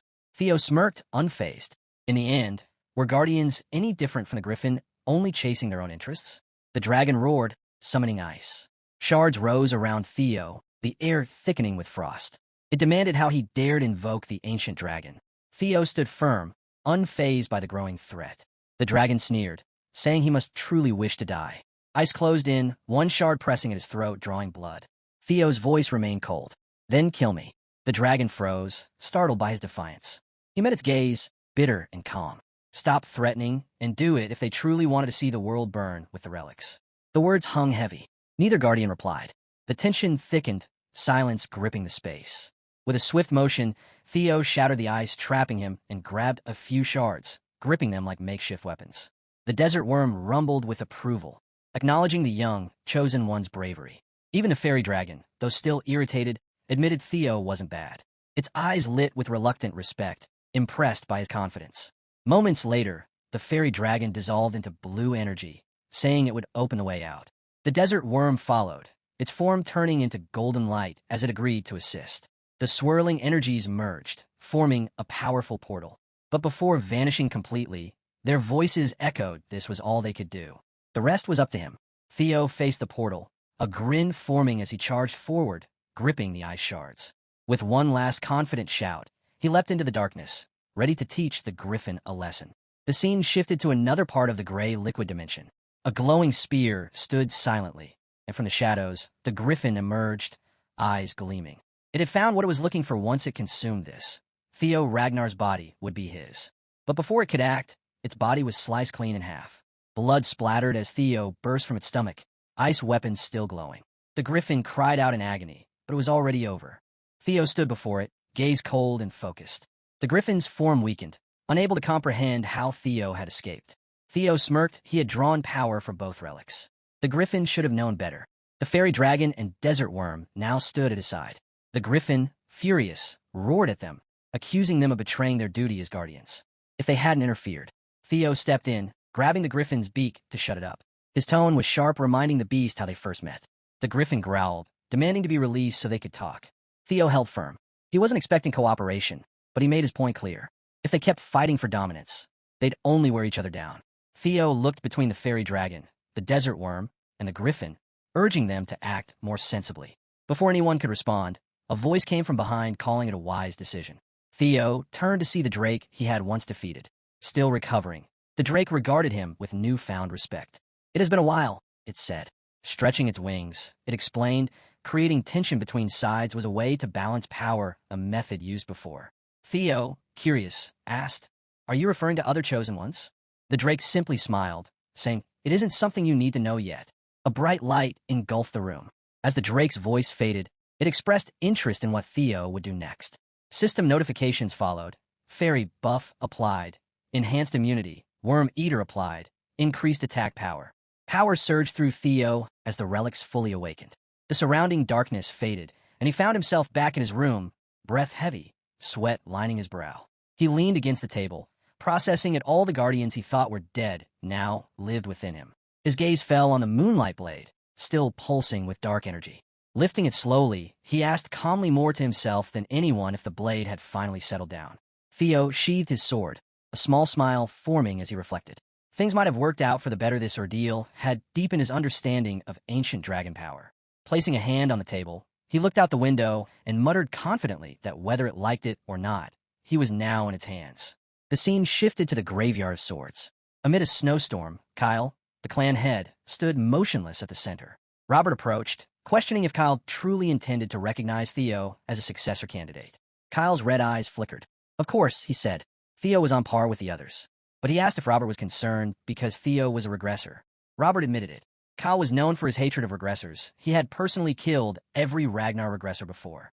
Kyle's expression turned cold as he gripped his sword tighter. That was exactly why he would test Theo. Robert froze, understanding the implication. Kyle turned, his sword glowing with blue aura. If Theo wanted to become a candidate, he had to go through the official trial. Kyle glanced at the weapon, the sword of the previous clan head, Dean, whom he had slain himself. He smirked darkly. No other blade was more fitting. Back in Theo's chambers, Julius appeared with urgency. He informed Theo that the clan head had summoned him for a spar. Theo's eyes widened. A spar? The weight of that single word hit him hard. Back at the graveyard of swords, snow and wind swept across the field of buried blades. Theo walked slowly through the rows, each sword a silent mark of Ragnar history. His expression grew grim. The burden he carried now felt heavier than ever. His thoughts drifted to his last exchange with Kyle. His father had warned him not to speak so easily unless he truly understood their resentment. Now Theo finally did. A faint smile touched his lips as he muttered to himself, "I realized the meaning behind those words." Then Kyle's voice cut through the cold, halting his thoughts. Theo dropped to one knee, announcing himself as immediate inspector and addressing the head of the family, only for Kyle to stop him mid-sentence. "Enough with the formalities," Kyle said flatly. Theo stood firm as Kyle's cold gaze locked onto him. His father spoke, listing one name after another. Theo's instructor, his brother Axion, the Rose Palace Master, the Ceres Merchant Group, the Central Intelligence Bureau. All gone. All had cried Theo's name in their final moments. Theo's stomach sank. His father knew everything. Before he could respond, Kyle waved a hand, scattering the snow with a surge of power.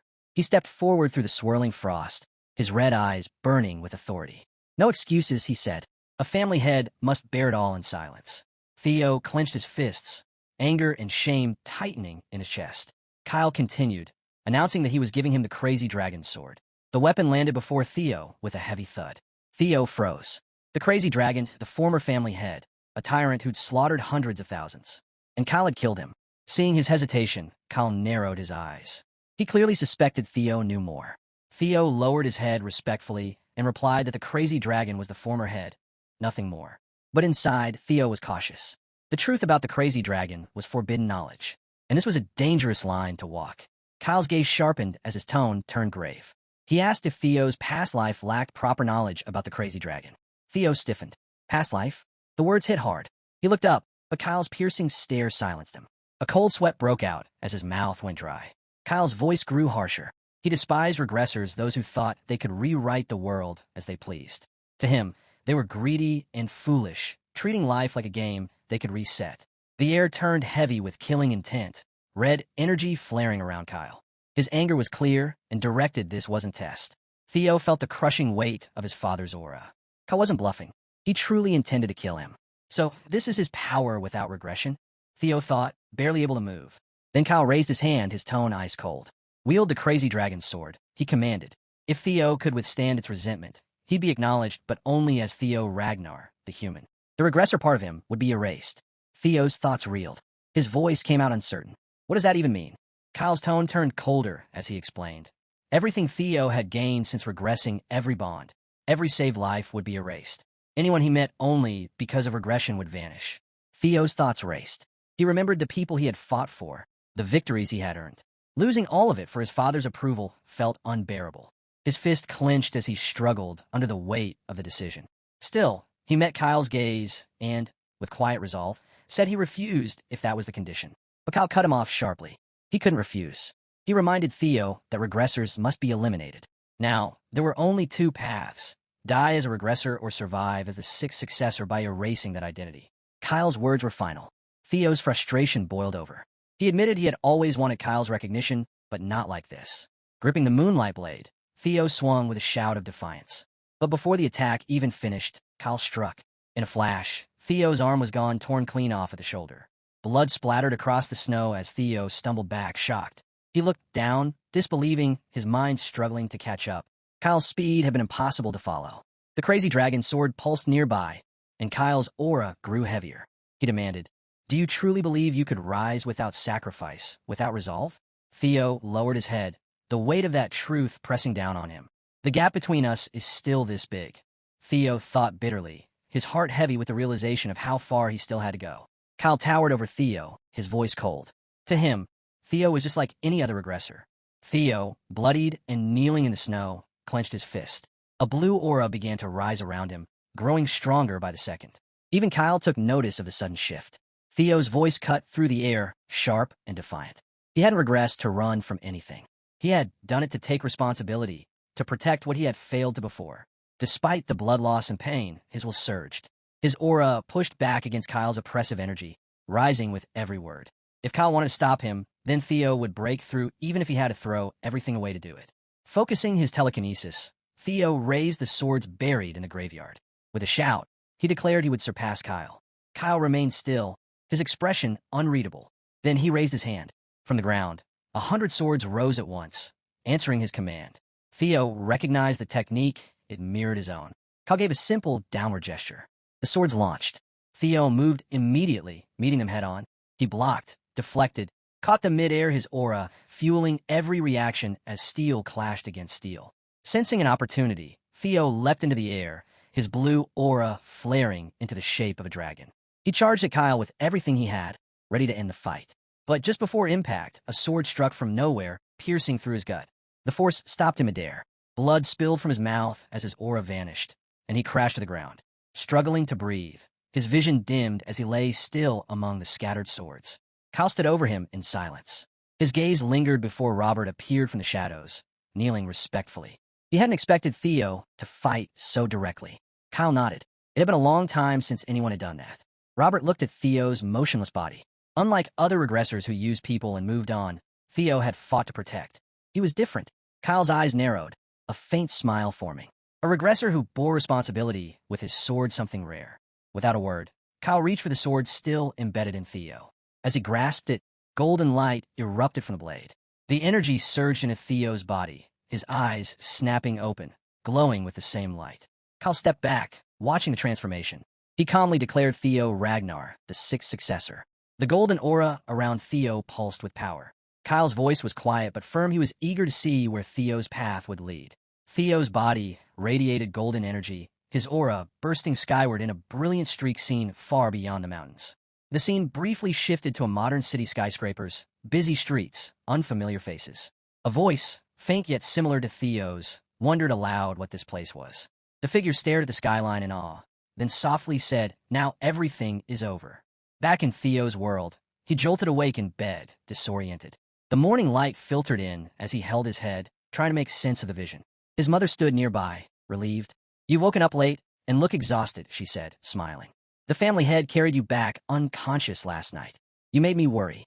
Theo blinked, still piecing things together. His father's words echoed in his mind. Was it all a test?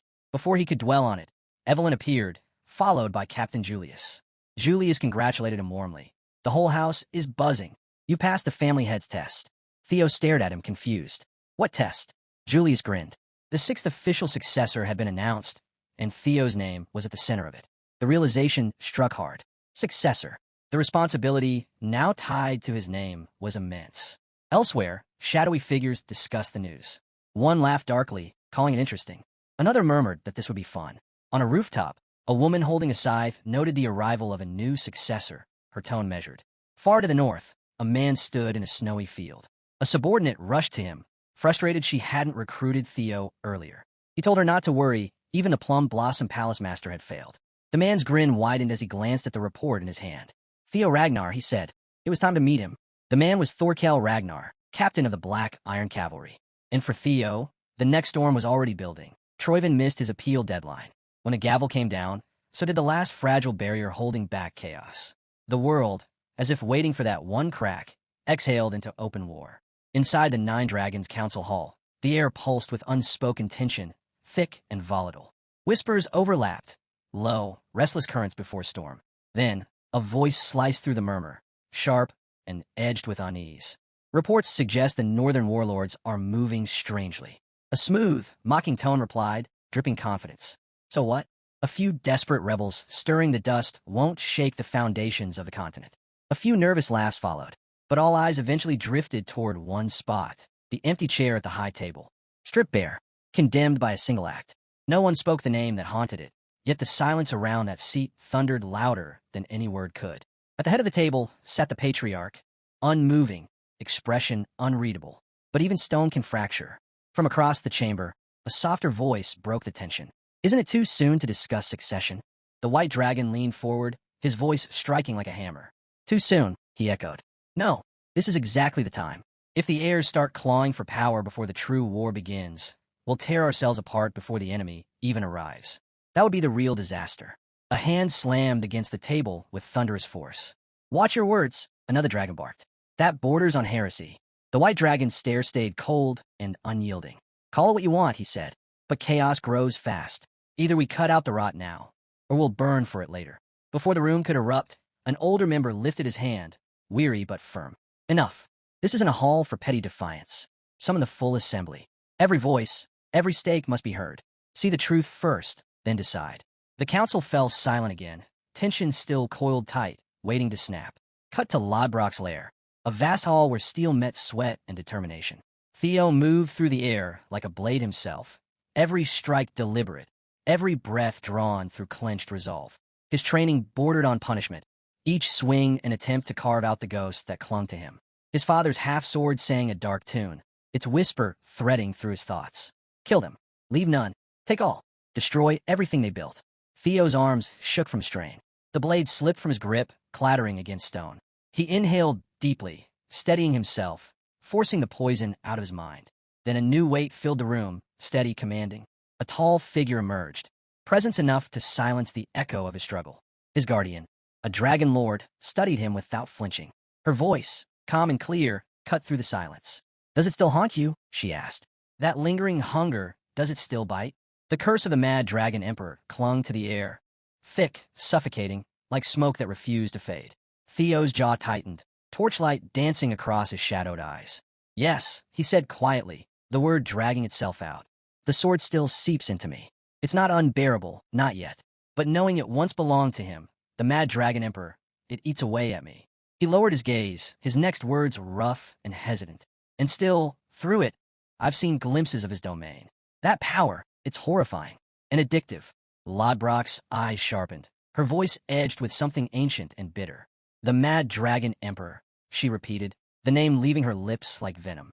"That monster stole my heart once. His shadow never truly dies." Theo's grip on the hilt faltered. "You've said that before," he murmured, frustration pressing at his tone. "But it only makes my burden heavier. Why did my father bind me to this contract?" Lodbrok's composure returned, her voice snapping back into command. "Because you're still charging a power you can't yet control," she said firmly.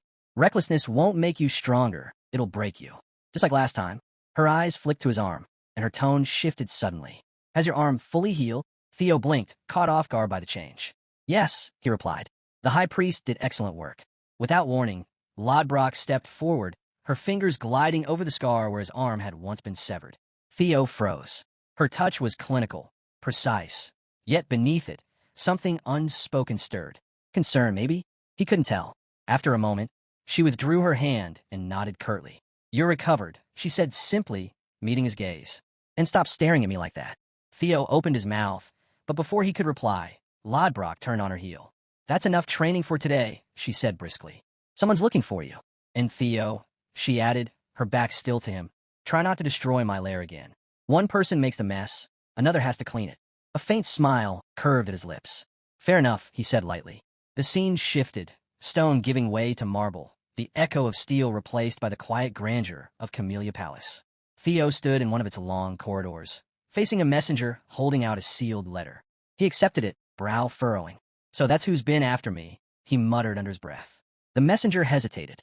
"Pardon, young Lord Theo, did you say something?" Theo shook his head. "Nothing, just thinking aloud." He broke the wax seal and scanned the parchment quickly. His jaw tightened, a low growl escaping him. "Damn it, an invitation." The messenger tilted his head, puzzled. "An invitation, my lord?" Theo let out a short, exasperated breath. "To a banquet at Daffodil Palace." Recognition flickered across the messenger's face.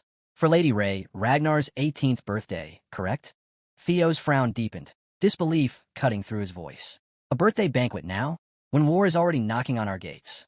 Theo's eyes flicked back to the letter, the edges glinting under the torchlight. His voice was cool, sharp, clear enough to cut glass. "Exactly. That's why it'll be grand. The world outside might be collapsing, but inside those walls, they'll drown it in gold and laughter." His squad member blinked, baffled. Why would they do that? Theo's gaze hardened, his tone calm, but laced with precision. Troivin's betrayal didn't just crack Ragnar's peace, it shattered its very core. He backed Axion for succession, but the council chose me as the sixth heir instead. Then Ed's betrayal followed, and another of the 9 dragons lost his seat. "So no," he said, lifting the letter slightly. "This isn't about a birthday. It's a show. Ragnar needs to prove it still stands unbroken. And for the heirs and dragons gathered there, this banquet will be their battlefield."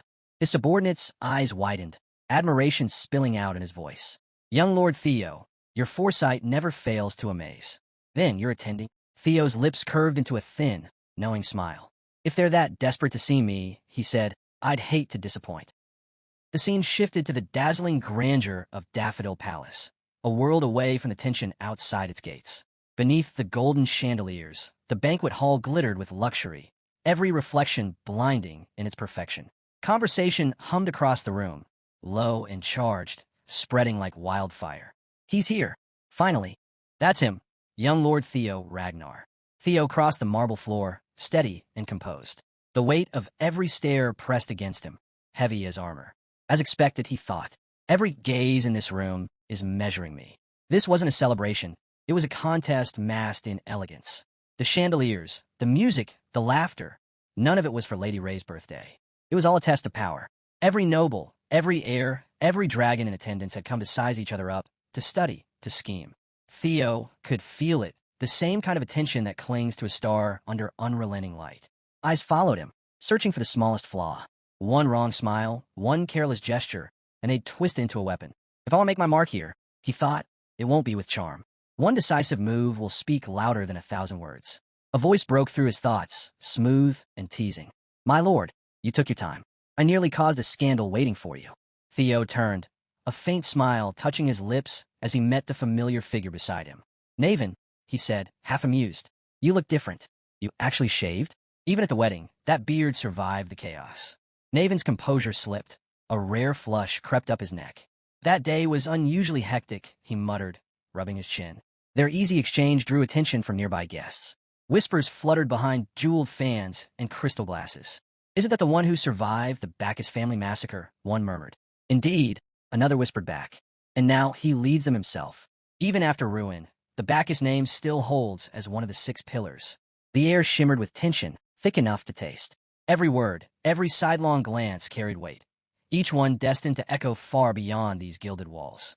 Then from the crowd, a voice rose, half mocking, half amazed. Unbelievable. The head of the Bacchus family calling the 6th successor Lord. The whispers spread like fire through dry grass. Envy and fascination tangled together, feeding the hall's restless energy. Naven caught it all, his grin widening with mischief. My lord, listen to them, he murmured. Every tongue here's wagging about us. You've completely stolen the show. Theo's eyes swept across the sea of faces, unreadable, calm, but calculating. Good, he said simply. It means the stage is ready. Then, lowering his voice until it was almost a growl, he added, now comes the part that counts. Before Naven could respond, the crowd shifted. A ripple of awareness swept the hall as a new presence cut through the noise, steady, deliberate, like steel drawn from its sheath. So this is Theo Ragnar. Theo and Naven turned together. A tall man approached, armored in black and gold, his bearing that of a seasoned commander. The light caught on his armor, gleaming like polished obsidian. His eyes, sharp and assessing, met Theo's with the precision of a warrior appraising his equal. I believe this is our first meeting, he said, his tone smooth but unyielding. I'm a 5th successor. Theo's mind sharpened in an instant, though his expression didn't waver. As expected, he thought. He moves faster than I anticipated. The man drew himself up with practiced grace. Thorkel Ragnar, he announced, commander of the Black Iron Cavalry. Gasps fluttered through the crowd. Someone whispered, at last, the former leading heir and the new successor, face to face. Thorkel's lips curved into a faint smile, polite in form, but cold in spirit. No need to be so tense, Theo, he said, voice smooth as oiled steel. I only wish to see the one chosen as 6th heir. Honestly, I'm just relieved it wasn't that naive child, Axion. Theo studied him carefully. The immaculate posture, the confidence born of discipline and legacy. Flawless, he noted. The ideal heir of the old guard. But in Ragnar, where strength crowns kings, can any man truly greet his rival with warmth? He extended his hand, his grip firm. It's an honor to meet you, commander of the Black Iron Cavalry, Thorkel Ragnar, Theo said evenly. I am Theo Ragnar, of the White Dragon Squad. For a brief moment, silence filled the hall. Then Thorkel's smirk deepened, twisting into something darker. A low, amused laugh rumbled from his chest, taunting, dangerous. In the next instant, the air exploded. His aura surged outward, crashing over Theo like a collapsing mountain. The hall trembled, glasses rattled, chandeliers flickered, and murmurs turned to gasps. Thorkel leaned in, his voice a razor's edge. Formality? He scoffed. Don't trouble yourself with manners. His smirk cut wide and sharp. Relax, he said softly. Just call me brother. Theo's lungs burned beneath the crushing weight of Thorkel's aura, but he refused to bend. So this is the true Ragnar spirit, he realized. Overwhelm, or be overwhelmed. A surge of white energy erupted from within him, his own aura roaring to life in response. The air trembled as his power met Thorkel's head-on. Invisible storms collided, and the very air around them cracked under the strain. Gasps broke through the hall. Nobles stumbled back, clutching at their chests as invisible lightning arced between the brothers.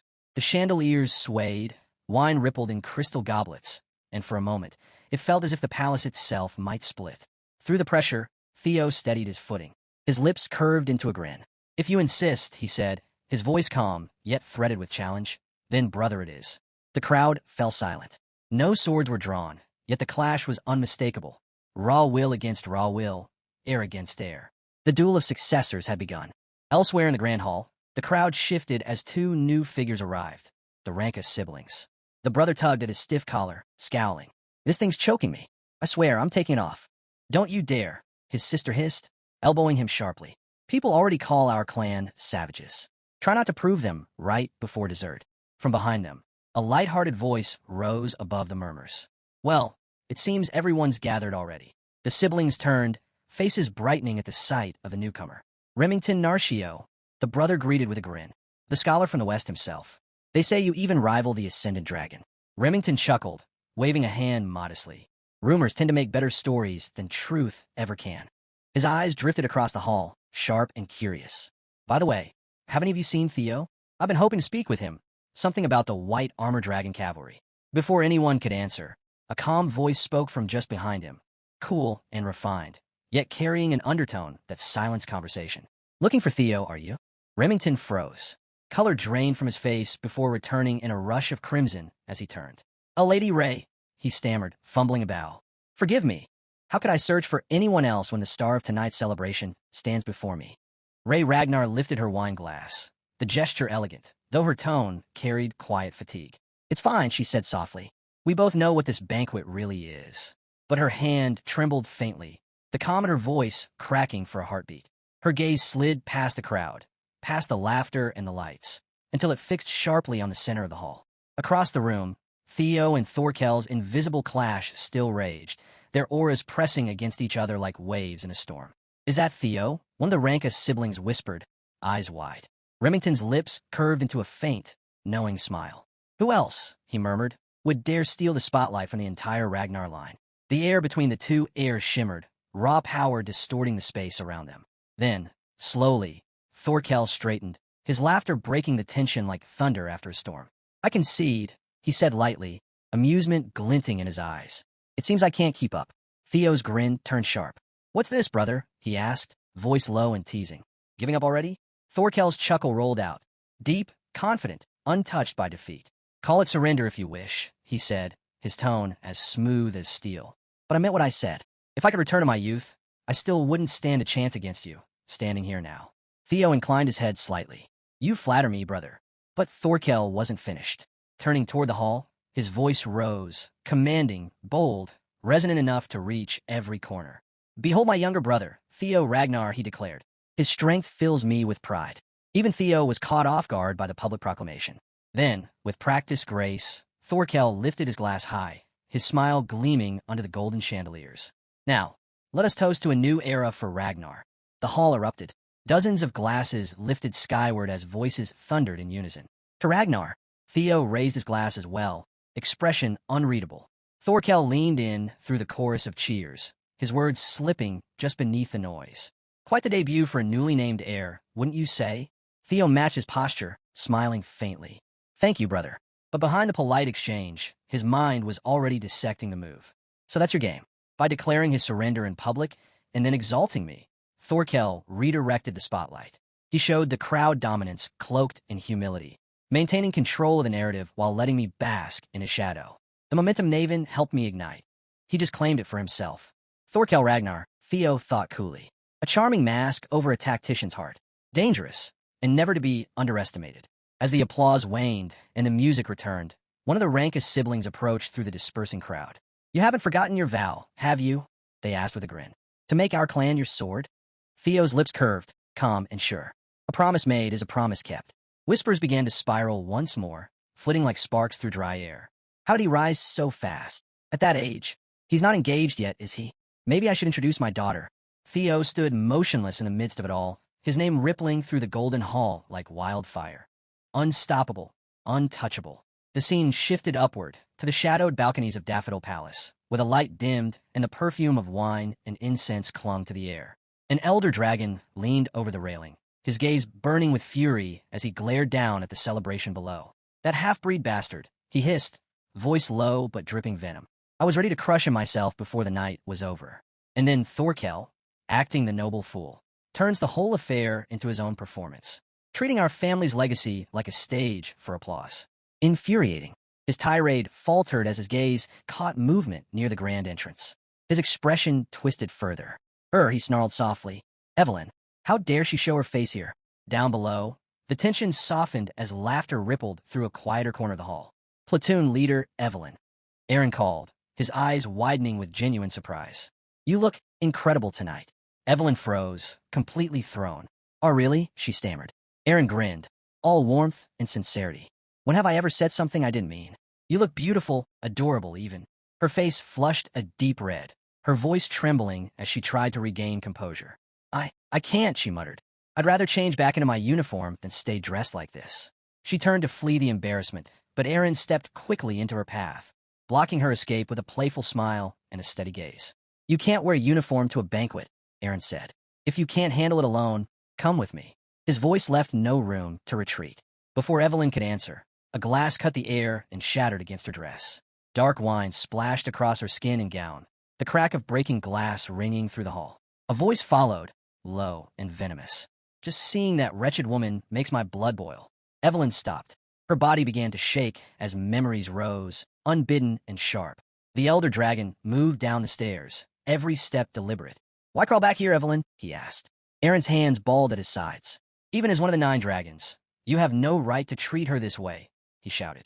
Evelyn gripped Aaron's arm with both hands. I'm fine, she said, voice forced. Louder, she repeated. I said I'm fine. Tears filled her eyes as she pleaded, voice splitting. Please, Aaron, don't do anything. I'm begging you. Aaron hesitated. He had never seen her like this. The question rose unbidden. What had been done to her? The elder closed the distance. His tone dropped to ice. I warned you before. Never show me your face again. His gaze landed on the mechanical arm at her side. He curled his lip. And this? What is this pitiful contraption? Before anyone could move, his hand shot out. In one brutal motion, he ripped the prosthetic from Evelyn. The shriek of torn machinery tore through the hall. Evelyn's cry was muffled. The metal clattered to the floor like a thrown verdict. The elder's voice finished the deed. Did you honestly believe that attachment would undo what you are? If you're garbage, stay garbage.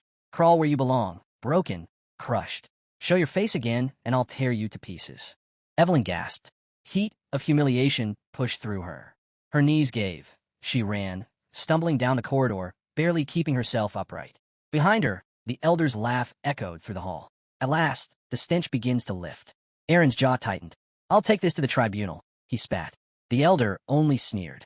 Do as you please, the elder said, his words slow and poisonous. But remember Ragnar's law? Learn it properly next time. Evelyn ran. Her thoughts tangled and fell apart as she fled the hall. I shouldn't have come. I swore I could face it. I thought I'd grown stronger, but nothing's changed. The past clawed its way forward. Unwanted, merciless. A small girl, thrown to the dirt. The copper taste of blood flooding her mouth. The elder's voice booming like thunder above her. Call me father with that filthy mouth one more time, he'd snarled, and I'll rip you apart. Leave. Never show your face again. The memory had never faded. It clung to her ribs like iron chains. Now, in the present, tears blurred her vision as she stumbled through the corridor. The marble blurred into color and motion. Her knees wavered, then a steady hand caught her before she fell. Not harsh, not pitying, just steady. The demon dragon stood before her, his eyes calm, his presence grounded like the earth itself. Where are you running to? He asked softly. The banquet's the other way. Something inside her cracked, not from fear, but from the warmth that radiated from him. A warmth she had never known, something that felt like protection, like family. Julius Ragnar, the demon dragon. To her, in that moment, he wasn't a legend or a commander. He was what a father might have been. Back in the banquet hall, laughter froze mid-breath as a scream tore through the air. Every head turned, and there, at the center of the grand chamber, Julius Ragnar stood before the elder dragon. His hand gripped the man's arm like iron. Then, with terrifying simplicity, he twisted. The crack of bone echoed like thunder. The elder's howl split the silence as pain contorted his face, veins standing out like cords beneath his skin. Do you know what you've done? He roared, rage and humiliation colliding into one monstrous sound. Julius didn't flinch. He released the broken arm, letting it dangle uselessly at the elder's side. His voice cut through the chaos. Low, resonant, undeniable. I warned you, he said. Touch her again, and this would be the consequence. The elder's color drained, his fury burning cold beneath the humiliation. You dare turn your back on Ragnar itself? He spat. Seize him. At his command, tribunal enforcers surged into the hall, boots striking marble in a unified rhythm. The guests recoiled as the ring of soldiers closed around Julius. Fear rolled through the crowd like a living thing. The tribunal commander stepped forward, his voice trembling with formality and fear. Commander Julius Ragnar of the White Armored Dragon Cavalry, you are under detainment for injuring the head counselor. Cooperate peacefully. Julius turned his gaze toward him, and the man's words faltered instantly. That look, cold, absolute, could have stopped a storm mid-air. The room seemed to shrink beneath the weight of his aura. Every breath grew shallow. Then Julius spoke, quiet, but with a certainty that cut deeper than any sword. Even Ragnar's code is clear, he said. An oath sworn upon the sword is binding. The words carried the weight of law itself. He lifted his head, eyes steady, voice ringing with restrained fury. Years ago, before these same elders, I made a vow. If Evelyn was ever hurt again. He paused, and the silence that followed felt like the breath before judgment. I'd return the pain in full. No mercy, no restraint. The declaration hung in the air. Gasps rolled through the guests. Whispers followed like a rising tide. Julius's killing intent pressed down on the room so tangibly it felt like a weight on every chest. Theo arrived then, taking in the scene at a single glance. Julius snapped the elder's arm. The tribunal won't hold this. A cold prickle skittered down his spine. This hadn't happened before. What shifted? His eyes locked on Evelyn, and the pieces fell into place. Evelyn Nereville, Wolfgang Ragnar's illegitimate daughter. To Wolfgang, who worshipped bloodlines, she was a stain. He'd plotted her exile. Julius had intervened, seen value in her, and pulled her into the White Armored Dragon Cavalry. Under Julius, she rose to vice commander, until Wolfgang used her one mistake to try to destroy her. She barely survived, her left arm gone. She withdrew to the outskirts as a trainer, and now she stood where Wolfgang never expected her to return. Theo's hands clenched. All this because of me. My setback warped the flow of fate. If I set the wrong path in motion, then I must correct it. The elder wasn't finished. Cradling his broken arm, he spat venom into the crowd. Look, see how the demon dragon mocks the elders who guard Ragnar's honor. He hides behind the 9 dragons to threaten his kin. If this isn't treason, what is? Julius's fury flashed again, his reply cutting through the chamber. You dare speak of authority, you wretched coward. The hall trembled under the tension. Glasses rattled. Conversations died on the spot. Then Theo stepped forward.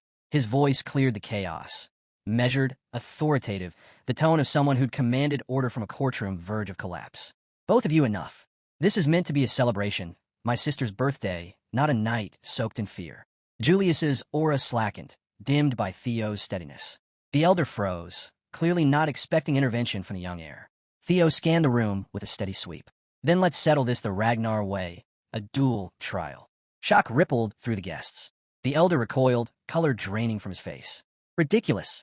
The demon dragon assaulted me openly. The guilt's obvious. No trial is needed. Theo inclined his head, measured. You're right. If we let this spiral, the clan will splinter. We need to end it here, decisively. With deliberate grace, he turned toward the lady of the palace, voice steady and edged with respect. Lady Daffodil, would you agree? The hall fell silent, then colder than silence itself. Frost crept into the air as Neil Ragnar Tun, the ice dragon and mistress of Daffodil Palace, materialized in the chamber. Her arrival swept through the crowd like a blizzard, freezing every murmur mid-breath. Her eyes were glacial, her tone sharper than steel. This is my daughter's birthday celebration, she said, each word slicing the air. Tell me, what exactly do you think you're doing? The elder dragon, still clutching his broken arm, stumbled forward in panic. Lady Daffodil, please. You must understand. Look at what he... Enough. The single word froze him where he stood. I have no interest in your trivial disputes, she continued, her tone heavy with finality. As Theo said, we'll settle this swiftly. Consider this your last mercy. A low ripple of whispers spread through the hall. A dual trial? Someone gasped. But the counselors, they're all Dragon Gate swordsmen or higher. Exactly, another replied. Only the demon dragon could stand against them. The elder dragon hid a smirk, pleased by the murmurs. Perfect. Let them believe the odds favor us. He lifted his chin, arrogance seeping back into his eyes. 3 against 3, he declared. Best of 2 takes the victory. The final match between the accuser and the accused. The first 2 will be their chosen kin. His smirk deepened. And what does Julius have? A crippled woman and that sanctimonious brat. Theo? His thoughts curled darkly. It won't even reach me. I'll crush them before it begins. Raising his voice, he called out across the chamber. If that is your stance, then so be it. Let the purity of the sword decide justice. From the sidelines, Thorkel Ragnar watched silently, a faint glimmer of respect in his eyes. Theo, he murmured, you've done it again. If not for your composure, Julius's rage would have sparked a war. The elder nearly trapped us in a perfect snare, but you turn it back on him. Brilliant.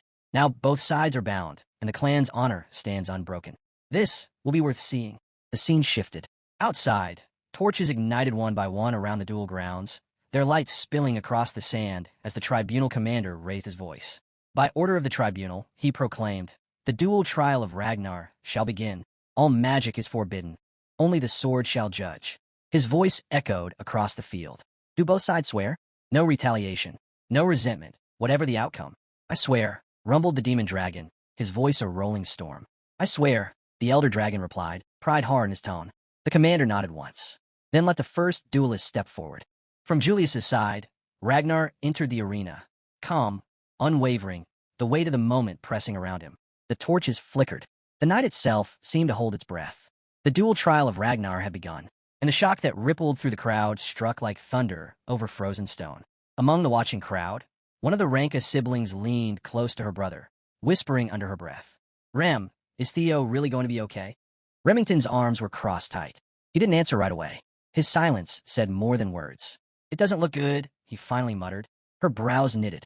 What do you mean? Is the elder's fighter that strong? Remington's voice dropped, low enough that only she could hear. Wild Gus Sword Beta, the elder's personal aide. He's not just skilled. He's one of the top-ranked among the elite. If it were one of the counselors themselves, Theo wouldn't even stand a chance. But this matchup, it's still vicious. Across the arena, the elder dragon leaned toward his fighter, voice smooth and venomous.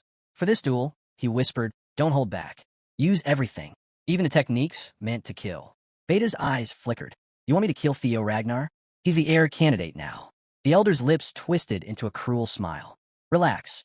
Anything that happens in a duel trial is forgiven. At the very least, he said, the grin turning razor sharp, bring me one of his arms.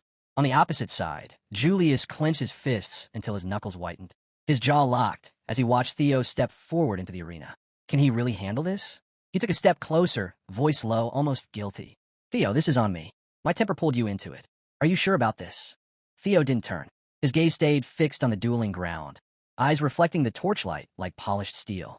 Of course, he said calmly. Trust me, this duel ends a grudge that's long overdue. He lifted his sword. The torchlight glinted off the blade, catching in the air like fire, trapped in ice. The first battle of the duel trial was seconds away. The scene shifted to the dueling grounds. The air itself felt tight, every breath drawn like a bowstring ready to snap. Across from Theo stood Beta, the elder's aide, stance sharp and disciplined. His sword gleamed in a high offensive guard, aura burning with unshakable confidence. The tribunal commander's whistle cut through the silence. Theo moved first. He exploded forward, feet tearing through the dirt, speed so sudden it made the front row flinch. Beta didn't back away. He surged to meet him, blade raised, the clash inevitable. Steel collided with steel in a single, deafening roar. The impact sent a shockwave racing through the arena, dust spiraling, sparks raining down like stars. The ground cracked beneath their feet as both fighters were forced back, boots gouging deep trails into the stone. Beta recovered first, his figure blurred, gone in an instant, then reappeared at Theo's flank, blade crashing down in a savage arc meant to split him clean through. Theo spun, intercepting just in time.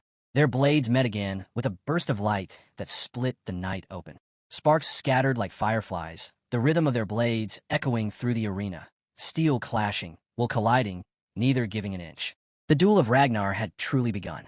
Gale's stance tightened, his focus sliced through the noise like a blade. He's still standing. Even in direct exchange, Theo didn't break. So this is successor-level strength. Dust thickened around them, spiraling as two figures moved in a single, violent rhythm beneath the torches. Gale flicked a pebble with his foot, small, precise, and it popped up toward Theo's face. Instinct made Theo lift an arm to guard. That split second was all Gale needed. He lunged, red light flaring at the edge of his vision, blade aiming to finish the fight. The successor knows no real craft. This ends now. The sword sliced through Theo's coat, nicking the throat. Gale spoke, voice cold and even. For the dignity of a successor, I'll be merciful. Consider this painless. Theo did not accept defeat. At the last heartbeat, he snapped his head back, the blade missed by a hair. He dropped into a low crouch, sword held, silent, waiting for the opening Gale expected. Gale hesitated, then stepped back to widen the gap. If I followed through, I would be dead, he thought. Why didn't he attack? Pressure rolled out from Theo, dark, heavy, and wrong. He clutched the side of his head as a chorus of voices struck the air. Kill them. Kill them all. Take everything. Theo's eyes flared red. He ground his teeth, fingers digging into his temple as if to force the noise down. The presence behind it pressed like an emperor against a cage. Gale watched the scene, muscles ready. He charged with a roar, blade raised in an overhead arc meant to split Theo in two. Steel fell like fate. Theo's sword shot up and met the blow with a ringing clang, the sound of two wheels crashing. Gale's motion stopped short. Whatever had been riding Theo shifted. The pacing changed. The internal chorus tried to roar again. Theo's voice cut through it clean and low. Kill, kill, kill, enough. I'll handle this fight myself. Shut your mouth. Gale spat, voice ragged. You bastard. What are you even saying? Before he finished, Theo's sword blurred, so fast it seemed to tear the air. In a single instant, Gale's arm and leg were gone, severed clean. Blood sprayed across the stone. There was no time to register what had changed. Only the merciless flash of steel aimed straight at him. Panic erupted as limbs vanished and defenses collapsed. Gale's scream was cut off by the next strike. Theo's blade fell like a thunderclap.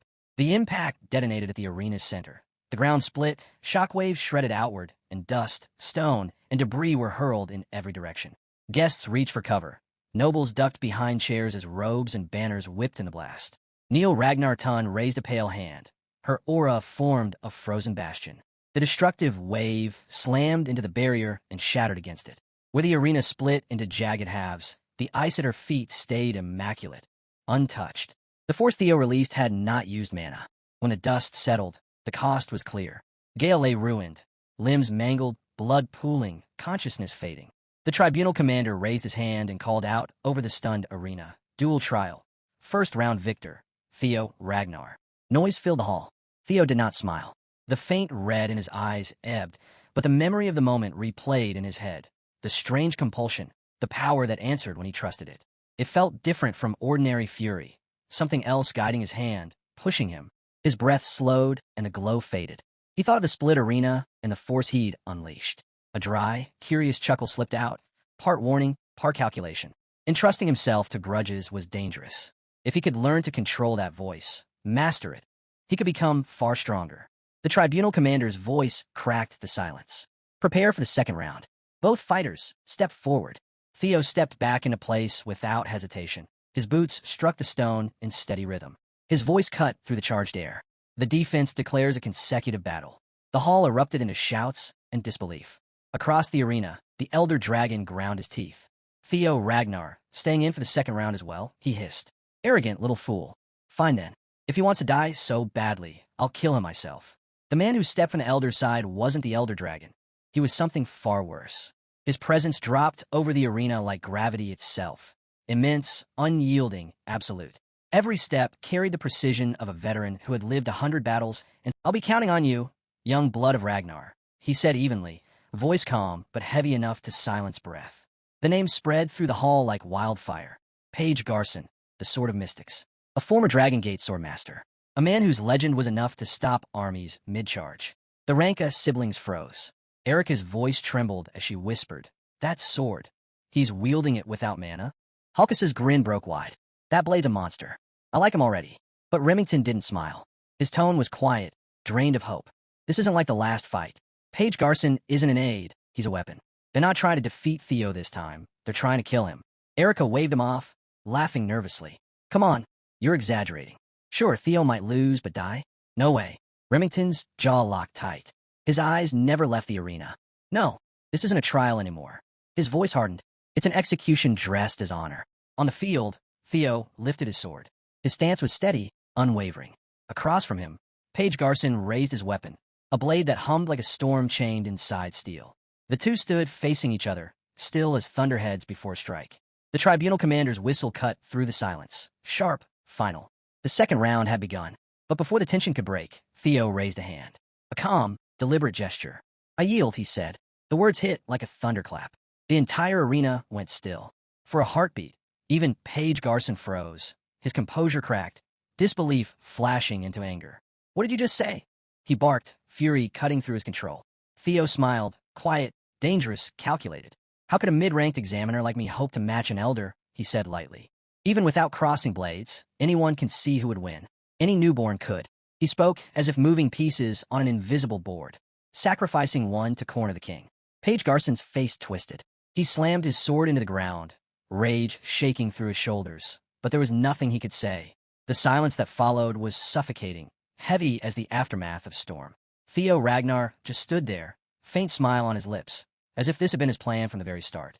The tribunal commander's voice carried across the stunned arena. Official announcement, second round victor, Page Garson. The hall erupted in murmurs and disbelief. Some clapped out of formality, others whispered in confusion, the sound rising like 1,000 overlapping voices trying to make sense of what they'd just witnessed. And through it all, Theo didn't flinch. He simply lowered his sword and waited, because this game wasn't over yet. It hit straight to the council's pride, someone whispered. Lord Theo's playing chess while everyone else brought swords. Another murmured, half in awe, half in disbelief. Even at full strength, they'd struggle against him. And with that arm of his, the third round's going to be savage. Across the ring, the Elder Dragon's face drained of color. Realization crept through him like ice in his veins. That damn successor, he planned this. Every calculated step of his scheme had crumbled. Each move reversed and turned back on him, as if Theo Ragnar had seen the entire board before the first piece even moved. The scene shifted. At the edge of the arena stood Evelyn Nereville, her eyes locked on the Elder Dragon. There was shock in them, and beneath that, a flicker of fragile relief. I've never seen him falter like that. Guilt clawed up her throat. My lord, she whispered, voice shaking. I'm sorry. All of this happened because of me. Before the words could take root, Theo stepped forward. His voice cut clean through the air, steady, leaving no room for apology. Don't be sorry. Comrades, stand together. Julius turned to her with a fierce grin, warmth burning beneath his fiery gaze. Exactly. Evelyn, watch closely. I'll crush them myself. A small, trembling smile found its way to her lips. Memories flooded back, echoes from years ago, sharp as blades, alive as the flames behind her captain's eyes. Evelyn Nereville, come to the White Dragon Cavalry. You're too talented to waste here. Another flash, his voice rising with defiance. So what if you can't ride a dragon? Quitting isn't the answer. Come back, and make them regret ever casting you aside. Then, Theo's voice, calmer, gentler, steady like a promise. Didn't you say you'd become my sword, Evelyn? Let me help you make that real. The memories tangled with the present, threads of guilt, hope, and resolve weaving together into something unbreakable. Both of them, Theo and Julius, they believe in me. I can't stay trapped in the past. I can't be the one who never moved forward. Her grip tightened, her breath steadied. Something fierce ignited in her chest. She exhaled slowly, eyes bright with resolve, and stepped into the open. Captain, she called, her voice clear and bold. The coat slid from her shoulders as she drew her sword. Clean, fluid, certain. The air shifted around her, humming with purpose reborn. This villain's role, she said, each word ringing like tempered steel. I'll take it on myself. But before that, I have something to say. The tribunal commander's voice boomed through the silence. The third and final round will now commence. Fighters stepped forward. From the far end of the arena, the Elder Dragon emerged. His gait was slow but unbroken, sword in his right hand, his left arm still wrapped in thick bandages. His muttering rolled low, bitter as poison, seething with wounded pride and fury barely held in check. The final battle of the Ragnar duel trial had begun, and the storm was far from over. Damn it, all the way to the third round. The Elder Dragon's voice trembled with rage, his composure cracking like glass. Because of that cursed successor, everything's in ruins. My reputation, the council's authority, shattered. His teeth bared in a feral snarl. Even if I die here, I'll drag Julius Ragnar's arm down with me. Then bang. The tribunal's gavel struck, its echo like a thunderclap through the chamber. The commander's voice rose, calm yet absolute. The court accepts the defense's request. The defense may substitute their third-round fighter. Gasps erupted through the stands, confusion spreading like wildfire. Every head turned toward the defense's side, where Evelyn Nereville stepped forward. Her movement was silent, deliberate. The air around her shifted, the calm before storm. The blade in her hand shimmered faintly under the torchlight, steady, unwavering, alive. Each step echoed like a heartbeat across the stone. Across the ring, Wolfgang Ragnar threw his head back and laughed, a cruel, hollow sound. This is absurd, he scoffed. There's a limit to foolish courage. What next? Will you start begging for mercy? His voice dripped with contempt, but Evelyn didn't flinch. She raised her sword, smooth, fluid, certain. Time seemed to hold its breath. Every scar, every wound, every echo of humiliation she had buried now fell away. What remained was resolve, pure and unshakable. Her gaze locked with Wolfgang's, cold, sharp, and merciless. "Don't be a fool, old man," she said, voice cutting through the arena like a blade. "The one who should be begging is you, father." The word struck like an explosion. Wolfgang's face twisted, muscles locking so tight a vein pulsed at his neck. The daughter he'd cast aside, the child he'd beaten, discarded, erased, now stood before him not as a ghost, but as his judgment. Gasps rippled through the spectators. Did she just say father? Evelyn, wasn't she with the White Dragon Cavalry? Wait, her father's Wolfgang Ragnar? That can't be, look at them. A quieter voice broke through the noise. No, it's true. I've seen Wolfgang's wife before. Evelyn must be the illegitimate one. The whispers spread like wildfire, each one a dagger driven deeper into Wolfgang's pride. His face reddened, humiliation and fury twisting his features. "You wretch," he spat, the words trembling with venom. "Father, you say? Don't spout such nonsense." Evelyn didn't blink. Her eyes gleamed, sharp, cold, and unrelenting. "If I'd known it would please you," she said, her lips curling into a thin smile, "I'd have called you that sooner." The crowd hushed again, drawn into the tension like moths to flame. Evelyn took another step forward, her voice rising, each word clear as steel on stone. "Since you love the past so much, why don't I remind you of it?" Her tone didn't waver. "You beat me half to death when I was a child, because I called you father, because I was born your shame." Her voice cracked through the arena like lightning. "You didn't stop there. You tried to kill me again when I served under the White Dragon Squadron, just to bury your own disgrace." The crowd froze. Even the tribunal officials didn't move.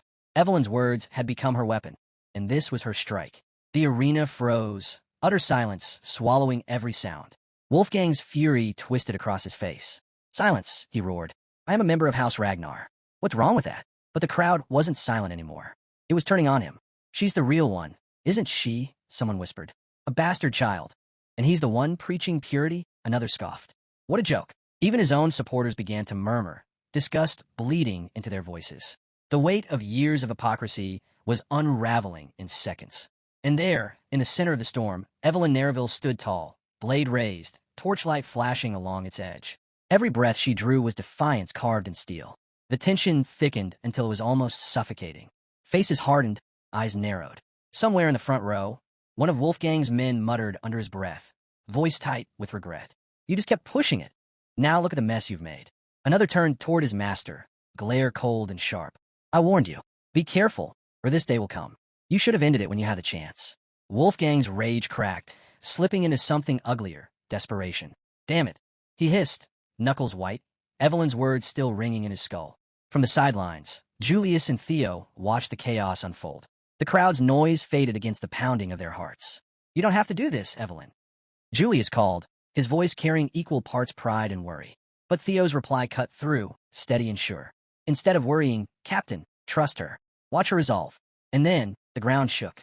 In the next heartbeat, both combatants vanished into motion. Swords collided in a blast of sound, a thunderclap that rattled the stands. Steel struck steel, again and again, each impact stronger, sharper, faster. Sparks flared like lightning, bursting from every clash. Wolfgang fought like a beast cornered, every blow fueled by fury and humiliation. Evelyn met him head-on, not with hatred, but with the strength forged from scars she refused to hide.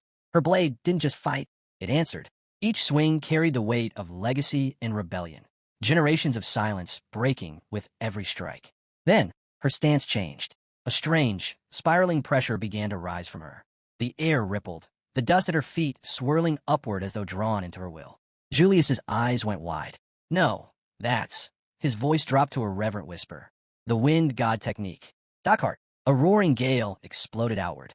Wind howled through the arena like a living storm. Sand and banners tore free, the storm swirling around Evelyn in a cyclone of blinding light and motion. The pressure mounted with every breath she took. Her aura surged, alive and untamed. Wolfgang staggered, bracing himself against the gale that tore at his balance. High above, the senior members of the Elder Dragons leaned forward, disbelief etched into their faces. "Wind? Thunder God? That's the sort of windstorm," one murmured. "That's impossible," another hissed. That technique was erased from Ragnar's archives centuries ago. At the heart of the maelstrom, Evelyn stood unbroken. Her eyes locked forward, sharp and brilliant. Her sword moved like pure intent. Each strike measured, perfect, divine. She was the storm now. Down in the stands, the spectators could only stare in awe. She's not defending. She's driving him back, one cried. Unbelievable.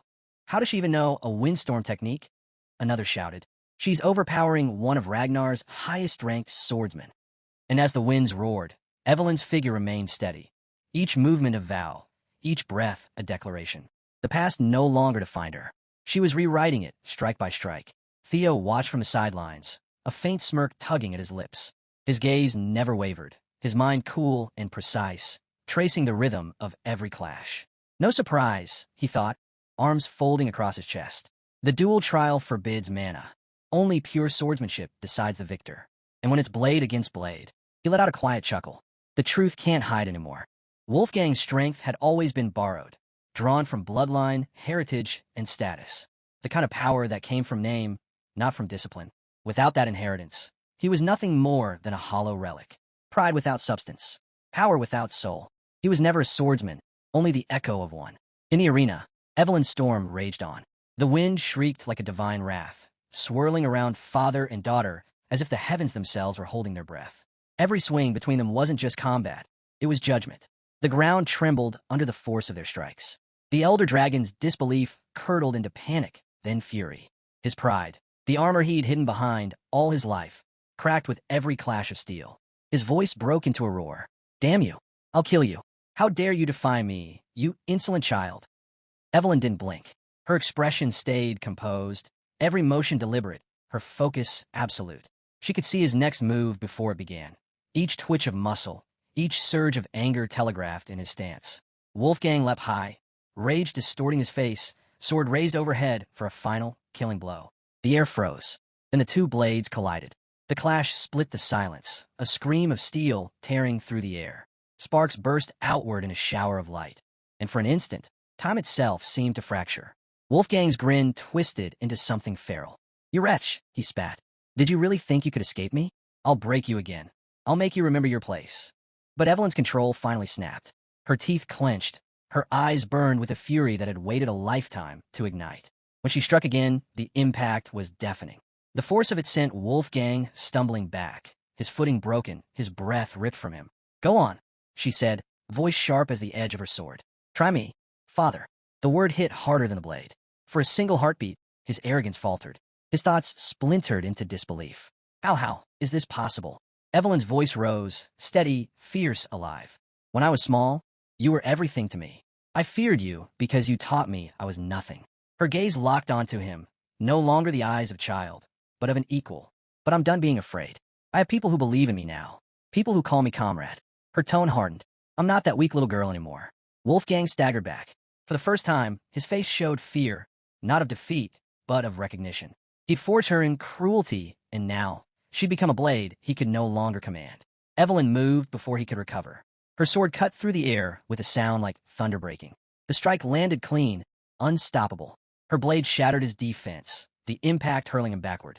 Wolfgang hit the ground hard, his roar splitting the arena as blood scattered across. The storm quieted, but its echo lingered in every watching soul. Evelyn stood firm, chest rising and falling with steady breaths, her eyes sharp as tempered steel. Her voice rang out, clear and fierce, slicing through the stunned silence of the arena.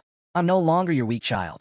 Wolfgang's sword spun from his grip, clattering across the fractured ground before burying itself deep into the stone with a metallic scream. For a single heartbeat, everything stopped. The crowd gasped in unison, a single collective intake of air that seemed to freeze the world in place. From the stands, Julius and Theo exchanged a knowing look, quiet pride gleaming between them. They didn't need words. This was the moment they'd been waiting for.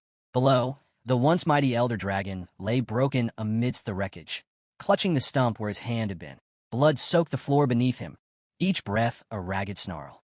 Rage burned through him, rage and humiliation deeper than any wound. With a guttural roar, Wolfgang slammed his remaining hand to the ground, forcing himself upright through sheer, stubborn will. Damn it, he bellowed, voice shaking the arena. Don't mock me. This duel isn't over. Then frost bloomed. Crystalline ice spread outward from beneath him, crawling over the shattered tiles in a beautiful, deadly bloom of white. Wolfgang froze in place, literally, his arm locked mid-motion, encased in a shell of glimmering ice. For a moment, Confusion flickered across his face. Then realization struck like lightning. The frost wasn't his. It was hers. From a far end of the arena, Neil Ragnar, the ice dragon, stepped forward. Her presence alone was enough to turn breath into mist, her gaze sharper than the edge of any blade. "If you truly are one of the 9 dragons," she said, each word carrying the weight of absolute command, "then stop disgracing yourself and accept the result." The rage in Wolfgang's eyes faltered, his defiance crumbling under her gaze. His body shook, not from cold, but from the shame he could no longer deny. Then came the voice that sealed his fate. "The tribunal declares, 3rd duel trial victor, Evelyn Nereville." For a heartbeat, silence. Then the crowd erupted. The arena exploded into cheers, shouts, applause, the thunder of boots against stone. A wave of sound rolled through the stands, washing away every trace of the earlier tension. Moments later, the tribunal commander raised his gavel once more. Final verdict, not guilty. Evelyn exhaled slowly, the storm within her finally settling. She slid her blade back into its sheath, each movement deliberate and calm. She turned, walking toward Julius. Every step echoed softly, her composure firm, but her eyes warm once more. When she reached him, her smile bloomed, gentle, genuine, free. "Evelyn Nereville, reporting back." "Captain." Julius's chest swelled with pride, his usual composure breaking for just a moment. His voice trembled when he answered. "You did well, Evelyn. You've made us proud." Her eyelids fluttered shut, and a quiet smile touched her lips. Relief washed through her like a sunrise after a long night. "I'm not alone anymore," she thought. "It's because of them." A faint laugh escaped her under her breath. "It's all thanks to you." Around them, chaos spread through the Elder Dragon's faction. "Elder Council Head, are you all right?" "Your blade, here, sir. You're bleeding heavily. We need to treat you now." But Wolfgang would hear none of it. He batted away their hands, blood dripping from his arm, aura flaring in wild, uncontrolled fury. The chill from Neil's magic hadn't reached his pride, and that pride was burning hotter than ever. The dragon who had once looked down on all others now trembled, swallowed by his own wrath. And amid the chaos, Evelyn stood tall, unbroken, unbowed. For the first time in her life, she didn't need to fight for acknowledgement. She had already earned it. Wolfgang's gaze locked onto Evelyn, his daughter, his disgrace, his defeat. Murder burned in his eyes, raw and wild. He took a step forward, voice trembling with wrath, each word dripping venom. "You, Evelyn, Evelyn, Theo," and Julius turned at the sound of his boots dragging across the stone. For a heartbeat, they thought he would finally retreat in silence. But instead, he charged. Blood still streamed from his wounds, but rage gave him strength. His sword swung in a violent arc, fueled by blind fury and wounded pride. "Evelyn Nereville, you wretched girl. I'll kill you, right here, right now." His blade never reached her. A hand, massive, unyielding, caught his wrist mid-swing. The momentum died in an instant. The entire arena froze.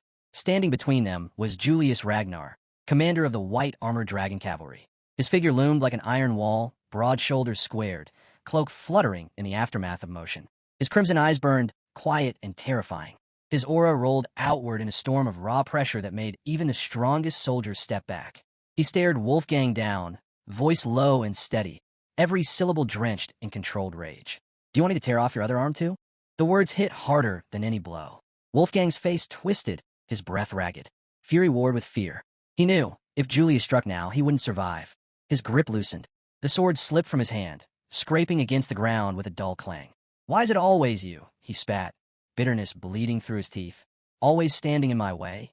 Before Julius could answer, a voice shattered the tension. "Invasion." A messenger stumbled into the arena, breath heaving, face pale with terror. "The Troivan family," he gasped out. "They've launched their attack. The northern front has fallen. All units, return to your posts immediately." The word struck like thunder. Julius's expression hardened in an instant. His anger shifted to grim focus. He turned sharply, cloak snapping behind him. "Theo, Evelyn, this is wartime. Return to the White Dragon Squad now." Both answered without hesitation, voices steady and resolute. "Yes, sir." They moved at once, urgency cutting through the air like steel. But behind them, Wolfgang's rage reignited, burning hotter than ever. His voice rose in a broken roar. "Those bastards! How dare they look down on me? Stop! The duel isn't over. I said stop." He stumbled forward again, veins bulging, eyes bloodshot with fury. And then the temperature dropped. A wave of frost rolled across the arena floor, swallowing the remnants of his rage in shimmering white. The air itself turned to shards of cold light. From the shadows stepped Reincarnator, the ice dragon. Every movement of hers commanded silence. Her very presence froze the breath in every throat. Her gaze locked onto Wolfgang, glacial, cutting, absolute. "Lord Wolfgang," she said, her tone calm as winter's edge. "That's enough." The frost at her feet spread, biting into the stone, crawling toward him like judgment made visible. Her voice didn't need to rise. It didn't need power. It was power. Cold, merciless, and final. Hundreds of slender blades of ice shimmered into existence around Wolfgang, suspended in the air like a halo of death. Each one glinted in the torchlight, cold and sharp enough to carve the air itself. Ragnarton's voice carried through the frozen stillness, calm, steady, and lethal. "I'll say this once," she said, her tone slicing deeper than any blade. "Do not bring shame upon the 9 dragons again." The elder dragon froze where he stood, trembling between fury and humiliation. "Lady Ice Dragon," he rasped, disbelief cracking through his composure. "Are you defying me? Ignoring the Elder Council's will?" Her answer came soft, deliberate, every word weighted with power. "Who can say?" she murmured. "But I doubt his opinion differs much from mine." That quiet dismissal struck harder than any roar. And then, his final blow came not from her, but from the men he once led. The Elder Council members turned their backs to him, one by one. Their footsteps echoed through the arena, measured, final, each one a nail in his pride. One elder stopped at the edge of the dais, his voice echoing like a verdict.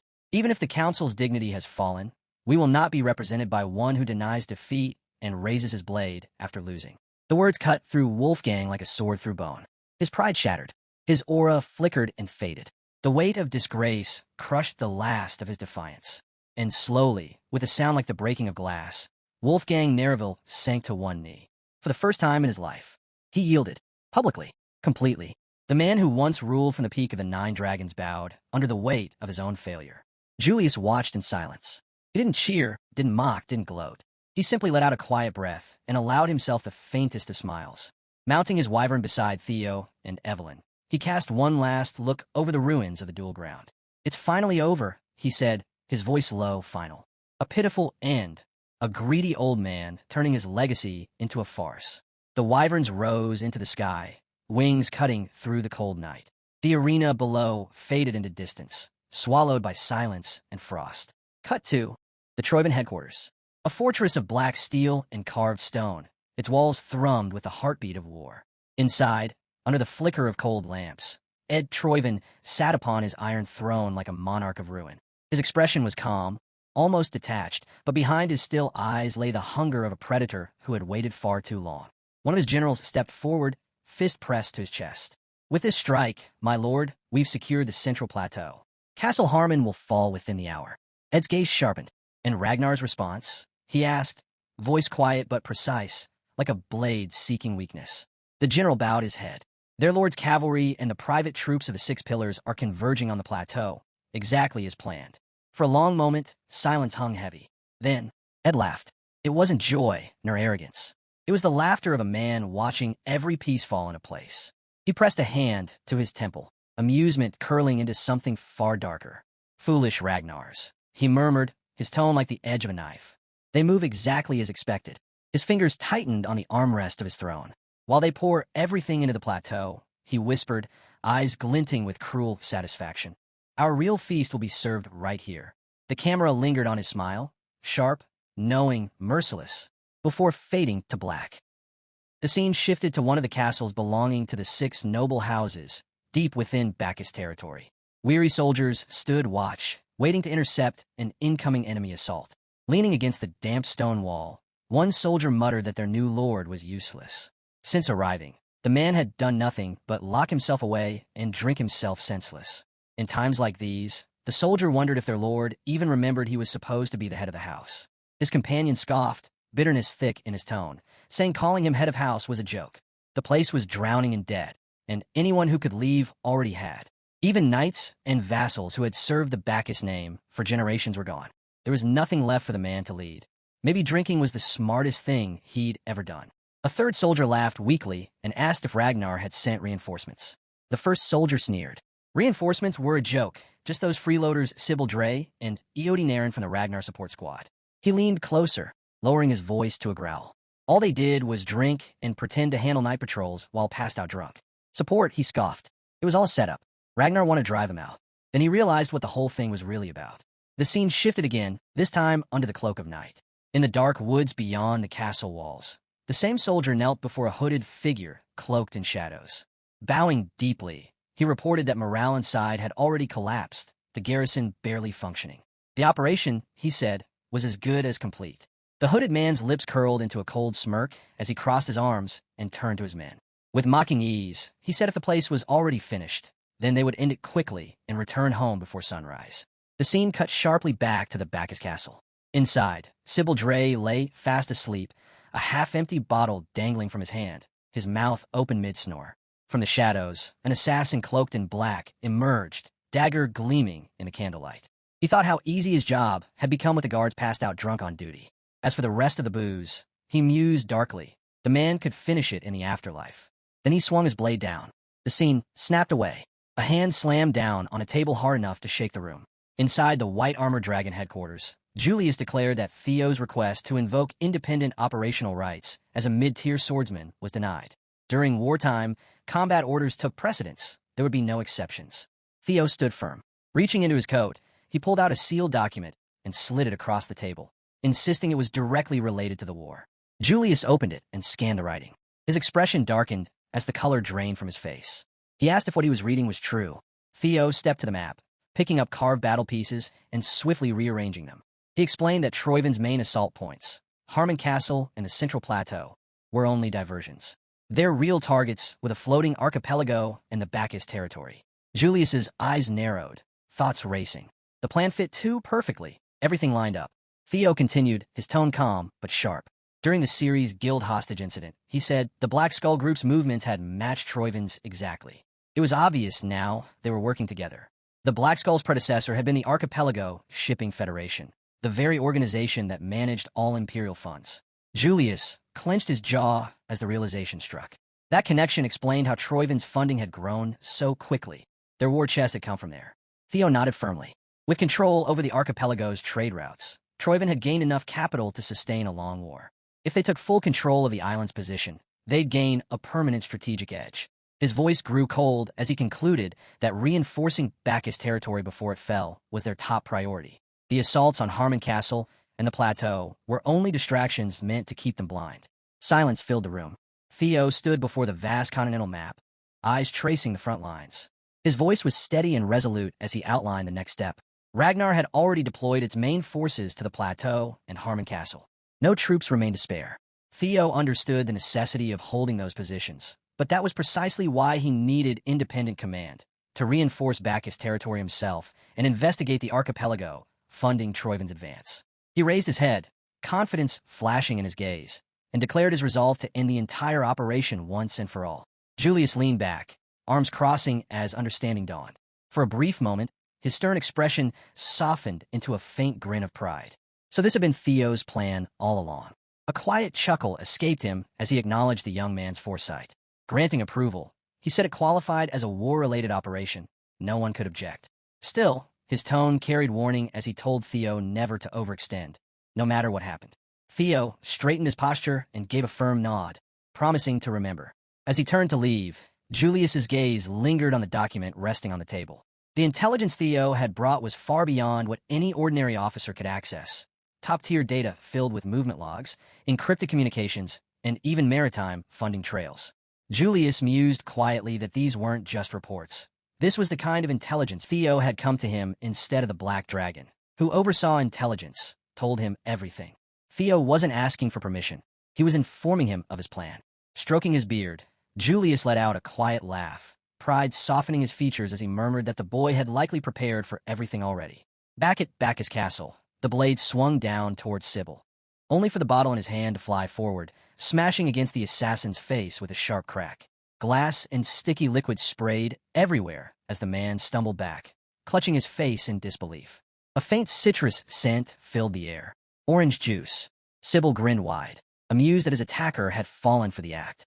He confessed he rarely drank and had only pretended to be drunk. His smile turned cold as he warned the man that he was wide awake now. Before the assassin could react, Sybil's blade flashed, swift, merciless. The dagger slipped from the man's grasp as his body dropped lifelessly to the floor.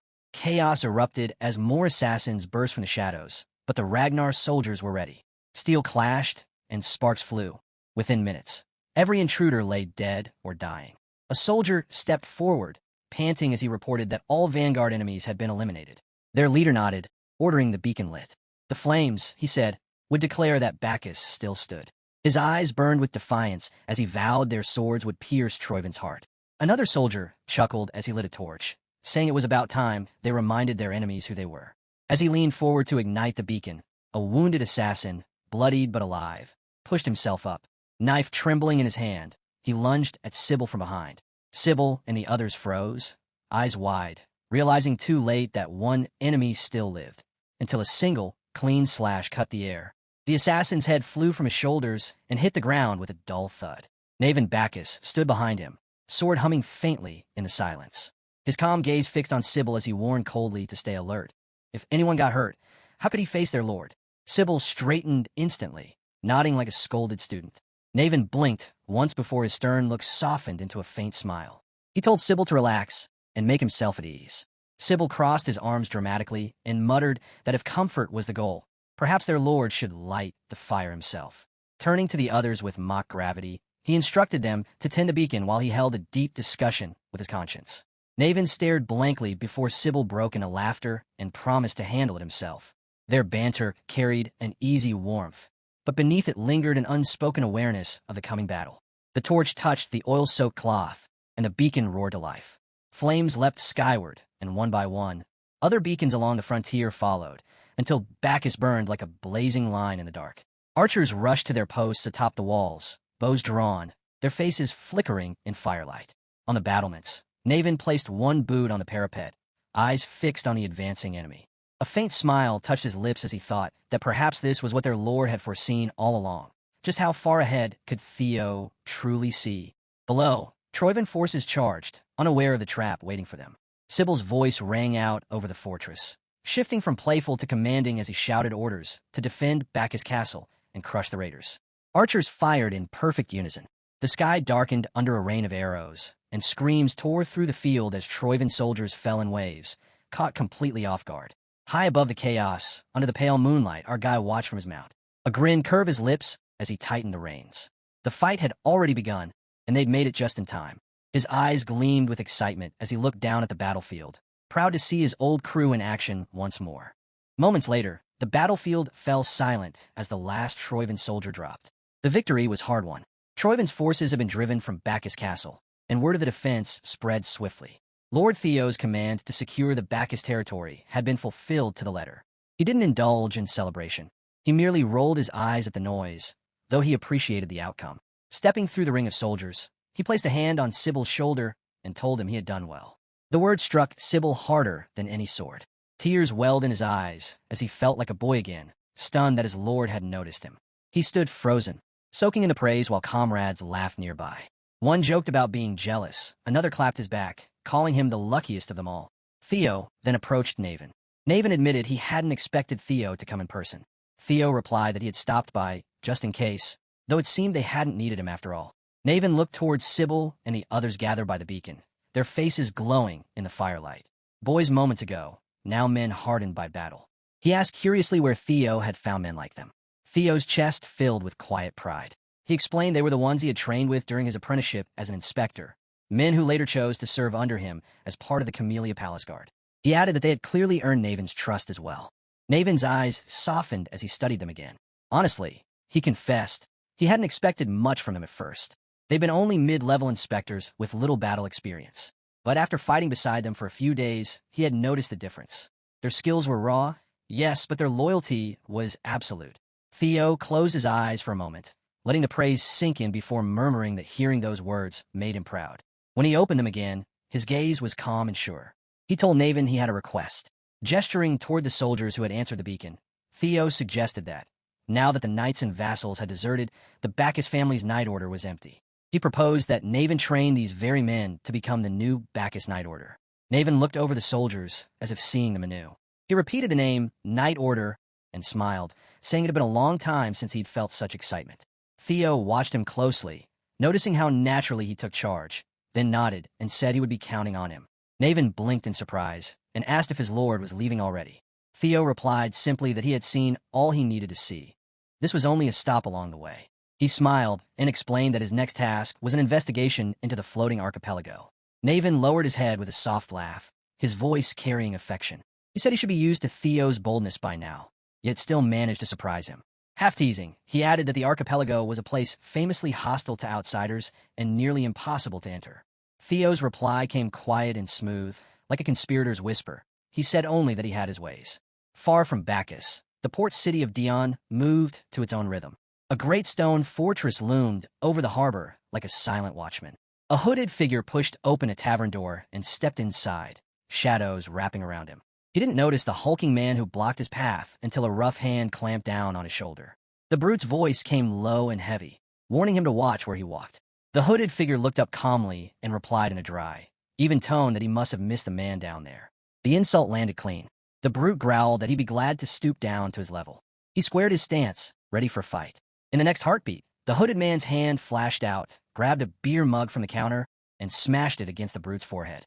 The room erupted. Silence shattered into chaos. Spectators leaned forward eagerly, drawn by the sudden violence. Someone shouted for a fight, half warning and half thrill. Others laughed, feeding off the energy as barmaids darted between tables, shouting orders and slamming drinks into eager hands. In a smoky candlelit chamber behind the hall, a woman read a report to the man across from her. Starting on the 15th, the floating isles would supply Troivanai with gunpowder and steel as planned, all counted as rent for the dragon's sword. The man slammed his fists on the table, making it groan under the weight. He barked that it wasn't a request, but a damn threat. The man was Antonio Spinola, heir to the Spinola family and next in line to lead their maritime empire. His anger filled the room as he scoffed, mocking the so-called rental fee. They had stolen the sword and still demanded payment to lend it back. What a joke, he muttered, refusing to yield. The woman's voice softened, but held firm as she reminded him they had no choice. Antonio's reflection shimmered in the polished glow beside him as he muttered that without the dragon's sword, the floating archipelago would sink. He rubbed his forehead, frustration sinking into his tone as he cursed under his breath. If they hadn't lost that sword, they wouldn't be at anyone's mercy. His gaze darkened, heavy with the weight of history, as he wondered aloud if any hope remained for their archipelago. Before anyone could answer, loud noise echoes. A tavern brawl spilled into the hall. Antonio's head snapped toward the door as someone yelled to hit them with a chair. Cursing under his breath, he stormed over and kicked the door open, the hinges rattling. His voice cut through the chaos as he demanded silence, complaining that his head was already pounding. And now this. He barked for an explanation. The room froze. Dozens of faces turned toward him, some guilty, some defiant.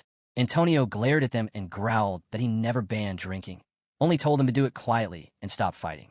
From across the room, a calm voice replied that Antonio had finally decided to show himself. It was Theo Ragnar. Antonio Spinola, next heir of the Spinola family, Theo thought as he studied him. They needed to talk. Later that night, the fighting had ended. Inside Antonio's office, the two men faced each other across a polished desk. Antonio said dryly that Theo wanted passage to the floating archipelago aboard his ship as a combatant. Theo nodded without hesitation, confirming it. He had heard that sea monsters were appearing more often near that floating scrap of land, and his skills, proven earlier, should be enough.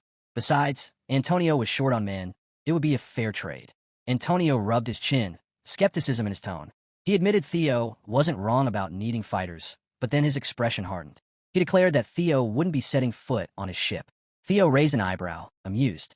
Antonio pointed out that for a mercenary, Theo's gear was far too clean. Not a scratch, not a stain. That brawl earlier, he continued, had broken outright. Where Antonio happened to be, and Theo conveniently knew about the ship bound for the archipelago. He asked if Theo, in his place, would let someone like that aboard. Theo laughed softly, saying he'd have been disappointed if Antonio hadn't noticed.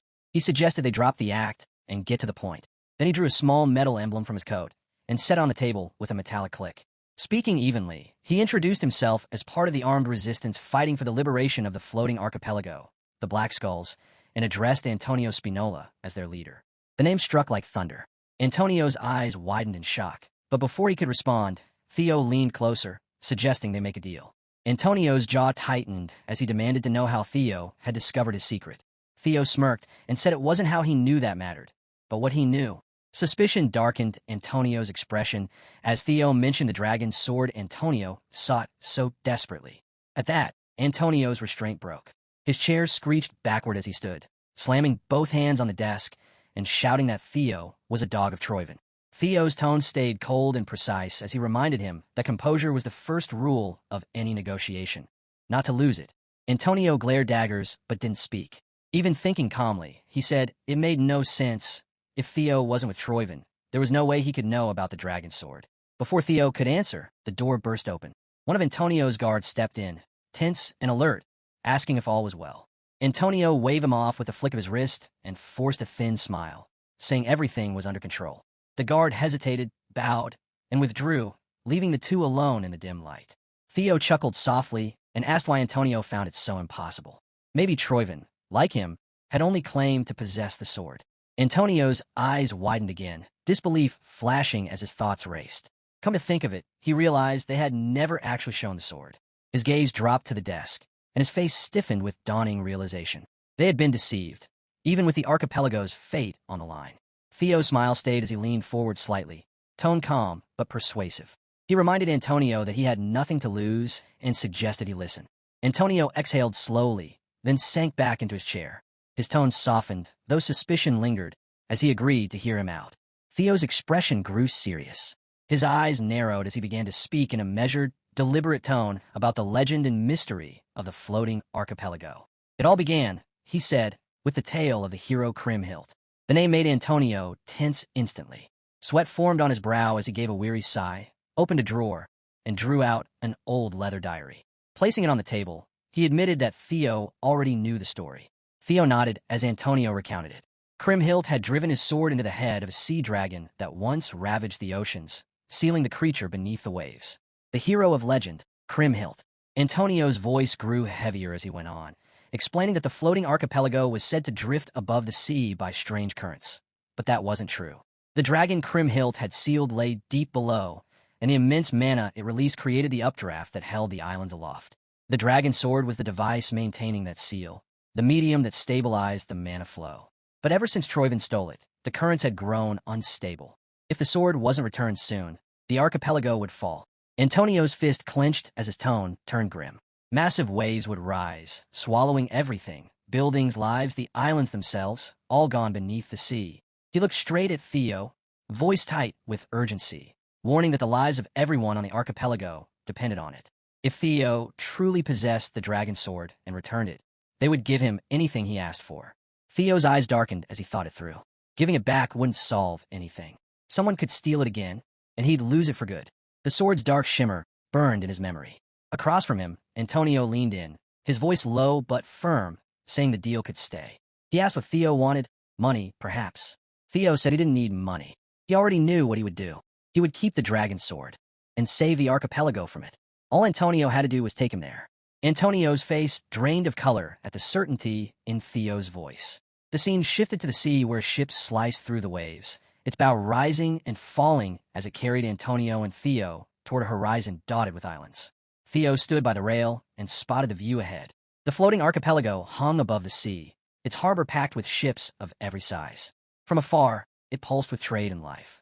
Once a proud trade alliance with customs so unique that even the emperor had granted it autonomy, the archipelago now bore the marks of conquest.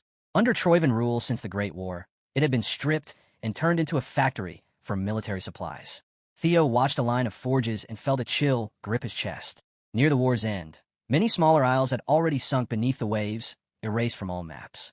For Ragnar's sake and the archipelago's, every Troyven trace had to vanish.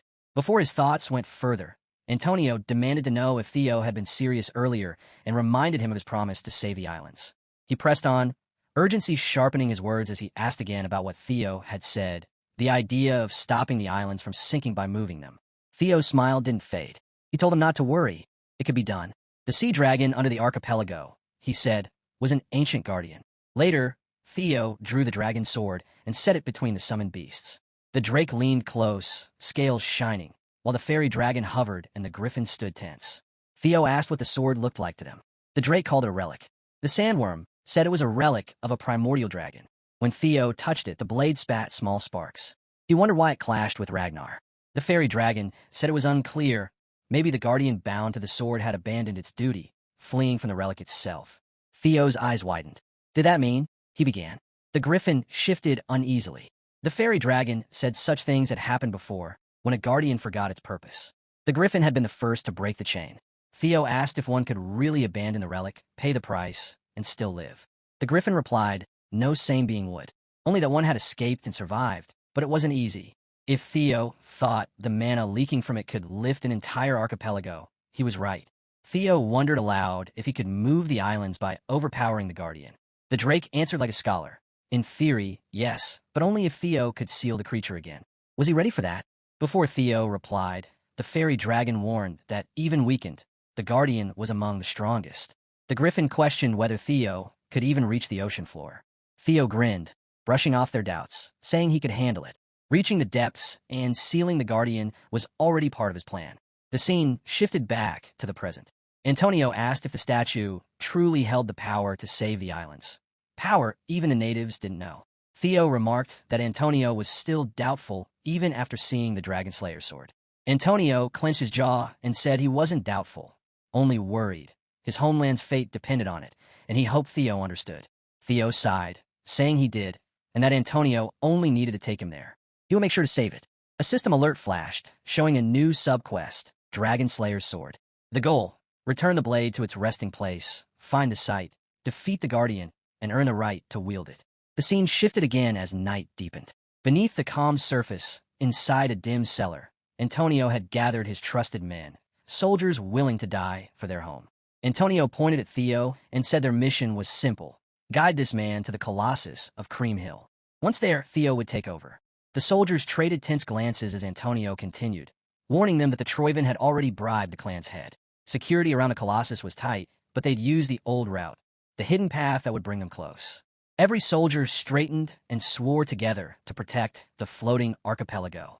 Antonio turned to Theo and said he would leave the task to him. Theo replied calmly that he understood. Among the gathered men, one soldier stayed behind, his eyes gleaming with something not quite loyal. The scene shifted to the archipelago's heart. The dragon statue of Cream Hill towered over the cliffs, moonlight tracing the walls where guards stood watch, unaware of the shadows moving below. Deep beneath the surface, Theo and his group moved quietly through a hidden passage, an ancient stairway slick with sea mist. Theo's eyes narrowed as he brushed his hand along the damp stone, realizing the old tales were true. A secret path really did exist down here. The tunnel opened into a vast cavern where the roar of a waterfall masked their movements. One of Antonio's men whispered that the noise would hide their presence, but urged everyone to stay alert. Theo nodded, then opened his inventory and drew the Dragon Slayer's sword. He turned to the soldiers, thanking them for coming this far, and saying he would continue alone. The men stared in awe at the sword's glow. One muttered under his breath, unable to hide his wonder. It was the real Dragon Slayer's sword, a relic thought lost forever. Theo lifted his gaze to the towering statue of Cream Hill. The blade pulsed with growing energy, its reaction intensifying. The closer they were, the stronger the resonance became. The source had to be there. He crouched, then launched upward with a single powerful leap. Moving like a shadow, he began climbing the colossal monument toward its head. Below, a soldier watched in disbelief, thinking Theo truly wielded the Dragon Slayer's sword and that hope had returned to the islands. The feeling faded as something shifted in the darkness behind him. Before he could react, a hand covered his mouth and a dagger cut clean across his throat. His eyes went wide as blood spread beneath him. The killer stepped back and muttered a vow to Troivan. The time had come, he whispered, to reclaim the dragon's sword, Balmung. At the top, Theo reached the dragon's crown and faced the carved warrior. The sword in his hand trembled with violent force, reacting strongest here. Without hesitation, he drove Balmung into the statue's head. Purple sparks erupted, pain shooting through his arm as steam rose from his skin. Piercing the ground had never caused this. Something was hidden inside. Before he could think more, the air around him shifted. A figure stepped out of the shadows, an assassin radiating pure, killing intent. Without a word, the man lunged, his blade slicing the air with deadly speed. The strike hit nothing.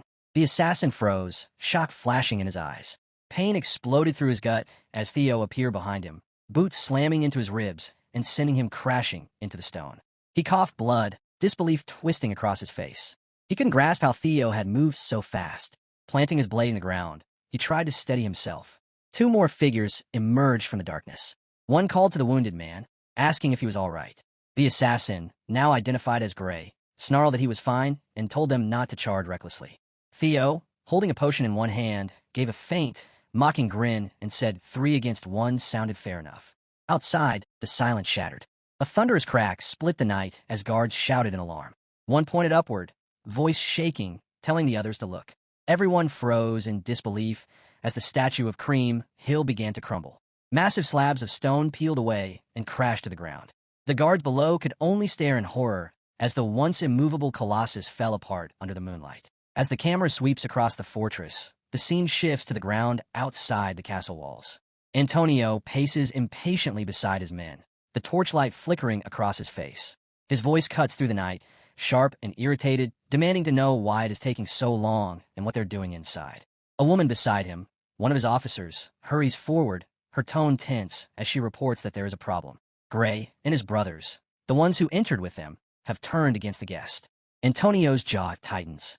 He grinds his teeth, cursing under his breath, convinced that Troyvin's lackeys have already infiltrated this deep. Inside, chaos reigns. The battle rages in a confined space. 3 assassins against 1 man. Blades clash and sparks burst with every strike as the air crackles with tension. Theo moves lightly, his form composed and precise, his balance unbroken despite the flurry of attacks. His expression remains calm, his mind elsewhere even as the enemy presses in. Then it hits him. Something is wrong. Their strikes are measured and deliberate, too restrained. When he opens a gap, they don't push in. They're not trying to kill him, but to stall for time. Theo narrows his eyes, realizing their true intent just as a low rumble echoes through the walls. The castle gates grind open somewhere below, and from the vibrations, he senses that the assassin's allies have already seized the 3rd harbor zone. They plan to hold positions and wait for reinforcements. A sharp grin forms on Theo's face as he raises his weapon, vowing that he will never allow that plan to succeed. The assassins hesitate, confused by his sudden confidence, unable to read his next move.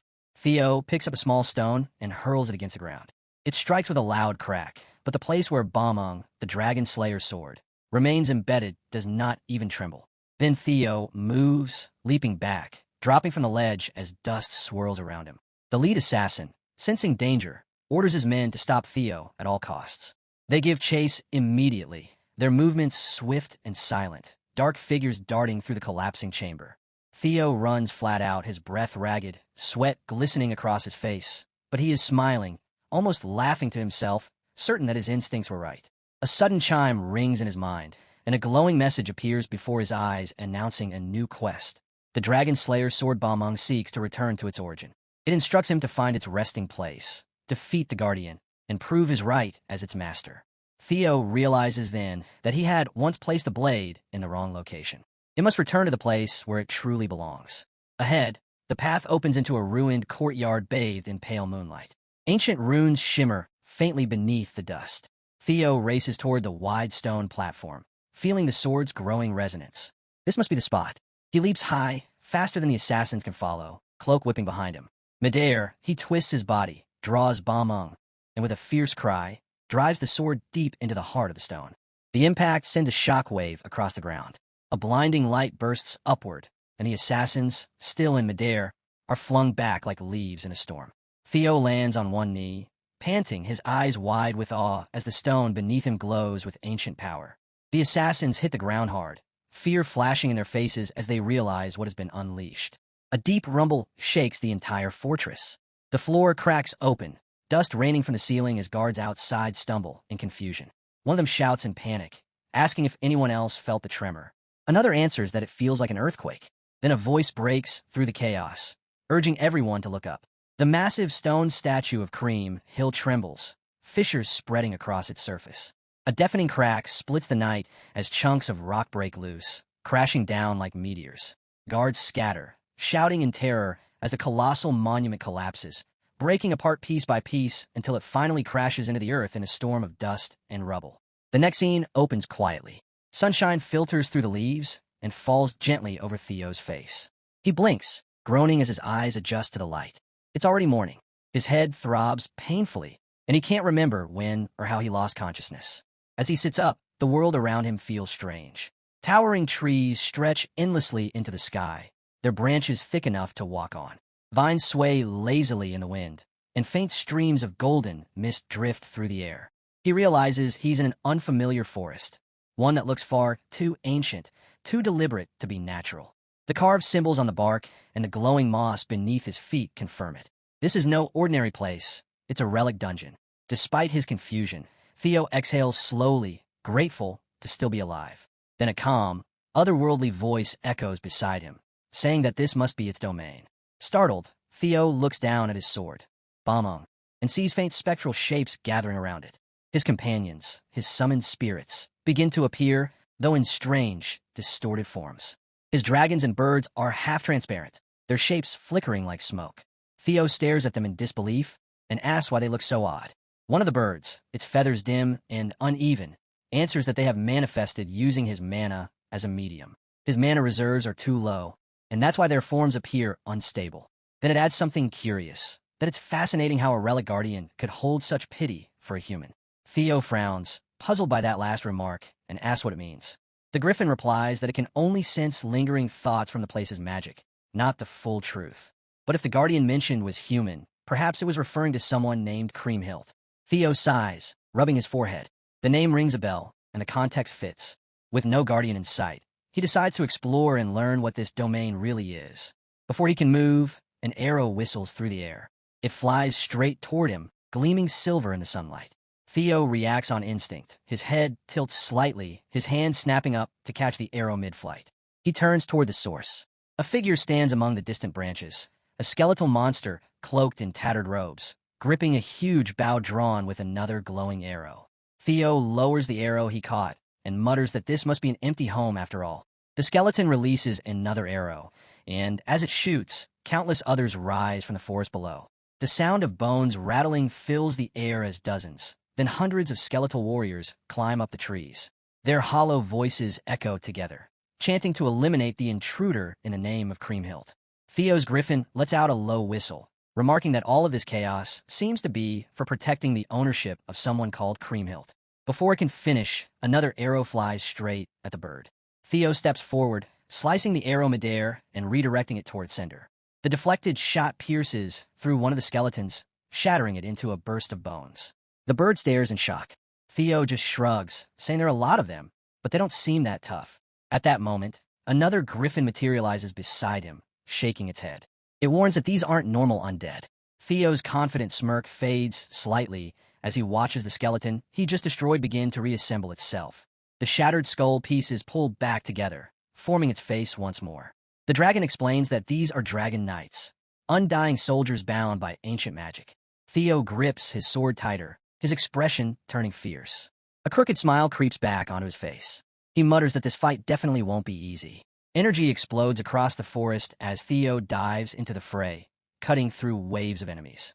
Bones scatter, branches crack, and bursts of light illuminate the entire dungeon.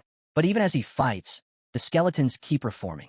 His griffin companion shouts that they can't fight forever and demands if Theo has a plan. Theo snaps back that unless the griffin has a better idea, he should save the advice. The griffin huffs, feathers flaring, and says that since Creamhilt was once human, Theo should just find him and demand ownership of the place. Theo groans, irritated. Even mid-battle, the griffin's tone grates on his nerves. He shouts back that a legendary hero like Creamhilt couldn't possibly still be human. That remark clearly strikes a nerve. The griffin flares its wings angrily and calls Theo an arrogant fool. But before the argument continues, a new message flashes before Theo's eyes, another system notification. It reads, Leviathan's final gift. Dungeon ownership bound to Creamhilt. Retrieve remaining relics and claim the inheritance. Theo freezes, sweat trickling down his face as realization dawns. The griffin might actually have been right. Before he can react, several skeletal knights leap from above, their weapons crashing down. The ground erupts in a blast of dust, but Theo is already gone. He swings from a thick vine like a Tarzan, soaring across the battlefield. His eyes glow blue as he activates his synchronization with the hatchlings. From the air, he spots something odd. One skeleton glowing faintly red among the masses. That must be the boss. Theo grins. When he notices that the red one isn't attacking but trying to escape, his theory is confirmed. He dives, chasing after it through the maze of branches. Energy coils around his body as he slams into the creature, wrapping his threads of light around it and striking down with full force. The ground trembles as the boss explodes into a shower of sparks and bone fragments. A system message appears again, thunder needed. Cream hilts remain secured. Collect all 206 bone fragments to summon the Guardian. Theo looks down at his bloody hand, clutching a piece of the monster's spine, the cervical vertebra. He exhales sharply and mutters that this must be the right path. He just needs to gather the rest. The scene shifts abruptly. Rain pours heavily along a stormy coastline. A man stands near the shore beside a cloaked figure, waves crashing behind them. The first man comments that the other arrived later than expected and asks if something went wrong. The cloaked man answers quietly that nothing serious happened. The rain simply delayed him. But when they look toward the dock, their words fade. The ships that once held soldiers are now filled with lifeless bodies piled atop one another. The air reeks of blood and salt. The first man trembles, demanding to know what happened. The dark figure beside him laughs softly, voice low and cruel. He calls the victims fools, pathetic members of the floating archipelago. He says the dragon slayer sword came right to them, and yet they failed to seize it. He steps forward into the rain, his mask glinting faintly. The system flickers over the screen, identifying him as Noel, ninth pillar of Troyven. From afar, the citizens press against their windows, staring through sheets of heavy rain at the massive tower looming over the city. No one looks away. Their eyes are wide, frozen in disbelief. The colossal tower, guardian of the Colossus archipelago for over 100 years, is collapsing right before them. Stone fractures with deafening cracks as the statue gives way, crashing down in pieces. And then, from within the ruins, a gigantic severed head rolls into view, sealing the reality of what they are witnessing. At the same moment, our boy receives a system notification. All of Creamhild's remains have been fully recovered.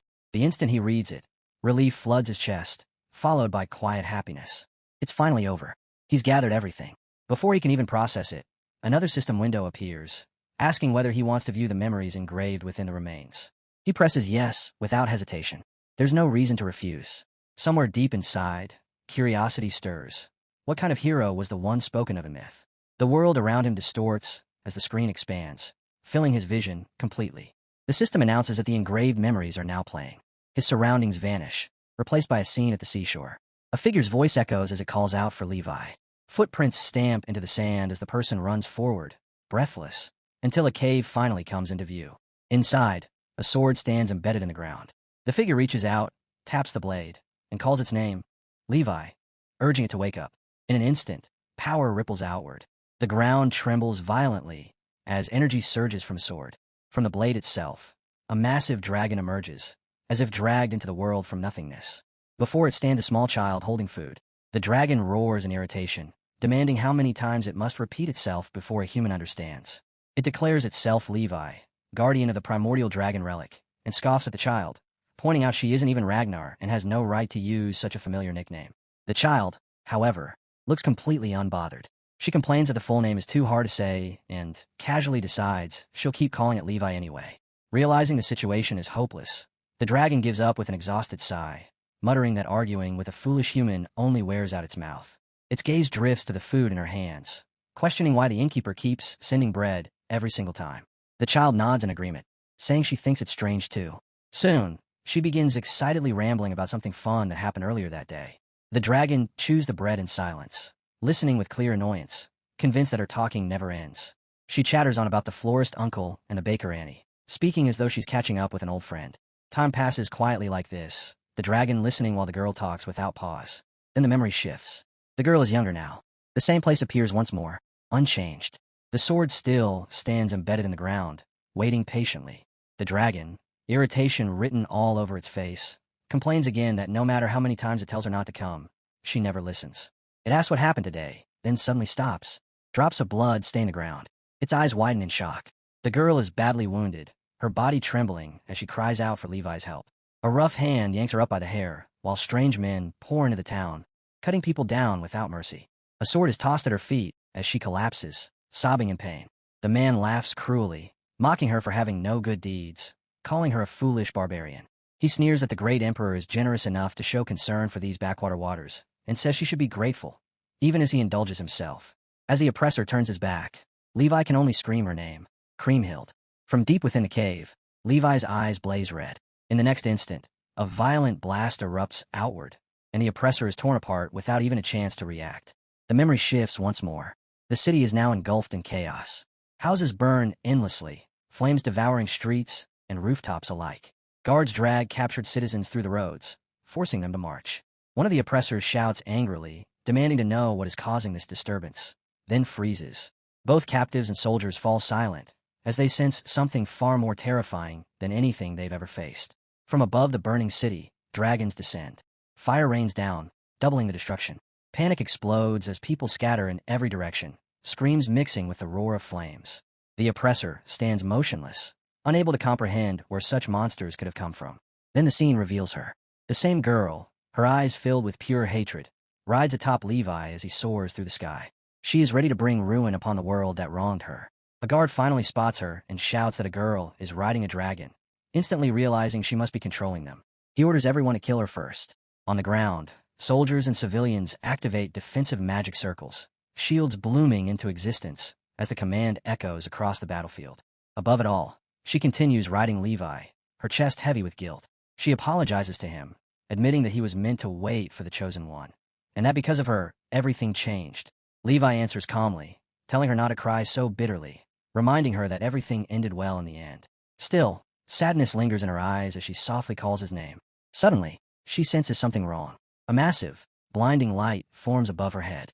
She looks up and realizes a powerful defensive magic circle has been deployed around her. Levi reassures her once again, telling her there is no need to feel sorry anymore. As she looks down, she sees the people below chanting her name, Kriemhild. In that moment, she understands. The attackers have been driven away. The battle is finally over. Later, the people approach her, asking if it was truly her who brought the dragon. When she admits it, a man steps forward and loudly declares that she is the one who saved them, together with the dragon.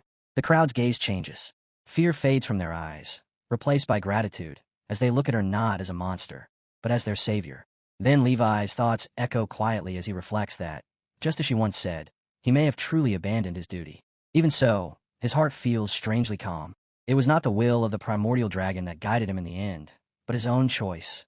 And through that choice, he was able to protect her smile. For him, that alone was enough.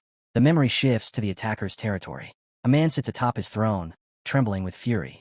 He cannot accept that the great imperial army was defeated by nothing more than a so-called barbarian girl riding a sea dragon.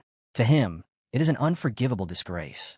He admits his own mistake, realizing he grew careless, assuming the region was too insignificant to matter.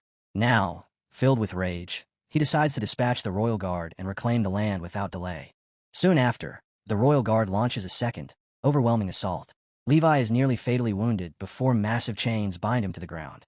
The remaining survivors are captured, and yet the soldiers cannot comprehend how a creature like Levi still refuses to die. One of the imperial generals steps forward, coldly reasoning that if the girl is truly Levi's master, then she must know how to kill him. He presses his sword against Kriemhild's neck, forcing her into an impossible choice. Levi speaks calmly, his voice steady despite the chains. He explains that he is a guardian and cannot truly die. Instead, he will fall into a deep slumber. When the time comes, and with the magic still sealed within the relic, the chosen one will be able to put him to rest properly. The imperial captain listens briefly, then dismisses his words without concern. Around them, soldiers raise their spears, aiming them toward the captives' throats. Levi falls silent for a moment before softly remarking that it seems they were given more time together than he ever expected. Overcome with emotion, Kriemhild drives her sword into the ground and begs him to stop, insisting she can endure it herself. Levi gently tells her that perhaps her fate was sealed the moment he broke the rules. He urges her not to blame herself for protecting her people and promises to help her one final time. He tells her, honestly, that he truly had fun. Tears stream down Kriemhild's face as she finally understands what he intends to do. With trembling hands and a heart on the verge of shattering, she lifts the blade and drives it into Levi's neck, sending him into deep slumber. Levi collapses, and the imperial soldiers freeze in shock. Moments later, that shock turns into relief, believing the greatest threat has finally been eliminated. Then the air changes. One soldier notices something wrong and stiffens. Without warning, the sea begins to roar. Massive waves rise as the water surges forward, and a monstrous tsunami crashes onto the land. People scream as walls of water close in, dragging countless lives beneath the surface. The imperial troops are swallowed whole, trapped like ants in a flood. In their desperation, they cry out to Levi for salvation, but his sword stands planted in the ground, and he remains lost in slumber. From afar, history continues to move forward, and the truth becomes clear. Kriemhild was never the fairy tale hero that later generations would describe her as. Instead, she raised a protective barrier around her people, lifting them high into the air while the invading forces were swallowed by the raging sea below. She was never a hero born from glory or praise. She was simply an unfortunate girl who wanted nothing more than to befriend a lonely guardian. The memory shifts once again. Someone suddenly appears behind our boy. He turns around and finds Kriemhild standing there, looking at him quietly. The moment her eyes meet his, she understands. She tells him that he must be the chosen one Levi waited for all those years.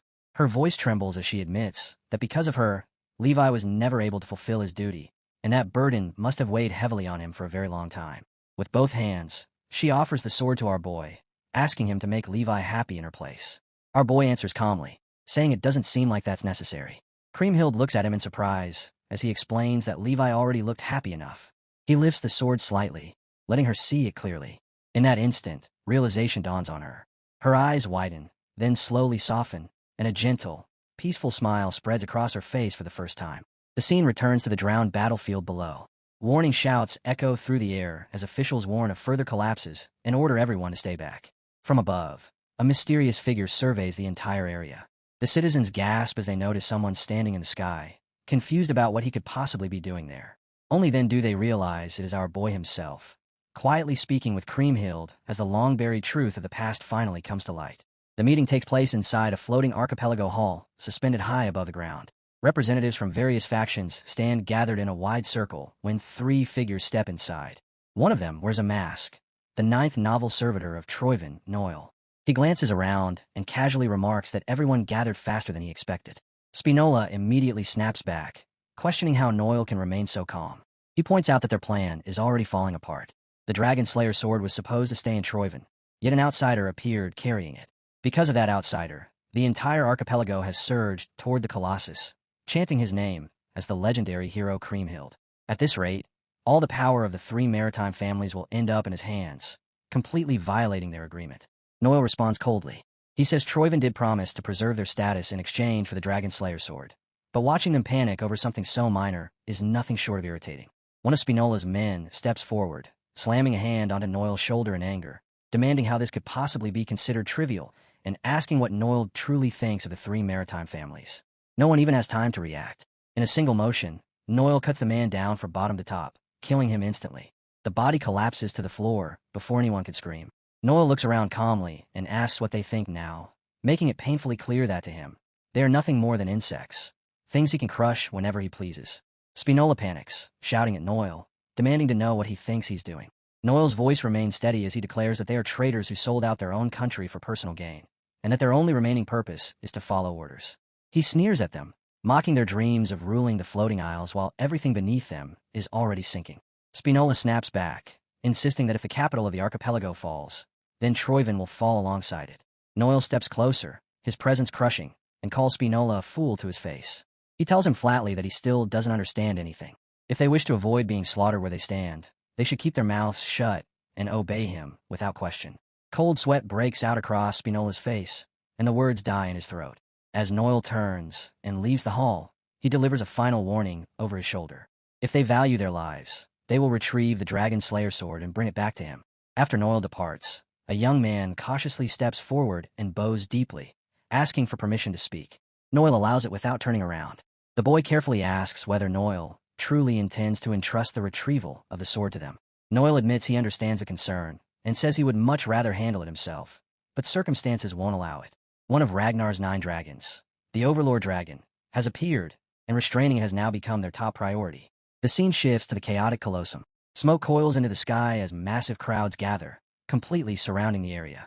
The moment they catch sight of our boy, the chanting erupts. Kriemhild, Kriemhild, over and over again. Our hero can't help but smirk. He knew the people revered Kriemhild like a god, but he never imagined their devotion would be this intense. Yet the Kriemhild he knew was never a god, nor a symbol of heroism. She was just a normal girl with a kind heart. Even the Dragon Slayer sword itself was merely a relic of the primordial dragon, a weapon only a Ragnar could wield. That truth, however, had been completely lost to history.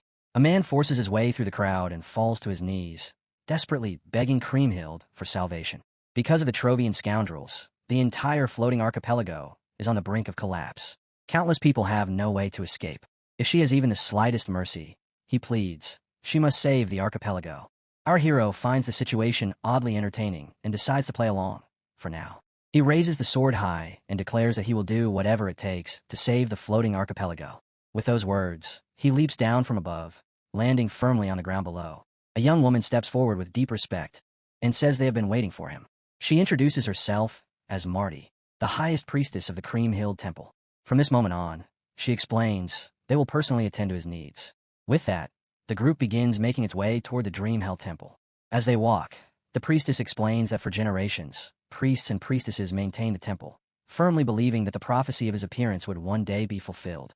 Our hero is genuinely surprised by just how deeply rooted their faith is. She then presents a necklace, explaining that it was once worn by the hero of Dream Hell. At the same time, a system notification appears, revealing that the necklace is a magic enchanted accessory, a gate link key. The priestess adds that it is the only keepsake left behind by the hero of Dream Hell and the essential key needed to reach the sea dragon dwelling in the deep seas. Our hero accepts the necklace, and the priestess urges them to keep moving. He studies it quietly for a moment before saying there is something he needs to tell her before they part. She gently reassures him not to worry.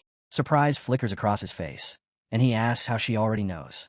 The priestess explains that the Dragon Slayer sword is a primordial dragon relic, so it is only natural that a Ragnar would awaken it. Our hero then asks why she refers to this moment as the return of Dream Hell. She answers calmly that after protecting this place for generations, she can feel it. The sorrow of being forced to harm a dear friend, and the pain Kriemhild endured while trying to protect the island, still remain in the air.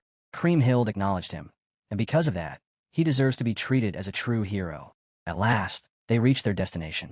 The priestess tells him this is the place. If he walks to the end of the stairs and throws the necklace, the gate linked to the sea dragon will open. She then hands him another item, explaining that it will allow him to breathe and move freely underwater, as long as he keeps it with him. She promises to pray for his safety as he prepares to descend beneath the floating archipelago. Back at the temple, the people continue worshipping what they believe to be their god. Suddenly, a weapon slams into the ground with a deafening crash, silencing the crowd. A barbaric-looking man steps forward and shouts for everyone to stop. He announces that the three maritime families have completed their investigation and concluded that the person seen earlier was a terrorist who falsely impersonated the hero Kriemhild. Shock ripples through the crowd as disbelief spreads. The man continues, declaring that an operation is already underway to recover the Dragon Slayer sword that was stolen. He orders all citizens to disperse immediately. This decision comes directly from Spinola, who believes he has chosen correctly. Anyone who dares to resist is crushed without mercy, forced to accept the decree. Spinola knows his reputation will be stained, but without the Dragon Slayer sword, his life is already forfeit. Compared to that, reputation means nothing. If necessary, he is prepared to kill everyone present. He draws his sword and gives the order that from this moment on, regardless of reason, anyone who stands in their way is to be eliminated. His army surges forward, cutting down anyone who shows even the slightest resistance. All of this bloodshed is for a single purpose: retrieving the Dragon Slayer sword.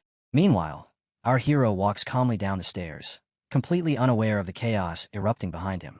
As he steps into the water, a strange sensation courses through his body. He pulls out the necklace and throws it forward. At first, faint ripples spread across the surface of the water. Then the pendant reacts. The sea begins to boil violently, waves twisting as if seized by an unseen force. The water tears itself open, forming a hollow passage directly in front of him. Without hesitation, he moves forward and enters. The moment he passes through, the water closes behind him like a sealed gate. He continues descending deeper into the sea, gliding through the dark waters as strange creatures slowly drift into view. With the sword in hand, he realizes he has made it inside, but he has no idea where to go next. Suddenly, he feels something. He turns sharply, yet there is nothing behind him, only clear water. The sensation doesn't disappear. His instincts scream again, this time from the front. The instant he turns, he finds himself completely surrounded. Massive dragon sharks emerge from the darkness, their enormous bodies circling him, red eyes glowing ominously. He recognizes them immediately. The sea serpent guardians of the deep sea, infamous for their hostility. Their jaws open wide, rows of teeth ready to tear him apart. Instead of panicking, our boy simply grins. He stares at them calmly, amused by the sight. If creatures like these are already appearing, then there's no doubt about it. He's on the right path. Outside, chaos erupts as Spinola's enforcement armies clash with the resisting crowd. The people form a rough defensive wall, desperately blocking the soldiers from pushing forward and entering the temple. Confusion spreads rapidly. Voices rise as they question why the maritime families are suddenly acting this way. and it doesn't take long for them to realize that the claim of terrorism sounds like an obvious lie.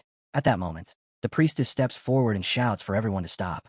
Her voice cuts through the noise as she demands answers. How dare they label Creamhill a terrorist without a shred of evidence? She swears upon the spirits of the priests who protected this temple for generations that Creamhill is a true reincarnation. Then she turns her gaze on them, accusing them in return. Why are Troivan forces trespassing inside Creamhill's sacred sanctuary? Her voice trembles as the truth dawns on her. They even stole the Dragon Slayer sword. Was it not Troivan who ambushed the 3 maritime families to obtain it? The crowd explodes in rage. People scream at the guards, accusing them of siding with Troivan after stealing the sword. And now they want to hand Creamhill over as well. This time, the people refuse to back down. They swear they will protect Creamhill no matter what. Spinola snaps. A woman standing behind him hurriedly suggests that the crowd has gone too far and that they should retreat for now.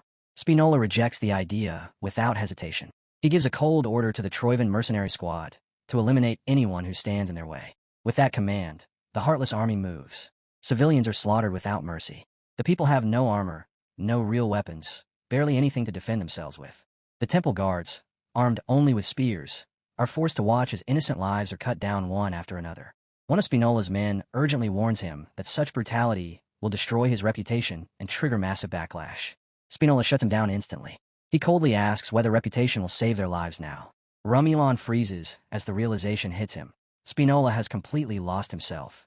Spinola roars that they already betrayed the archipelago once, so there is only one path left now, to become Troivan's loyal dogs. He repeats the order, screaming for them to kill anyone who stands in their way, promising to take full responsibility for the bloodshed. With madness burning in his eyes, he declares that they will reclaim the Dragon Slayer sword at all costs. The enforcers surge forward again, treating the people like nothing more than livestock. Temple guards and civilians fight side by side, shouting that they will never let anyone lay a hand on Creamhill. They form another desperate defensive wall, refusing to retreat. One brave man charges straight ahead, only to be met by a merciless volley of thrown spears. Then everything changes. A man who looks exactly like Spinola leaps into the battlefield, narrowly avoiding a spear as metal crashes violently against metal. With swift, decisive strikes, he cuts through the front line, forcing the army to halt. Spinola watches in disbelief as his forces are suddenly unable to advance even a single step. He curses them furiously, screaming that they are useless. And then he sees the man clearly. Antonio Spinola. While deflecting another spear, Antonio calmly greets his father, as if it had been a long time since they last spoke. Spinola explodes in rage, accusing him of abandoning the hero's path just to make such a pathetic choice. Antonio shatters a spear with his blade and fires back, demanding to know if this is what Spinola calls pathetic, betraying their own country and slaughtering innocent civilians. The word strikes Spinola like a blow. His own son is standing against him. Antonio raises his voice and orders the Black Skull members to subdue every one of these cruel men. With that command, the battlefield finally balances, and the real fight begins. Antonio shouts for everyone to protect the people at all costs. Deep down, Antonio knows this won't last. Their numbers are fewer, their strength lacking, and their equipment inferior. They can't hold out for long. Silently, he prays that our hero finishes his task quickly, unaware that the danger awaiting him is just as great. Far below, our hero faces the sea serpent dragons. He draws his sword, fully aware that he never expected guardians like these, especially not in such overwhelming numbers. Yet something feels wrong. The serpents don't attack. They simply surround him, watching in complete silence. Slowly, he relaxes and lowers his stance. A thought crosses his mind. Is it the dragon-level energy flowing from the sword? Trusting his instincts, he slightly opens his arms. One sea serpent cautiously moves closer and nudges him, almost as if asking to be petted. A system notification appears. The sea serpent trusts you. The sea serpent has recognized you as its master. A cool glow spreads through the water as another message follows, announcing that his taming skill has activated and a sea serpent has been successfully tamed. A familiar sensation washes over him, the same feeling he had when he tamed Umbra. Emotions flow through the dragon's heart, linking them together as one. The emotions carried through the bond are curiosity mixed with fear. Our hero immediately understands. It is Levi's energy that drew the sea serpents to him, and because he carries that same presence, they allow him to move freely among them. It almost feels as if they're speaking to him, or perhaps he's hearing them in his own way. A faint sense of warmth settles in his chest as he realizes he's gained allies in this deep, dark blue sea. He gently pats them, assuring them that he'll handle everything. Then he gives the order for one of the serpent dragons to take him to Levi. The creature immediately lowers its massive body, allowing our boy to climb on, before plunging straight down into the abyss. They travel for a long time at an insane speed. Water tears past them violently, blurring his vision. The pressure is so intense that his gloves rip apart, and brutal shockwaves crash against his body. He quickly notices that the deeper they descend, the more twisted the mana currents become. The pressure keeps climbing, clear proof they're nearing their destination. Suddenly, a system alert flashes. The hatchling synchro has been activated. Our hero's eyes shine as he finally sees it. At the very bottom of the sea rests a colossal blue dragon, breathtaking in scale, calmly lingering in the depths. This is Levi. He expected Levi to be this deep, and the sheer magnitude of its magic is overwhelming, on par with his own.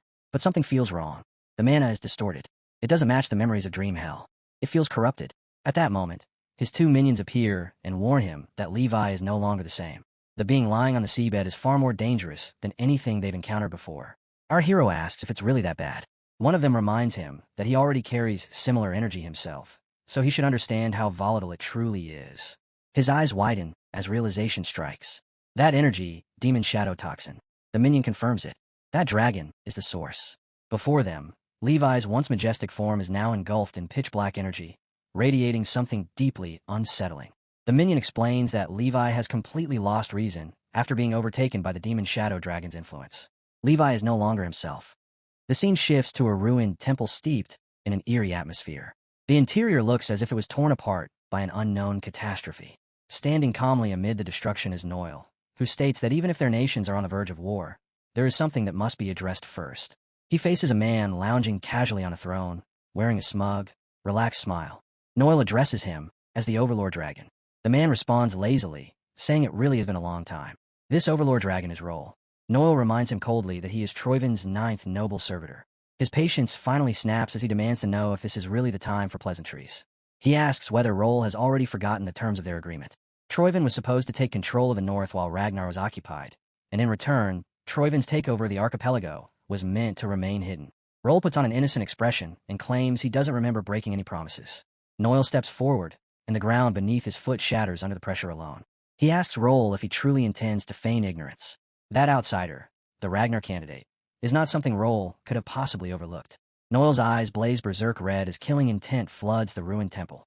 He demands the truth, warning that if Roll is lying, their agreement ends here and now. The scene shifts back to our hero, who is still struggling to process the reality of the demon shadow toxin. He cannot understand how something like this could have happened, and begins to suspect Troiven's involvement. His minion agrees, explaining that once the Dragon Slayer sword was drawn and the seal broken, Levi should have protected the archipelago.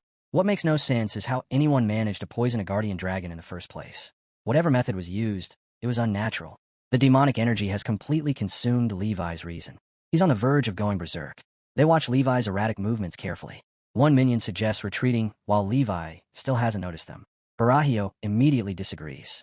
He draws his sword and says this is their best chance while Levi remains unaware. Activating hatchling synchronization, he senses the toxin spreading at an alarming rate. The source is clear, Levi's head.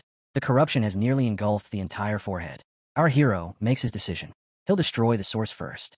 He surges forward, aiming straight for the core with the very tip of his blade. Just before he can strike, violent electric shocks explode outward from the core, blasting him back through the water. A swirling vortex of energy slams into him like a fired bullet and drives him straight into the seabed. Pain shoots through his body as he realizes the dragon possesses a terrifying defensive mechanism. Even so, one thing is now certain. He's found the critical point of the demon contamination. As he forces himself back up, Levi, completely consumed by dark energy, charges toward him. In that instant, our hero knows he could be devoured whole. He barely slips aside as Levi smashes the surrounding area into drifting dust. A minion urgently warns him that escape is impossible. The only option left is to attack the forehead again. Underwater, his speed and strength are heavily restricted, while Levi takes full advantage of the deep sea's resistance. Our hero desperately searches for an opening when Levi suddenly opens its jaws, charging a devastating attack. A green, tearing wave of energy erupts toward him. He barely manages to evade it, shifting fully into a defensive stance. The blast grows darker, more violent, and then something changes. A sea serpent dragon rushes in, wrapping around our hero and yanking him out of harm's way. Relief floods his chest. With the serpent's support, the situation finally begins to shift in their favor. He immediately gives the order. Charge straight for Levi's forehead. The demonic energy is densest near the crystal embedded there. As they close the distance, Our hero leaps off mid-charge and attacks once more. Recalling his battle with the griffin, he activates Griffin Talon, pushing his limits as he prepares to subdue an overwhelmingly powerful enemy. He follows it up with Fury buff, reinforcing his body to withstand the demonic backlash. Every resistance he possesses stacks at once. Demonic resistance, reduced Drake fear, everything, just to endure the crushing magical pressure bearing down on him. He swings the Dragon Slayer sword and unleashes Hyopo's quintuple dragon claw. A colossal beam of blue light erupts forward, towering like a massive laser. The impact is catastrophic. The core begins to fracture as our hero strains to remain upright, continuously pouring his power into the attack. At last, the core shatters completely. Relief washes over him. Behind him, a blinding yellow light bursts outward as Levi's corruption dissolves. The dark mist drains from the dragon's eye, and clarity returns at last. Levi gazes forward and sees his true master. He calls out Kriemhild's name, then freezes. As his vision clears fully, he realizes the one standing before him is not her. Our hero lowers his blade and apologizes, explaining that he is not Kriemhild. His name is P.O. Ragnar, the Chosen One, and he has come to deliver the news of Kriemhild's passing. Images of her satisfied smile flash through his mind as he speaks. Levi understands. He realizes that Kriemhild endured everything for his sake. Before the weight of those emotions can settle, the minions urgently push him to move. There is no time left. They must return to the relic. Another minion asks Levi to lend what remains of his strength to the Chosen One, as a guardian's final duty. Levi explains that he once defied the will of the primordial dragon and abandoned the relic. From the moment he left, he ceased to be a true guardian. After being infected by demonic energy, his destruction became inevitable. Even though our hero restored his reason, Levi's end was already sealed. Before that happens, Levi offers to give all the power he has left, warning that the burden will be immense. Our hero accepts without hesitation. Levi admits he likes that confidence and asks him to use this power to protect those Kriemhild wanted to save. Our hero swears it upon his sword. Levi thanks him, his form slowly turning spiritual as he says he can finally return to his friend's side. The ocean trembles as an enormous surge of energy spreads outward. Levi's presence rapidly begins to fade. The minions panic, sensing the Guardian sequence collapsing. At this rate, the entire archipelago will sink. They urge immediate absorption. Our hero remains calm. He tells Levi not to worry and begins absorbing the power, promising that he will move the entire floating archipelago himself. Above the surface, the land shakes violently as the world responds to what is unfolding deep beneath the sea. As mentioned before, a circle of power forms, designed to seize Levi's strength and move the entire floating archipelago. As the hero approaches the core of that energy, his body cradles it directly. The pressure is unbearable. His skin tears as dense power crushes him, and only then does he realize how arrogant he had been. The Guardian had warned him. Levi existed on an entirely different level. Suddenly, the energy erupted violently. In that instant, the hero understood just how foolish he had been. He never imagined Levi's power would reach this level. At this rate, his body would be torn apart. Just as despair crept in, a faint signal reached him, an instinctive warning urging him to use the sword. With alarm flashing through his mind, he raised it with the last of his strength and drove it straight into the raging energy. The swirling tornado of power shuddered at the blade's impact. Slowly, the violent chaos stabilized, transforming into a calm, controlled circle. Watching from a distance, the minions realized he had made an incredibly sharp decision. One of them voiced agreement, though the pressure inside the core was still surging dangerously. It seemed the Dragon Slayer sword was absorbing the brunt of the force, blocking and reducing the damage to his body. Levi had resisted until the very end. Even in his final moment, the sword proved to be the hero's true lifeline. The energy was fully absorbed into his soul. As the brilliant core vanished, the hero felt as if Levi itself now resided within him. After everything he had endured, the struggle suddenly felt distant and unreal. A minion appeared behind him, warning him not to let his guard down yet. Levi's power was finally complete. Now was the time to move the island. Without hesitation, the hero shot toward the surface, a blinding trail of force tearing through the sea behind him. He already knew what had to be done. Midway through the ascent, a minion reminded him that he needed a destination. The hero answered without pause. He had already chosen one: Ragnar's northeast barrier. As he broke through near the forest, the eastern surface came into view. Below, chaos ruled the battlefield. Warriors clashed violently as two forces collided without restraint. Then, without warning, a massive ripple surged outward, freezing everyone in place. Gasps echoed across the land as confusion spread. Some believed Kriemhild had acted once more. Others feared the archipelago itself was beginning to sink. The oppressors were struck with even greater shock. In the distance, towering walls of water surged forward. Someone screamed as they realized the shoreline itself was moving. The archipelago was moving. A colossal wave slammed into the temple as roaring water tore through the air. Elsewhere, Noel and Roll stood facing each other. Noel struggled to grasp what was happening, wondering if the hero had truly absorbed the Dragon Slayer sword's power this quickly. Roll admitted that this was no longer the time for conversation. He offered a rare apology and suggested ending things there. Noel rejected it immediately, warning Roll not to think he could escape so easily, calling him out as the Overlord Dragon. Roll calmly admitted that even he could not predict what Thea Regner was capable of. The plan was finished. Since the secret of the Dragon Slayer sword had already been exposed, perhaps this outcome was inevitable. He ordered Neo to kill Noel at once and reclaim control. He mocked the idea of borrowing the future from another. Rose brushed it aside, saying it was pointless to argue any further, and that leaving now would be the smarter choice. Elsewhere on the battlefield, Antonio watched the violent waves crash through the land and finally understood the truth. The archipelago was truly moving. He immediately understands it. The hero has finally succeeded. Someone shouts for everyone to stop fighting, announcing that the danger of the archipelago sinking is finally over. Antonio raises his voice and declares that it's time to save him. Before he can say anything else, the air explodes. A sword shatters as the hero arrives at the last possible moment, intercepting an attacker who is about to strike Antonio down. In a single motion, the hero draws his blade and cleaves the soldiers in half. The battlefield freezes, then erupts. Voices roar as people begin chanting Grimhild's return. The seal of the sea dragon has been lifted. Antonio asks if the archipelago is truly safe now. The hero answers calmly that it will never sink again. Antonio bows his head in thanks and, despite his shame, asks for one final favor. The hero tells him to relax and leave it to him. As the noise fades, the aftermath becomes horrifyingly clear. Bodies are scattered everywhere, soldiers brutally cut down where they stood. The hero acknowledges what they did to protect him and the archipelago and declares that he will take responsibility for what comes next. The remaining enemy soldiers tremble as he slowly walks toward them. Spinola snaps, screaming at his men, demanding to know why they're frozen in place. He shouts that the dragon's hair sword is finally on their side and orders them to stop hesitating and kill the hero immediately. The warriors rush forward. Dark energy erupts from the hero as rage surges through him. He curses the sea of blood they created while he was gone. His eyes dull as he launches forward at terrifying speed. Then, something registers. His instincts scream, and he roars for everyone to get down. A razor-thin red line slices across the battlefield. Everything in its path is severed. Spinola and the charging warriors are cut apart instantly, crimson marks flashing across their heads before their bodies collapse. The slash doesn't stop. It continues onward, cleaving buildings, stone, and steel alike. Seconds later, everything touched by that line gives way. Structures split apart. Severed heads hit the ground.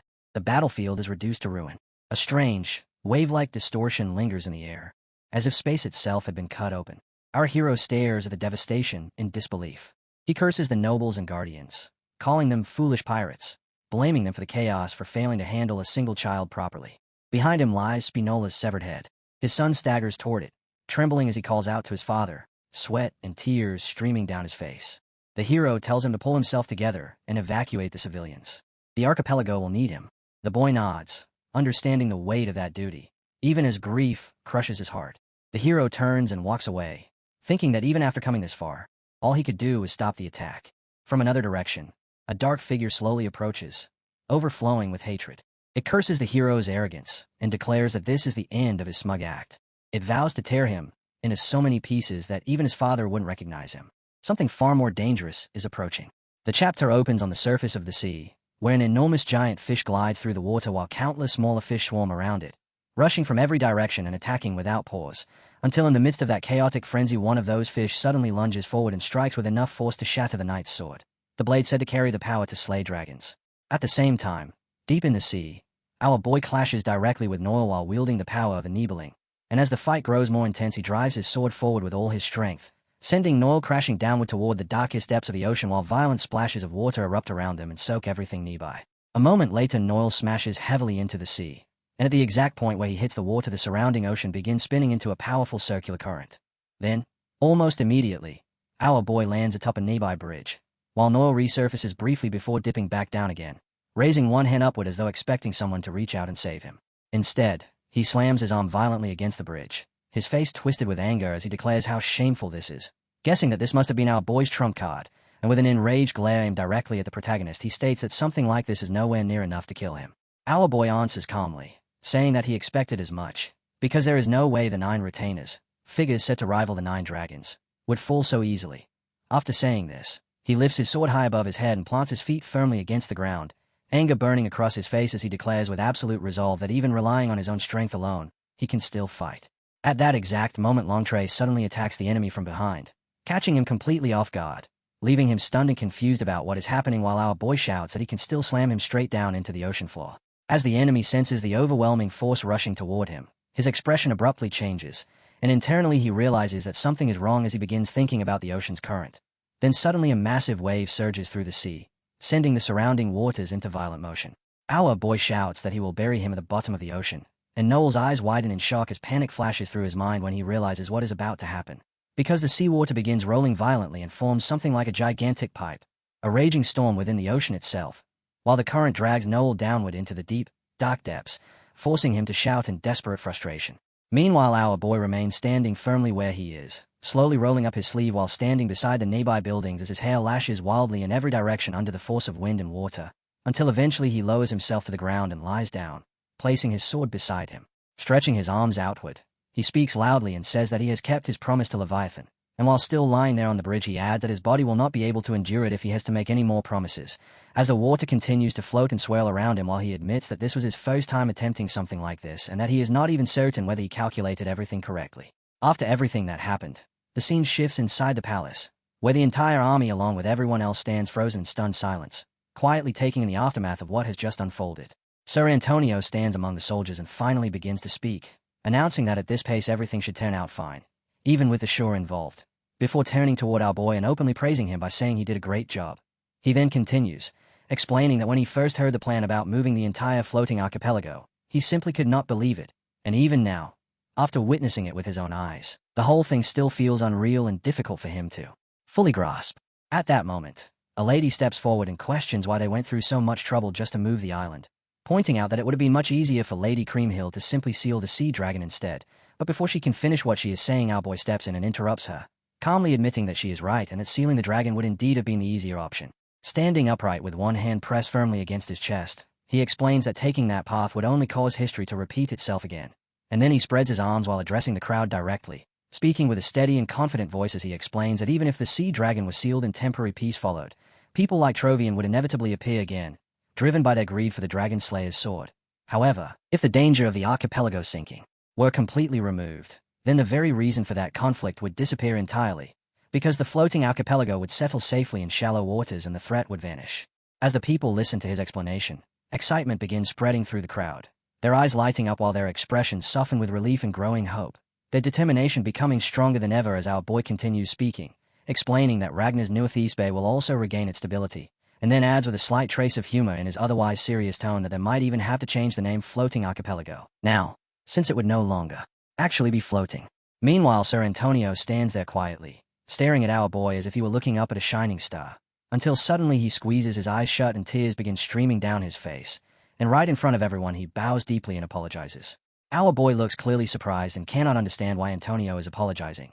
But Antonio explains that the recent hostage incident involving the Sirius merchant group was caused by the Black Skulls, and because of that event the White Dragon Alliance suffered enormous casualties. Raising his voice, Antonio declares that if they had been cursed by Trovian back then, they could not claim to be entirely innocent either. He continues by saying that if someone must take responsibility for what happened, then they are ready to accept it. But at that moment our boy interrupts him and firmly declares that yes, responsibility does need to be taken, immediately. Sir Antonio's eyes widen in shock, but our boy calmly places a hand on his shoulder and tells him to name his price, declaring that he is willing to give anything in return, even his own head if that is what it takes. Then our boy finally reveals what he truly intends, announcing that he wants Antonio, the president of the Northern Shipping Union, to take up that position once again, and he looks at him with unmistakable excitement. Completely stunned, Antonio asks what he means, unable to believe what he has just heard. But our boy explains that the North currently lacks any organization capable of managing large-scale logistics because the agent as purged destroyed the Sirius merchant group. However, the Floating Archipelago Shipping Union still possesses the strength and structure necessary to fill that empty role. Antonio hesitates and says that he does not have the right to accept such a responsibility, but our boy immediately turns toward the crowd, repeating Antonio's concern aloud and asking everyone what they think about it. Without a moment of hesitation, Someone raises their hand from the audience. It is the same lady who spoke earlier, and she states that she supports the idea, explaining that they have all personally witnessed how sincere and devoted Lord Antonio has been. Right after that, another woman speaks up and says that she agrees as well. And then one by one more people begin raising their hands while voices ripple through the crowd. Count me in, me too, and I'm alive because of you. While others add that they support him because they saw Antonio step forward to protect the citizens, until the agreement spreads rapidly and nearly everyone present is voicing their support. Standing there, our boy takes in the overwhelming response, clearly energized by the trust the people are showing, before placing his hand on his chest once more and announcing his condition. As long as the new Northern Shipping Union prioritizes its resources and capital toward investing in Ragnar, he will personally take full responsibility for the autonomy and security of the floating archipelago. And with unwavering resolve he declares his oath, stating that he, Fiorina, swears it in his own name. Hearing those words, Sir Antonio closes his eyes tightly while tears continue to fall down his face, and he says that he has been receiving help right until the very end. Then, standing as the representative of the shipping union, Antonio Spinola swears that he will fully cooperate with Ragnar. The two of them clasp hands firmly in front of everyone, and the moment they do, the crowd erupts into cheers, applause, and voices of congratulations. Leaning closer, our boy quietly tells Antonio that they have finally reached this moment. After that, the scene shifts to the outside of the archipelago at its new location, where our boy explains that the archipelago is still floating as it settles into place, while the water within it surges and splashes violently. Then suddenly, someone bursts up from the water inside the archipelago, struggling desperately to grab onto the supports. The figure fights his way upward while gasping for air, and when he finally drags his battered body through the water and reaches the edge of the archipelago, it becomes clear that the one who emerged is Noel. Barely managing to stay upright, Noel staggers forward with a trembling body covered in cuts and injuries, struggling to stand while fury burns in his eyes as he shouts that damn Ragnar bastard, swearing that he will rip Ragnar's limbs apart and chew on his guts. While he is still raging, a voice suddenly appears and remarks that this was supposed to be the force meant to rival the 9 dragons. Hearing that, Noel immediately lifts his head and looks upward, where someone stands atop a cliff overlooking them, gazing down while coldly commenting on how disappointing this entire outcome is. Noel recognizes the figure instantly and calls out to the tyrant dragon, then continues speaking from below, saying that this situation was supposed to cause trouble for him as well if their plan failed, and demands to know what exactly the tyrant dragon wants, adding that whatever it may be, if the tyrant dragon would just help them this one time. The tyrant dragon begins descending while replying in a cold voice, calling Noel foolish, and when he finally lands in front of him with a heavy impact that shakes the ground beneath his massive body, he speaks again, saying that since Noel still seems completely clueless about what he truly wants, he will kindly explain it himself. With a faint laugh, the tyrant dragon looks directly at Noel and reveals that what he wants is the floating archipelago, but only after Noel has conquered it. Hearing that, Noel immediately shouts in disbelief and refuses outright, clenching his teeth as he accuses the tyrant dragon of planning to steal the archipelago from them after they had done all the hard work to take it. The tyrant dragon calmly agrees, replying that reclaiming something that was stolen simply sounds better that way, and adds that he had at least expected Noel to deal with that annoying brat for him, but it seems he overestimated him. Then his tone sharpens with anger as he openly insults Noel, saying he never imagined he would turn out to be such pathetic vermin, unable to even handle a single child. Before the tyrant dragon can finish speaking, Noel snaps. In an instant he activates his giant arm and shouts back that the tyrant dragon is getting far too arrogant, then charges forward in fury while declaring that the era of the 9 dragons is already over and that he will show him the true power of the 9 retainers. As he says this, the massive arm fully activates and grows even more overwhelming, while Noel firmly declares that the tyrant dragon's arrogant habit of looking down on him will become his downfall. But the tyrant dragon merely scoffs and responds that people from the east always love to fight with words, admitting that the old geezers of the 9 dragons may indeed be past their prime, yet mocking Noel for believing he could even come close to them with power at this level. Then, as he finishes speaking, the tyrant dragon effortlessly slices through Noel's upper limb along with the enormous giant arm itself, sending the severed mass flying backward, and casually remarks that perhaps such an attack might have worked against that old man or the lizard guy, but certainly not against him. Grinding his teeth as lightning crackles around him and his red eyes glow fiercely, Theo Ragnar speaks again with a dangerous smile, asking if he should take a little taste. The scene then opens onto a brutal and revolting battlefield where countless swords are driven deep into the ground, turning the land into something cruel and lifeless, while soldiers stand scattered everywhere gripping their weapons as rows of prisoners kneel nearby with their hands bound behind their backs, the atmosphere heavy and merciless. At the front of those prisoners stands their leader, and suddenly one of the captives shouts in rage, calling them disgusting fools and yelling that they truly believe they can defeat Ragnar like this, swearing that Ragnar's throat will be slashed one day.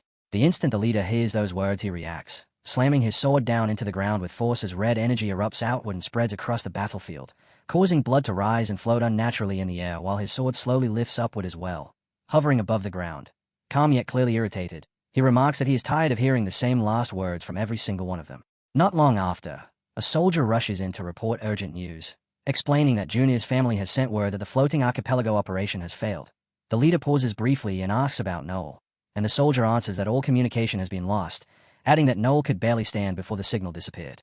Another soldier steps forward and bows while speaking, rudely commenting that the detective failed anyway. But at that moment a properly covered man wearing a mask steps out and explains that the floating archipelago serves as their main distribution hub, meaning that losing it could completely shift the tide of the war. Standing before the leader, he asks for permission to personally handle the situation, and this man is revealed to be In, one of the Troivan's 9 servitors. The leader immediately refuses, stating that they are abandoning the floating archipelago because they have already secured its enormous capital. And as he steps forward he adds that although the loss is unfortunate, they cannot allow emotions to cloud their judgment or distract them from their real priorities. He orders that all remaining forces be concentrated at the center, explaining that the ball is merely a distraction designed to mislead their enemies, while his eyes glow white as he declares that they have only one goal, and everything they do exists for him. AIN listens carefully, absorbing every word in silence. Then the leader issues another command, ordering the resurrection of the Mad Dragon Emperor. The scene shifts to a completely different place, high in the mountains where a beautiful palace stands beneath cloudy skies. Inside, a man explains that they can still use the Sears Merchant Guild rail system, though the Southern Guild has not responded yet. And this man is Antonio, sitting in his office while discussing these matters. Soon afterward our boy enters the room, and Boris remarks that Sir Antonio appears troubled. Surprised, Sir Antonio reacts as our boy walks closer and directly asks whether Ragnar's supply distribution is causing him difficulties. Antonio, visibly shaken, first denies that anything is wrong and says that managing things is actually much simpler now without the unpredictable dangers of the sea. Yet after a moment he begins speaking more honestly, admitting that the real problem is fear of Ragnar, and fear of our boy. He says that although he is grateful to have been freed from the Troivine, he cannot forget that nothing in this world is ever truly free, because with a simple flick of a finger they could easily fall under someone else's control again, this time under their hands. Overwhelmed by emotion, Sir Antonio begins to cry as he apologizes for saying such things, confessing that he cannot stop wondering whether they might have been safer back when everything was still on the sea. Our boy remains silent at first, simply watching Sir Antonio without saying a word, and after a short pause he finally speaks, saying that he understands because a leader should always remain cautious about the possibility of being taken over. However, he adds that he personally sees the situation differently, explaining that in his view the floating archipelago was actually at its most vulnerable precisely because it existed on water, a statement that leaves Sir Antonio staring at him in complete surprise. Calmly continuing, our boy explains that isolation meant having no enemies, and having no enemies meant that Sir Antonio had never truly been tested through real battles. Because of that, he adds, Sir Antonio had not even been able to properly deal with a recent incident, and while saying this he points a finger directly at him. That is when Sir Antonio suddenly throws a punch, but our boy simply steps back slightly and avoids it with ease before continuing to speak. He explains that national defense cannot be solved by relying on others, and that even when risks are involved a nation must be capable of protecting itself. However, he also adds that it is actually good that Sir Antonio had been worried about the issue, and then he casually asks whether Sir Antonio knows about Ragnar's white-armored dragon cavalry. Sir Antonio freezes in shock for a brief moment, then spreads his hand as he answers that of course he knows them, since they are the famous airborne unit that rides wyverns. Our boy lets out a light laugh and says that the archipelago has creatures similar to wyverns as well. Hearing that, Sir Antonio's face immediately turns irritated as he asks whether our boy means sea serpents, and he quickly launches into a rant, saying not to even start talking about that topic because those things swarm in groups and smash everything in sight, and whenever they appear it turns into a full emergency. Almost the moment he says that, loud shouting erupts from outside as people yell about an emergency sea serpent sighting at the docks, ordering civilians to evacuate while telling combatants to prepare for battle. Sir Antonio instantly jumps up from his seat, slams his hand hard onto the table, and curses in frustration, furious that this happens right when they were just talking about it, while our boy merely raises his arm slightly and tells him not to worry so much. Sir Antonio completely ignores that remark and rushes out while shouting orders, and at that moment, our boy calmly explains that he was the one who called them. Soon after, a sea serpent rises from the water and stops directly in front of them, leaving Sir Antonio staring in disbelief as he demands to know whether our boy truly summoned those sea thugs himself and asks if he has completely lost his mind. As the sea serpent moves closer, our boy calmly places his hand over his eye and says that he will show him how to tame them. Outside the palace, across the floating archipelago, sea serpents begin emerging everywhere and surround the area. The people present rush to block them, preparing for a fight, yet instead of attacking the creatures slowly turn their heads toward our boy, clearly responding to him. Our boy then proposes creating the archipelago's own dragon riders, something he calls the Pelago's Dragon Riders. Hearing this, Sir Antonio bursts into laughter and asks whether he seriously intends for people to ride those creatures into battle. saying that such a thing only exists in fairy tales. Our boy replies that fairy tales sound perfect, mentioning that in a fairy tale Creamhild once rode and fought while mounted on a sea serpent, and he suggests naming this new force the Creamhild Night Order. Right then, one of the sea serpents begins sliding closer toward Sir Antonio. Startled, Sir Antonio quickly asks why it is coming toward him, and our boy glances at him before calmly explaining that it seems to like him. The massive creature approaches until it is right beside Sir Antonio, who immediately panics and covers his face. At that moment, a girl appears and calls out the name Theo Ragnar. Hearing her voice, our boy gently turns his head toward her, and she informs him that he has a guest waiting.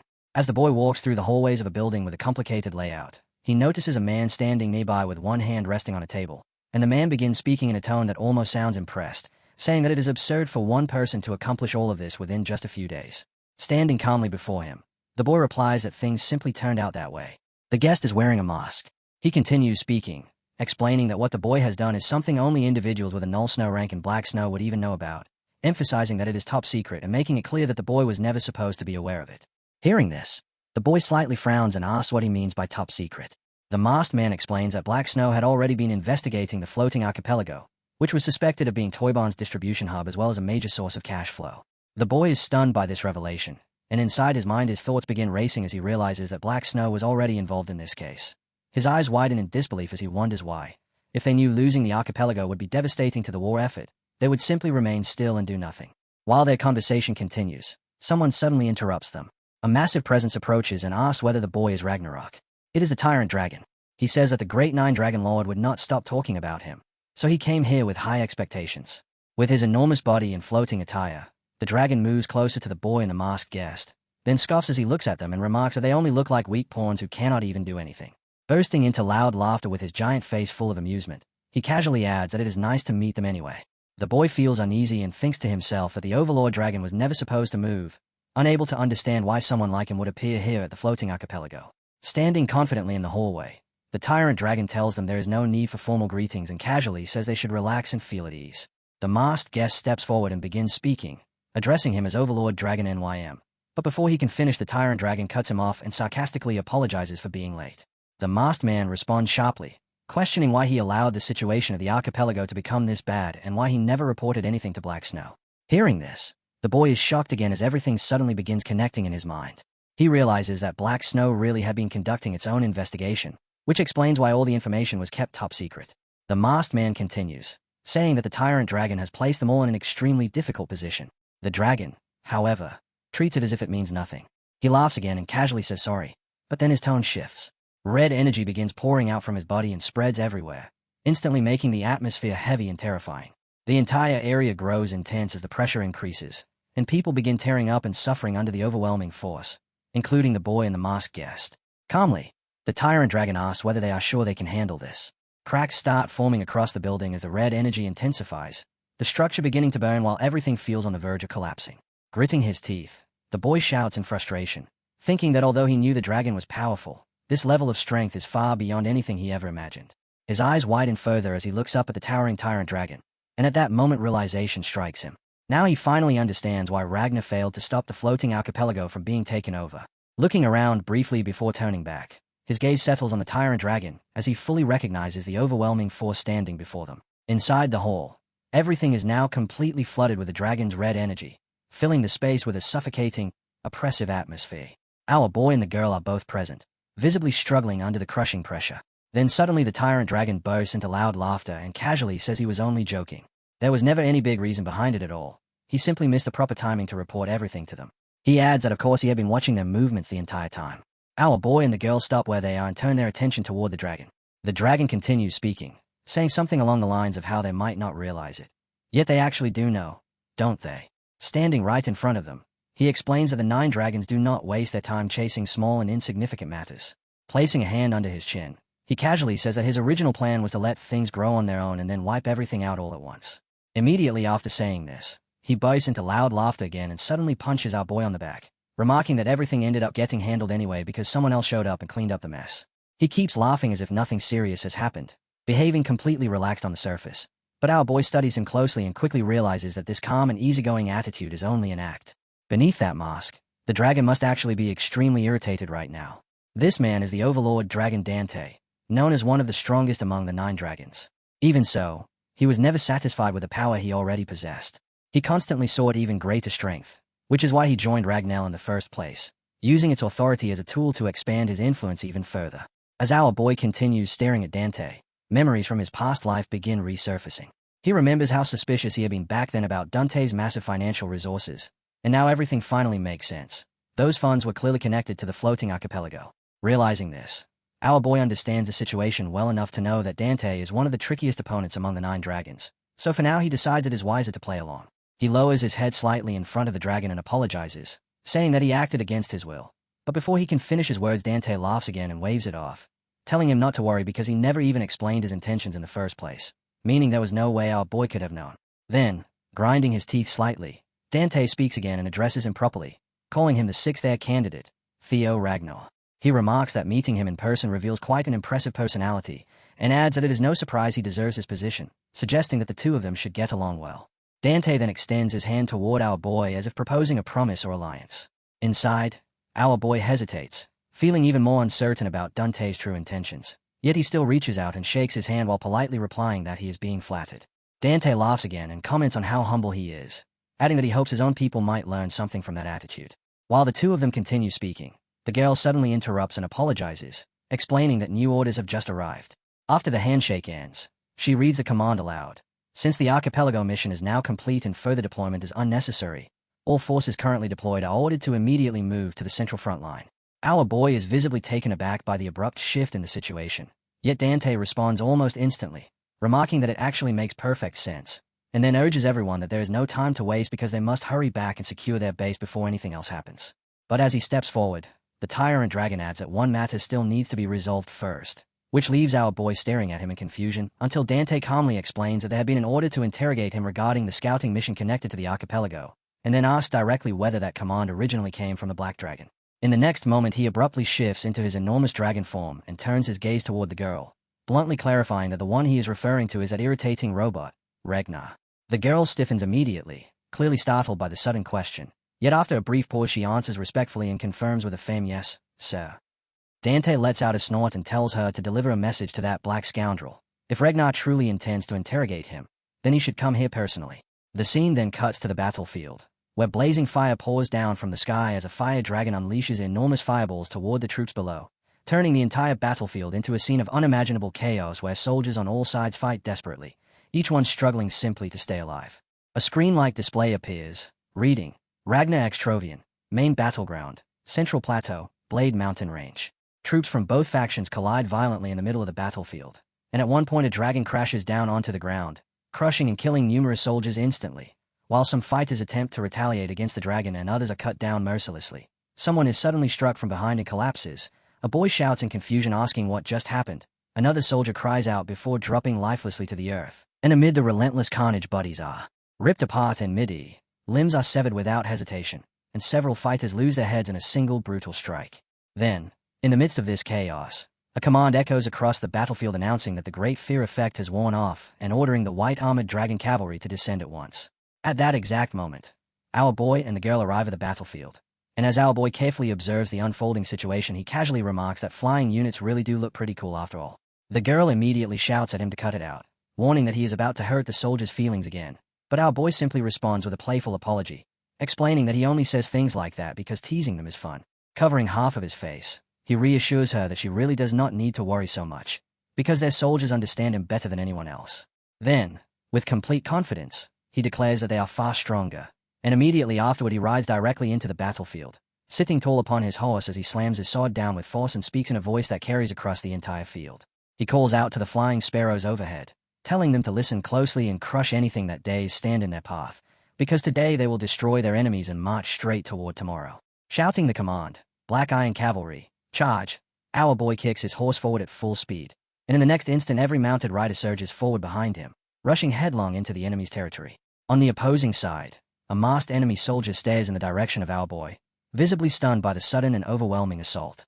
The instant the two sides collided, a savage blow smashed straight into his face, breaking his mouth apart while the sound of clashing swords rang sharply through the air. From that moment on, the battlefield descended into complete chaos, with everyone fighting at the same time as blades struck against blades and bodies slammed into each other amid the frenzy. Our boy remained at the very front the entire time, swinging his sword without pause and cutting down anyone who attempted to break through toward their base. Then, all at once, thick smoke began spreading across the battlefield as buildings caught fire one after another. Cottages burned down to their foundations, and flames surged upward in every direction. Some people were already lying lifeless on the ground, while others screamed in agony as pain and suffering echoed across the burning field. By the time evening arrived, the battle had finally ended. Someone burst into loud laughter and proudly announced that the outcome had been a massive victory. Soon after, the group made their way into a nearby cottage, where a man stepped forward and praised him enthusiastically, saying that what he had accomplished out there was truly incredible. Little brother Thayu. Our boy immediately brushed it off, replying that it had not been anything special and insisting that the real credit belonged to the white armored dragon cavalry as a whole. The commander laughed loudly at that response and remarked that our boy had always been this humble. As they moved deeper into the cottage, the commander stepped closer and reminded him that he had already said he should simply call him Hong. Once again he praised him for the excellent work and suggested that the two of them share some drinks together next time. Standing just behind the commander, our boy answered that he was looking forward to that and addressed him by the name Hong. Everyone present bowed respectfully in response. Yet at the back of the room, two individuals noticed that something about the situation felt strange. They quietly observed and listened, taking in what was happening while deciding not to act just yet. Not far away, someone had grabbed hold of a young boy and was tormenting him while speaking in an overly familiar, fake brotherly tone with a black iron cavalry commander, mockingly remarking that the commander had truly made it now, implying that the two of them were no longer as close as before. Behind that man stood a girl wearing shiny glasses with her arms folded across her chest. She questioned him directly about what he had been doing on the archipelago, mentioning rumors she had heard circulating about it. Before he even had the chance to answer properly, she suddenly struck him with her hand against the neck and told him sharply to stop. The man froze in shock as his body instantly lost control, his eyes, his nose, and even his tongue failing him while his face was completely crushed by the force of the blow. Remaining calm, the girl explained that he had only just joined them on the battlefield and asked if he was serious, telling him to let the man breathe. Another nearby soldier weakly spoke up, saying he was fine and addressing her as Erin. The boy who had been struck on the head tried to speak but struggled to form his words clearly, complaining that they had finally met again after such a long time, and asking why she was being so harsh simply because he had asked a question. Our boy, who had been standing nearby watching all of this unfold, stepped forward and asked about the overall situation of the war, admitting that he did not really understand what was happening since he had joined so suddenly. Erin looked momentarily surprised by the question, but then she explained that the general flow of the war was stable and could even be considered good. However, there was still something about it that was seriously troubling her. Their forces had already advanced close to the provincial base, yet the enemy remained strangely still, showing no sign of moving at all, as if they were deliberately waiting for something to happen. After listening to the explanation, our boy simply nodded and said that he understood. Another boy nearby thought to himself that the same suspicion had already crossed everyone's mind. The enemy camps were positioned all around the plateau region, relying only on defensive counterattacks while refusing to push forward themselves, which led to the general belief that they had set a trap and were patiently waiting for the perfect moment to spring it. But our boy understood far more than the others. Because of knowledge carried from his past life, he already knew the real objective. Storevian was not focused on this battlefield at all. Their true target was the ruins of the White Tower, the place where the relic of the primordial dragon remained sealed in slumber. The scene then shifted outside the cottage, where blood covered the ground and heavy splashes spreading across the dirt. A wounded man screamed in desperation, begging for mercy while trying to escape with the last of his strength. Before he could get far, a figure holding a sword struck once and sliced him cleanly in half, separating the upper half of his body from the lower. His head tilted back toward the sky, and his life ended instantly. Watching the scene, a masked man spoke with clear irritation, wondering aloud whether there were truly only 9 servitors. He questioned where those warriors were, the ones who had fought these enemies for days without collapsing and had cut down countless opponents across the battlefield. Nearby, another man sat lazily on the ground, complaining that the entire situation was painfully dull, and then revealed that they were Ragnar heir candidates numbers 3 and 4, Ensio Ragnar and Gisha Ragnar. A female Ragnar standing nearby smirked and called him out, saying he obviously enjoyed it despite what he claimed. Without hesitation, he admitted that she was right. At that moment, the tyrant dragon appeared and joined them, remarking that Gisha's loose mouth had not changed at all. He reminded him that he had warned him before to think carefully before swinging his sword and criticized him for never abandoning his bad habits. Gisha immediately responded with respect, greeting him by saying that it had been a long time, Master. He mentioned hearing the news about the archipelago and joked that someone else had ended up taking all the credit for the tyrant dragon's efforts. The tyrant dragon laughed at that and replied that it should simply be considered the entrance fee for enjoying an entertaining show. However, he soon added that this was not the moment for jokes, because someone powerful would soon rise. One of the rangers questioned him, asking whether he was referring to Thorkel and confidently claiming that they could easily deal with him. The female Ragnar immediately corrected that assumption, saying no, the person he meant was number 6. The tyrant dragon laughed again while covering his mouth and mentioned the new candidate. Gisha answered confidently, reminding the master that they were his disciples and insisting that there was no way that brat could ever surpass them. Standing there on the battlefield while gazing off into the distance, the tyrant dragon calmly replied that there still remained a possibility that the brat could be the chosen one. Both of them froze instantly and stared at him in shock. Turning away from them, the tyrant dragon gave a final warning that they should be ready. When the opportunity finally appeared, they would need to crush him completely. Several hours before Thieu ever reached the battlefield, the scene opens with our hero standing alone, holding a map in his hands while studying every detail on it with careful attention. As his eyes move across the markings, he suddenly speaks aloud, realizing that the White Tower is also one of the relics connected to the primordial dragon. Almost immediately, the power dwelling inside him, Leviathan, responds and confirms that his realization is correct. At the same time, our boy reflects inwardly that now that the memory has surfaced, even in his previous life this very region had been the first place Troyven managed to seize control of. Leviathan continues the explanation, saying that Guardians possess the ability to roughly sense the presence and location of other Guardians, and that among them the Guardian of the White Tower had received the largest share of the primordial dragon's power. Hearing this causes our boy to react with obvious shock, disbelief crossing his face at the implication. At that exact moment, another presence draws near to him, the serpent sea fish, which speaks up immediately, agreeing with Leviathan and stating that he is absolutely correct. The creator of the serpent sea then elaborates further, explaining that relics are not all identical. Each one possesses its own distinct abilities and operates under its own set of rules. Some relics carry tremendous strength but also bear immense responsibility, and the Guardian of the White Tower represents exactly that kind of relic, one endowed with extraordinary power. Lowering his gaze back to the map, our boy asks whether the White Tower currently lies within Troyven's territory. The serpent sea creature answers at once, confirming that it does. Leviathan then reminds him of something that happened previously and asks whether he still remembers it, explaining that Troyven's people had discovered a method to poison Guardians and forcibly extract the primordial dragon's power from them. Leviathan stresses that under no circumstances can they allow Troyven to reach the Guardian first, insisting that our boy must arrive before them. As he listens to the warning and the explanation, our boy absorbs every word, feeling both surprised and deeply uneasy. The scene then shifts back to the present moment inside the Central Platoon headquarters, specifically within the Demon Dragon's tent. A man stands on top of a chair beside a large table and speaks in a firm voice, declaring that they need to move toward the Rocky Mountains. Another person bows deeply before him and reports that Troyven's forces are strangely concentrated in that region.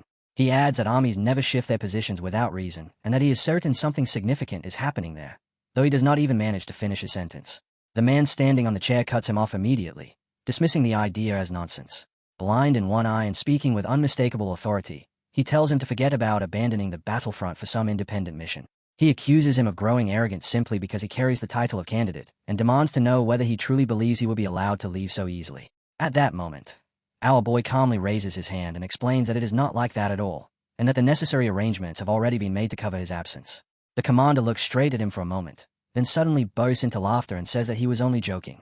He tells our boy that he trusts him, and trusts his judgment as well, adding that the White Armored Dragon Cavalry will not suddenly become weak just because he is absent. Our boy looks at the commander with a serious expression and calls out to him, but the commander simply warns that he had better not return empty-handed, because otherwise there will be no spoils waiting for him at all. Hearing that, our boy grits his teeth in frustration before firmly promising that he will not disappoint him, then places a hand over his chest and makes a solemn vow. The scene then shifts to the area surrounding the White Tower. Our boy flies over Troyven City while riding on his dragon, watching everything carefully from above as he studies the situation below. He quickly notices that Troyven's forces are stationed everywhere throughout the city, realizing that if they move any closer they will inevitably be discovered.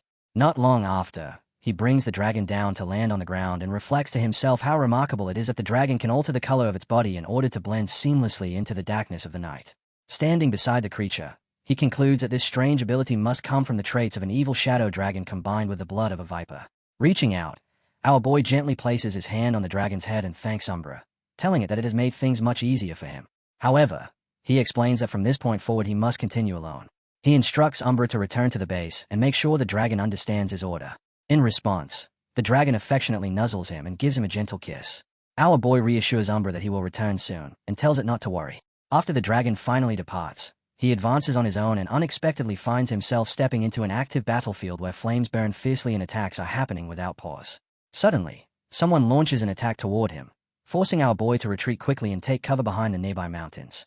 While hiding there, he notices that several families are also taking shelter close by.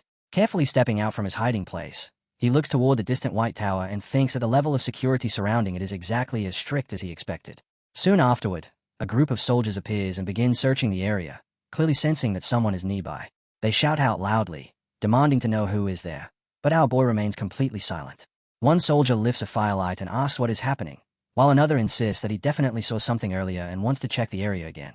Slowly and cautiously, they move closer toward the mountains where our boy is concealed. One of the soldiers leans forward to take a better look, but finds nothing at all. Turning back toward the others, he apologizes and says he must have been mistaken, insisting that there's nothing there.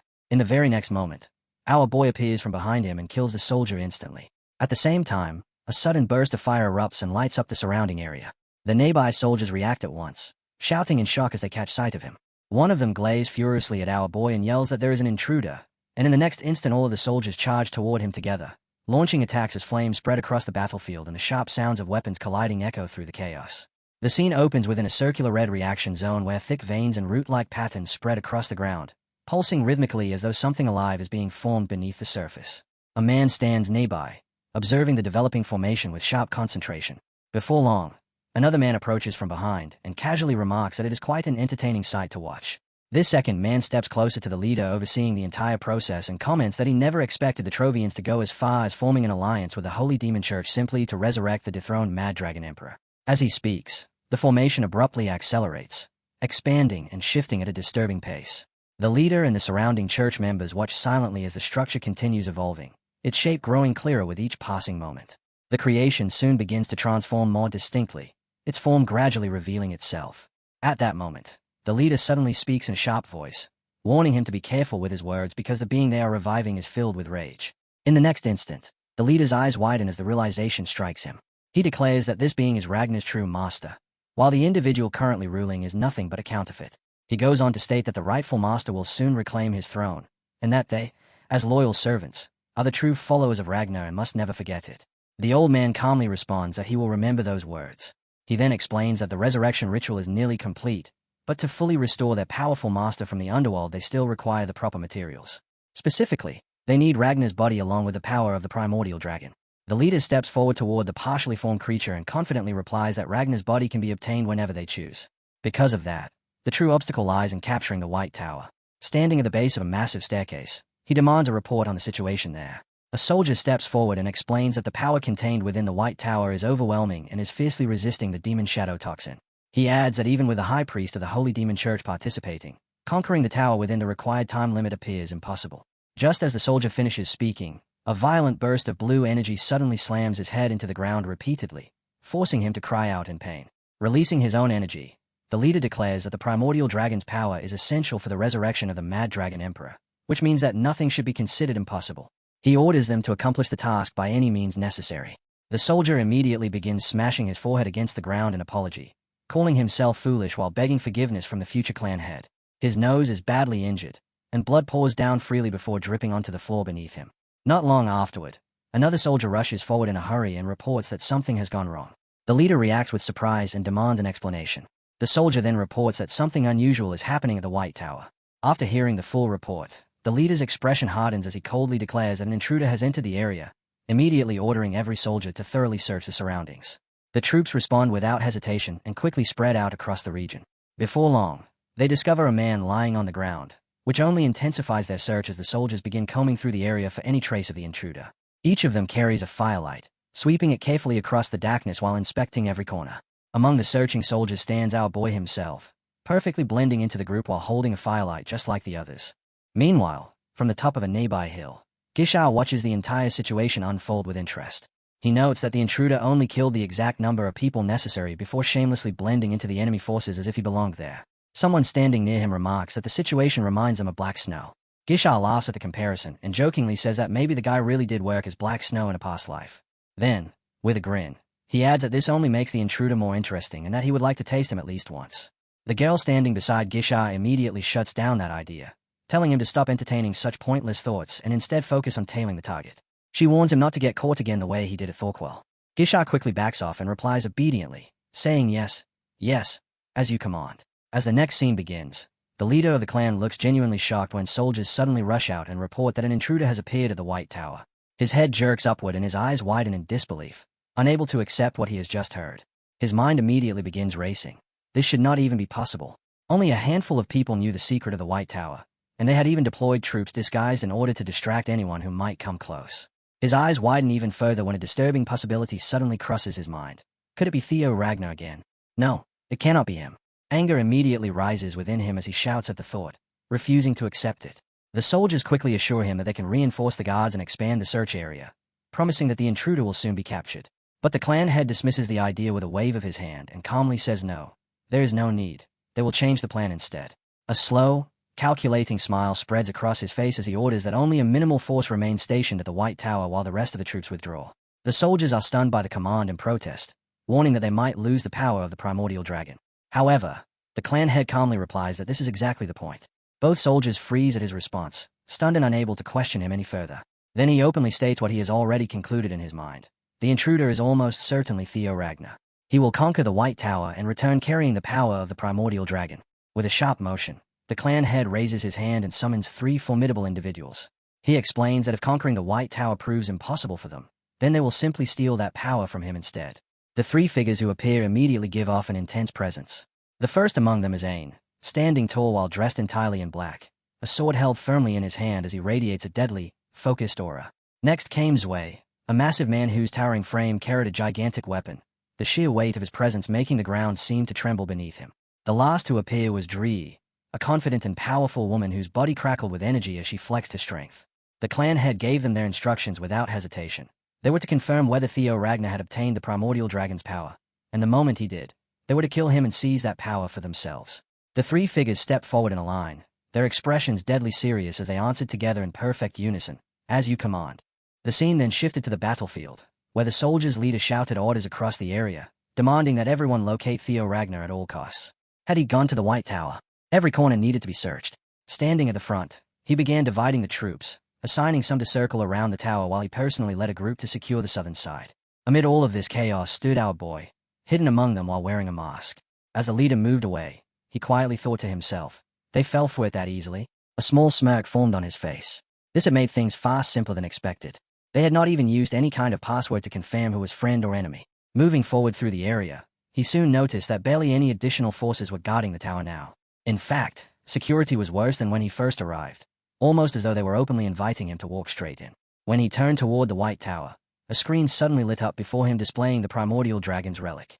White Tower has been discovered. He thought to himself that knowing this changed nothing. He still needed to obtain that power. The moment he placed his hand on the relic, an unexpected surge of force burst outward and caught him completely off guard. His eyes widened as he responded by releasing his own energy with overwhelming strength, pure white power spreading outward in every direction. No matter what happened, he was determined to claim the primordial dragon's power. Then a blinding white light appeared, signaling that the door was opening. He tossed a burning light onto the ground and thought to himself that he needed to act before anyone else could interfere. The door closed behind him as he stepped inside, dust rising around his feet while he advanced deeper into the tower. Back on the battlefield outside, someone stepped forward in front of the White Tower. Gisha. He muttered that even though the master had said otherwise, he still could not accept that the primordial dragon's relic had been there all along. A girl standing beside him remarked that maybe that was a reason he had invaded Troyvon in the first place. Gisha suddenly burst into loud laughter and said, "As expected of the Chosen One, I guess." The girl looked at him and replied that the title of Chosen One was certainly tempting, but even a Chosen One probably would not be able to escape the situation he was now in. Gisha leaned slightly toward Habai Singh and mentioned that they had the uniform to use as evidence, though it had simply been lying around. He wondered aloud if this whole thing might actually be some kind of trap, since the guy had not even worn it there. Habai Singh shrugged the concern aside, saying it did not really matter if he was scheming something. All they needed was a reason, a justification. After saying that, she told Gisha it was time to move, reminding him that they needed to set the stage before he returned. Gisha, however, refuses to leave. He calmly states that he will stay right where he is and wait for the guy to come out of the tower. The girl immediately shouts at him in disbelief, shocked by what she just heard. But Gisha only laughs in response and casually asks whether she is not curious about the look on the man's face at the exact moment he dies. The scene then shifts. A blinding light suddenly erupts throughout the area, forcing our boy to struggle against its overwhelming brightness. The light is so intense that nothing beyond it can be seen. Surprised, he turns toward its source while standing firm with his sword prepared in his hand. In his mind, he thinks that he can finally stop holding back now, because the Guardian here carries the largest portion of the primordial dragon's power, meaning the creature before him should be massive and terrifying.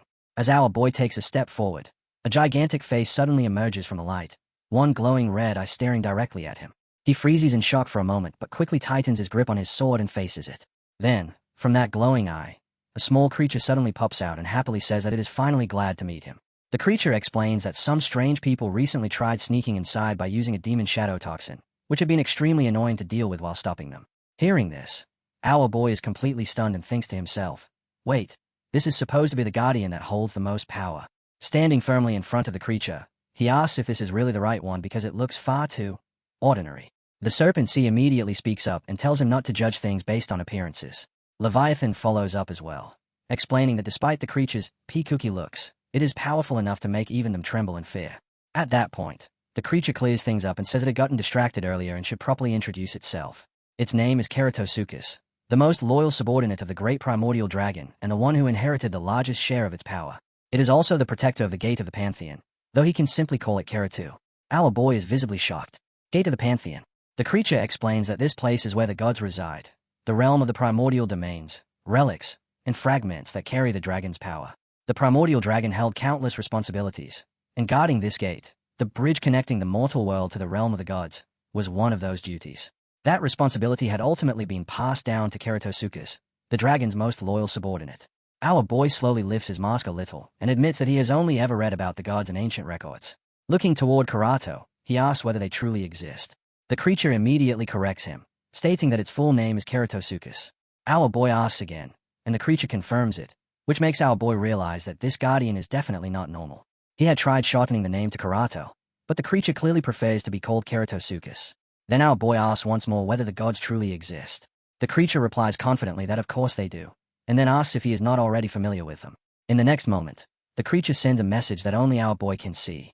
He reacts instantly, gasping, breathing heavily in shock, while the creature's eyes begin glowing red once again, just as they had before. It tells him that what he is seeing is none other than a message sent directly from the gods themselves. Hearing that, our boy remains completely frozen in place, stunned to the point that he cannot even bring himself to say a single word.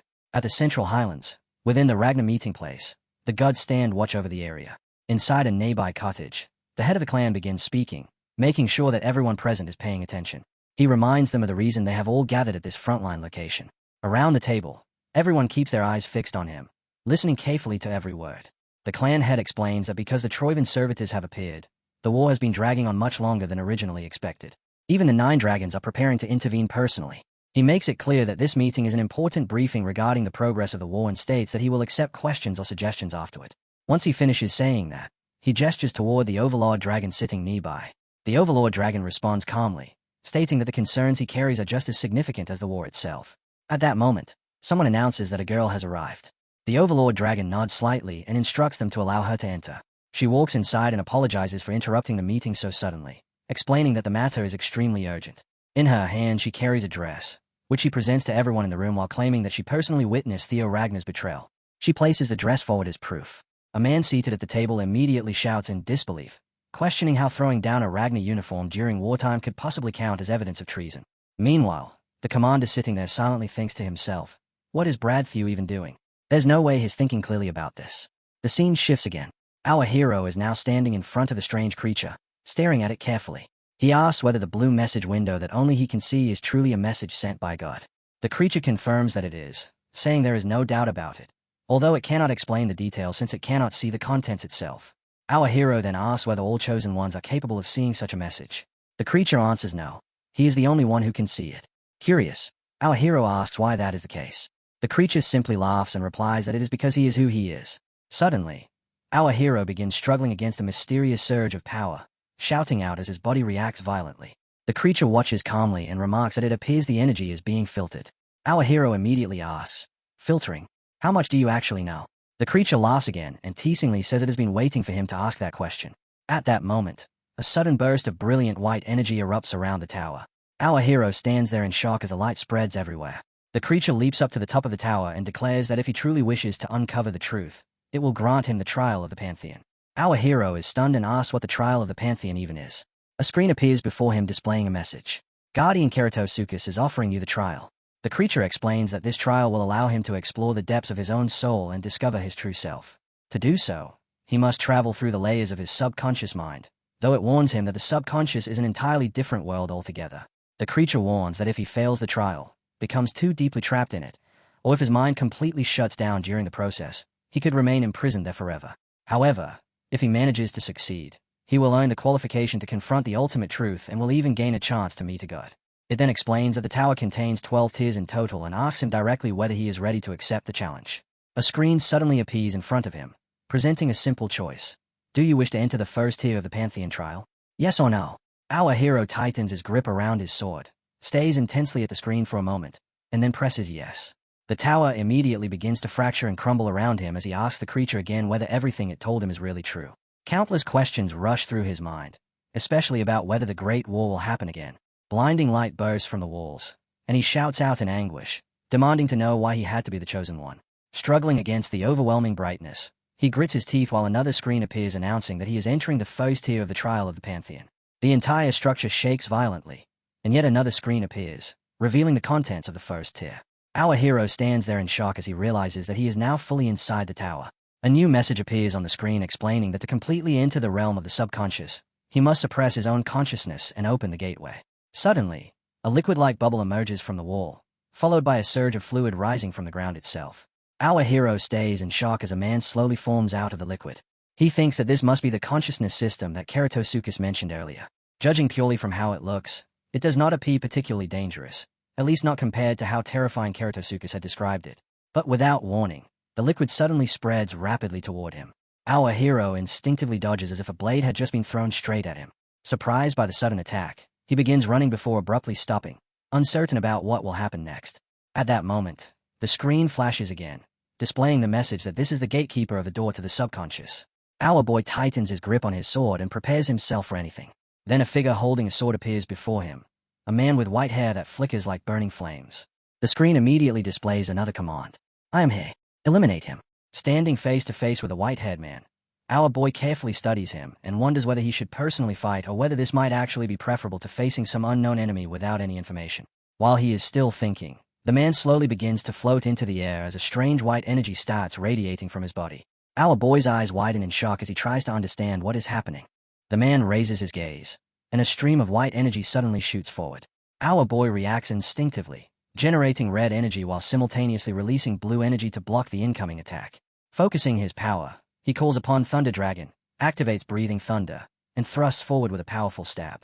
The collision of their forces causes both of them to collapse momentarily as a violent burst of energy explodes around them.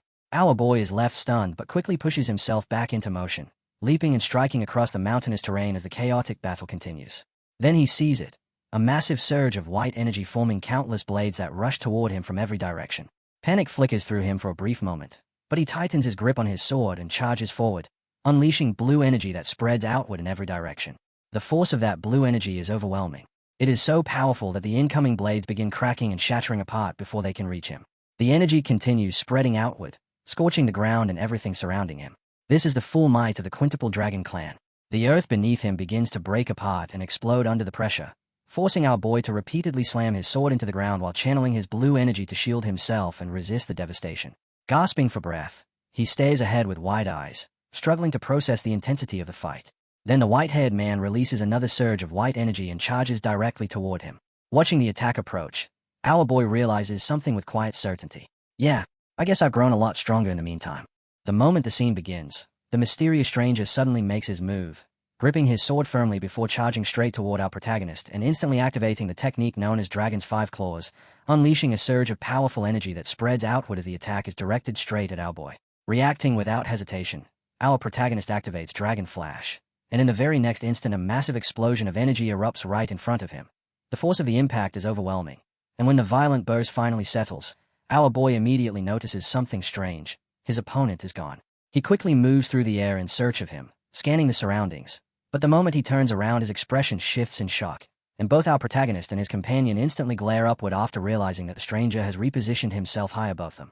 Without delay, the stranger attacks again from the sky, once more unleashing Dragon's Five Claws as he dives downward, destructive energy spreading wildly in every direction while the technique crashes toward the ground exactly where our boy is standing.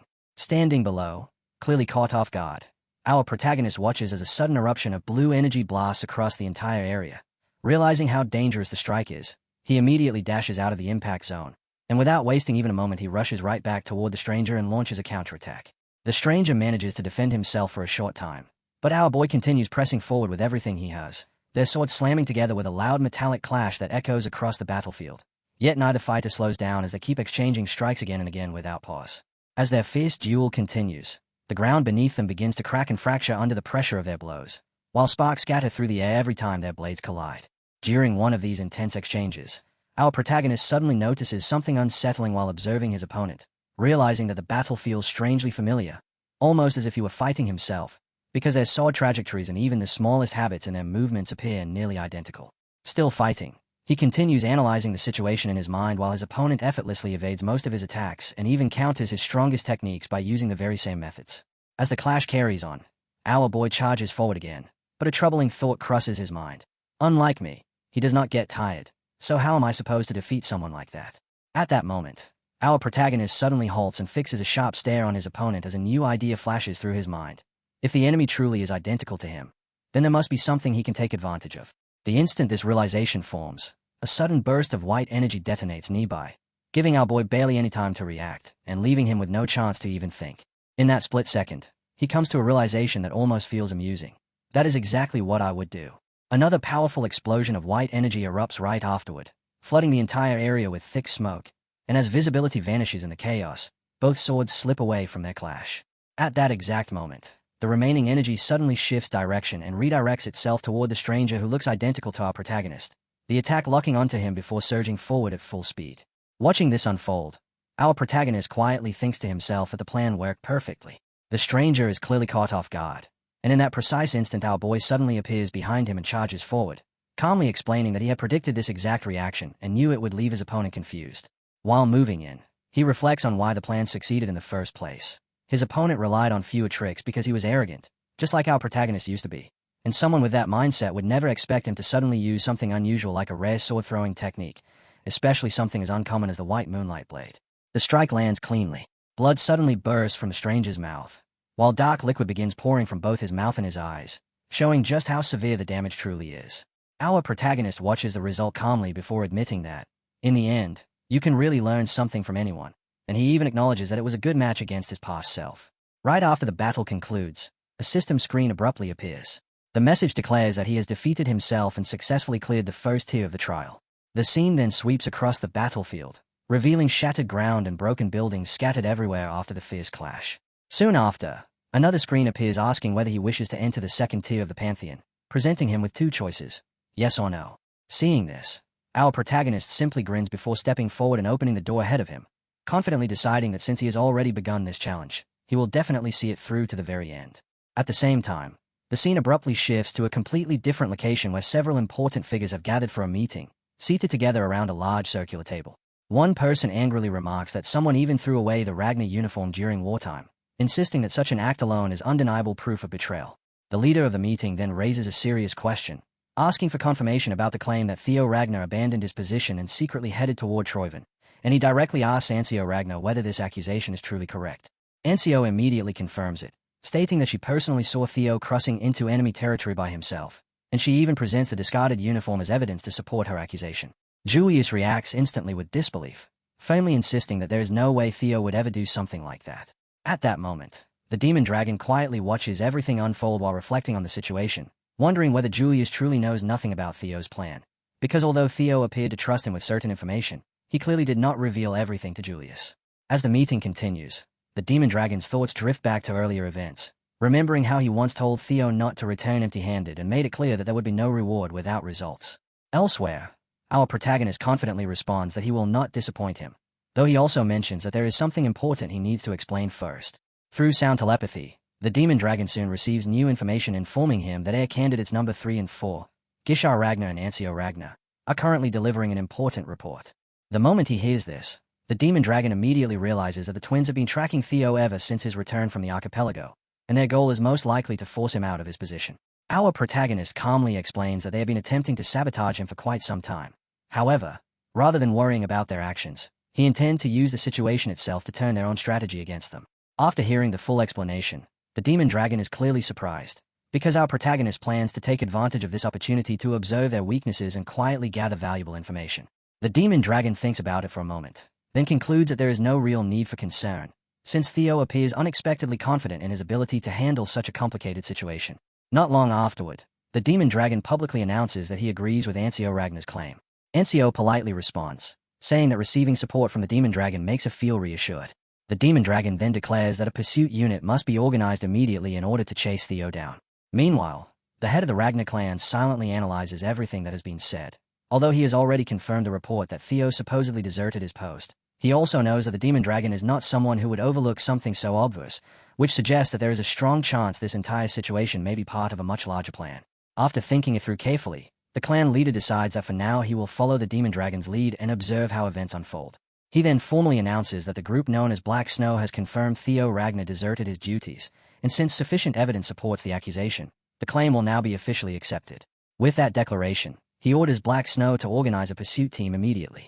Even while issuing the order, the clan leader continues thinking to himself that the situation has become extremely messy. However, if Theo truly arranged everything in advance, then there is probably no need to worry too much. At that exact moment, the scene shifts again. A system message suddenly appears, announcing that our protagonist is entering the second tier of the Pantheon trial. When he arrives, he looks around in shock, noticing that the entire area surrounding him is barren and completely ruined. After studying the place more carefully, he suddenly recognizes it. It is the Rose Palace from his previous life. Another system screen appears soon after, explaining the challenge of the second tier and revealing that the trial is called the path toward your subconsciousness.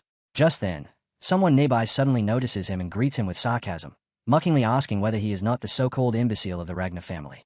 At the same moment, another system message appears, explaining that his progress is currently being blocked by his own trauma. An old man stands nearby, laughing loudly as he stares directly at him. Yet our protagonist simply returns the gaze without the slightest hint of fear. At that moment, the system presents the next objective, stating that he must overcome the trauma that has been tormenting him. Instead of panicking, our protagonist lets out a calm sigh and remarks that it seems the designers of this trial made a mistake when they created this challenge. Our protagonist then suddenly speaks up, sarcastically asking whether this entire situation is supposed to be some kind of joke, and he calmly adds that he remembers them very clearly because, in the past, they were the very people who became the source of his trauma. Immediately after that, one of the men mocks him without hesitation, asking whether he has lost his mind simply because he is about to die, and once again insults him by calling him the imbecile of the Ragnar family. Rather than reacting with anger, our protagonist simply thanks him, and the fight begins instantly. Without hesitation, our boy charges straight toward them as one of the men from his past glares fiercely in his direction while preparing to strike. Yet our protagonist pauses for a brief moment, standing firmly in place as he stays back, then calmly admits that he has wanted to kill them for a very long time, especially while seeing the exact same expressions on their faces that they are showing right now. At that exact moment, a system screen suddenly appears. The message announces that he has triumphed in the second tier by confronting his trauma, and it declares that he will now proceed to the next tier.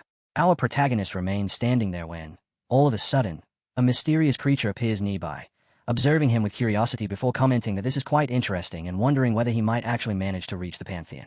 The creature then teasingly remarks that he must be looking forward to meeting it, referring to him as the god of casualty.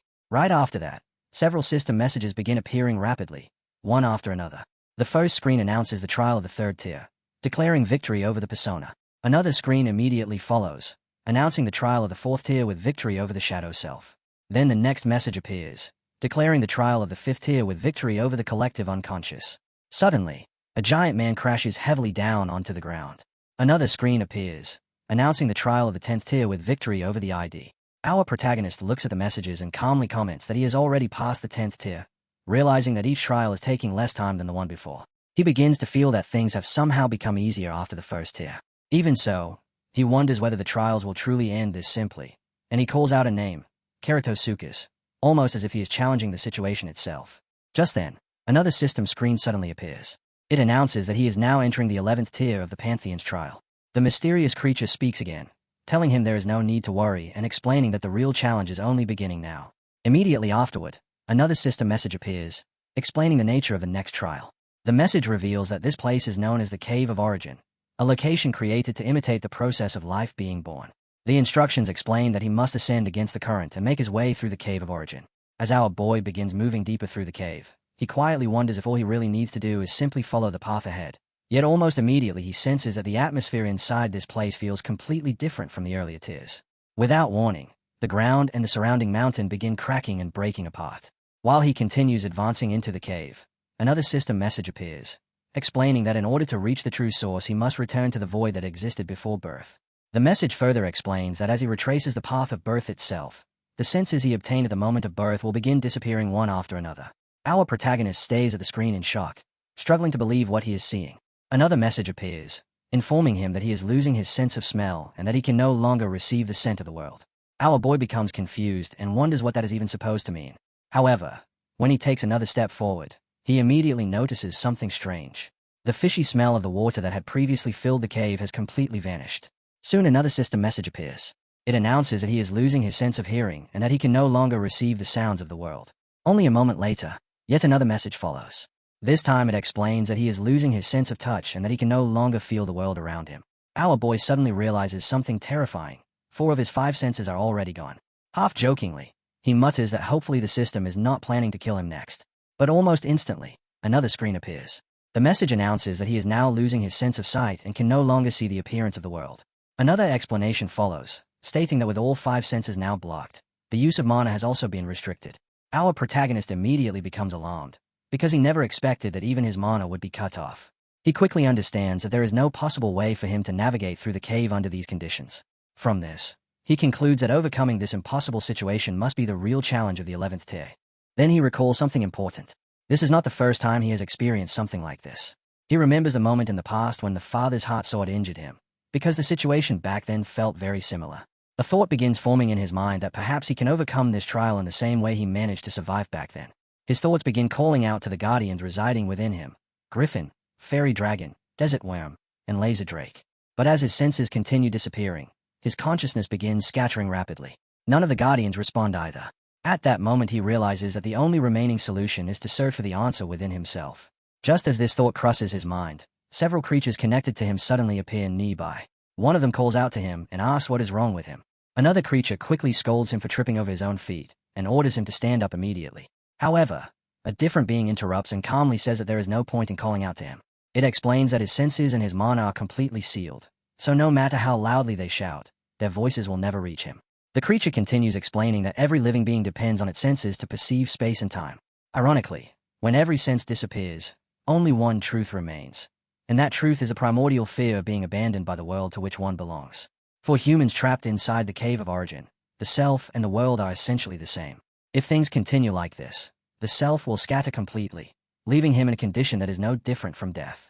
The creature sighs and admits that it had expected the Chosen One to be different. It adds that disappointment becomes even greater when expectations are too high. At that exact moment, a strange sound suddenly echoes through the space as a voice begins repeating a single word: kill. Then the voice bursts into loud laughter and shouts that it will kill everyone. In the next instant, a violent red energy suddenly explodes outward from the place where our boy is lying. The creatures watching are stunned as something suddenly enters our protagonist's body. Slowly, our boy rises to his feet again. The creatures stare at him in confusion and begin asking what is happening to him all of a sudden.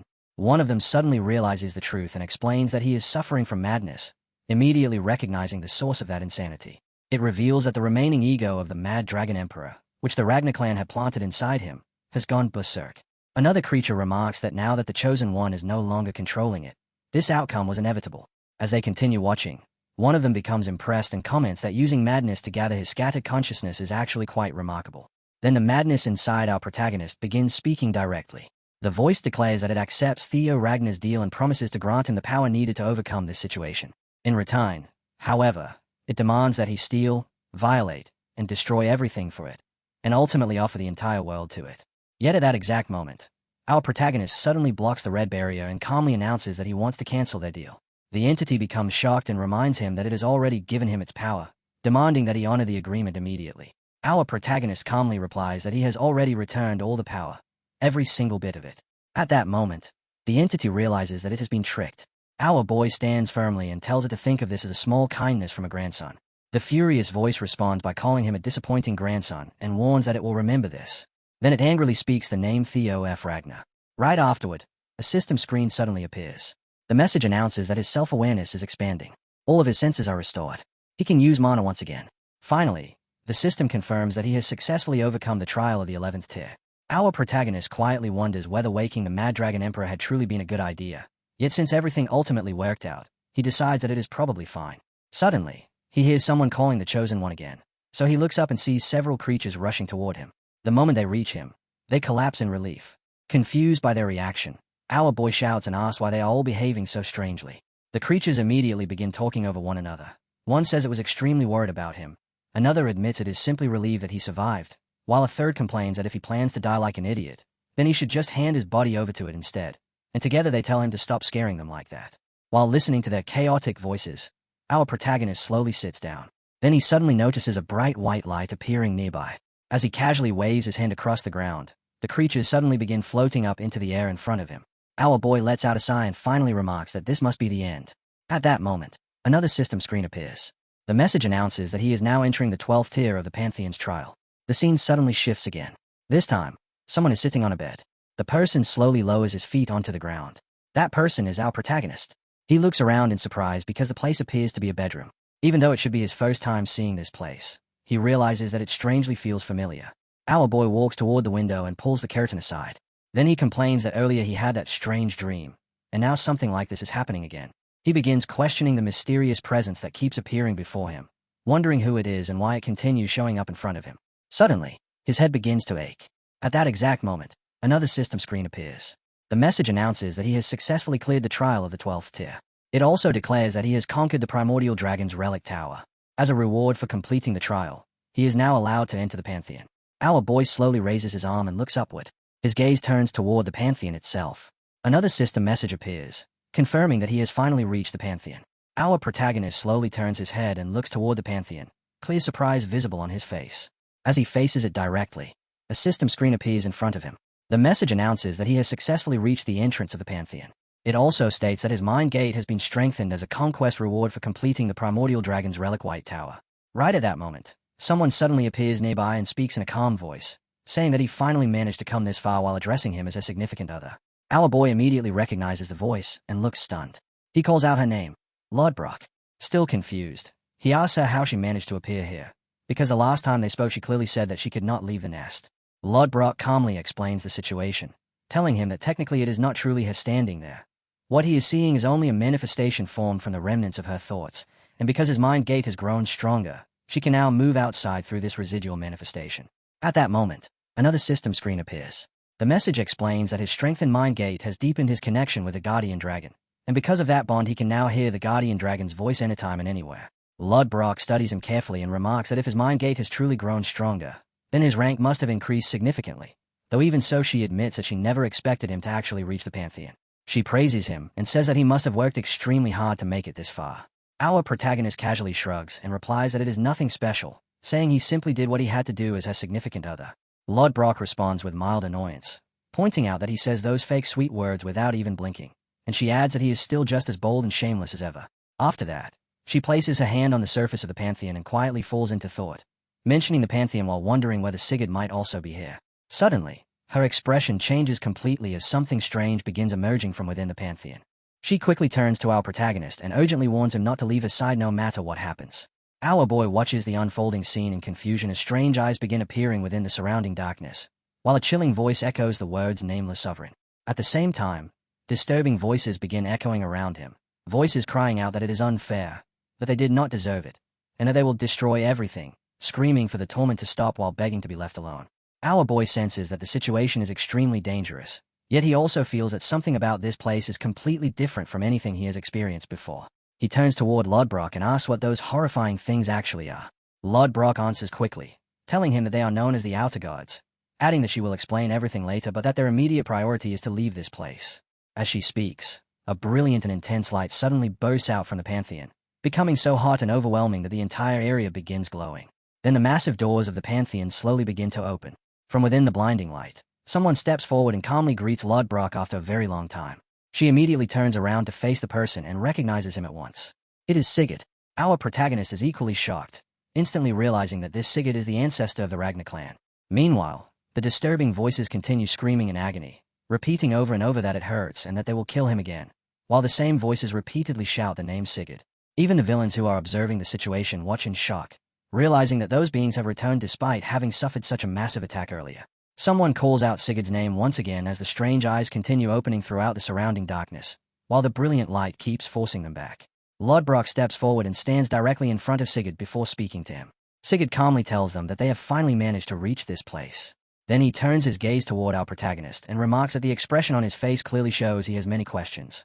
Sigurd tells him to ask whatever he wants, adding that he will answer whatever he can.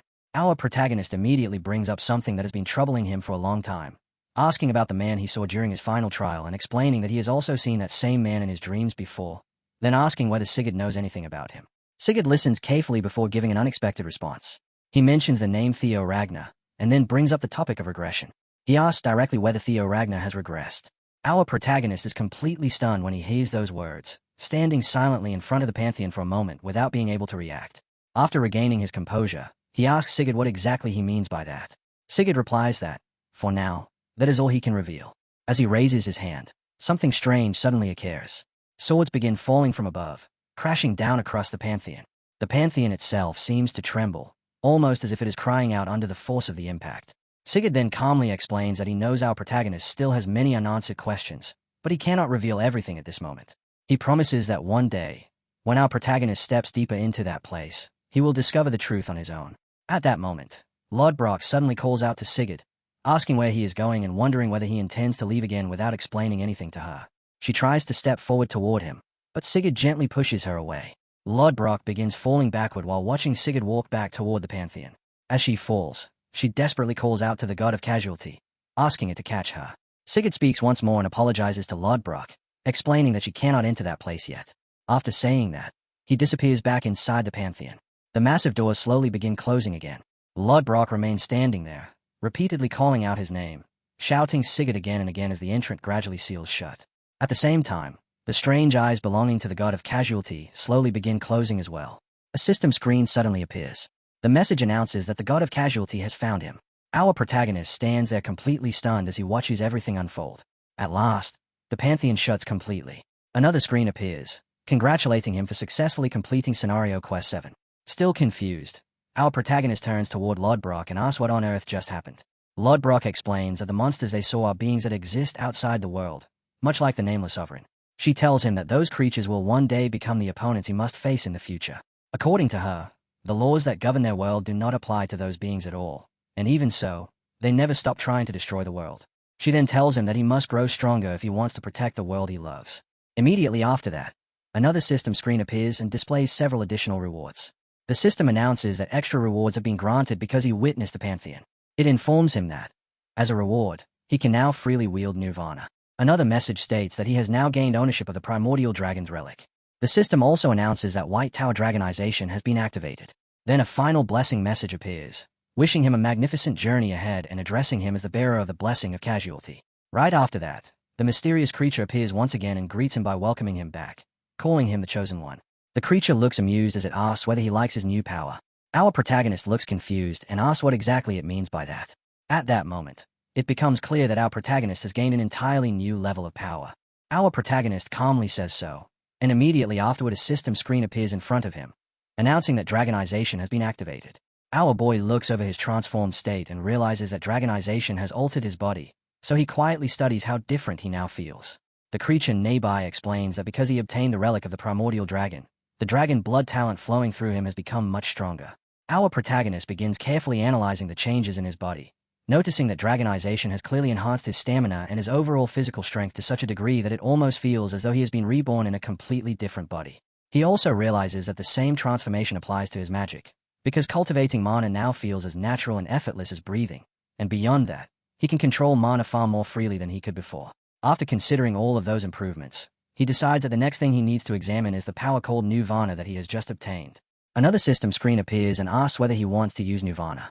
The moment he activates it, the system announces that his mental realm is expanding. Our protagonist carefully examines the strange phenomenon before him, because the expansion of his mental realm feels unusual and unlike anything he has experienced before, almost as though his entire spiritual world is resting in the palm of his hand. He quickly realizes that this power is extremely important, so he tells himself that he must learn to master it properly, though he also understands that he needs to think very carefully about when and where it should be used. While reflecting on everything that has happened, he suddenly remembers the legend of his ancestor Sigurd. According to that story, Sigurd once ascended to heaven and reached the realm of the gods. In the past, our protagonist always believed that tale was nothing more than exaggerated storytelling, but now he is no longer so certain. As the thought lingers, he recalls the words Sigurd spoke when they met earlier. Sigurd had told him that he must have many questions, yet he could not answer them for now, and that someday, when our protagonist stepped into that place again, he would discover the answers himself. Our protagonist thinks carefully about those words, wondering whether Sigurd meant that in order to uncover the truth, he must eventually become a god of the pantheon. Another question soon forms in his mind. Why was the god of casualty inside the pantheon together with the ancestors of the Ragnar clan?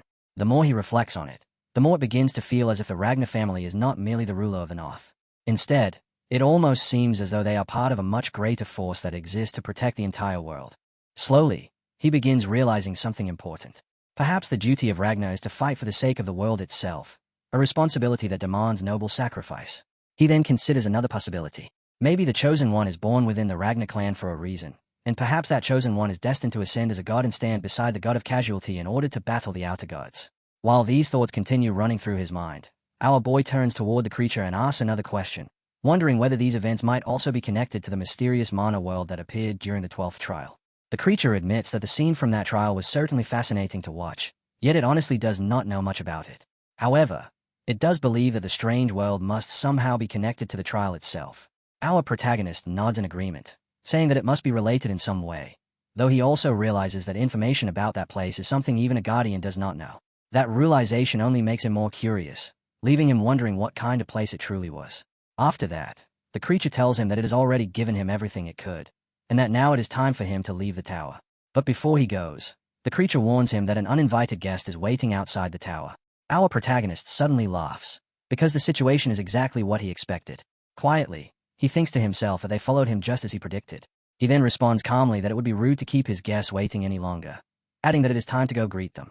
The scene then shifts to the outside of the tower. Tall buildings rise around the area while the night sky above is filled with stars. Our protagonist stands there holding his sword, patiently waiting. From the darkness, a voice suddenly breaks the silence, remarking that he has finally decided to come out at last, then complaining about being left waiting for so long and sarcastically questioning how someone could dare make his own older brother stand around like that. Our protagonist answers calmly, saying that from the way it sounds, perhaps it should have been his brother waiting for him instead. The unseen man then calls him by name, confirming that it truly is Theo and referring to him with a faintly mocking tone as his little brother. Realizing who stands before him, our protagonist immediately offers a polite apology, explaining that he had unintentionally behaved rudely and expressing his sincere regrets to Gisha. Hearing this, Gisha's expression shifts with confusion as he asks how Theo could possibly know him, pointing out that only a very small number of people still alive have ever even seen what his face looks like.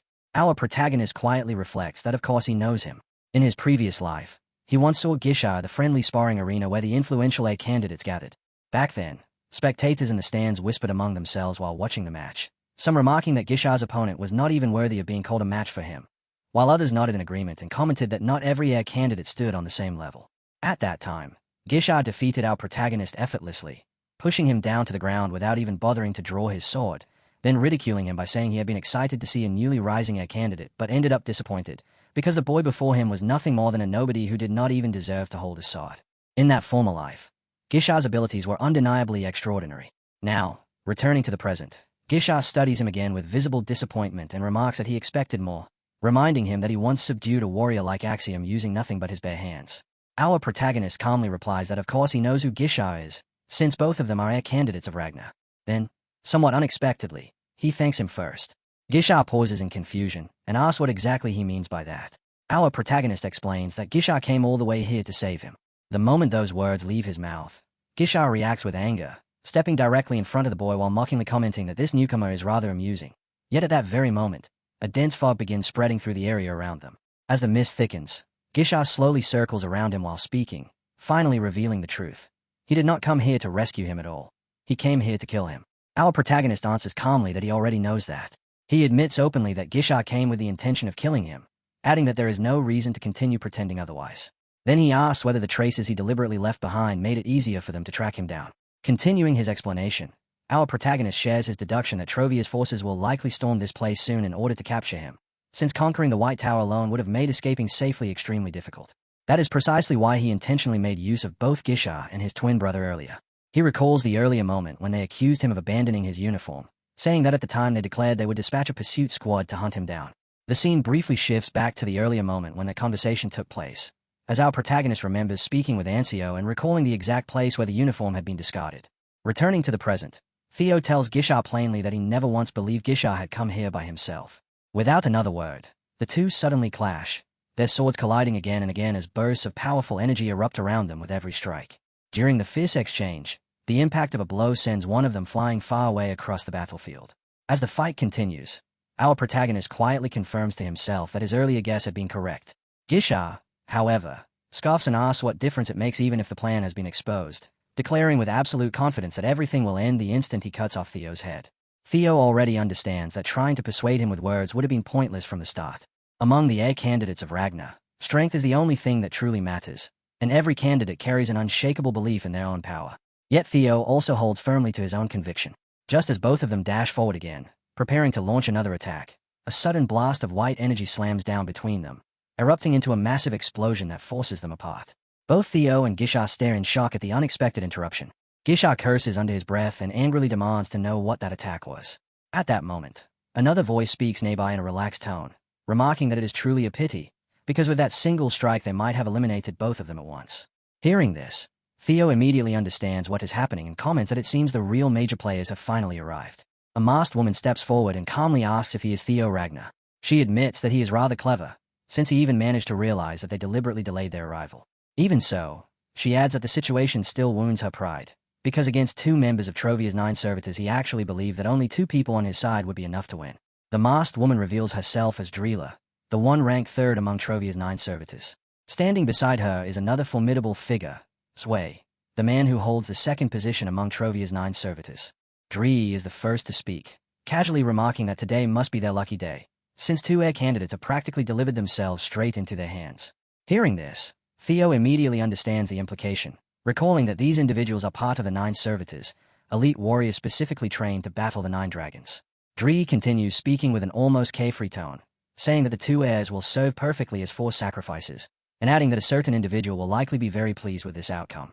The moment Theo hears the word sacrifice, he feels a flicker of surprise and begins wondering what exactly she means.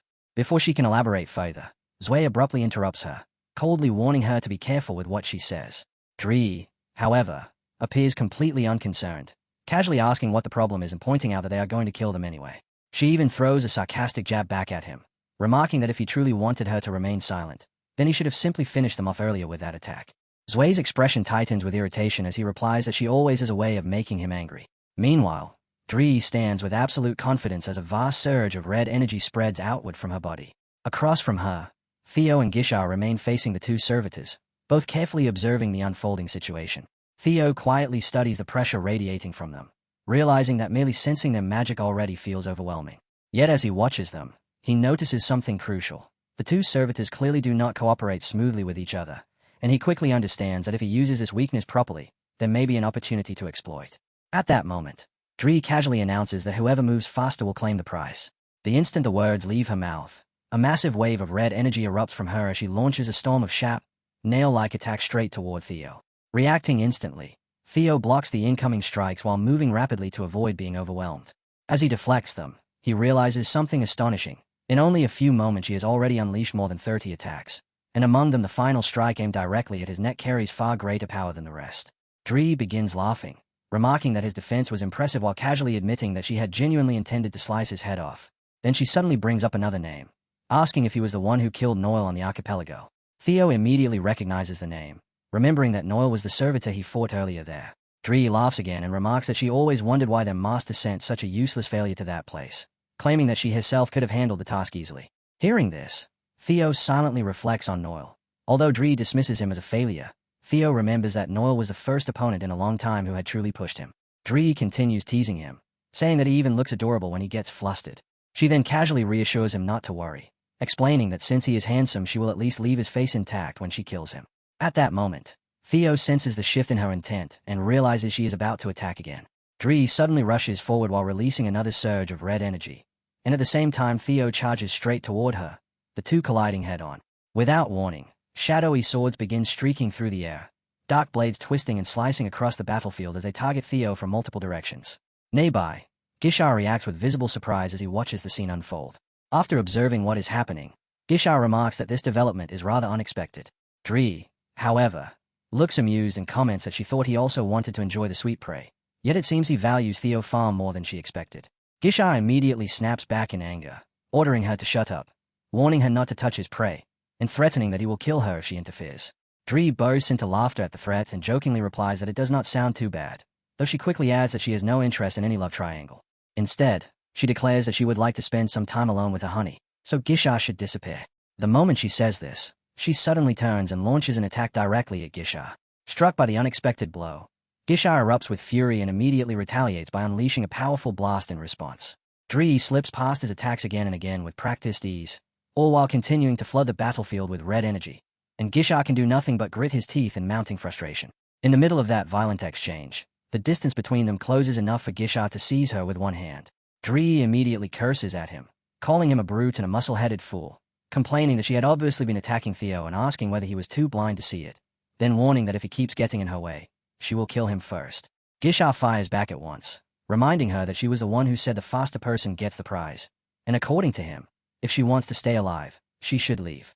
That answer visibly startles Dree for a moment, and then she angrily spits out an insult, calling him a son of a bitch. Watching the two of them fight each other, Theo realizes once again how impossible they are to predict, and at the same time he notices that Gisha is not much different from the woman he is clashing with. Gisha grinds his teeth once more and unleashes a massive attack, summoning thousands of dark, ink-like daggers into the air and sending them flying at Dree together with sweeping strikes from his shadow sword. As he attacks, he declares that the larger prey belongs to him to kill. Seeing the storm rushing toward her, Dree reacts with theatrical alarm, exclaiming that he is trying to kill her, but instead of meeting the attack directly, she quickly takes flight and abandons the area. The place where the attacks land erupts in a huge explosion. After getting clear of the blast, Dree laughs again and remarks that now it is back to just the two of them, then brightly tells Theo that they should continue from where they stopped. Theo studies her carefully and realizes that she is overwhelmingly confident in her speed. The two collide again without delay. Dree slips past his sword. Theo catches her next strike on his blade, and when she moves again with terrifying quickness, he continues blocking, though he realizes that a battle fought at this pace is far harder to manage. Then, without warning, Dree releases another violent surge of red energy and sends it exploding toward him. Theo keeps reading her movements with care. In sudden clashes of force, she is even faster than Naven, and on top of that, her precision is extraordinary, with every attack directed straight at a vital point. But as he watches, he understands something crucial. If he deliberately leave a vital spot open, her body will instinctively move toward that opening. Dree fixes him with a sharp glare as she prepares her next attack, and at that exact moment Theo abruptly changes his position. As her arm swings toward him, he shifts aside and raises his sword. He activates Dragon's Claw. Dark thunder bursts across the battlefield as the technique detonates. Dree is plainly caught off guard by the sudden attack. When the black lightning tears through the area, she hastily shields herself, then escapes by flying back and evading the blast. While retreating, she studies what just happened and realizes that the sword energy spreads like lightning running through tree roots, which explains why simply dodging it earlier had not been enough. She glazes back at him while Theo continues unleashing powerful waves of energy, forcing her to endure a brief moment where she struggles to keep up with the relentless barrage. Eventually, however, she steadies herself and shifts to a safer position. With a slight smirk, she admits that he deliberately wrecked the terrain to slow her movements. Although it looks like the kind of desperate tactic someone would use as a last resort, she concedes that it is not a bad idea. Still, she quickly adds that the effort is meaningless. Without warning, she releases another enormous surge of red attacks. The crimson energy lashes out across the battlefield with terrifying speed, striking everywhere at once and tearing through everything in its path. With complete confidence, she declares that something like this will never be enough to stop her. Flames and destruction begin spreading as the battlefield burns and collapses under the force of her assault. At that same moment, someone appears nearby, quietly observing the battle. The newcomer explains that although Dree may not yet be fully complete, she still possesses 30% of the Black Dragon's power. From behind a mask, the man watches the fight with keen interest, noting that even with such overwhelming strength, Theo has still managed to block and counter her attacks. The entire situation clearly entertains him. This masked observer is revealed to be Ain, the first-ranked member among Trovia's 9 servitors. Ain smiles faintly and remarks that what is happening here is going to be very entertaining. Meanwhile, Dree continues searching for Theo. Flying through the air, she calls out while asking how long he intends to keep hiding, complaining that the thing she hates most is a man who makes a woman wait. As her eyes sweep across the battlefield, she begins noticing strange patterns of energy spreading through the area. Gradually, she realizes that the situation might be connected to something the master once warned them about. Suddenly, Theo emerges from concealment and launches a surprise attack. In an instant, he turns the entire situation into a chaotic trap, revealing himself as he strikes. With a sarcastic remark, he says it is unfortunate, because he had thought she would not be able to touch him there. Dree stares at him with visible excitement and comments that it seems he has developed quite a wild side. Powerful blows crash across the battlefield as the scene intensifies. Watching the fight unfold, Dree remarks that the Ragnar family is known as the descendants of dragon riders, then casually adds that it appears they also experiment with some rather shady methods. Looking closely at Theo's current form, she admits that he looks much better than before, and that this version of him is far more her type. Theo answers with confidence, saying he is glad she likes it, because things are about to become even more interesting. The moment he finishes speaking, he immediately attacks her. Dree shows a brief flicker of surprise at the sudden move, and at that same instant a burst of brilliant white energy explodes between them. As they collide in close combat, she continues releasing streams of white light toward him, while Theo keeps leaping and moving rapidly to avoid the attacks without breaking the flow of battle. While the fierce fight carries on, Gisha stands behind Dree, watching her with a sharp and focused stare. Meanwhile, Ain watches everything from the sidelines with clear interest. Looking impressed, he remarks that what he is seeing must be dragonization. He explains that earlier Theo could barely react to Zwei's speed even after 2 attempts.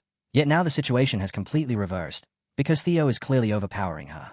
Ain continues observing and notes that through dragonization, Theo has become even stronger than the 9 servitors in their present state, making him an extremely dangerous existence, though at the same time he finds the entire scene strangely beautiful. Dree also studies Theo closely and comes to an important realization.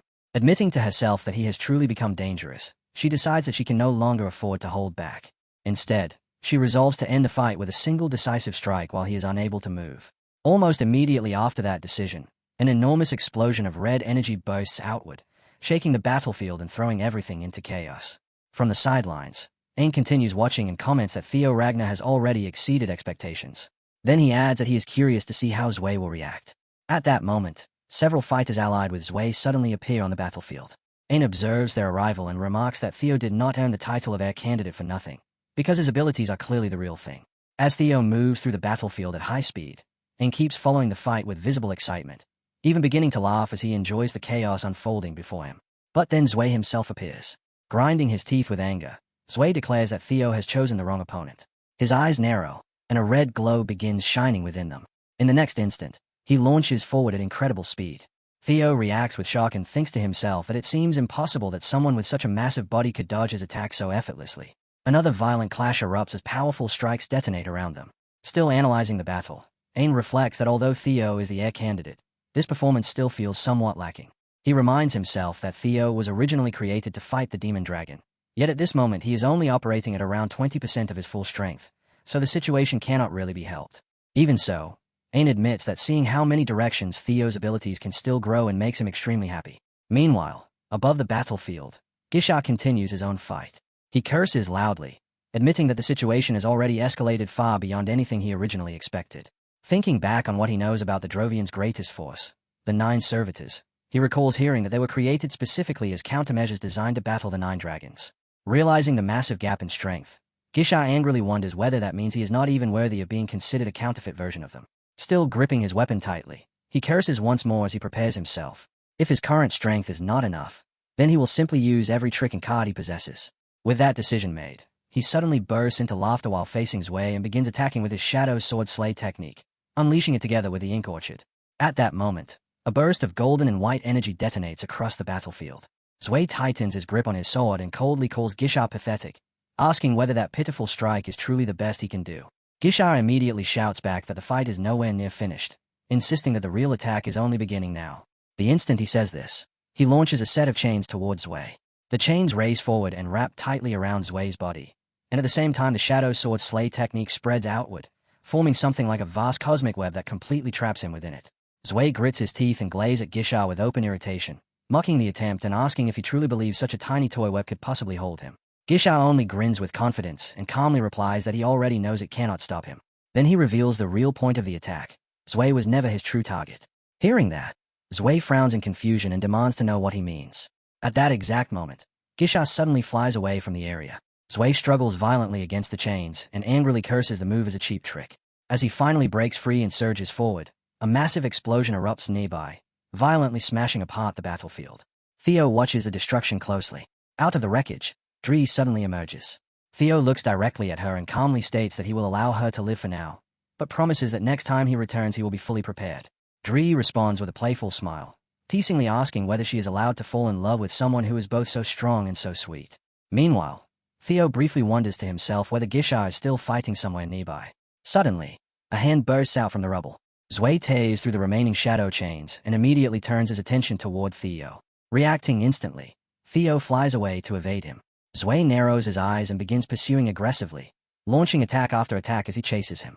Despite Zwei's massive body, his strikes swing with terrifying force while Theo continues dodging. During the clash, Theo realizes a serious problem. He needs an attack powerful enough to break through Zwei's armor. At that moment, he turns and notices Gisha moving towards Zwei as well. Gisha launches an attack that begins cracking the armor covering Zwei's body, preventing him from attacking properly. As they strike from different directions, Theo glances at Gisha and tells him that he came to help. Gisha immediately snaps back in irritation, asking whether he ever asked for help in the first place. Yet in his mind, Gisha recalls something about Theo and the organization, reluctantly admitting to himself that Theo might truly be the chosen one after all. Still annoyed, he warns Theo that once this fight ends, Theo will be next. Theo calmly replies that he is looking forward to it. Then he suggests that before anything else, they should focus on eliminating those traitors. Gisha angrily tells him not to give him orders, warning that Theo's overconfidence could easily get him killed. According to Gisha, Zwei exists on an entirely different level compared to the opponents they have faced before. While the two of them are still talking and planning their next moves, Zwei suddenly appears directly between them. The scene opens with an army lined up on horseback, looking intense and ready, while their leader rides at the front, guiding them forward. The man leading them announces that under the sole man military law of Ragnar, he is moving to arrest Theo Ragnar on suspicion of treason. At the same time, he thinks to himself that he does not believe Theo betrayed Ragnar at all. But the loss suffered by the clan represents his father's will. He realizes that Theo's current actions go against both the clan and his father. Then, without hesitation, he declares that if Theo does not peacefully submit to arrest under Ragnar's military code, immediate execution will be allowed. As he says this, he thinks to himself that he will never let that happen. Right after that, he commands the black-armored iron cavalry to follow him. All the soldiers on horseback instantly start moving behind him. Suddenly, a dragon crashes onto the ground with insane force, making it look like the earth itself is erupting.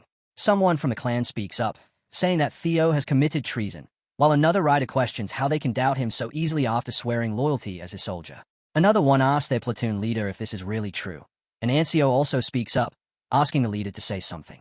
A girl asks as well, but the leader admits that he does not know the details either. One of the soldiers then says they should move out if everyone is ready. The platoon leader calls out to the commander. She reacts, saying this is to be nonsense and that he knows it too, questioning why he did not speak up. He responds to Evie Evelyn, saying since when did their white-armored dragon cavalry care about such things? All they need to do is trust their comrades. As usual, after saying that, one of the armored cavalry members takes off into the sky. Evelyn thinks to herself that she trusts young Master Theo. After that thought, she orders everyone to follow the commander, and all the soldiers respond positively and agree. The scene shifts across mountains under a quiet, dark night sky. Ancio stands there with his comrades, completely silent. Someone asks him what is wrong, calling him master, and also says they do not like this situation at all. The master replies that Theo once broke the Elder Dragon's arm just to protect his subordinate, yet now he is accepting a treason charge and even leading a pursuit squad in uniform. He calls the situation completely absurd. Hearing this, Ancio starts to respond, but the master cuts him off, saying that they are clearly plotting something. Filled with anger, he forcefully reaches forward as if grabbing something, saying so be it. And in that instant, something around him gets destroyed. He declares that he will have to step in himself. The scene shifts to the protagonist, who stands firmly on the ground and says they should take out the traitors first. Beside him, Gisha stands and tells him not to order him around. Gisha warns that his complacency will get him killed and says the enemy is on a completely different level. The protagonist calmly replies that it is fine and tells him to just follow the plan. Gisha snaps back, reminding him again not to give orders. The protagonist looks at him, and Gisha adds that he is next after the current opponent and should wait quietly. Someone watching thinks that the heir candidates really are on a different level and that they worried for nothing.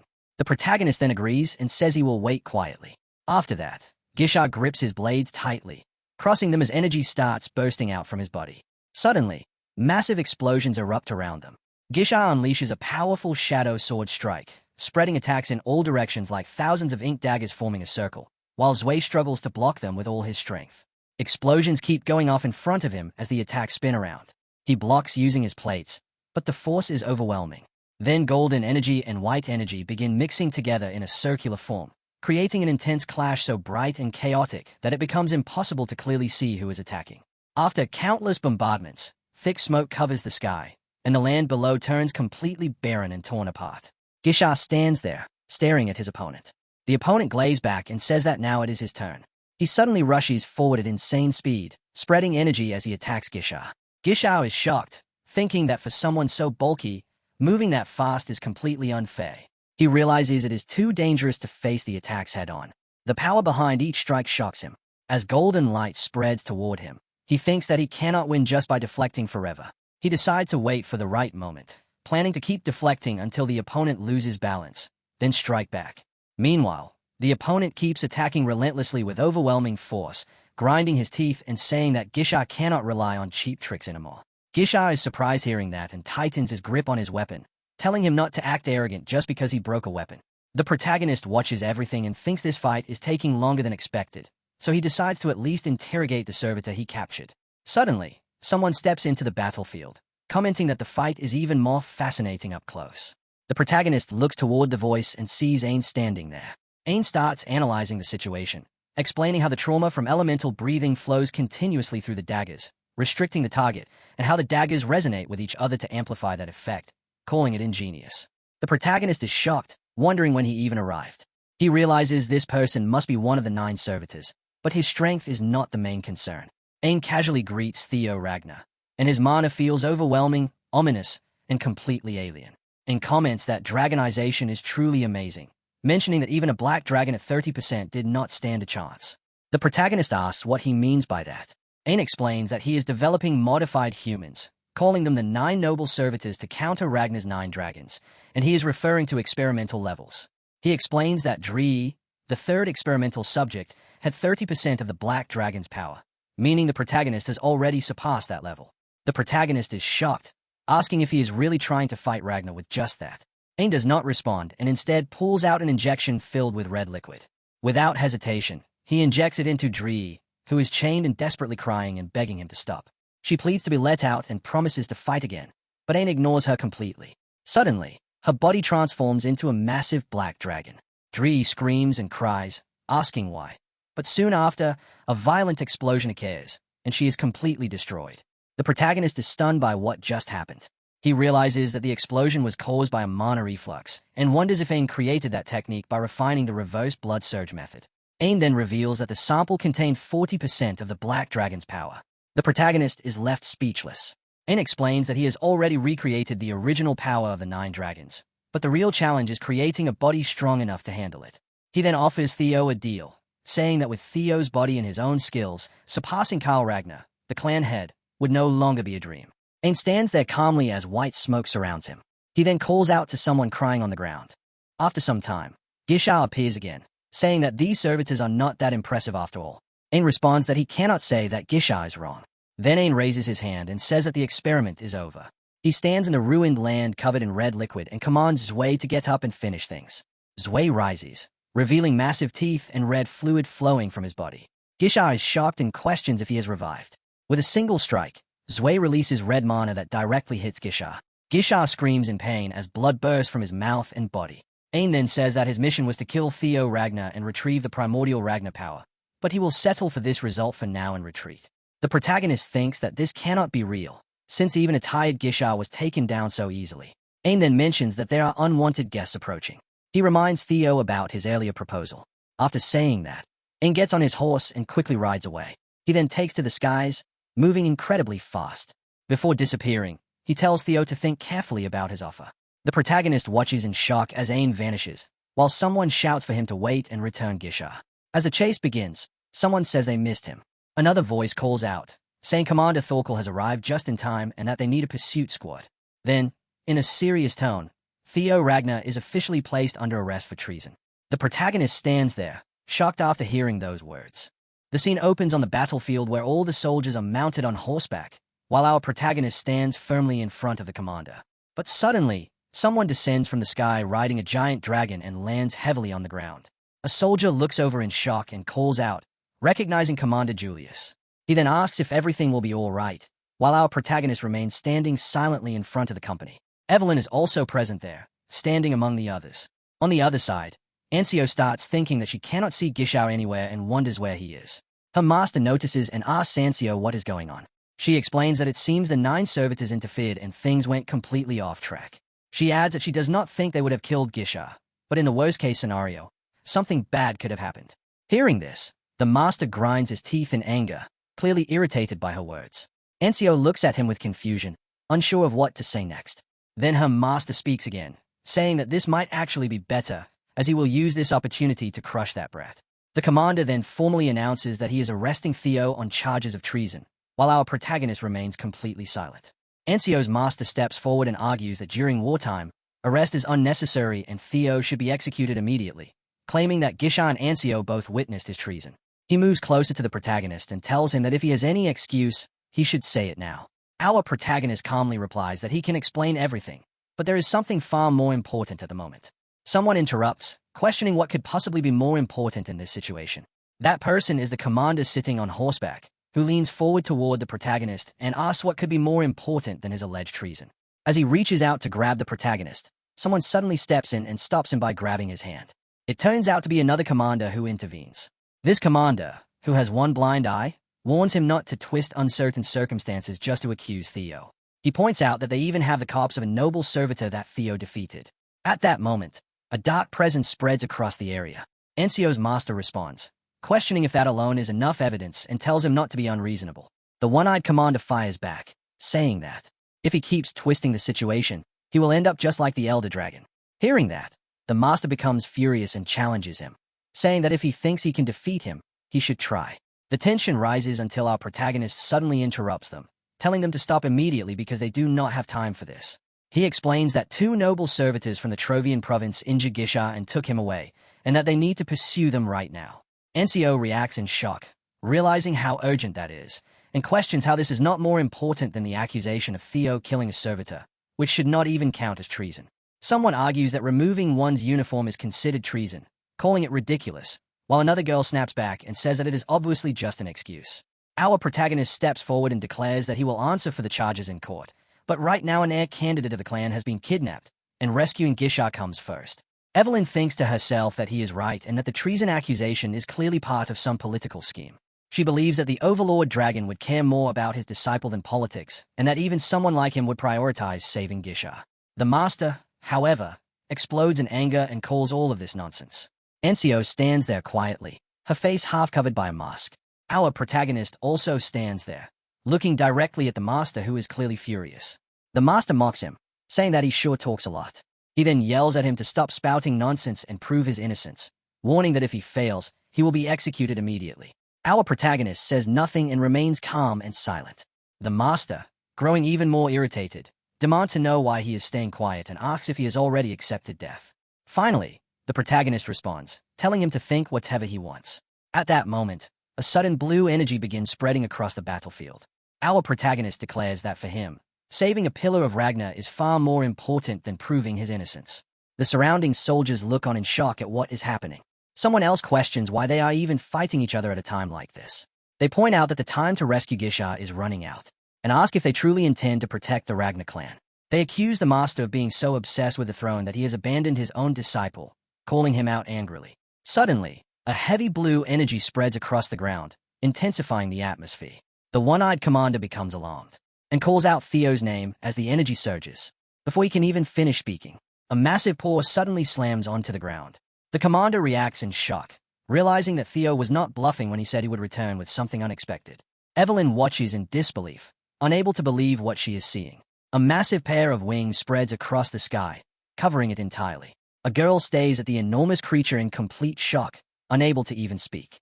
Then a gigantic dragon emerges, releasing thick fog from its nostrils as it breathes. Someone shouts that this is the descendant of the legendary dragon destined to lead Ragnar. Another commander yells in disbelief, questioning how someone like Theo could possibly do this. Our protagonist stands calmly while the giant dragon looms behind him, its paw pressed into the ground as energy radiates outward. Someone suggests commanding guardians like these. Meanwhile, a thought arises that Theo used them cleverly, even imitating an isolation zone using Nirvana, which is seriously impressive.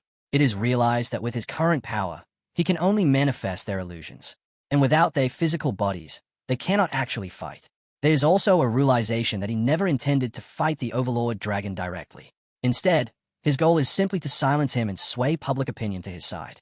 Using these guardians as the perfect tool, someone declares that Theo is the true descendant of the legendary dragon who can summon guardians. They call him the legendary protector of Ragnar and the rightful leader of the clan. They insist that the true heir of the dragon would never betray Ragnar and that they should have understood this when he prioritized rescuing Gisha. They observe how much he genuinely cares about the clan as a whole. The protagonist then thinks to himself that the situation is finally shifting in his favor and that convincing them to rescue Gisha will now be much easier. The master, however, refuses to accept it and angrily calls it all nonsense. Suddenly, a blinding white energy begins spreading everywhere, making it impossible to see anything clearly. The intensity of the light is so overwhelming that it starts destroying everything around it. He narrows eyes in shock and thinking what is happening. Others cry out, questioning how anyone would dare attack the Guardians. But the master arrogantly mocks Theo, saying that summoning a few illusionary lizards will not erase his treason. He continues yelling, calling everyone the same worthless vermin. The one-eyed commander responds, criticizing them for blindly believing in legends like children and being fooled by illusions. The master shouts again, mocking the idea of a dragonair who commands guardians and questioning why anyone still believes such nonsense. He narrows his eyes, glaring with intense anger. Meanwhile, the entire battlefield and army remain frozen, watching everything unfold. Someone narrows their eyes in shock, trying to process what is happening. Then the one-eyed commander reacts angrily, questioning how anyone could dare call the Guardians lizards. He declares that this has crossed the line and directly calls out the Overlord Dragon. Our protagonist simply stands there with a slight smile and thanks the Overlord Dragon. He then says that this just made everything much easier for him. The scene opens on the battlefield where everyone is present, including all the soldiers, participants, clan leaders, and commanders, all gathered and facing each other in tense silence. Our hero stands there and thinks that the Overlord Dragon has basically dug his own grave by acting like this. By dismissing the legend of the dragon right in front of Ragnar's people, he has made a huge mistake. He also realizes that this is probably what the Overlord Dragon truly believes deep down. On the other side, the master thinks to himself that all of this is because of those Ragnar people and their obsession with that so-called legend. But if he backs down now, things will only spiral further out of control. The one-eyed commander grinds his teeth and narrows his eyes, clearly holding back his anger. Another leader glazes forward with glowing red eyes, thinking that he needs to push through with even more strength and determination. After that, the master steps forward in front of our protagonist and challenges him, saying they should test whether this so-called legend is really that great. He charges toward our protagonist, saying confidently that this attack should not hurt him either. As he rushes forward in rage, our protagonist's eyes widen, and he clenches his teeth in anger as well. Suddenly, the entire battlefield is filled with red and white energy spreading everywhere at once. One person who has been watching nervously starts to cry and asks what this energy even is. Before he can finish speaking, the intensity of both energies spikes so high that a blinding white light bursts out, covering everything and making it impossible to see clearly, while both our protagonist and the master stand at the center of it.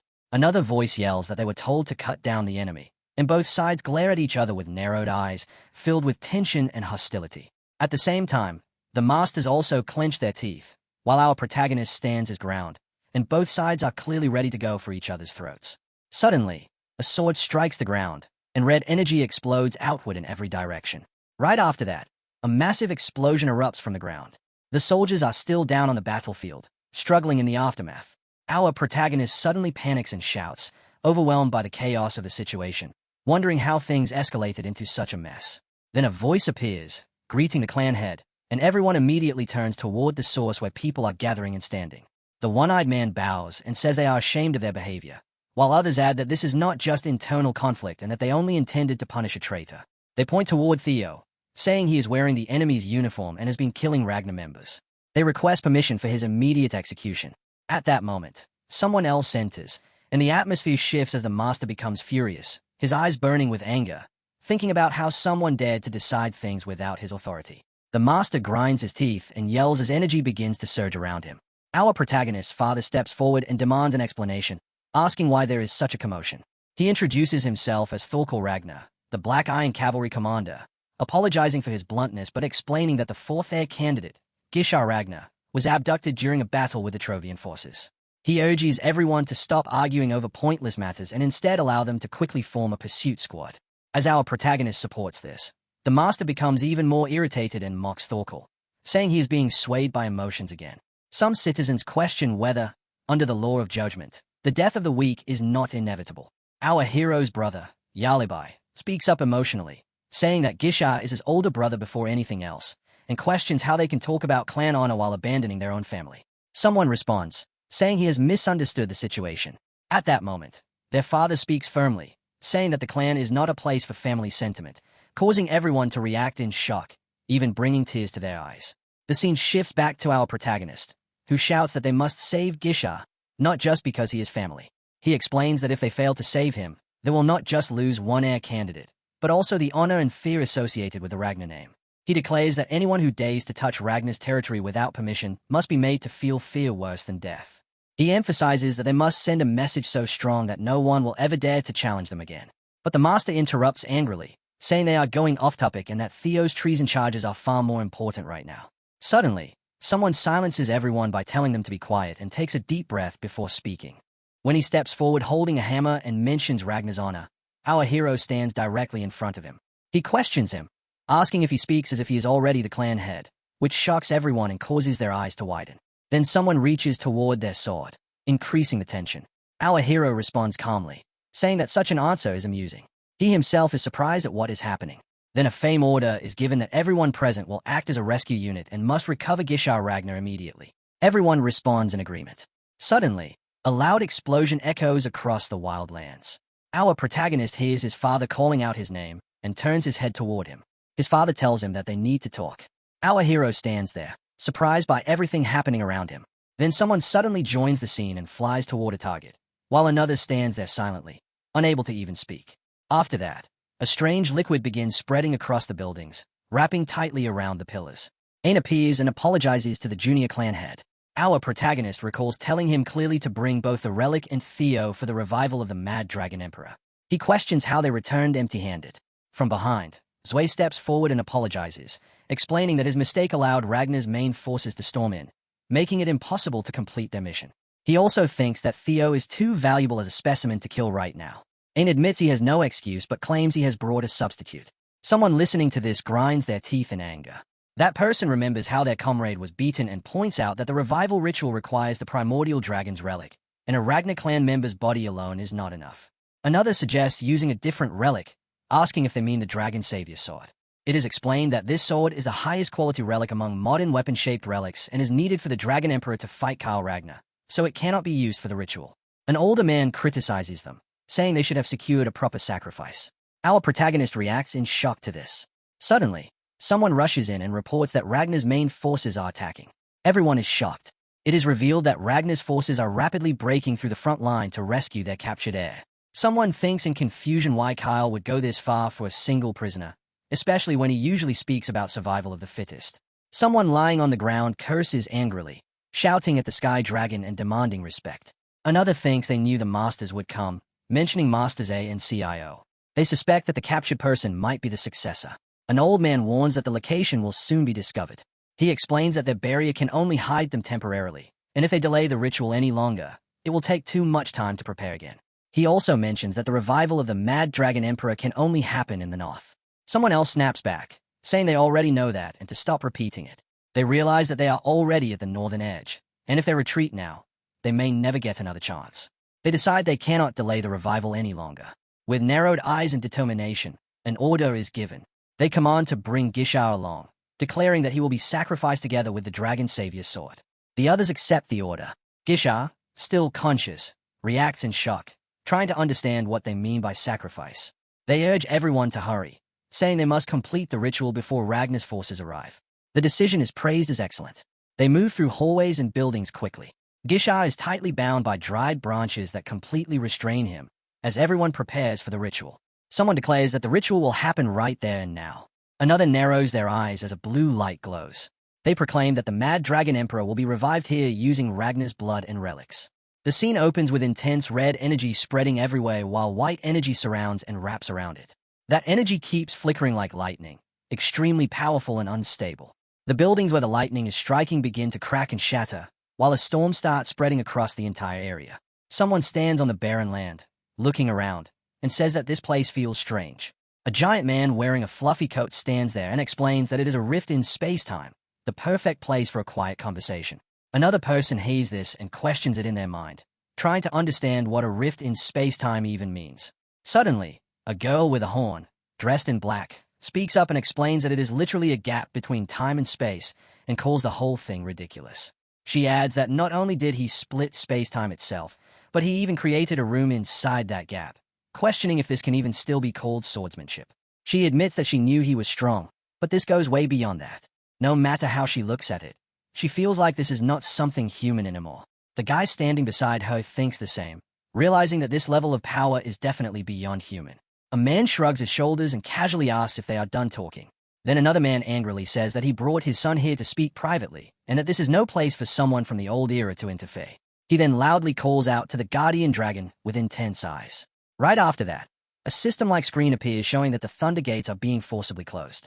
Another message shows that communication with Lord Brock has been temporarily cut off. The girl in the black dress becomes anxious and looks unwell. She feels pain in her head and complains that he is now even interfering with her Thunder Gate, calling him a complete monster. Meanwhile, the guy standing there thinks to himself that his father actually blocked the Thunder Gate and wonders just how far ahead he can see.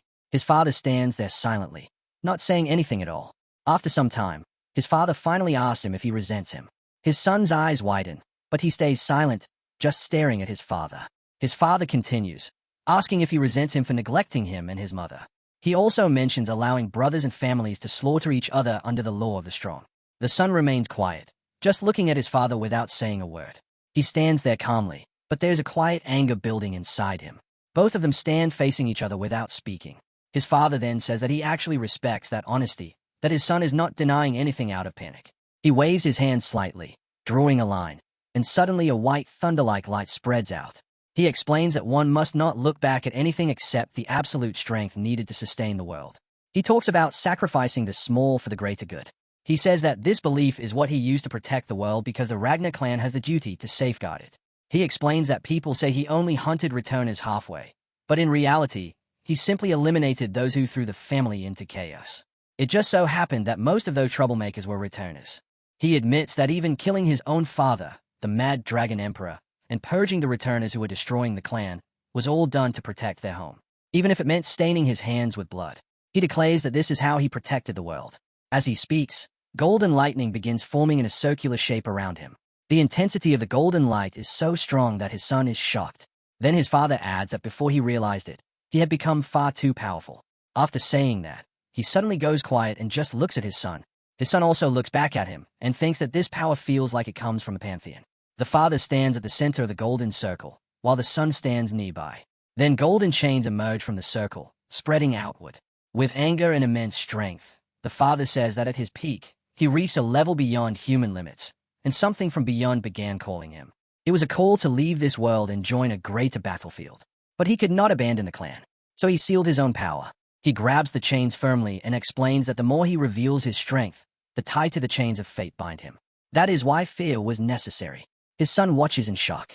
His father continues, saying that to keep the family from collapsing even without him, he had to become a monster himself. He says that this place carries the weight of the family and wonders if Theo can break those shackles. His son remains silent and does not respond. After that, the son steps forward and honestly admits that he is not sure if the path he is taking is the right one. His father remains quiet again. Then a system screen appears, showing that Nirvana is being used to temporarily expand the mental realm. The son continues, saying that between the two paths his father left behind, the call from beyond, and even the fate of this world, everything feels uncertain. Suddenly, our protagonist appears. Back on the battlefield, our protagonist spreads his arms and stands firmly, declaring that he will take responsibility for everything. His brother's eyes widen as he hears this. The protagonist continues, saying that he will surpass his father and become the one who leads the family. His father suddenly bursts into loud laughter. He says that taking responsibility for everything without even knowing the answer is extremely arrogant. He acknowledges that the protagonist is indeed his son, but calls him unbelievably bold. He says that his answer has always been consistent. Then he decides that he will not leave just yet and will delay the call a little longer. He tells his son to prove whether his words are empty or true. He says he will watch him with his own eyes. The protagonist looks at his father. Then his father loudly tells him to prove himself. He steps closer and tells him to prove that he is worthy of becoming the master of Ragnar. After that, the scene shifts back to the battlefield where the army and soldiers are riding their horses quickly. Someone wonders where the enemies could have gone. Another soldier says they have already traveled far enough and should have seen the Trovian main camp by now. Others agree, saying they have covered a huge distance but have not even seen a single trace of them. Suddenly, someone realizes something and shouts for everyone to stop. The captain yells, questioning why he did not realize this sooner. He steps forward, sensing something strange, and everyone halts. Someone waves a flag rapidly. At that moment, a red energy begins spreading everywhere. Someone recognizes it as a rage barrier created by the demonic cult and tightens their grip on their weapon. A girl nearby asks if it is really a barrier. Someone asks what on earth is happening, while another curses the Trovians. The land is filled with dead bodies, and red liquid spreads across the ground. They question what kind of massacre happened here. The scene then shifts to a masked man holding a report. He announces that the identification results are complete. He confirms that the body belongs to Lord Gizzard Ragnar. Someone shouts in disbelief, refusing to accept that Gizzard is dead. Another person tries to move forward, but someone stops them, saying the forensic analysis is not complete yet. Suddenly, a man threatens everyone, saying he will kill them if they move. The masked man turns his head slightly. Someone collapses, overwhelmed. Another person calls out Gizzard's name in shock. Someone kneels beside the body, placing a hand on their head and saying that the corpse has been deteriorating since death and that if they had found him sooner, things might have been different.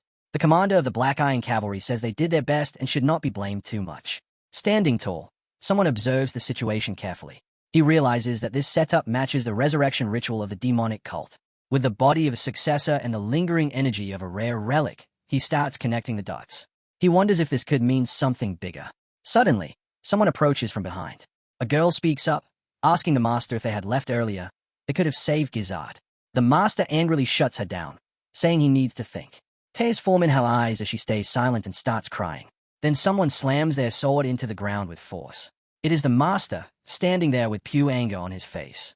After that, he starts laughing loudly. He curses the Trovians, saying they have done something very interesting behind the scenes. Meanwhile, the father and son stand there, observing everything. The son feels a strange presence and becomes speechless. His father comments that even in death, Gizzard is still causing trouble. The son realizes something and questions it. As this happens, a strange force begins spreading across the battlefield. The father reminds Theo of what he just said. Theo confirms that he remembers. The father says that such events always come sooner than expected. Then, grinding his teeth, he declares that the Mad Dragon Emperor has been resurrected. Trovian is the one who starts this whole war. Their goal is to resurrect Ragnar's former clan head, the Mad Dragon Emperor. Ragnar never openly confirms it, but after the ritual, the traces left behind by the idol clearly show that it has actually worked. Because of that, Ragnar decides to end the war quickly, before Trovian can fully use the Emperor's power. So they launch a full-scale offensive, going all out as the strongest force on the continent. The scene then shifts to another place, where a flag is lying on the ground with a star symbol on it. Suddenly, someone appears holding a flag and announces that Trovian has lost most of its territory and is now cornered. After that, the scene moves to a small cottage where rain is pouring down heavily. Inside the cottage, someone slams their fist into the ground in anger, shouting that it has already been a whole month and there is still no sign of the Mad Dragon Emperor. Another person sitting at the table says something feels off. They point out that they should have already used him to win the war, yet there is no trace of him anywhere. The man with one eye speaks up, saying that Trovian is basically giving up their land, so there has to be some hidden plan behind all of this. Meanwhile, the masked man just stays silent, staring at him without saying a single word. Then someone else, referred to as the Dragon Emperor, speaks up confidently, saying that they are the 9 dragons, so why are they even worried? He mocks the old man, saying that even if he comes back to life, what can he possibly do? Standing tall, he slams something into the ground and says that whether the old man is back or not doesn't matter. What matters is that they are killing so many enemies. Results are everything. On the other side, Erin is listening to all of this. She narrows her eyes, clearly not convinced. She suddenly speaks up, calling their thinking narrow-minded. The others are surprised and ask what she means. She places her hand over her chest and explains that the Mad Dragon Emperor's true ability is madness-driven mind control. If that power really activates, they won't lose from outside attacks but will collapse from within. She also mentions rumors that one of the 9 dragons looks down on Ragnar's roots and might have already taken out one of their own. Everyone turns toward Erin and mocks her, bringing up THEOS pursuits and telling her to stop worrying about weak people like her daughter. Suddenly, the leader slams his palm hard on the table and tells everyone to stay silent. Aeon then calmly says that the Overlord Dragon isn't wrong, and in the end, Ragnar is still winning. Looking at the map, he explains that once they capture the capital, it is over for Trovian. He then turns to the masked man and says there is only one answer left. Grinding his teeth, he declares that they will take the capital. The scene then shifts again to a battlefield where carriages and supplies are gathered. Someone tells a girl that they will be attacking the capital in 3 days and that the war with Trovian will finally end. She laughs and agrees happily. Both of them step forward and look at the others around them. Hayden advises everyone to take it slow, finish the war quickly, and go back home. He jokes that Erin will need to wear that strange dress again at the victory ceremony. She looks confused and asks what he means by strange, saying her mom makes it for her. He laughs and corrects himself, saying that it is actually pretty. She immediately calls him out for contradicting himself and accuses him of lying. Meanwhile, the protagonist Theo stands nearby, watching everything with narrowed eyes. He thinks that even though they are winning, something about the war feels too easy. In his past life, the war starts 5 years later. He wonders if things are different now because it is happening earlier and the enemy hasn't gained enough strength yet. Then he questions himself again. If that is the case, why does Trovian go through the trouble of resurrecting the Mad Dragon Emperor? He realizes he might have changed the future too much. He thinks about how when things go smoothly, unexpected variables always show up. He is sure he has missed something important. He decides that he will have to go to her after all. While he is lost in thought, his brother Thorkel suddenly appears and asks why he looks so spaced out. Theo turns to him and calls his name. Theo then asks if he also feels that something is off, especially how quickly Trovian is retreating. Thorkel jokingly calls him a traitor for worrying about the enemy. Theo looks surprised and calls him brother. Then Thorkel bursts into laughter, saying he is just kidding and that he knows Theo better than anyone, so there is nothing to worry about. Theo thanks him for everything he has done before. Thorkel tells him not to mention it and reassures him not to worry about the war either. He mentions that even though their brother Gishar has tragically fallen, it is not enough to bring down Ragnar. As long as they stay united, there will be no internal divisions. Theo agrees, saying there is no way Ragnar will fall. Someone nearby, Brokel, listens to their conversation with interest. Thorkel then places his hand on Theo's and asks him something seriously. Theo looks surprised. Thorkel asks whether Theo's actions, including trying to save Gishar, are truly for the clan's honor or something else. Before he can even finish, Theo responds firmly, saying he doesn't want tyranny in Ragnar. He admits it might sound naive, but what he wants is a clan built on trust, not fear. He wants people to rely on each other, not be controlled. Brokel laughs and says that is a good answer. Thorkel then says they will march in 3 days and tells him to rest well. Theo agrees. As Thorkel walks away, Theo thinks about how similar this is to his past life. Thorkel is looking in the same direction as him. He realizes they will eventually compete for the clan head position, but at the same time, Thorkel will become his most reliable ally. While Theo is thinking, someone suddenly calls out to him. He turns around, surprised. Holkis appears and suggests having a duel since they finally have a break after a whole month. Theo apologizes and says they can do it next time because he needs to go somewhere right now. Holkis complains, asking where he is going when they finally have time to relax. Theo turns to his rider and says he is going to check the future. He then flies into the sky, while Holkis stays behind. Brokel, watching from afar, repeats Theo's words about trust and smiles, calling him bold and saying he is the kind of brother he wouldn't want to fight, but in a good way. As everything continues, Theo suddenly notices an old man struggling in a fast-flowing river. The water current is so strong that the old man is losing balance and gasping for air. Suddenly, someone rushes in and grabs his hand. It is Thorkel. He warns that the current is too strong and advises the old man to use the bridge instead, even if it takes longer. The old man thanks him and says he needs to hurry because his sick grandchild is waiting for him. Hearing that, Thorkel's expression softens, and he even tears up a little. Without hesitation, he tells the old man to climb onto his back. The old man hesitates but eventually agrees. Thorkel carries him across the river. The old man smiles brightly and says he wouldn't have any regrets even if he dies now. Thorkel replies that it is nice to see someone so close to their family. The old man then asks what family really means, suggesting that it is simply sharing warmth like that moment. He asks Thorkel if he also has a family like that. Suddenly, the old man's tone shifts, saying that this clan is not a place where one can treat others like family. Brokel questions the idea of family, unsure about it. As they continue crossing, the old man invites Thorkel to his home for dinner to repay his kindness, saying it is just beyond the river. Thorkel laughs and tells him not to worry about it. While resting on his back, the old man places his hand on Thorkel's shoulder. He comments that Thorkel's back feels strong and warm, but at the same time, it carries a cold emptiness, like a lonely wind. He wonders how someone so kind can live in such a cold and lonely environment. Hearing that, Thorkel looks surprised. The old man continues, saying that even if people call it childish, what truly makes humans human is their warm heart. Then, as they stand in the deep, red-tinted Manhwa water, still holding onto each other, the old man quietly tells Thorkel to come with him. The scene opens through thick bushes during the winter season. It shows a land completely covered in ice, a pure winter landscape. Our boy is flying through this freezing weather while mentioning the northern region of Ragnar, the Demon's Sea, and the border forest. Then the scene shifts toward the spectral castle, a place hidden behind a magical barrier. It can only be seen at midnight, when the barrier becomes weak. This castle is the hidden base of the Hilda clan from 2 generations ago, and our boy is flying around it, observing everything. Our boy suddenly stops mid-air and says that they arrived just in time. After that, he turns toward the castle and tells Umbra that it is time to go. He continues flying through tall plants and trees. Suddenly, our boy lands right in front of the castle gate.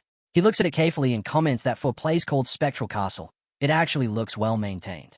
He stands there and begins walking forward, wondering what kind of future is waiting for him and feeling a bit excited about it. Then he starts thinking about the nomination ceremony, remembering how Hilda showed goodwill and curiosity toward him. He convinces himself that she probably will not threaten his life, but even if she does, he is prepared. Suddenly, our boy reaches out and slowly begins to open the door. As the door creaks open, he stands there, staring inside. Then he pushes the door harder, opening it fully while thinking that he has his own ways to handle whatever comes next. As the door opens completely, our boy steps inside and looks up at the ceiling where a grand chandelier hangs.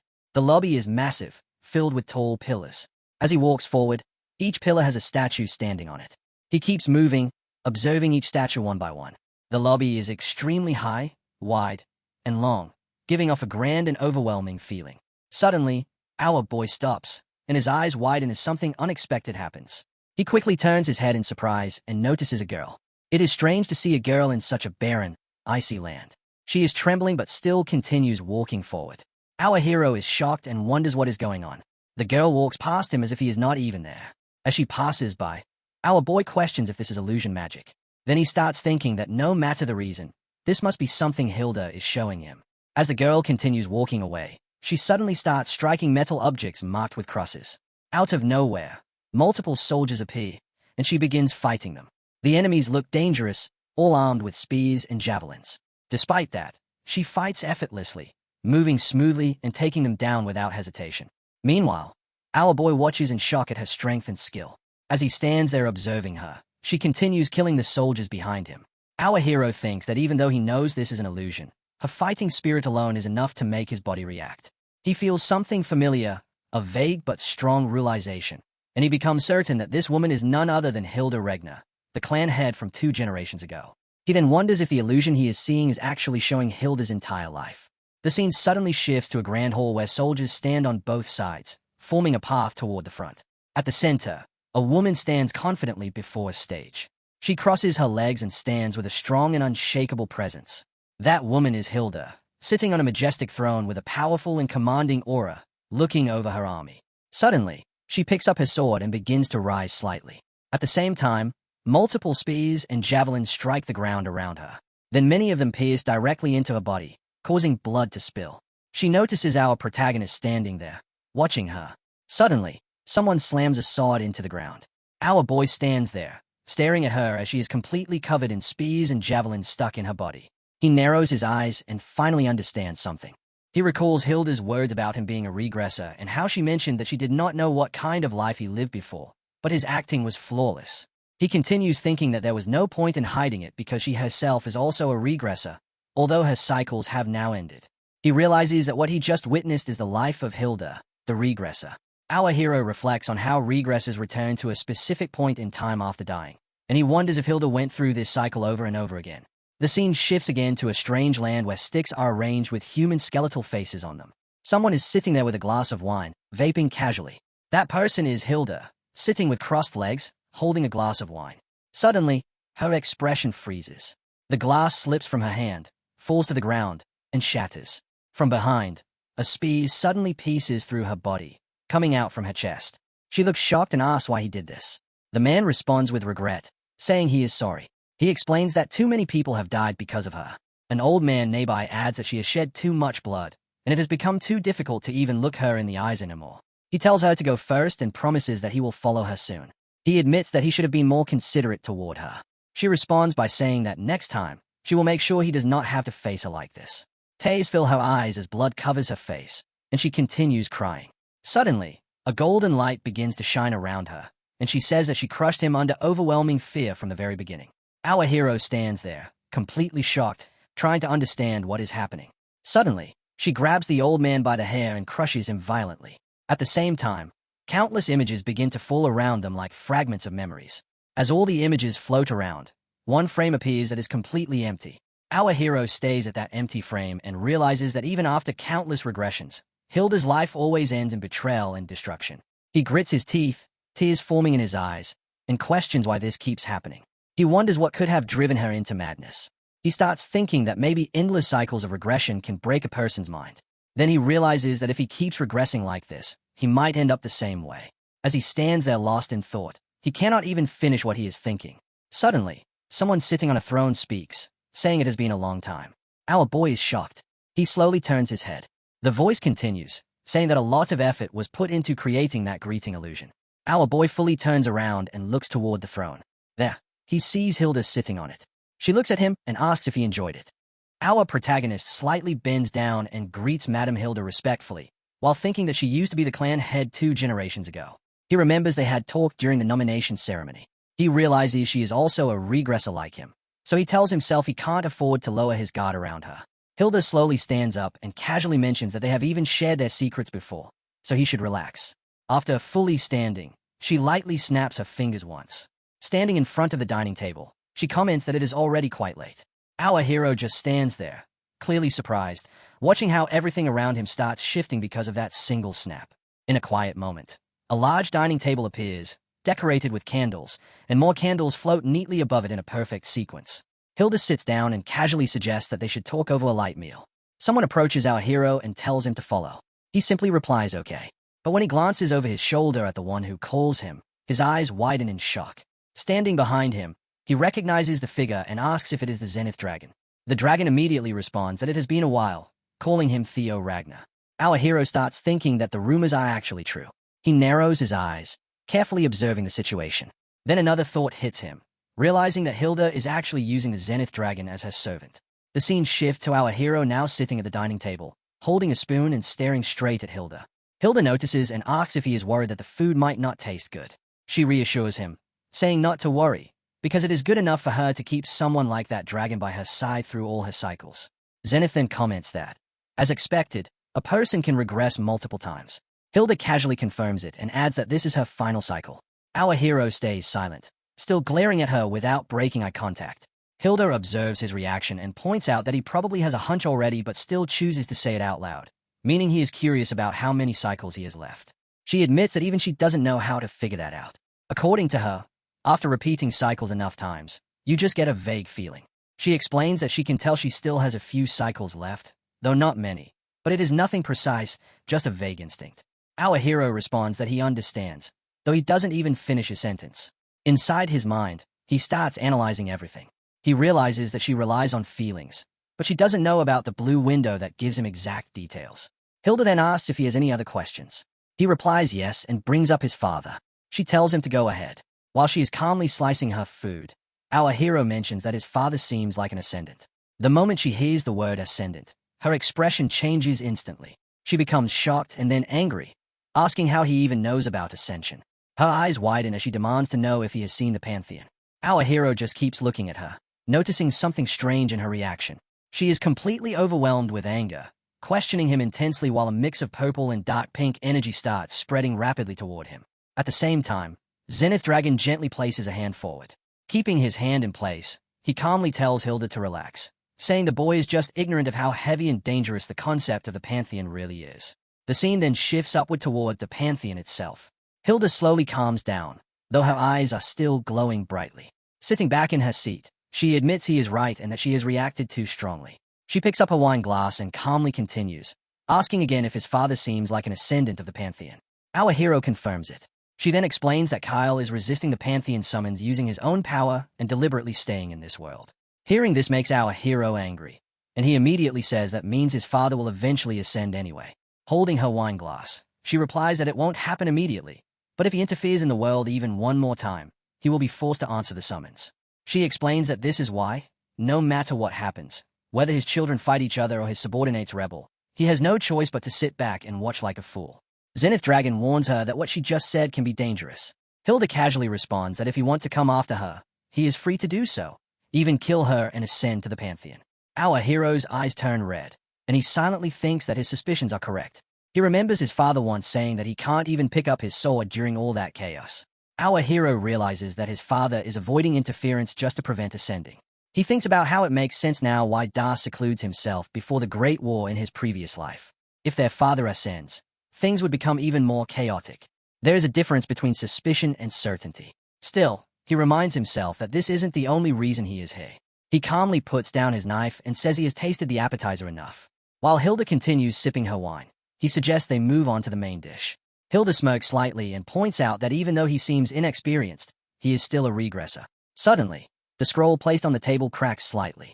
Our hero immediately thinks about the information Black Snow has gathered on Hilda. He recalls that her scroll is like a revelation, something she gives only to those who show loyalty or bring her benefits. It contains knowledge of the future, almost like prophecy. At first, he doubts it, but now there is no reason to hide anything. Since she openly admits she is a regresser too, he knows it has to be real. He realizes that the scroll is actually a collection of everything she has learned through countless regression cycles. Now that his own plan is ruined and the Mad Dragon Emperor has returned, he needs that scroll more than anything. Hilda then explains that the scroll contains information she gathers by burning through her own lives, things even the Black Dragon of Black Snow can't imagine. She points out that the scrolls in front of him are only a small fraction of what she has. She adds that those particular scrolls only contain information about the Magic Empress Cassandra. Our hero gives a slight smile, realizing she already knows what he wants, and says that she probably won't just hand it over for free. She responds calmly, saying she appreciates how quickly a fellow regresser understands the situation and decides to keep things simple. She offers him a deal. If he becomes her disciple and shares all the information from his own regression cycles, she will make him the next clan head. Our hero immediately refuses and politely declines the offer. She stares at him sharply and asks why he can't trust her. He replies that it isn't about trust, because he believes she will keep her promise. He simply doesn't want to get involved in her political conflicts. She reacts with irritation and questions what political fight he is talking about. Our hero points out that even though she steps down decades ago, she can still interfere in Carl's affairs by supporting a new clan head. He thinks to himself that she is probably trying to show her past lives to build trust between them as fellow regressors, but it completely backfires. To him, her obsession with power looks no different from the madness of the Mad Dragon Emperor. She slightly tilts her wine glass. As she pours the wine onto the ground, she casually says that she must have stayed here too long and only now realizes she started things the wrong way. The spilled wine suddenly turns into a strange black liquid. She states that Ragnar is a land where only the strong survive. From that black liquid, multiple versions of her begin forming one after another. She then asks him one final time, if he wants to live, he should become her disciple and tell her everything he knows. Our hero stands there as countless versions of her surround him. Suddenly, someone attacks him from behind while saying they accept. Our hero realizes what is happening and thinks that even though he accepts, he doesn't expect her to create an isolation zone so quickly. The dining table suddenly sinks as a hole of black liquid opens beneath it. Hilda declares that she has always gotten everything she wants, no matter what, even if she has to crush it completely. She then looks at him and questions if he really thinks he will be the one exception. Back in the real world, the massive sphere of dark magic rests silently atop the long dining table while Hilda casually asks her loyal servant Zenith how much time has passed, and after checking the elegant silver pocket watch in his hand, Zenith calmly informs her that exactly 1 minute has gone by. Relaxing comfortably in her seat, Hilda smirks and remarks that because time flows differently inside her isolation zone, Theo has already endured an entire hour within it, and with a confident, wicked grin, she assumes the young heir has finally learned his lesson and is ready to submit to her demands. But without warning, a sharp cracking noise tears through the grand hall as bright purple and white light violently spreads across the surface of the dark sphere, causing Zenith's eyes to widen in complete shock just before a massive pillar of blinding blue energy erupts outward, instantly shattering the isolation zone with overwhelming force and blasting the dark magic apart. Inside the collapsing space, Theo is already being driven to his absolute limit by the endless swarm of dark copies. But at that moment, 2 glowing blue system windows suddenly appear before him as the system announces that Nirvana and Dragonization have been activated, immediately amplifying his mental strength and perseverance. Fueled by the sudden enhancement, golden energy explodes violently from Theo's body and effortlessly blows the shadowy clones away while he glares at the remaining figures with glowing eyes and mutters in disgust, calling them creepy leeches. Then, moving in a blinding instant, Theo draws his blade and unleashes a devastating storm of bright blue sword slashes, the overwhelming barrage striking from every direction and completely shredding the dark copies of Hilda, slicing them apart until the severed shadow clones dissolve and harmlessly splash back into the dark water below. Breathing heavily yet still looking completely badass, Theo lands gracefully in the shallow water with his sword drawn and crackling with golden power, and for one brief hopeful moment, he truly believes he has shattered the isolation zone and finally escaped. But as the blinding light fades, reality hits him hard. The barrier was never destroyed. All he managed to do was rip open a glowing purple rift in the dark sky. exhausted from unleashing such a massive attack. Theo drops to his knees in the shallow water as the creepy shadow clones immediately rush back over him and pin him down, making him realize that forcing open that single crack was the absolute limit of what he could achieve, and even now, the magical rift is already beginning to close. With time running out, the battered air makes one final desperate gamble. Reaching his hand toward the fading light above, Theo forces out a strained yet hopeful smile and places all his faith in his ultimate ally before summoning his shadow dragon, Umbra, in a sudden burst of dark magic. The sleek, shadowy beast instantly bursts from Theo's arm and rockets into the sky at breakneck speed, charging straight toward the closing rift in a desperate attempt to secure its escape. As it tears upward, the massive shadow dragon releases a deafening roar, and in the next instant, Umbra crashes violently into the glowing rift in an explosion of purple and white light, successfully breaching the barrier a split second before it seals shut. Back in the grand dining hall of the real world, the silent black sphere resting on the table suddenly ripples before a streak of dark shadow violently shoots out from within it. The sleek figure races across the room at incredible speed and blasts straight through the tall glass window, disappearing into the night. Watching the desperate escape from her seat, Hilda shows no anger whatsoever. Instead, a wickedly amused smile slowly spreads across her face as she pushes herself up slightly and asks her old servant if he also caught sight of the fleeing shadow. Zenith respectfully confirms what she saw, identifying the escaping streak as the evil shadow dragon they had discussed earlier. For a brief moment, the old servant considers pursuing the fleeing beast himself, but Hilda immediately dismisses the idea, reasoning that there is nothing unusual or impressive about a summoned creature cowardly abandoning its master to save itself. Instead, Hilda focuses on what truly surprises her. Slamming her massive sword into the ground with a heavy crash, she openly admits her shock that Theo actually managed to tear open a rift inside her ultimate isolation zone. Staring closely at the swirling dark sphere on the table, she compares him to Robert, who needed more than 3 minutes to escape during his first attempt, and concludes that Theo truly must have witnessed the Pantheon. Seeing how far the young M managed to push himself after only 1 hour inside her trap, a wicked and menacing grin spreads across her face as excitement over his monstrous potential fills her mind, making her decide it is finally time to increase the pressure and bully him a little more. Zenith bows respectfully and politely agrees, telling her that bullying the boy further sounds like a good plan. But inwardly, the old servant can only groan as he realizes a terrible habit of playing with her prey has surfaced once again. She already knows Theo has reached his physical limit, yet she still intends to push him further. As Zenith stays at the swirling dark sphere, a deep sense of pity rises within him. Even if Theo is a talented heir candidate, he is still only a young swordsman, while Hilda has already lived through 150 years in this cycle alone, and when all her previous regressions are considered, she possesses centuries of combat experience. Zenith understands there is absolutely no chance that the boy can stand against his terrifying lord. With a heavy heart, the old man reflects that watching a promising young talent slowly wither away never becomes any easier. But before his thoughts can continue, Hilda suddenly calls out his name sharply. Snapping back to attention immediately, Zenith bows deeply and confirms that her humble servant is listening and ready for orders, but Hilda suddenly clicks her tongue in irritation and complains that she will now have to finish a meal later because several guests have just arrived.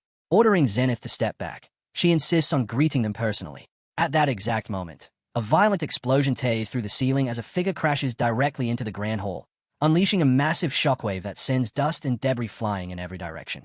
Staring through the thick smoke, Hilda frustratedly spits out the intruder's name, and as the dust finally settles, a fierce white-haired warrior can be seen standing proudly amidst the rubble. It is Robert, the Black Dragon and one of the legendary 9 dragons. Completely unfazed by Hilda's deadly presence, Robert calmly lifts his gaze toward her and casually remarks that it has been quite some time since he last saw the former clan head.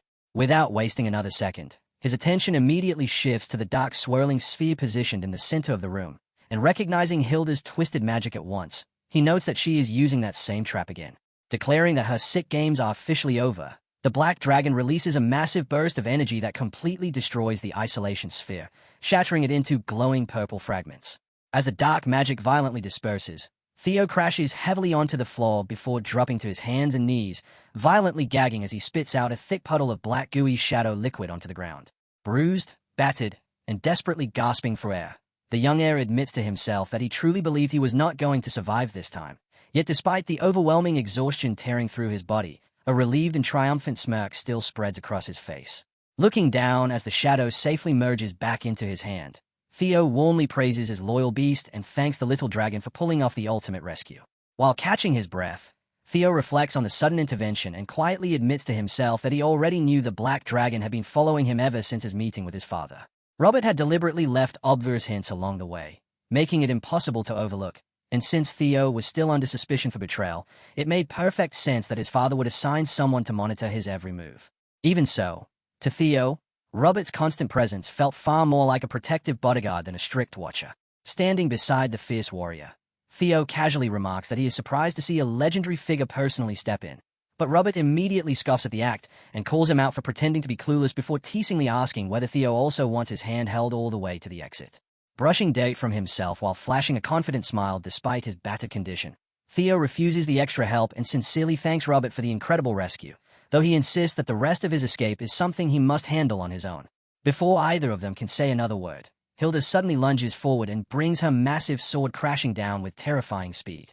Robert reacts instantly, raising his weapon just in time to block the devastating strike, and the violent collision between their blades unleashes a blinding, thunderous shockwave of blue energy that tears through the ruined hall. Pressing her weight against the black dragon's weapon, Hilda mockingly complains about the rude interruption and playfully whines that she only wanted to enjoy a quiet meal with her great-grandson, then flashes a wicked, bloodthirsty smile while asking if Robert has come to join the feast.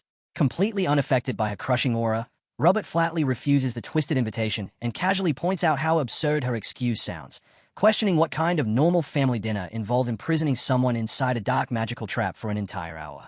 While maintaining the tense clash against the terrifying matriarch, Robert secretly sends a quick message to Theo behind him, strictly ordering the young heir to run the instant he gives the signal. Lowering his stance while bracing his battered body, Theo silently acknowledges the plan and prepares himself to sprint for his life. But just before everything erupts into chaos, he glances down at his shadow dragon and quietly gives Umbra one final instruction. Then Hilda suddenly makes her move. Swinging her massive sword downward with terrifying force, she unleashes a blinding beam of destructive blue energy that completely obliterates the floor beneath them. And as the ground violently collapses, Robert roars for Theo to run. Without hesitating for even a moment, Theo bursts into a full sprint, using the destruction and flying debris around him as cover while he escapes. Furious over both the interference and the fact that her prey is slipping away, Hilda launches herself forward and slams her blade downward with lethal force, screaming at Robert in rage for daring to stand against her. Sparks and flames erupt violently as Robert intercepts the furious attack head-on, and their weapons collide in a spectacular explosion of power while the Black Dragon firmly orders the former clan head to stop this madness. As the two monsters remain locked in a storm of sparks, the true extent of Hilda's insanity becomes unmistakable. Her eyes burn with a terrifying manic glow, and even though she has already lost the ability to regress, the endless hunger inside her still remains. To a twisted regresser like Hilda, the entire world is nothing more than a fragile toy meant to be claimed, even if seizing it means tearing everything apart. But while the terrifying matriarch remains fully occupied with a black dragon, her toy finally makes his escape. Theo races across the ruined hall with every ounce of strength he has left, and without the slightest hesitation, he throws himself forward and crashes violently through the massive glass window. Glittering shards explode spectacularly into the night as the battered young heir finally breaks free. Bursting through the shattered glass, Theo plunges into the freezing night air and begins free-falling down the sheer towering side of the dark castle. Completely exposed to the brutal snowy expanse of the winter mountains and the dense forest far below, Theo continues hurtling toward the ground while desperately shouting for his shadow beast. Right on cue, Umbra's massive winged form emerges from the darkness and swoops downward at incredible speed, smoothly catching Theo in midfall. Landing safely on the dragon's back, the young swordsman grips tightly as they rocket away from the chaotic battlefield, and with one powerful thrust of Umbra's wings, the pair blasts into the night sky, leaving behind only swirling snow and the howling winter wind as they disappear beyond the frozen treetops. Standing by the violently shattered window while staring into the raging winter storm outside, Hilda clicks her tongue in pure annoyance. The fierce standoff abruptly comes to an end as she lowers her weapon and complains about suddenly feeling exhausted before casually ordering Zenith to take care of the cleanup and handle the remaining mess, a command the loyal servant immediately accepts with a respectful bow. Amid the rubble, Robert questions why the terrifying matriarch is not already chasing after her escaping prey, but Hilda dismisses the suggestion dramatically. Gesturing toward the shattered window, she scoffs at the mere thought of jumping out after him and boldly declares that she would rather die than put herself through something like that. However, the moment she steps toward a grand pedestal within the room, her relaxed attitude instantly collapses. A sudden gasp escapes her lips before erupting into crazed, manic laughter as she praises the sheer boldness of the young heir after realizing he did not merely escape with his life intact. Staring down at the display, Hilda's face stretches into a wild, thrilled smile while she marvels at Theo's unbelievable audacity and wonders when exactly he managed to pull off such an impossible theft. Right beneath the terrifying monster's nose, Theo had successfully stolen a highly valuable sealed scroll. In the Edda Empire, Priamus, East slums. It is winter, and the freezing cold fills the air while thick smog hangs over the buildings. A child wakes up crying and asks, "Mom, are you sleeping?" Her mother gently replies, "Hi, my daughter. Did you have another scary dream?" Her daughter nods and says, "Yeah, it was a really scary dream." Her mother comforts her, saying, "It's okay. Mom is right here with you, sweetie."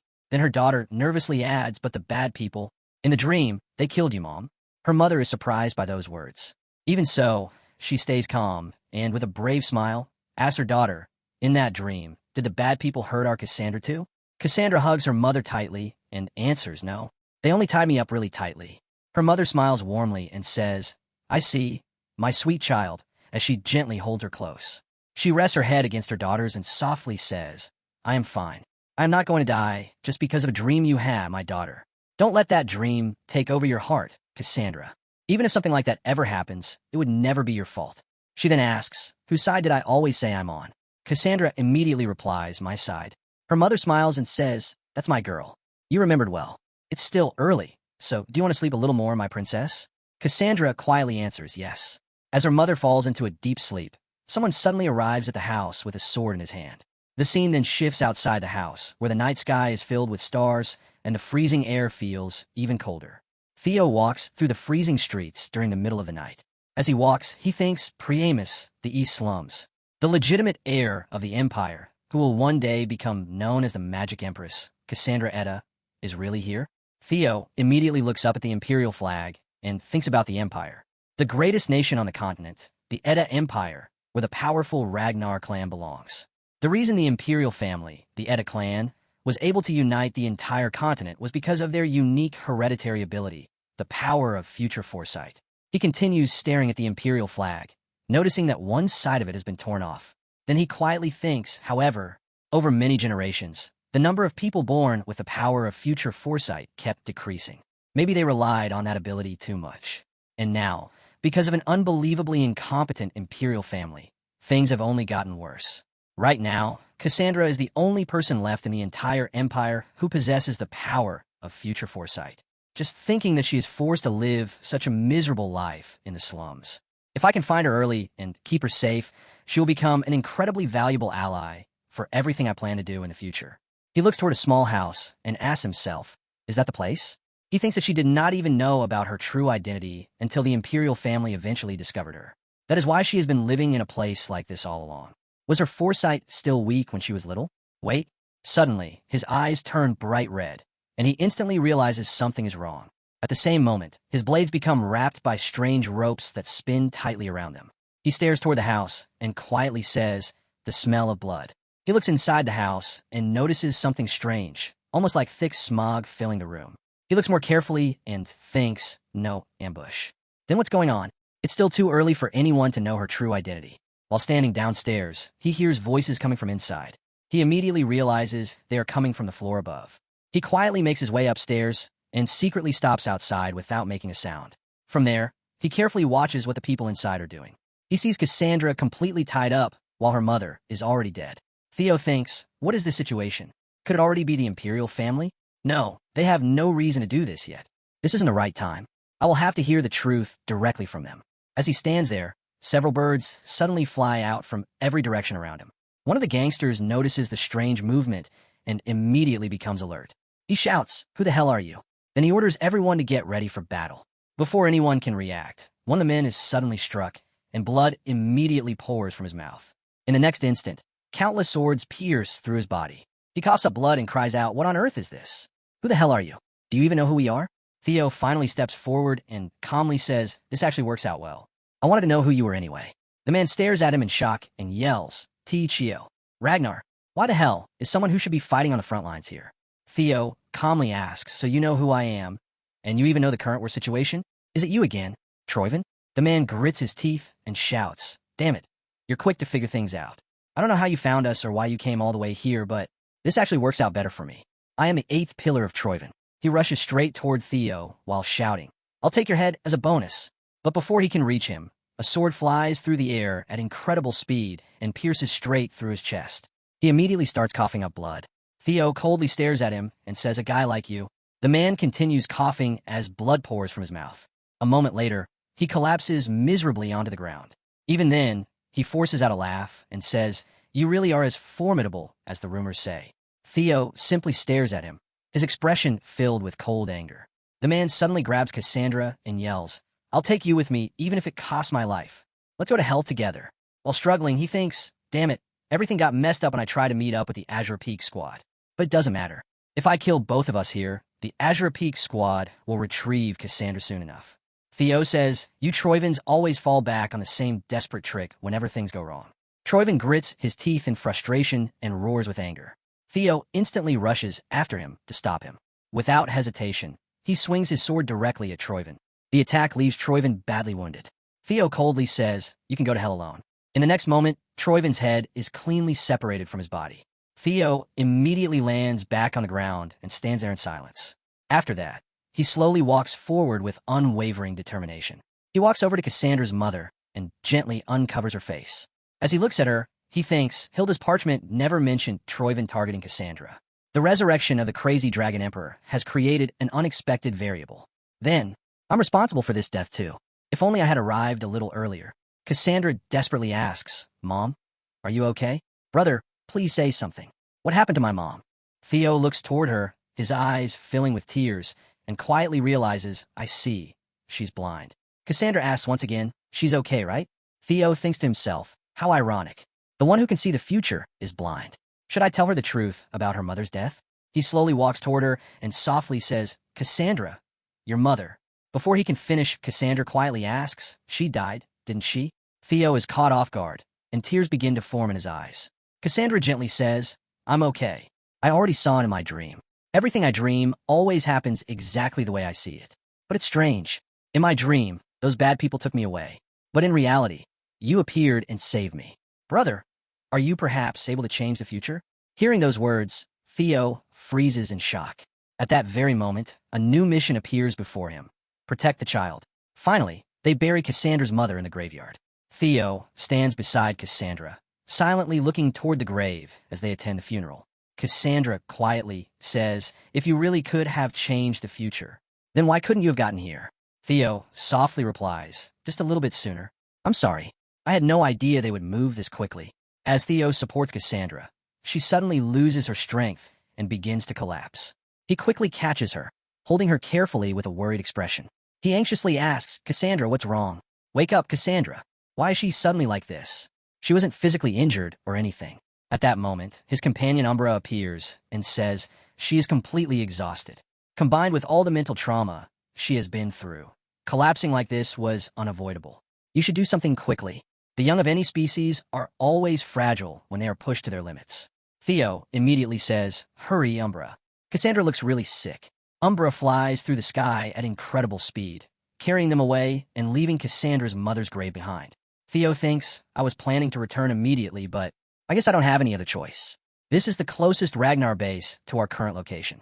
Once I explain everything, they should understand the situation." They soon arrive at the Ragnar-protected area known as Tulip Garden. Cassandra is laid on a bed, where she receives proper treatment. A young woman carefully looks after Cassandra and gently checks her temperature.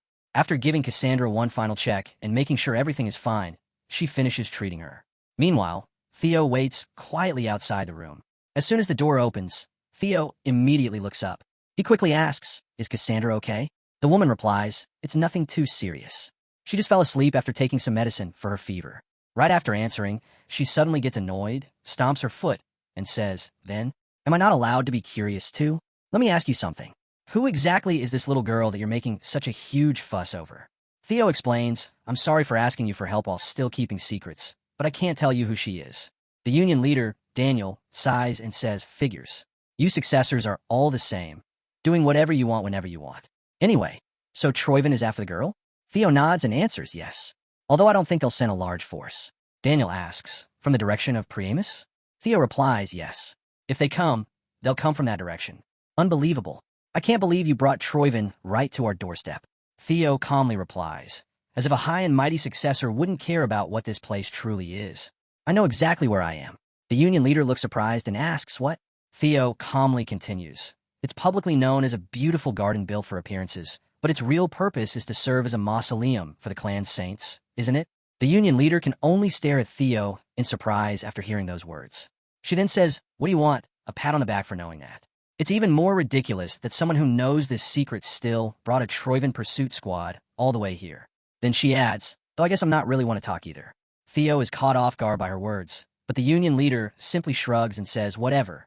Don't worry about the girl. Theo excitedly asks, really? The nurse replies, yeah, I just received confirmation that your story is true. Besides, a kid being hunted by people like them could never be just some ordinary brat. Thank you for trusting us, union leader heathens. Theo respectfully says, please allow me to offer my sincere apologies once again. The situation was urgent, but please accept my apology for entering the clan's noble's mausoleum so suddenly without permission. She becomes a little shy, closes her eyes with a small smile, and listens quietly. Then she says, an apology from a successor? Now that's a first. At least you have some basic manners, unlike that other guy. Theo immediately asks, is someone else here? She sighs and replies, don't even get me started. She came here for a mission and then decided to make herself at home. That woman is a huge headache. Who else would dare act like that toward the union leader of a direct protected area? Theo asks, who else could it be? She answers, another successor, just like you. Theo is surprised and thinks, another successor. Could it be? As they walk through Tulip Garden, someone suddenly lands nearby. It is a young woman. She lightly lands on her feet and calmly walks toward them. She smiles and says, long time no see, little brother. Seeing you in person, it looks like you've really learned your way around a fight. Theo stares at her in complete disbelief. Meanwhile, the union leader quietly says, perfect timing. I'll take care of the girl. You two can settle your family business somewhere else. Theo nods and says, you heard her, right? The second successor smiles confidently and says, I like that. I assume you're familiar with the traditional Ragnar-style greeting. Without another word, she slams her weapon into the ground, causing the earth to crack apart. She instantly shoots into the air at incredible speed as blazing flames spread across the sky. A massive explosion of fire erupts. An overwhelming crimson energy fills the surroundings like a gigantic blast. Theo calmly says, let's take this somewhere else. People who aren't involved will only get caught in the crossfire. As soon as he finishes speaking, he charges forward and attacks her with his spear. Ray grins and replies, you're right. I was so excited to fight that I almost forgot. She grits her teeth, places a finger against her lips, and smiles with excitement. She begins swinging her sword wildly, like someone completely obsessed with battle, while Theo firmly steadies his spear. The fight officially begins. Theo unleashes brilliant white energy that tears through the surroundings and says, then let's continue where we left off. He faces the second successor, the Black Death God, Ray Ragnar. She is even more unhinged than the rumors claimed. Theo briefly glances toward the system screen. At that moment, Ray appears in front of him with her sword raised to attack. The screen displays a new message, relic of the ancient dragon, Grim Reaper, discovered. Meanwhile, in Frisia, the Ragnar frontline occupied area, across the vast Great Snowy Plains, two soldiers suddenly crash into each other and fall to the ground. One of them, wearing a thick, fluffy jacket, angrily shouts, hey, watch where you're going. The other immediately snaps back, excuse me? Am I the only one here with working eyes? The first man turns toward him and says, say that again. Then he mocks him even further by asking, are your ears just as useless as your eyes? Outside, snow covers the houses, rooftops, bushes, and trees. Someone nearby asks, why is everyone shouting so loudly? Another person immediately says, is there a fight? Watching fights is the best entertainment. Come on, Aaron. Aaron sighs and says, Salford, when are you ever going to grow up? Salford looks around in confusion and asks, what on earth is going on here? The two soldiers continue fighting wildly, swinging their swords like complete madmen. Salford shouts, General Singh, what the hell are you doing? Get a grip. Are you seriously trying to kill one of your own soldiers? The other man angrily replies, these bastards are the unreasonable ones. Suddenly, an enormous explosion of blazing fire erupts across the battlefield, leaving Salford completely shocked. Someone steps forward and yells, what the hell is wrong with all of you? We're in the middle of a war. How dare you point your weapons at your own commanders instead of the enemy? If you all have so much energy to waste, then come at me instead. The newcomer is the Black Iron Cavalry Vice Commander, the Fire Goblin, Ian Sasori. One of the soldiers immediately says, since the Vice Commander has stepped in, things should settle down for now. Aaron stands there completely stunned by everything happening around him. Suddenly, one soldier's eyes turn red as crimson energy begins pouring out from his body. At the same time, another man tightens his grip around his sword. In the next instant, Dust suddenly appears with his sword already drawn. Salford quickly says, "What are you doing? It's nothing that serious. Just calm down." She looks around at everyone and says, "For so many people to be consumed by this overwhelming madness, how are we supposed to fight properly like this?" One of the men stares ahead and says, "If the crazy Dragon Emperor's madness spreads any further, we're going to be in serious trouble. It's already leaking out from Troyven Castle. We should withdraw the troops from the front lines for now." Another man immediately objects, "We march in 2 days. Are you seriously suggesting we abandon the war now, when we finally have the chance to wipe out Troyven once and for all?" He continues, "We'll leave only the elite soldiers who can withstand the madness. Withdraw everyone below the rank of level 5 soldier, and we'll completely reevaluate the entire operation." She replies, "Even the elite troops won't be able to endure it for very long. After all, even I eventually drove the Wind Thunder God into madness." Back on the battlefield, the two warriors stand facing each other once again. One of them silently thinks, "I never expected things to end up like this." In the distance, an enormous castle is completely engulfed in crimson flames that rise so high into the sky that their full height is impossible to imagine. By the time Theo returns, the entire course of this war will have completely changed. Theo says, "Let's take this somewhere else." He adds that innocent bystanders will only get hurt if they keep fighting there. As soon as he finishes speaking, he charges forward and unleashes powerful strikes, sending waves of white energy straight at her. Ree smiles and says, "Oh my, you're right. I got so excited when I finally found you." She grins at him while grinding her teeth with excitement. Then, with an intense expression, she launches a fierce attack. Theo tightens his grip on his weapon and immediately fights back. He releases a powerful storm of white energy, completely trapping her inside it. Then he says, "Let's continue where we left off." She quickly flies out of the storm, but Theo is already right behind her, chasing her without giving her any chance to escape. He thinks she is as fast as Gizhar, and her destructive power is even greater. Even that last attack wasn't her full strength. She looks even more excited and says, "You've got a fierce look in your eyes." The very next moment, she leaps into the air and charges straight toward him with a powerful forward attack. Ree smiles and says, "Let's see if your skills are just as fierce." The two immediately clash in the middle of the battlefield, exchanging one attack after another. Both of them are overflowing with energy as they swing their weapons like complete battle fanatics. She smiles and says, "I guess the rumors weren't completely false after all." Then she smirks and adds, "In that case." She raises her hand and activates a massive crimson light that shines like an enormous spear, spreading red energy across the entire battlefield. Holding her hand high, she confidently asks, "How about this?" At the same time, she begins spinning her sword, sending waves of energy in every direction while shouting, "Here I go." The crimson energy she released suddenly changes direction, spinning around like giant blades before rushing straight toward Theo. Theo calmly blocks every attack with his weapon, shattering the incoming energy one strike after another. After a few moments, he narrows his eyes and carefully studies the battlefield. He realizes the sickle-shaped attacks I deflected are circling back around me. Meanwhile, Ree stands firmly on the ground with her sword raised as crimson energy continues swirling around her. She shouts, "Too late to notice." In the very next moment, she unleashes another massive wave of fire directly at him. Theo is surprised by the overwhelming flames. As the attack continues, it grows into a raging storm that destroys everything in its path. It becomes a terrifying storm of destruction, melting and crushing everything it touches. Suddenly, tiny blue lights with bright white centers appear within the middle of the crimson flames. Reese looks surprised and softly says, "Oh." Theo suddenly releases an enormous wave of blue energy filled with overwhelming pressure. Instinctively bends down slightly as the attack passes just above her. She looks genuinely impressed and says, "Impressive." As she stands there holding her sword, Theo suddenly appears behind her with his weapon already raised. He shouts, "My turn now." Just before his attack lands, grabs his weapon tightly and smiles as she says, "All right, come on." An enormous destructive explosion erupts, wiping out everything around them. Reese remains standing as she stares at the massive cloud of smoke and destruction spreading out in front of her. Suddenly, several people wearing black robes and wide hats appear around them. One of them steps forward and shouts, "How dare you threaten Miss?" They all point their swords toward Theo and declare, "We, the Reaper Squad, will make you pay. No matter what happens, we will act." Just as one of them tries to attack Theo from behind, instantly grabs his arm and stops him. She says, "How many times do I have to tell you to stay out of my fights?" She stands in front of them and says, "I only warmed up a little. Why are all of you getting so worked up?" Then she turns to Theo with an excited smile and says, "Sorry, Theo. Things were finally getting fun, but they barged in and ruined the mood.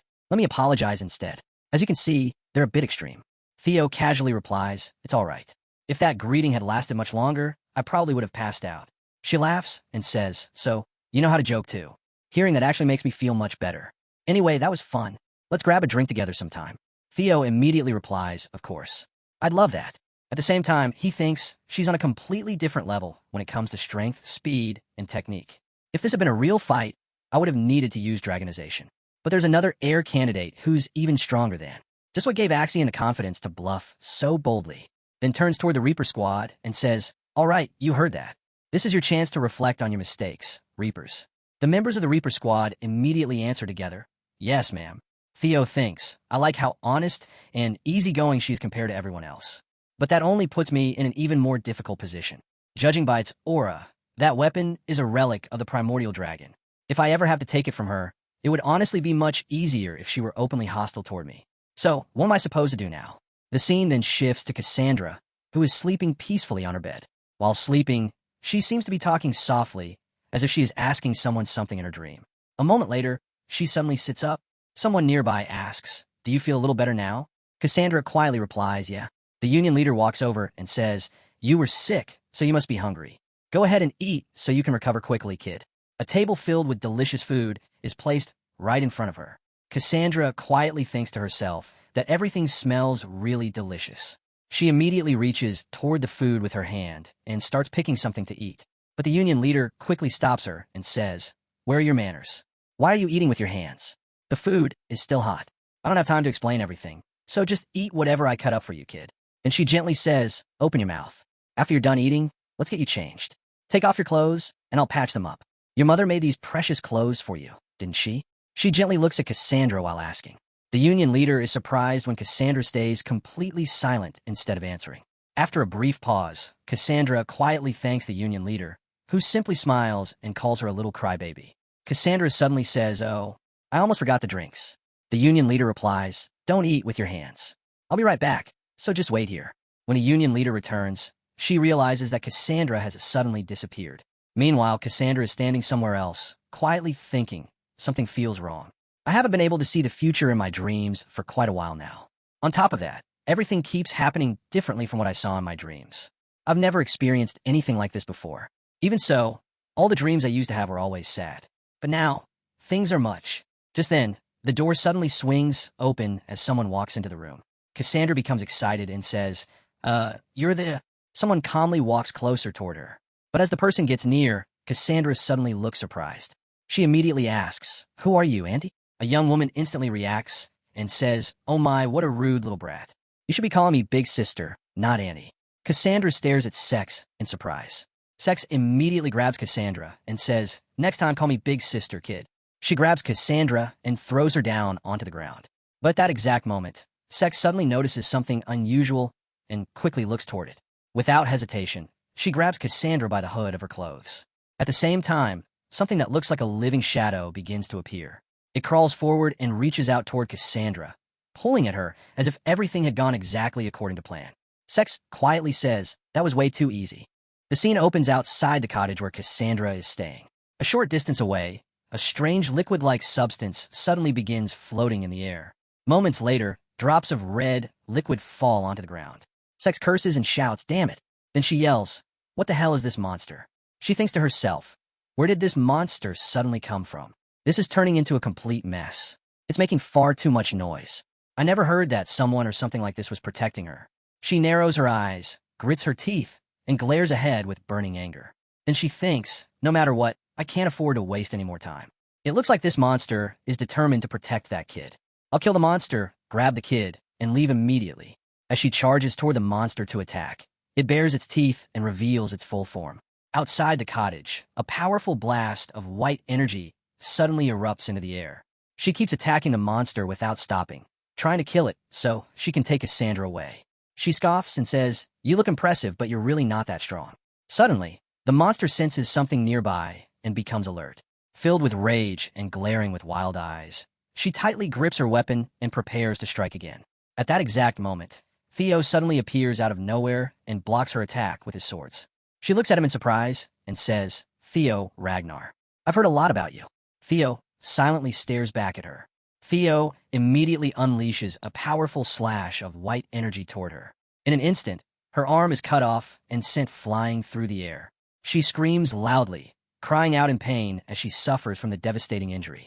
Meanwhile, the monster completely shields Cassandra with its body, protecting her from any danger. Theo looks toward the monster and says, "Thanks, Umbra, for protecting Cassandra." Then Theo's eyes suddenly widen in surprise as he realizes something unbelievable. He quickly thinks, wait, she didn't use the reverse blood surge technique, did she? At that moment, thick crimson smoke suddenly rises into the air. Theo looks at it in surprise and realizes it's a smoke signal. Just then, Sex suddenly reappears and says, "Why are you so shocked? Did you really think I used the reverse blood surge technique to kill myself? Even if I were going to die, I'd never choose such a pathetic way to do it." As she speaks, thick black mist suddenly falls toward Theo. She then mentions the red smoke signal. At the same time, a young woman looks through a scanner. She immediately reports she was caught, Master. Sex was a stealth-specialized experiment. I didn't expect this outcome. She steps forward and continues. It looks like the gas null, snow-level stealth wasn't effective enough. A figure dressed completely in black stands nearby and calmly says, "Well, that's valuable information for future reference." Then the figure continues, "My experiment is over. Now, let's get to work, shall we?" The Troivan elite cavalry finally arrives on the front line. At that moment, several people appear and is standing among them. She notices the smoke in the distance and says, "A smoke signal. Did Theo set it off? What on earth is happening?" She immediately gave the order for the Reaper squad to scout the surrounding area because the enemy could already be nearby. However, one of the Reapers calmly replied that there was no need to do that. Confused, she asked what he meant. Before he could explain, she suddenly stepped forward and slightly turned around. Her eyes widened as she stared into the distance and muttered, "Is that?" She looked toward the tulip garden from far away. A massive army was marching toward the garden. The moment she recognized them, she immediately said that it was Troivan's elite cavalry, the Blue Mountain Corps. Theo quickly ran toward and warned her that they had completely reversed the normal scale of troops used during a war. He said the situation was becoming much more complicated, looked at him with relief, and said that he was safe. Theo replied that he was already used to fighting against them. However, he could not understand how such a huge army had suddenly appeared there. Ree said she was wondering the exact same thing. The Tulip Garden guards should have been on duty. She questioned whether they had been attacked before they even had the chance to send a report. Theo narrowed his eyes and quietly thought that something felt very strange. Then he realized that this was not the only strange part. Cassandra's ability to see the future was definitely valuable enough to tempt anyone. But Troivan already had the Mad Dragon Emperor, who was a regressor. He should already possess enough knowledge about future events without needing Cassandra. Yet they had still sent such a massive army just to capture her. That could only mean they saw even greater value in her. Theo wondered what kind of plan Troivan was secretly preparing. Just then, the soldiers shouted that the cavalry would soon break into the area and asked Mist to give them their orders. Without any hesitation, answered that there was no reason to avoid a battle that was already coming straight at them. She declared that they would fight them all. Theo quickly stopped her and explained that the battle itself was not the biggest problem right now. The enemy's real target was this little girl. He explained that they might survive if they fought back, but the child would not. In the worst possible situation, the enemy would capture her. Reese looked completely confused and asked why they were targeting her and who the girl actually was. One of the Reapers guessed that she might be the Emperor's hidden child. Theo stayed completely silent and did not answer the question. Reese looked at him in complete surprise before slowly turning her eyes toward him. She then noticed the bird standing right in front of Theo and quietly asked if it was really true. Reese immediately ordered everyone to spread out and hide. The Reapers instantly responded that they understood and quickly moved into position. She cursed under her breath, realizing that the situation was becoming worse and worse. At that moment, someone suddenly grabbed onto the wall. The caretaker angrily shouted, calling them a bunch of damn rascals. The Union leader appeared and asked if they were from the Garden Corps. He demanded to know who on earth they had brought with them. Reese quickly told him not to just stand there and ordered everyone to get inside immediately. Before anyone could react, a powerful attack struck the building. The entire house exploded apart as someone was slammed into the ground. Furniture shattered everywhere. Thick smoke poured into the house, and broken pieces scattered across every corner. The house instantly became covered in dust. The doors were smashed apart. Everything inside was destroyed, and the torn curtains fluttered through the air. A moment later, someone slowly appeared from the stairs. Theo looked around and quietly asked if this was the place. As everyone walked through the Great Hall, they were reminded to show proper respect because Ragnar's honored ancestors were peacefully resting there. Theo apologized, saying that he never expected things to become this serious. The Union leader replied that he already knew something like this might happen, but he had still decided to take Theo in. He simply told him to make sure the child stayed safe. He then explained that Troivan did not know about this place. Even if they somehow discovered it, the underground passages were designed like a maze to stop grave robbers, so the enemy would never be able to follow them. He instructed them to head toward Tomb 299, which was located in the deepest part of the burial grounds. According to him, that would be the safest place. Hearing this, was surprised and asked if Tomb 299 was really located there. Theo immediately remembered the legendary 299 Suicide Squad. Long ago, an enormous wave of monsters had trampled across the northern frontier and invaded the continent. At that time, 299 elite soldiers of Ragnar sacrificed themselves to stop the entire monster invasion. Their heroic stand became one of the greatest legends known throughout all of Ragnar. Theo finally realized that this place was the sacred burial ground. He understood that they were standing inside the resting place of Ragnar's legendary 299 heroes. The Reapers, Rees, and Theo all entered the burial grounds of the 299 heroes. Theo thought to himself that this place would definitely keep them safe. He also realized that the underground paths were so confusing that without the caretaker guiding them, they would never have found their way through the maze. Suddenly, a system screen appeared before Theo's eyes. It announced that an anonymous presence had been detected and that the skill Hatchling Synchro had been forcefully activated. Theo stared at the screen in confusion and wondered why Hatchling Synchro had activated on its own. Just then, someone suddenly appeared and muttered that this guy. At that moment, countless skeleton-like figures surrounded by bluish spiritual energy appeared before him. Looking directly at Theo, one of them said that he thought this guy could actually see them. Rees then says that she had no idea there was a place like this beneath the garden. She adds that the cooperative head must have taken really good care of this place. The union leader immediately replies that of course they did. After all, Rees suddenly yells, "What? I didn't hear you. You were speaking way too quietly. Can you say that again?" The union leader quickly responds that she was only talking to herself and tells to forget about it. The union leader then says that she's going to check the entrance. She tells them that she will call everyone once it is safe to rest there and warns them not to wander off and get lost. Rees casually replies, "As you say, madam." Meanwhile, Theo simply stands there, holding Cassandra in his arms while quietly watching the others. Then tells Theo that the cooperative head said she would call them when it was safe to rest there. Theo simply replies, "Okay." After that, Theo notices something unusual. His eyes suddenly turn bright blue. He starts hearing voices. One of them says that they thought this might be the case, but his mind gate is already open at such a young age. The voice wonders if he can really see them. Another voice replies that he obviously can because he is responding to them. It has been such a long time since they last spoke to a living person. The others are all talking over each other, making the place incredibly noisy. A skeletal face suddenly transforms into its complete form and apologizes. It says that it has simply been far too long since they met a living person who could actually speak with them. Everyone just got excited, so it asks Theo to understand. Another figure appears and greets him by saying that it is nice to meet him, young Ragnar. The man introduces himself as Doma Ragnar and walks over to Theo. He asks what brought him there. Theo immediately explains that enemies suddenly attacked the garden, so they are waiting there because the cooperative head told them to. Doma asks if enemies are attacking again and wonders if another war has started. He comments that it sounds just like the Ragnar family. Theo then says that he should have asked earlier, but he would still like to ask for permission. He respectfully addresses the revered elders and asks if they may stay at their resting place for a short while.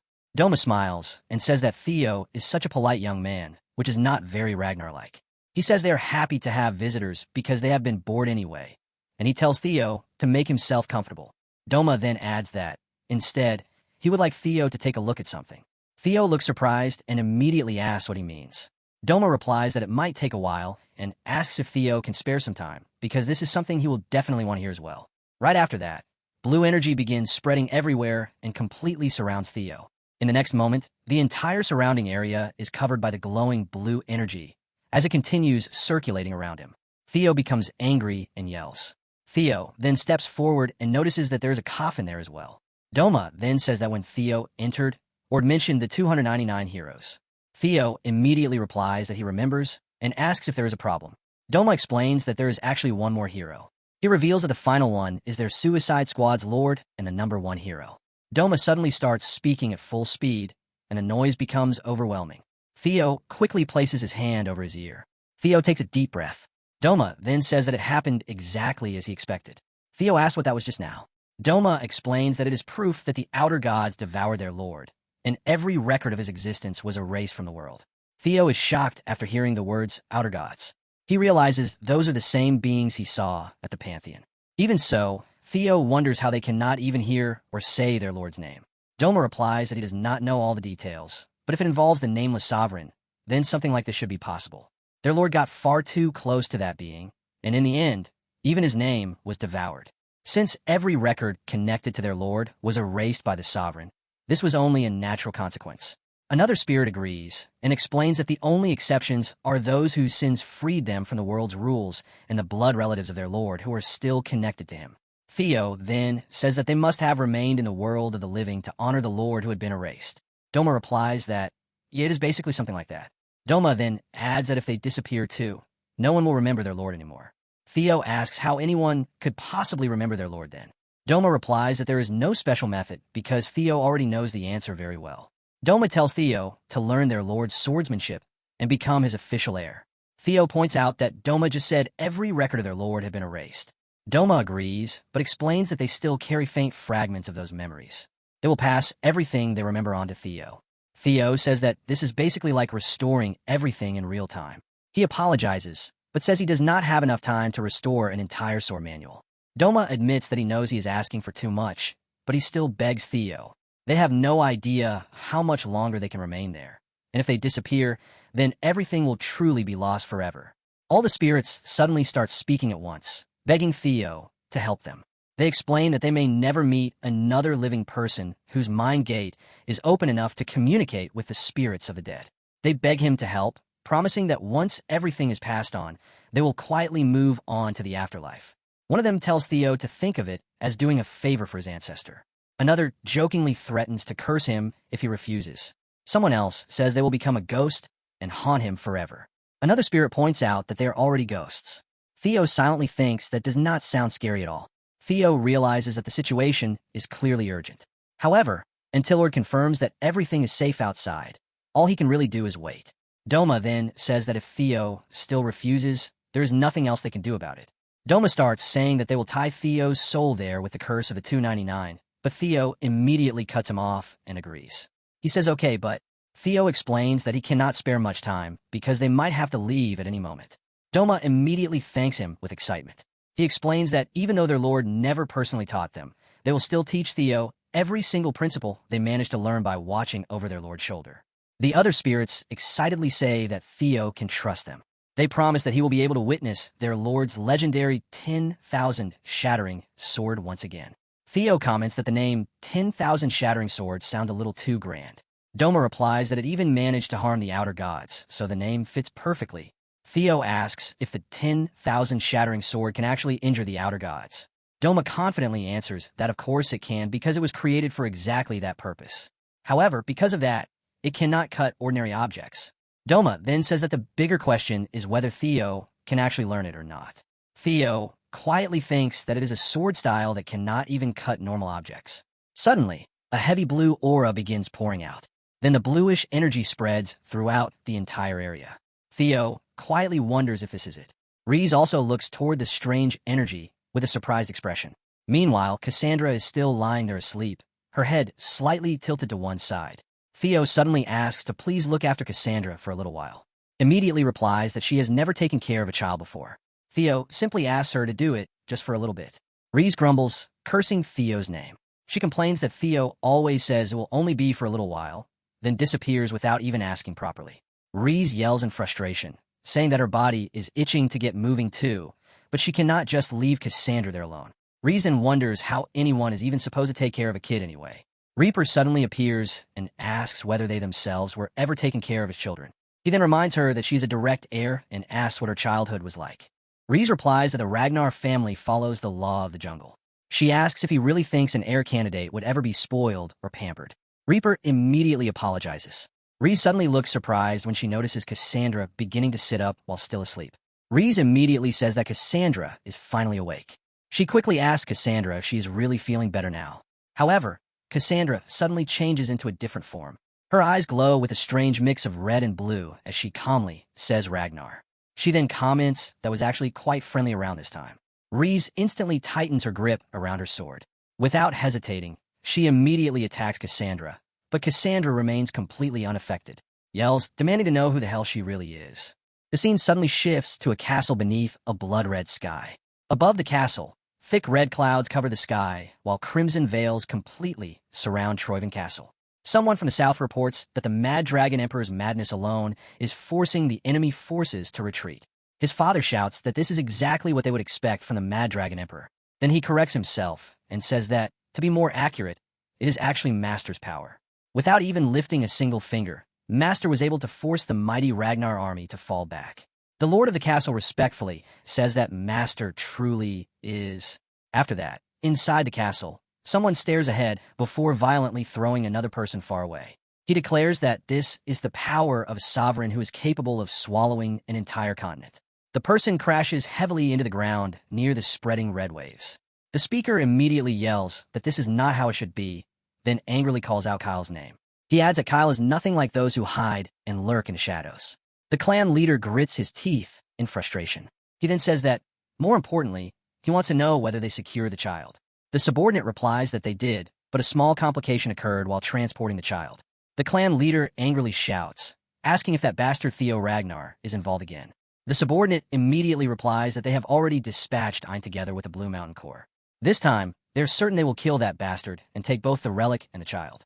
The clan leader answers that this actually works out perfectly. He orders them to capture both that bastard and the child.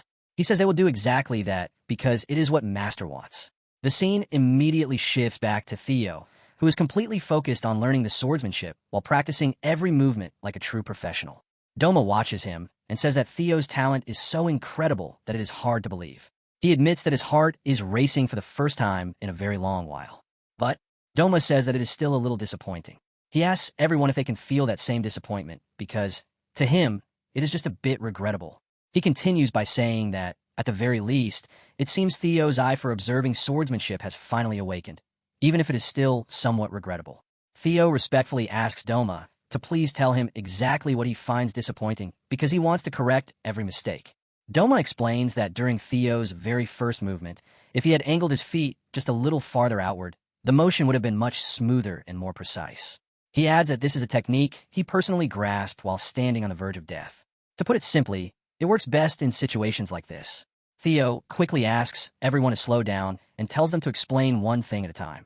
Another spirit immediately interrupts, saying that Theo absolutely should not angle his feet outward like that. He argues that Doma is completely wrong. Doma immediately insists that he is right. Theo silently realizes that they all clearly take great pride in the skills they mastered during their own lifetimes. Each of them is trying to teach him while secretly mixing their own personal techniques into the lessons. At that moment, another spirit suddenly steps forward and tells everyone to stop. He says that he understands they all want to pass on their techniques because Theo's talent is simply outstanding. It is Dogma speaking. However, he reminds them that they should not pass down techniques that have each been influenced by their own personal styles. Dogma tells everyone not to forget the one thing they are truly supposed to pass on. He says that the only thing they should be teaching Theo is the king's swordsmanship. Another spirit immediately agrees and admits that Dogma is right. He says he simply got carried away because Theo's talent is just that extraordinary. Doma then says that if they have enough time, Theo should also learn his 10,000 shattering sword.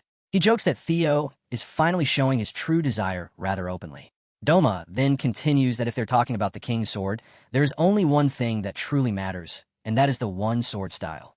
Theo is surprised as he thinks about the one sword style. He asks how that could even be possible. He explains that a sword style is normally created from the combination of many different sword techniques. He then asks how anyone could possibly achieve it with only a single sword technique. Doma replies that it is possible when it comes to the king's sword. Doma explains that the king's sword, the 10,000 shattering sword, can split apart countless sword techniques with a single strike. He tells Theo that, unlike the technique he demonstrated earlier, this one is much more focused on a single attack. He instructs Theo to raise the sword higher and concentrate completely on the path the blade follows as it moves forward. Doma continues by explaining that if a sword's path is seen as a single point and Theo's focus remains fixed on that one point, then it becomes a line held within his hands.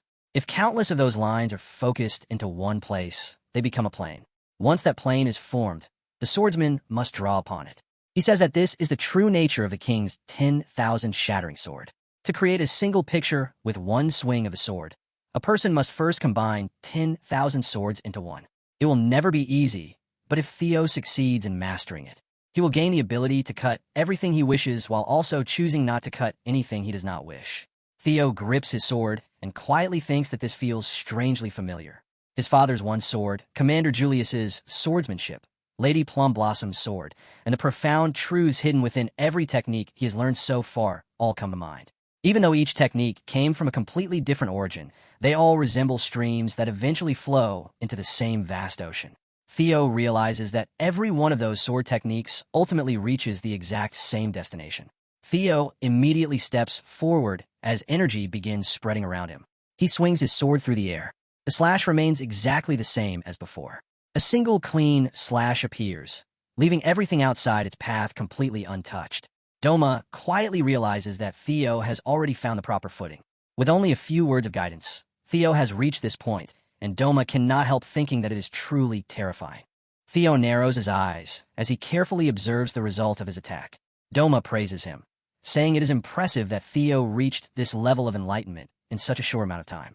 However, he asks Theo how it feels from his own perspective. On the surface, it certainly looks like Theo has come extremely close to the king's sword. Theo replies that he has definitely grasped what kind of sword it is and fully understands the meaning contained within the king's sword Doma described. Everyone looks surprised and asks if that means. Theo explains that even so, he still cannot completely materialize it. He says Doma's teachings were absolutely helpful. However, because the memories they possess are so ancient and fragmented, this is the furthest he is currently able to understand. Doma nods and quietly says that he understands. Doma silently thinks that Theo's technique certainly resembles the king's sword, but it still lacks enough power. All Theo needs now is future enlightenment. Doma then thinks there is no reason to rush. With Theo's incredible talent, it will not take long before he discovers the correct path on his own. Doma smiles and says that even so, he is truly happy. Thanks to Theo, he was able to witness the king's sword once again, even if it was only for a brief moment.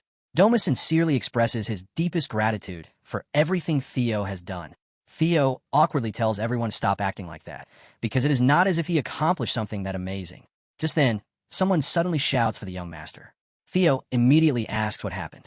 Reaper quickly explains that something is wrong with Cassandra, the child Theo entrusted to them. Theo immediately rushes toward her. As soon as he arrives, he calls out to Chief. Theo demands to know what is going on, replies that she should be the one asking that question. She asks who the hell this brat really is. Ree says that this is definitely not the same child she knew. Theo silently wonders what on earth could have happened during such a short amount of time. Cassandra suddenly says that she has been waiting for him. Both Theo and are instantly shocked when she calmly calls him Theo Ragnar. Cassandra says that she has a message she absolutely must deliver to him. She explains that it is something she must tell him in complete confidence and asks if they can go somewhere more private. Theo stands there in stunned silence as he looks at her. The two of them then walk together through the field of tulip flowers. Theo says that they should be able to speak privately there. He explains that the sound of the waterfall should keep anyone else from overhearing their conversation. Doma suddenly appears and comments that even though he was the one who showed Theo this place, it still feels a little wrong seeing it used like this. Theo replies that this is the only place in the cemetery suitable for discussing private matters, so there really is no other choice. Cassandra says that she was the one who requested somewhere private, so she apologizes to the elder. Doma looks surprised and asks if she can actually see him.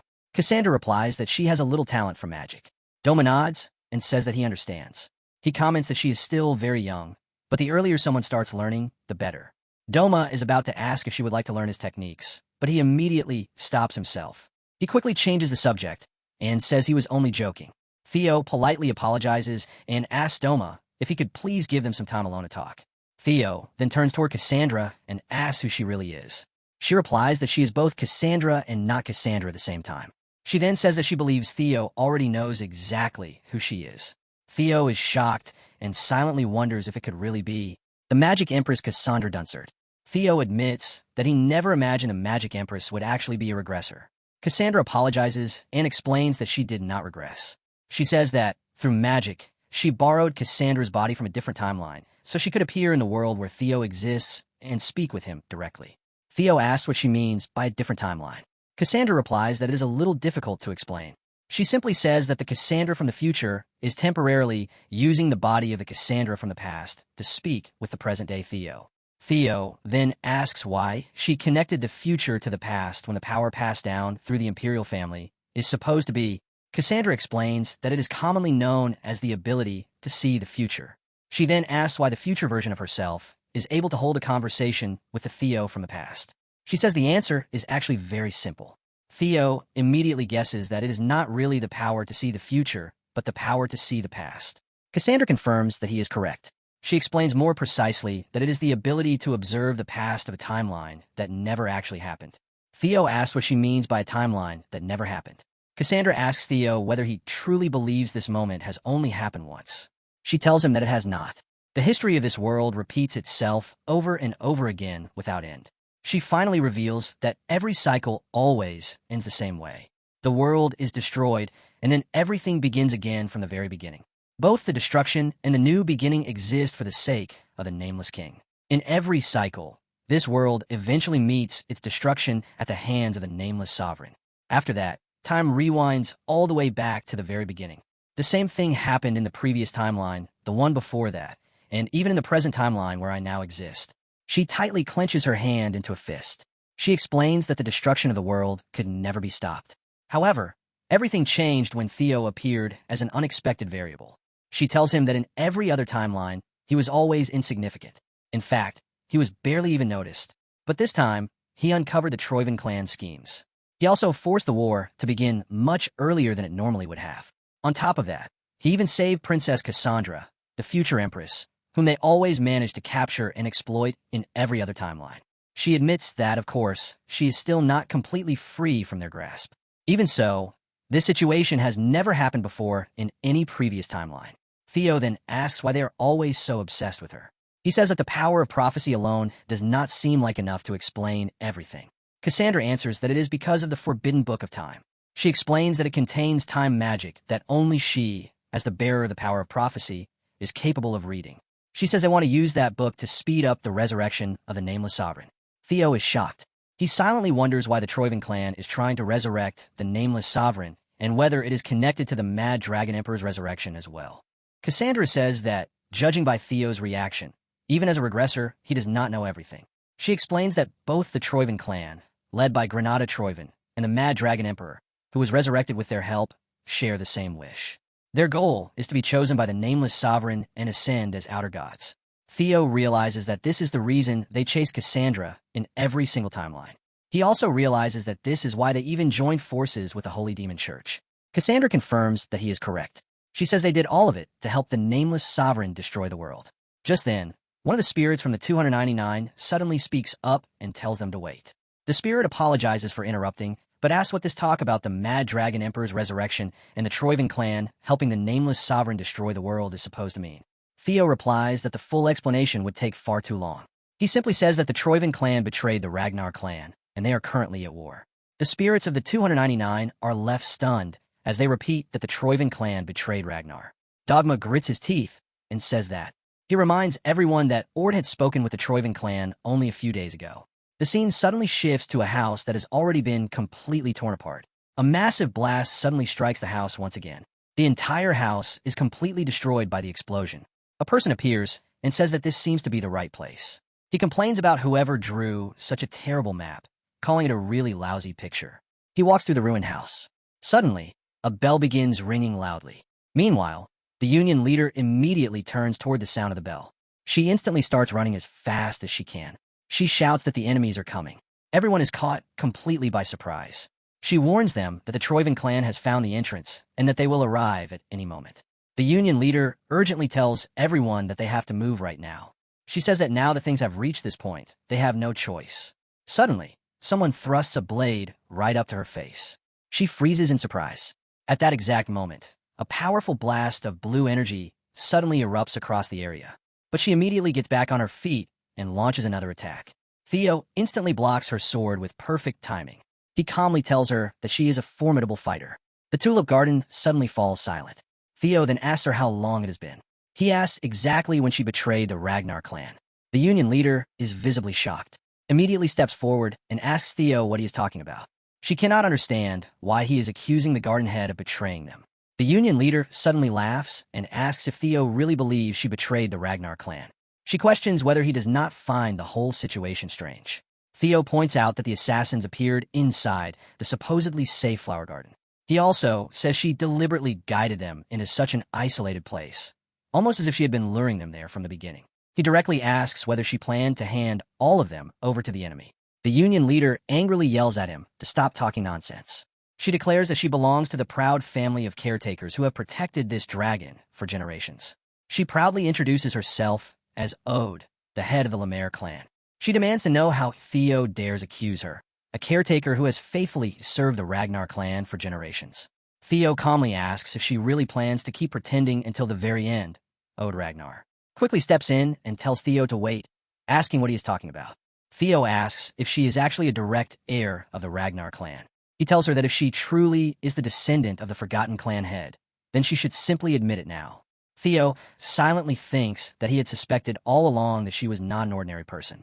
He remembers that everyone said the memories of the clan head had been completely erased, yet the Forgotten Clan head's coffin had been preserved more carefully than anything else. He recalls that the only ones who escaped that erasure were those freed from the world's laws by death, and the blood relatives directly connected to their lord. Because of that, Theo realizes she could only be one thing. She had to be his blood descendant. Is shocked as she repeats that she is the direct heir of the Forgotten Clan head. Theo explains that one of the Ragnar clan heads was erased from history for a certain reason, forcing his descendants to live as nothing more than the caretaker family all this time. The Union leader immediately charges toward Theo in fury. She swings her sword, unleashing a powerful blast as she attacks him. She furiously shouts that Theo is nothing more than a bastard from a collateral bloodline, and that he knows absolutely nothing, so he should stop talking as if he understands everything. Their swords collide, sending powerful waves of energy exploding outward in every direction. Doma appears and quietly sighs, saying that it is truly a shame. He explains that centuries ago, their lord disappeared, but his bloodline survived. Unfortunately, the child was still far too young to learn even a tenth of the family swordsmanship. Since even the memories of his father, the clan head, had been erased from the world, they had no choice but to give up their place as Ragnar's successors. That was where everything began. That was also the beginning of the caretaker Lemaire family of the Ragnar clan, whose duty has continued all the way to the present day. The Union leader angrily shouts that Theo is nothing more than a thief who stole the place that rightfully belonged to them. The two continue fighting fiercely. Both of them rush straight at each other again with their swords drawn. The Union leader furiously yells at Theo, telling him not to look down on her. Theo charges toward her once again, but this time she suddenly grabs his shoulder tightly as they clash. The Union leader stares at Theo with wide eyes, completely stunned. At that exact moment, Theo releases all of his power directly toward her. Brilliant white energy erupts from Theo, blasting through everything around them. The overwhelming white energy completely engulfs the entire area. When the light finally fades away, the ground around them has been completely shattered. Doma watches the scene and says that Theo almost perfectly redirected Ode's attack while minimizing the damage to everything around them. He comments that Theo has improved an unbelievable amount in such a short time. Doma proudly adds that even among the Ragnar clan, Theo would be considered one of the very finest. The Union leader stares at Theo in shock and asks how he knows that technique because it is supposed to be passed down only within the caretaker family. She asks whether anyone would actually believe such a thing. Theo calmly replies by asking whether she would believe him if he said that the remaining souls of the 299 members of the Suicide Squad, who still reside in this place, were the ones who taught it to him. The scene then suddenly shifts to outside the building. Someone walks toward the entrance and comments that there are so many cobwebs there that he originally thought the place had been abandoned and left filthy. He then says that they have actually maintained the place extremely well. He adds that he cannot wait to see how the Ragnar clan reacts. At that very moment, another voice warmly says, "Welcome, dear guests." The battle between the two warriors rages on. High above them, the spectral ancestor watches in silence, weighed down by sorrow. He mourns the fate of Ode's bloodline and reveals a painful truth. For generations, the caretakers struggled not only to protect the graves, but also to recover their lost sword art. They never had the talent to master it. The ghostly veteran explains that if Ode's ancestors had managed to open their mind gate, the spirits could have guided them. They never did. Their grief over losing their true names, mixed with their growing inferiority, slowly consumed them. By the time anyone understood how far they had fallen, there was no saving them. On the broken battlefield, Ode is forced back. She stares at Theo in disbelief and demands to know how he can use that sword art. She insists it is a secret passed down only through the caretakers. Theo stands firm among the debris. Then he drops the truth. He asks if she would even believe him if he told her that the remaining 299 souls of the legendary Suicide Squad, who still reside in the sanctuary she protects, taught him the technique themselves. Ode freezes. The revelation leaves her speechless. Her thoughts spiral as she struggles to accept it. Her family served the crypt for generations, yet none of them ever saw a single spirit. She wants to call a lie, but the proof stands before her. How else could this boy use the Founder's flawless sword art? As everything she believed falls apart, an old memory resurfaces. She sees an older man's hand resting gently on her head. His solemn voice echoes through the darkness. "My child, never forget." The memory continues.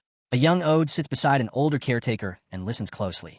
He tells her that the caretakers are the true Ragnars.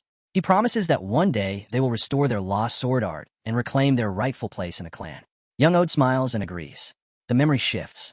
She is older now, standing in the shadows with her blade in hand. That childhood promise has become an obsession. Desperation fills her face as she swears she will restore their legacy and prove herself the only true heir. The battle returns. Ode pours generations of resentment into her blade. She unleashes the caretaker's sword, Eclipse. A massive orange wave of blazing energy surges across the battlefield. Theo watches the attack race toward him. He immediately realizes that taking it head-on would be extremely dangerous.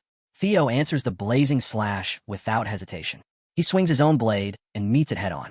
Blue and orange aura collide in a blinding explosion that tears apart the surrounding stone. Above the battle, the spectral ancestor studies every exchange. He notes that Ode's blazing sword style closely resembles their forgotten lord's legendary techniques, but its true essence is warped. The Phantom sadly concludes that the flaw exists because she never had a true master to teach her. Ode refuses to yield. Sweat pours down her face, but desperation drives her forward. She presses the attack and swings again with overwhelming force. She unleashes another devastating technique, the caretaker sword, Moon Fragment. Moon Fragment crashes into Theo's brilliant blue aura. The impact triggers a massive explosion. Huge sections of the cavern's floor and ceiling break apart. Deadly chunks of stone fly across the battlefield. Reese stands directly in the path of the falling debris. She swings her massive scythe and knocks the boulders aside with ease, shielding the unconscious princess. Then a soft voice comes from the sleeping child. She quietly thanks Reese Ragnar for protecting her. Caught completely off guard, the Black Reaper snaps back at once. She tells the child not to get the wrong idea. She says she is only acting as a shield because Theo asked her to. She bluntly adds that she does not trust the mysterious child at all. Back at the center of the crater, Ode has completely lost control. Consumed by generations of stolen pride and burning rage, she screams at Theo and demands to know why her honored ancestors would ever pass their sacred sword art to an outsider. Theo watches her in silence. His expression hardens. He realizes her anger has driven away all reason. He also knows that if she keeps throwing out these massive, uncontrolled attacks, the entire underground tomb will collapse on everyone. Before Theo can stop her, a terrifying presence suddenly fills the cavern. His eyes widen in shock. A heavily armored hand bursts through the dust and catches Ode's blazing sword with its bare hand, stopping it effortlessly. A sinister, arrogant grin appears through the smoke. The leader of the Trovan invaders steps forward. He mockingly tells the furious caretaker to calm down. Their mission is to capture the target, not carry out a pointless slaughter. Looking up at the collapsing ceiling, he scoffs that he never asked her to dig their graves as well. The battle-scarred warrior steps into the shattered tomb. He is finally revealed as the legendary Blue Mountain Corps commander, Kelton Hannibal. With one heavy step, Blue Mountain Corps enters the ruined tomb. Reese looks over the battlefield and speaks to her inner circle. She says it's insane that Trovan sent him to the border instead of the capital. If they captured the capital, they would win the war. Sending their strongest commander to this remote ruin proves the child they are chasing is incredibly important. Theo immediately understands how dire the situation has become. He agrees that Reese is right. A memory from his previous life flashes through his mind. Before Trovan's betrayal, the Blue Mountain Corps stood as equals to Ragnar's legendary Black Iron Cavalry. The difference was clear. The Black Iron Cavalry drew its strength from the entire force. The Blue Mountain Corps' reputation rested almost entirely on one man, Kelton Hannibal. Theo remembers that during the Great War in his previous life, this very commander killed one of Ragnar's heir candidates. As the threat grows, Reese turns toward the traitor. Still stunned by the betrayal, the Black Reaper demands answers. She shouts at Ode and asks if she truly betrayed Ragnar. Ode pays her no attention. She struggles wildly against Hannibal's iron grip, trying to break free. Her eyes are wide with obsession as she points her sword at Theo. She screams for the commander to let her go because the boy has completed her family's lost sword art. Hannibal lets out an annoyed sigh. He tells her to stop talking like that. Then he lowers his weapon and reminds her of their agreement. Trovan promised to help restore her clan's sword art. But if she keeps losing control and destroys the tomb, they cannot keep that promise. Theo watches in disbelief. He demands to know how Trovan could restore a sword art they know nothing about. He realizes Ode must already know the promise is impossible. Hannibal's calm words finally break through. Ode's crazed expression falters. She understands she has no choice if she wants to fulfill the obsession that has driven her for her entire life. She clicks her tongue in frustration, lowers her blade, and reluctantly agrees to stand down. As the Trovan army prepares to pour into the tomb, Reese steps to the front. She spins her massive scythe and orders Theo to take the child and run. The Black Reaper promises that she and her elite assassins will hold the line. She admits she still does not trust the mysterious girl, but they cannot allow a helpless child to die in the middle of the battle. The little princess hears those words and softly says, "You're kind." Reese instantly turns bright red. Completely flustered, she loses her composure and yells at the child to shut up. She hurriedly insists she is only doing this because Theo told her to. Theo secures the princess tightly on his back and gets ready to dash into the maze. Theo looks back at his sister and tells her to survive so they can meet again. Reese grips her massive weapon and promises she will try. Kelton Hannibal has no intention of letting his target escape. A vicious grin spreads across his scarred face as he says they did not come this far just to let Theo get away. He lifts his enormous weapon and roars, "Blue Mountain Corps, catch him." The heavy cavalry surges forward like a wave of dark steel. Their charge shakes the ancient crypt. Reese refuses to give up any ground. She shouts for the Reaper squad to advance and orders them not to let a single enemy through. The cloaked assassins rush into the charging knights. Ode enters the clash with her sword drawn.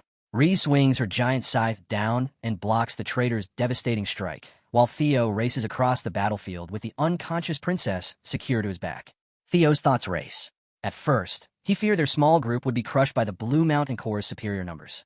But as he runs toward the exit, he notices something strange. Kelton Hannibal is not trying to block his escape.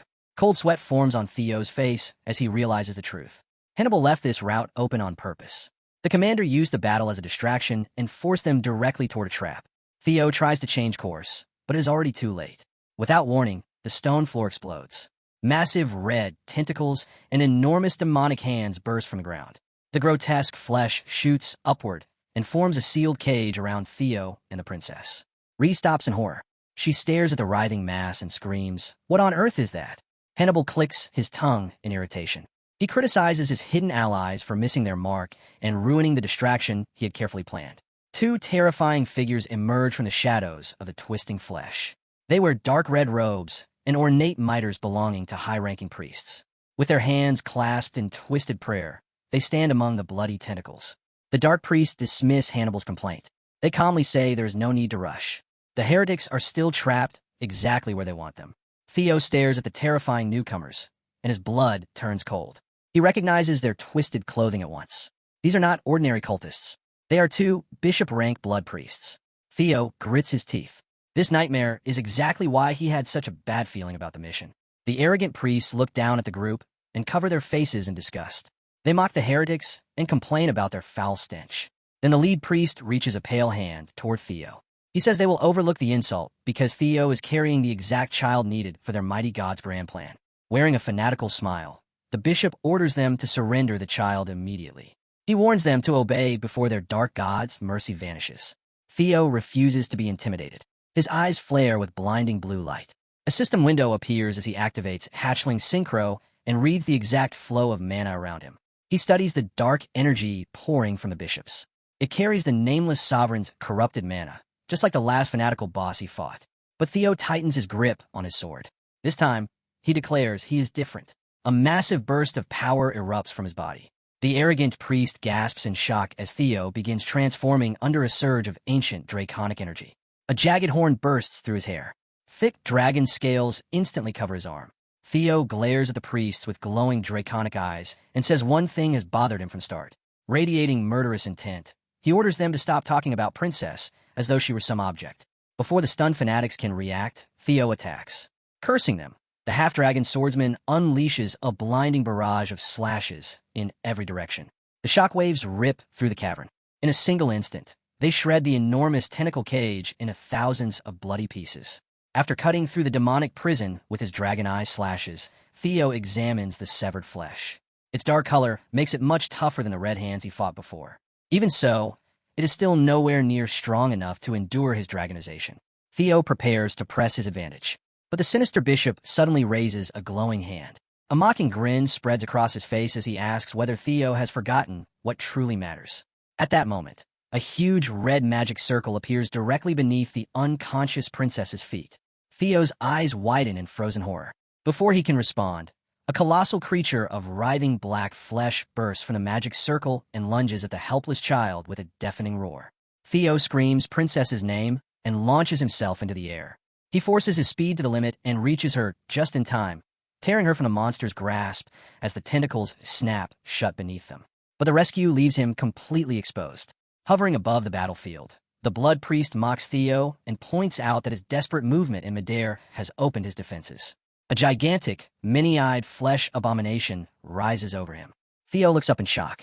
The monster brings its enormous spiked limbs crashing down on both of them, swallowing Theo and the princess in a violent explosion of dust, stone, and debris.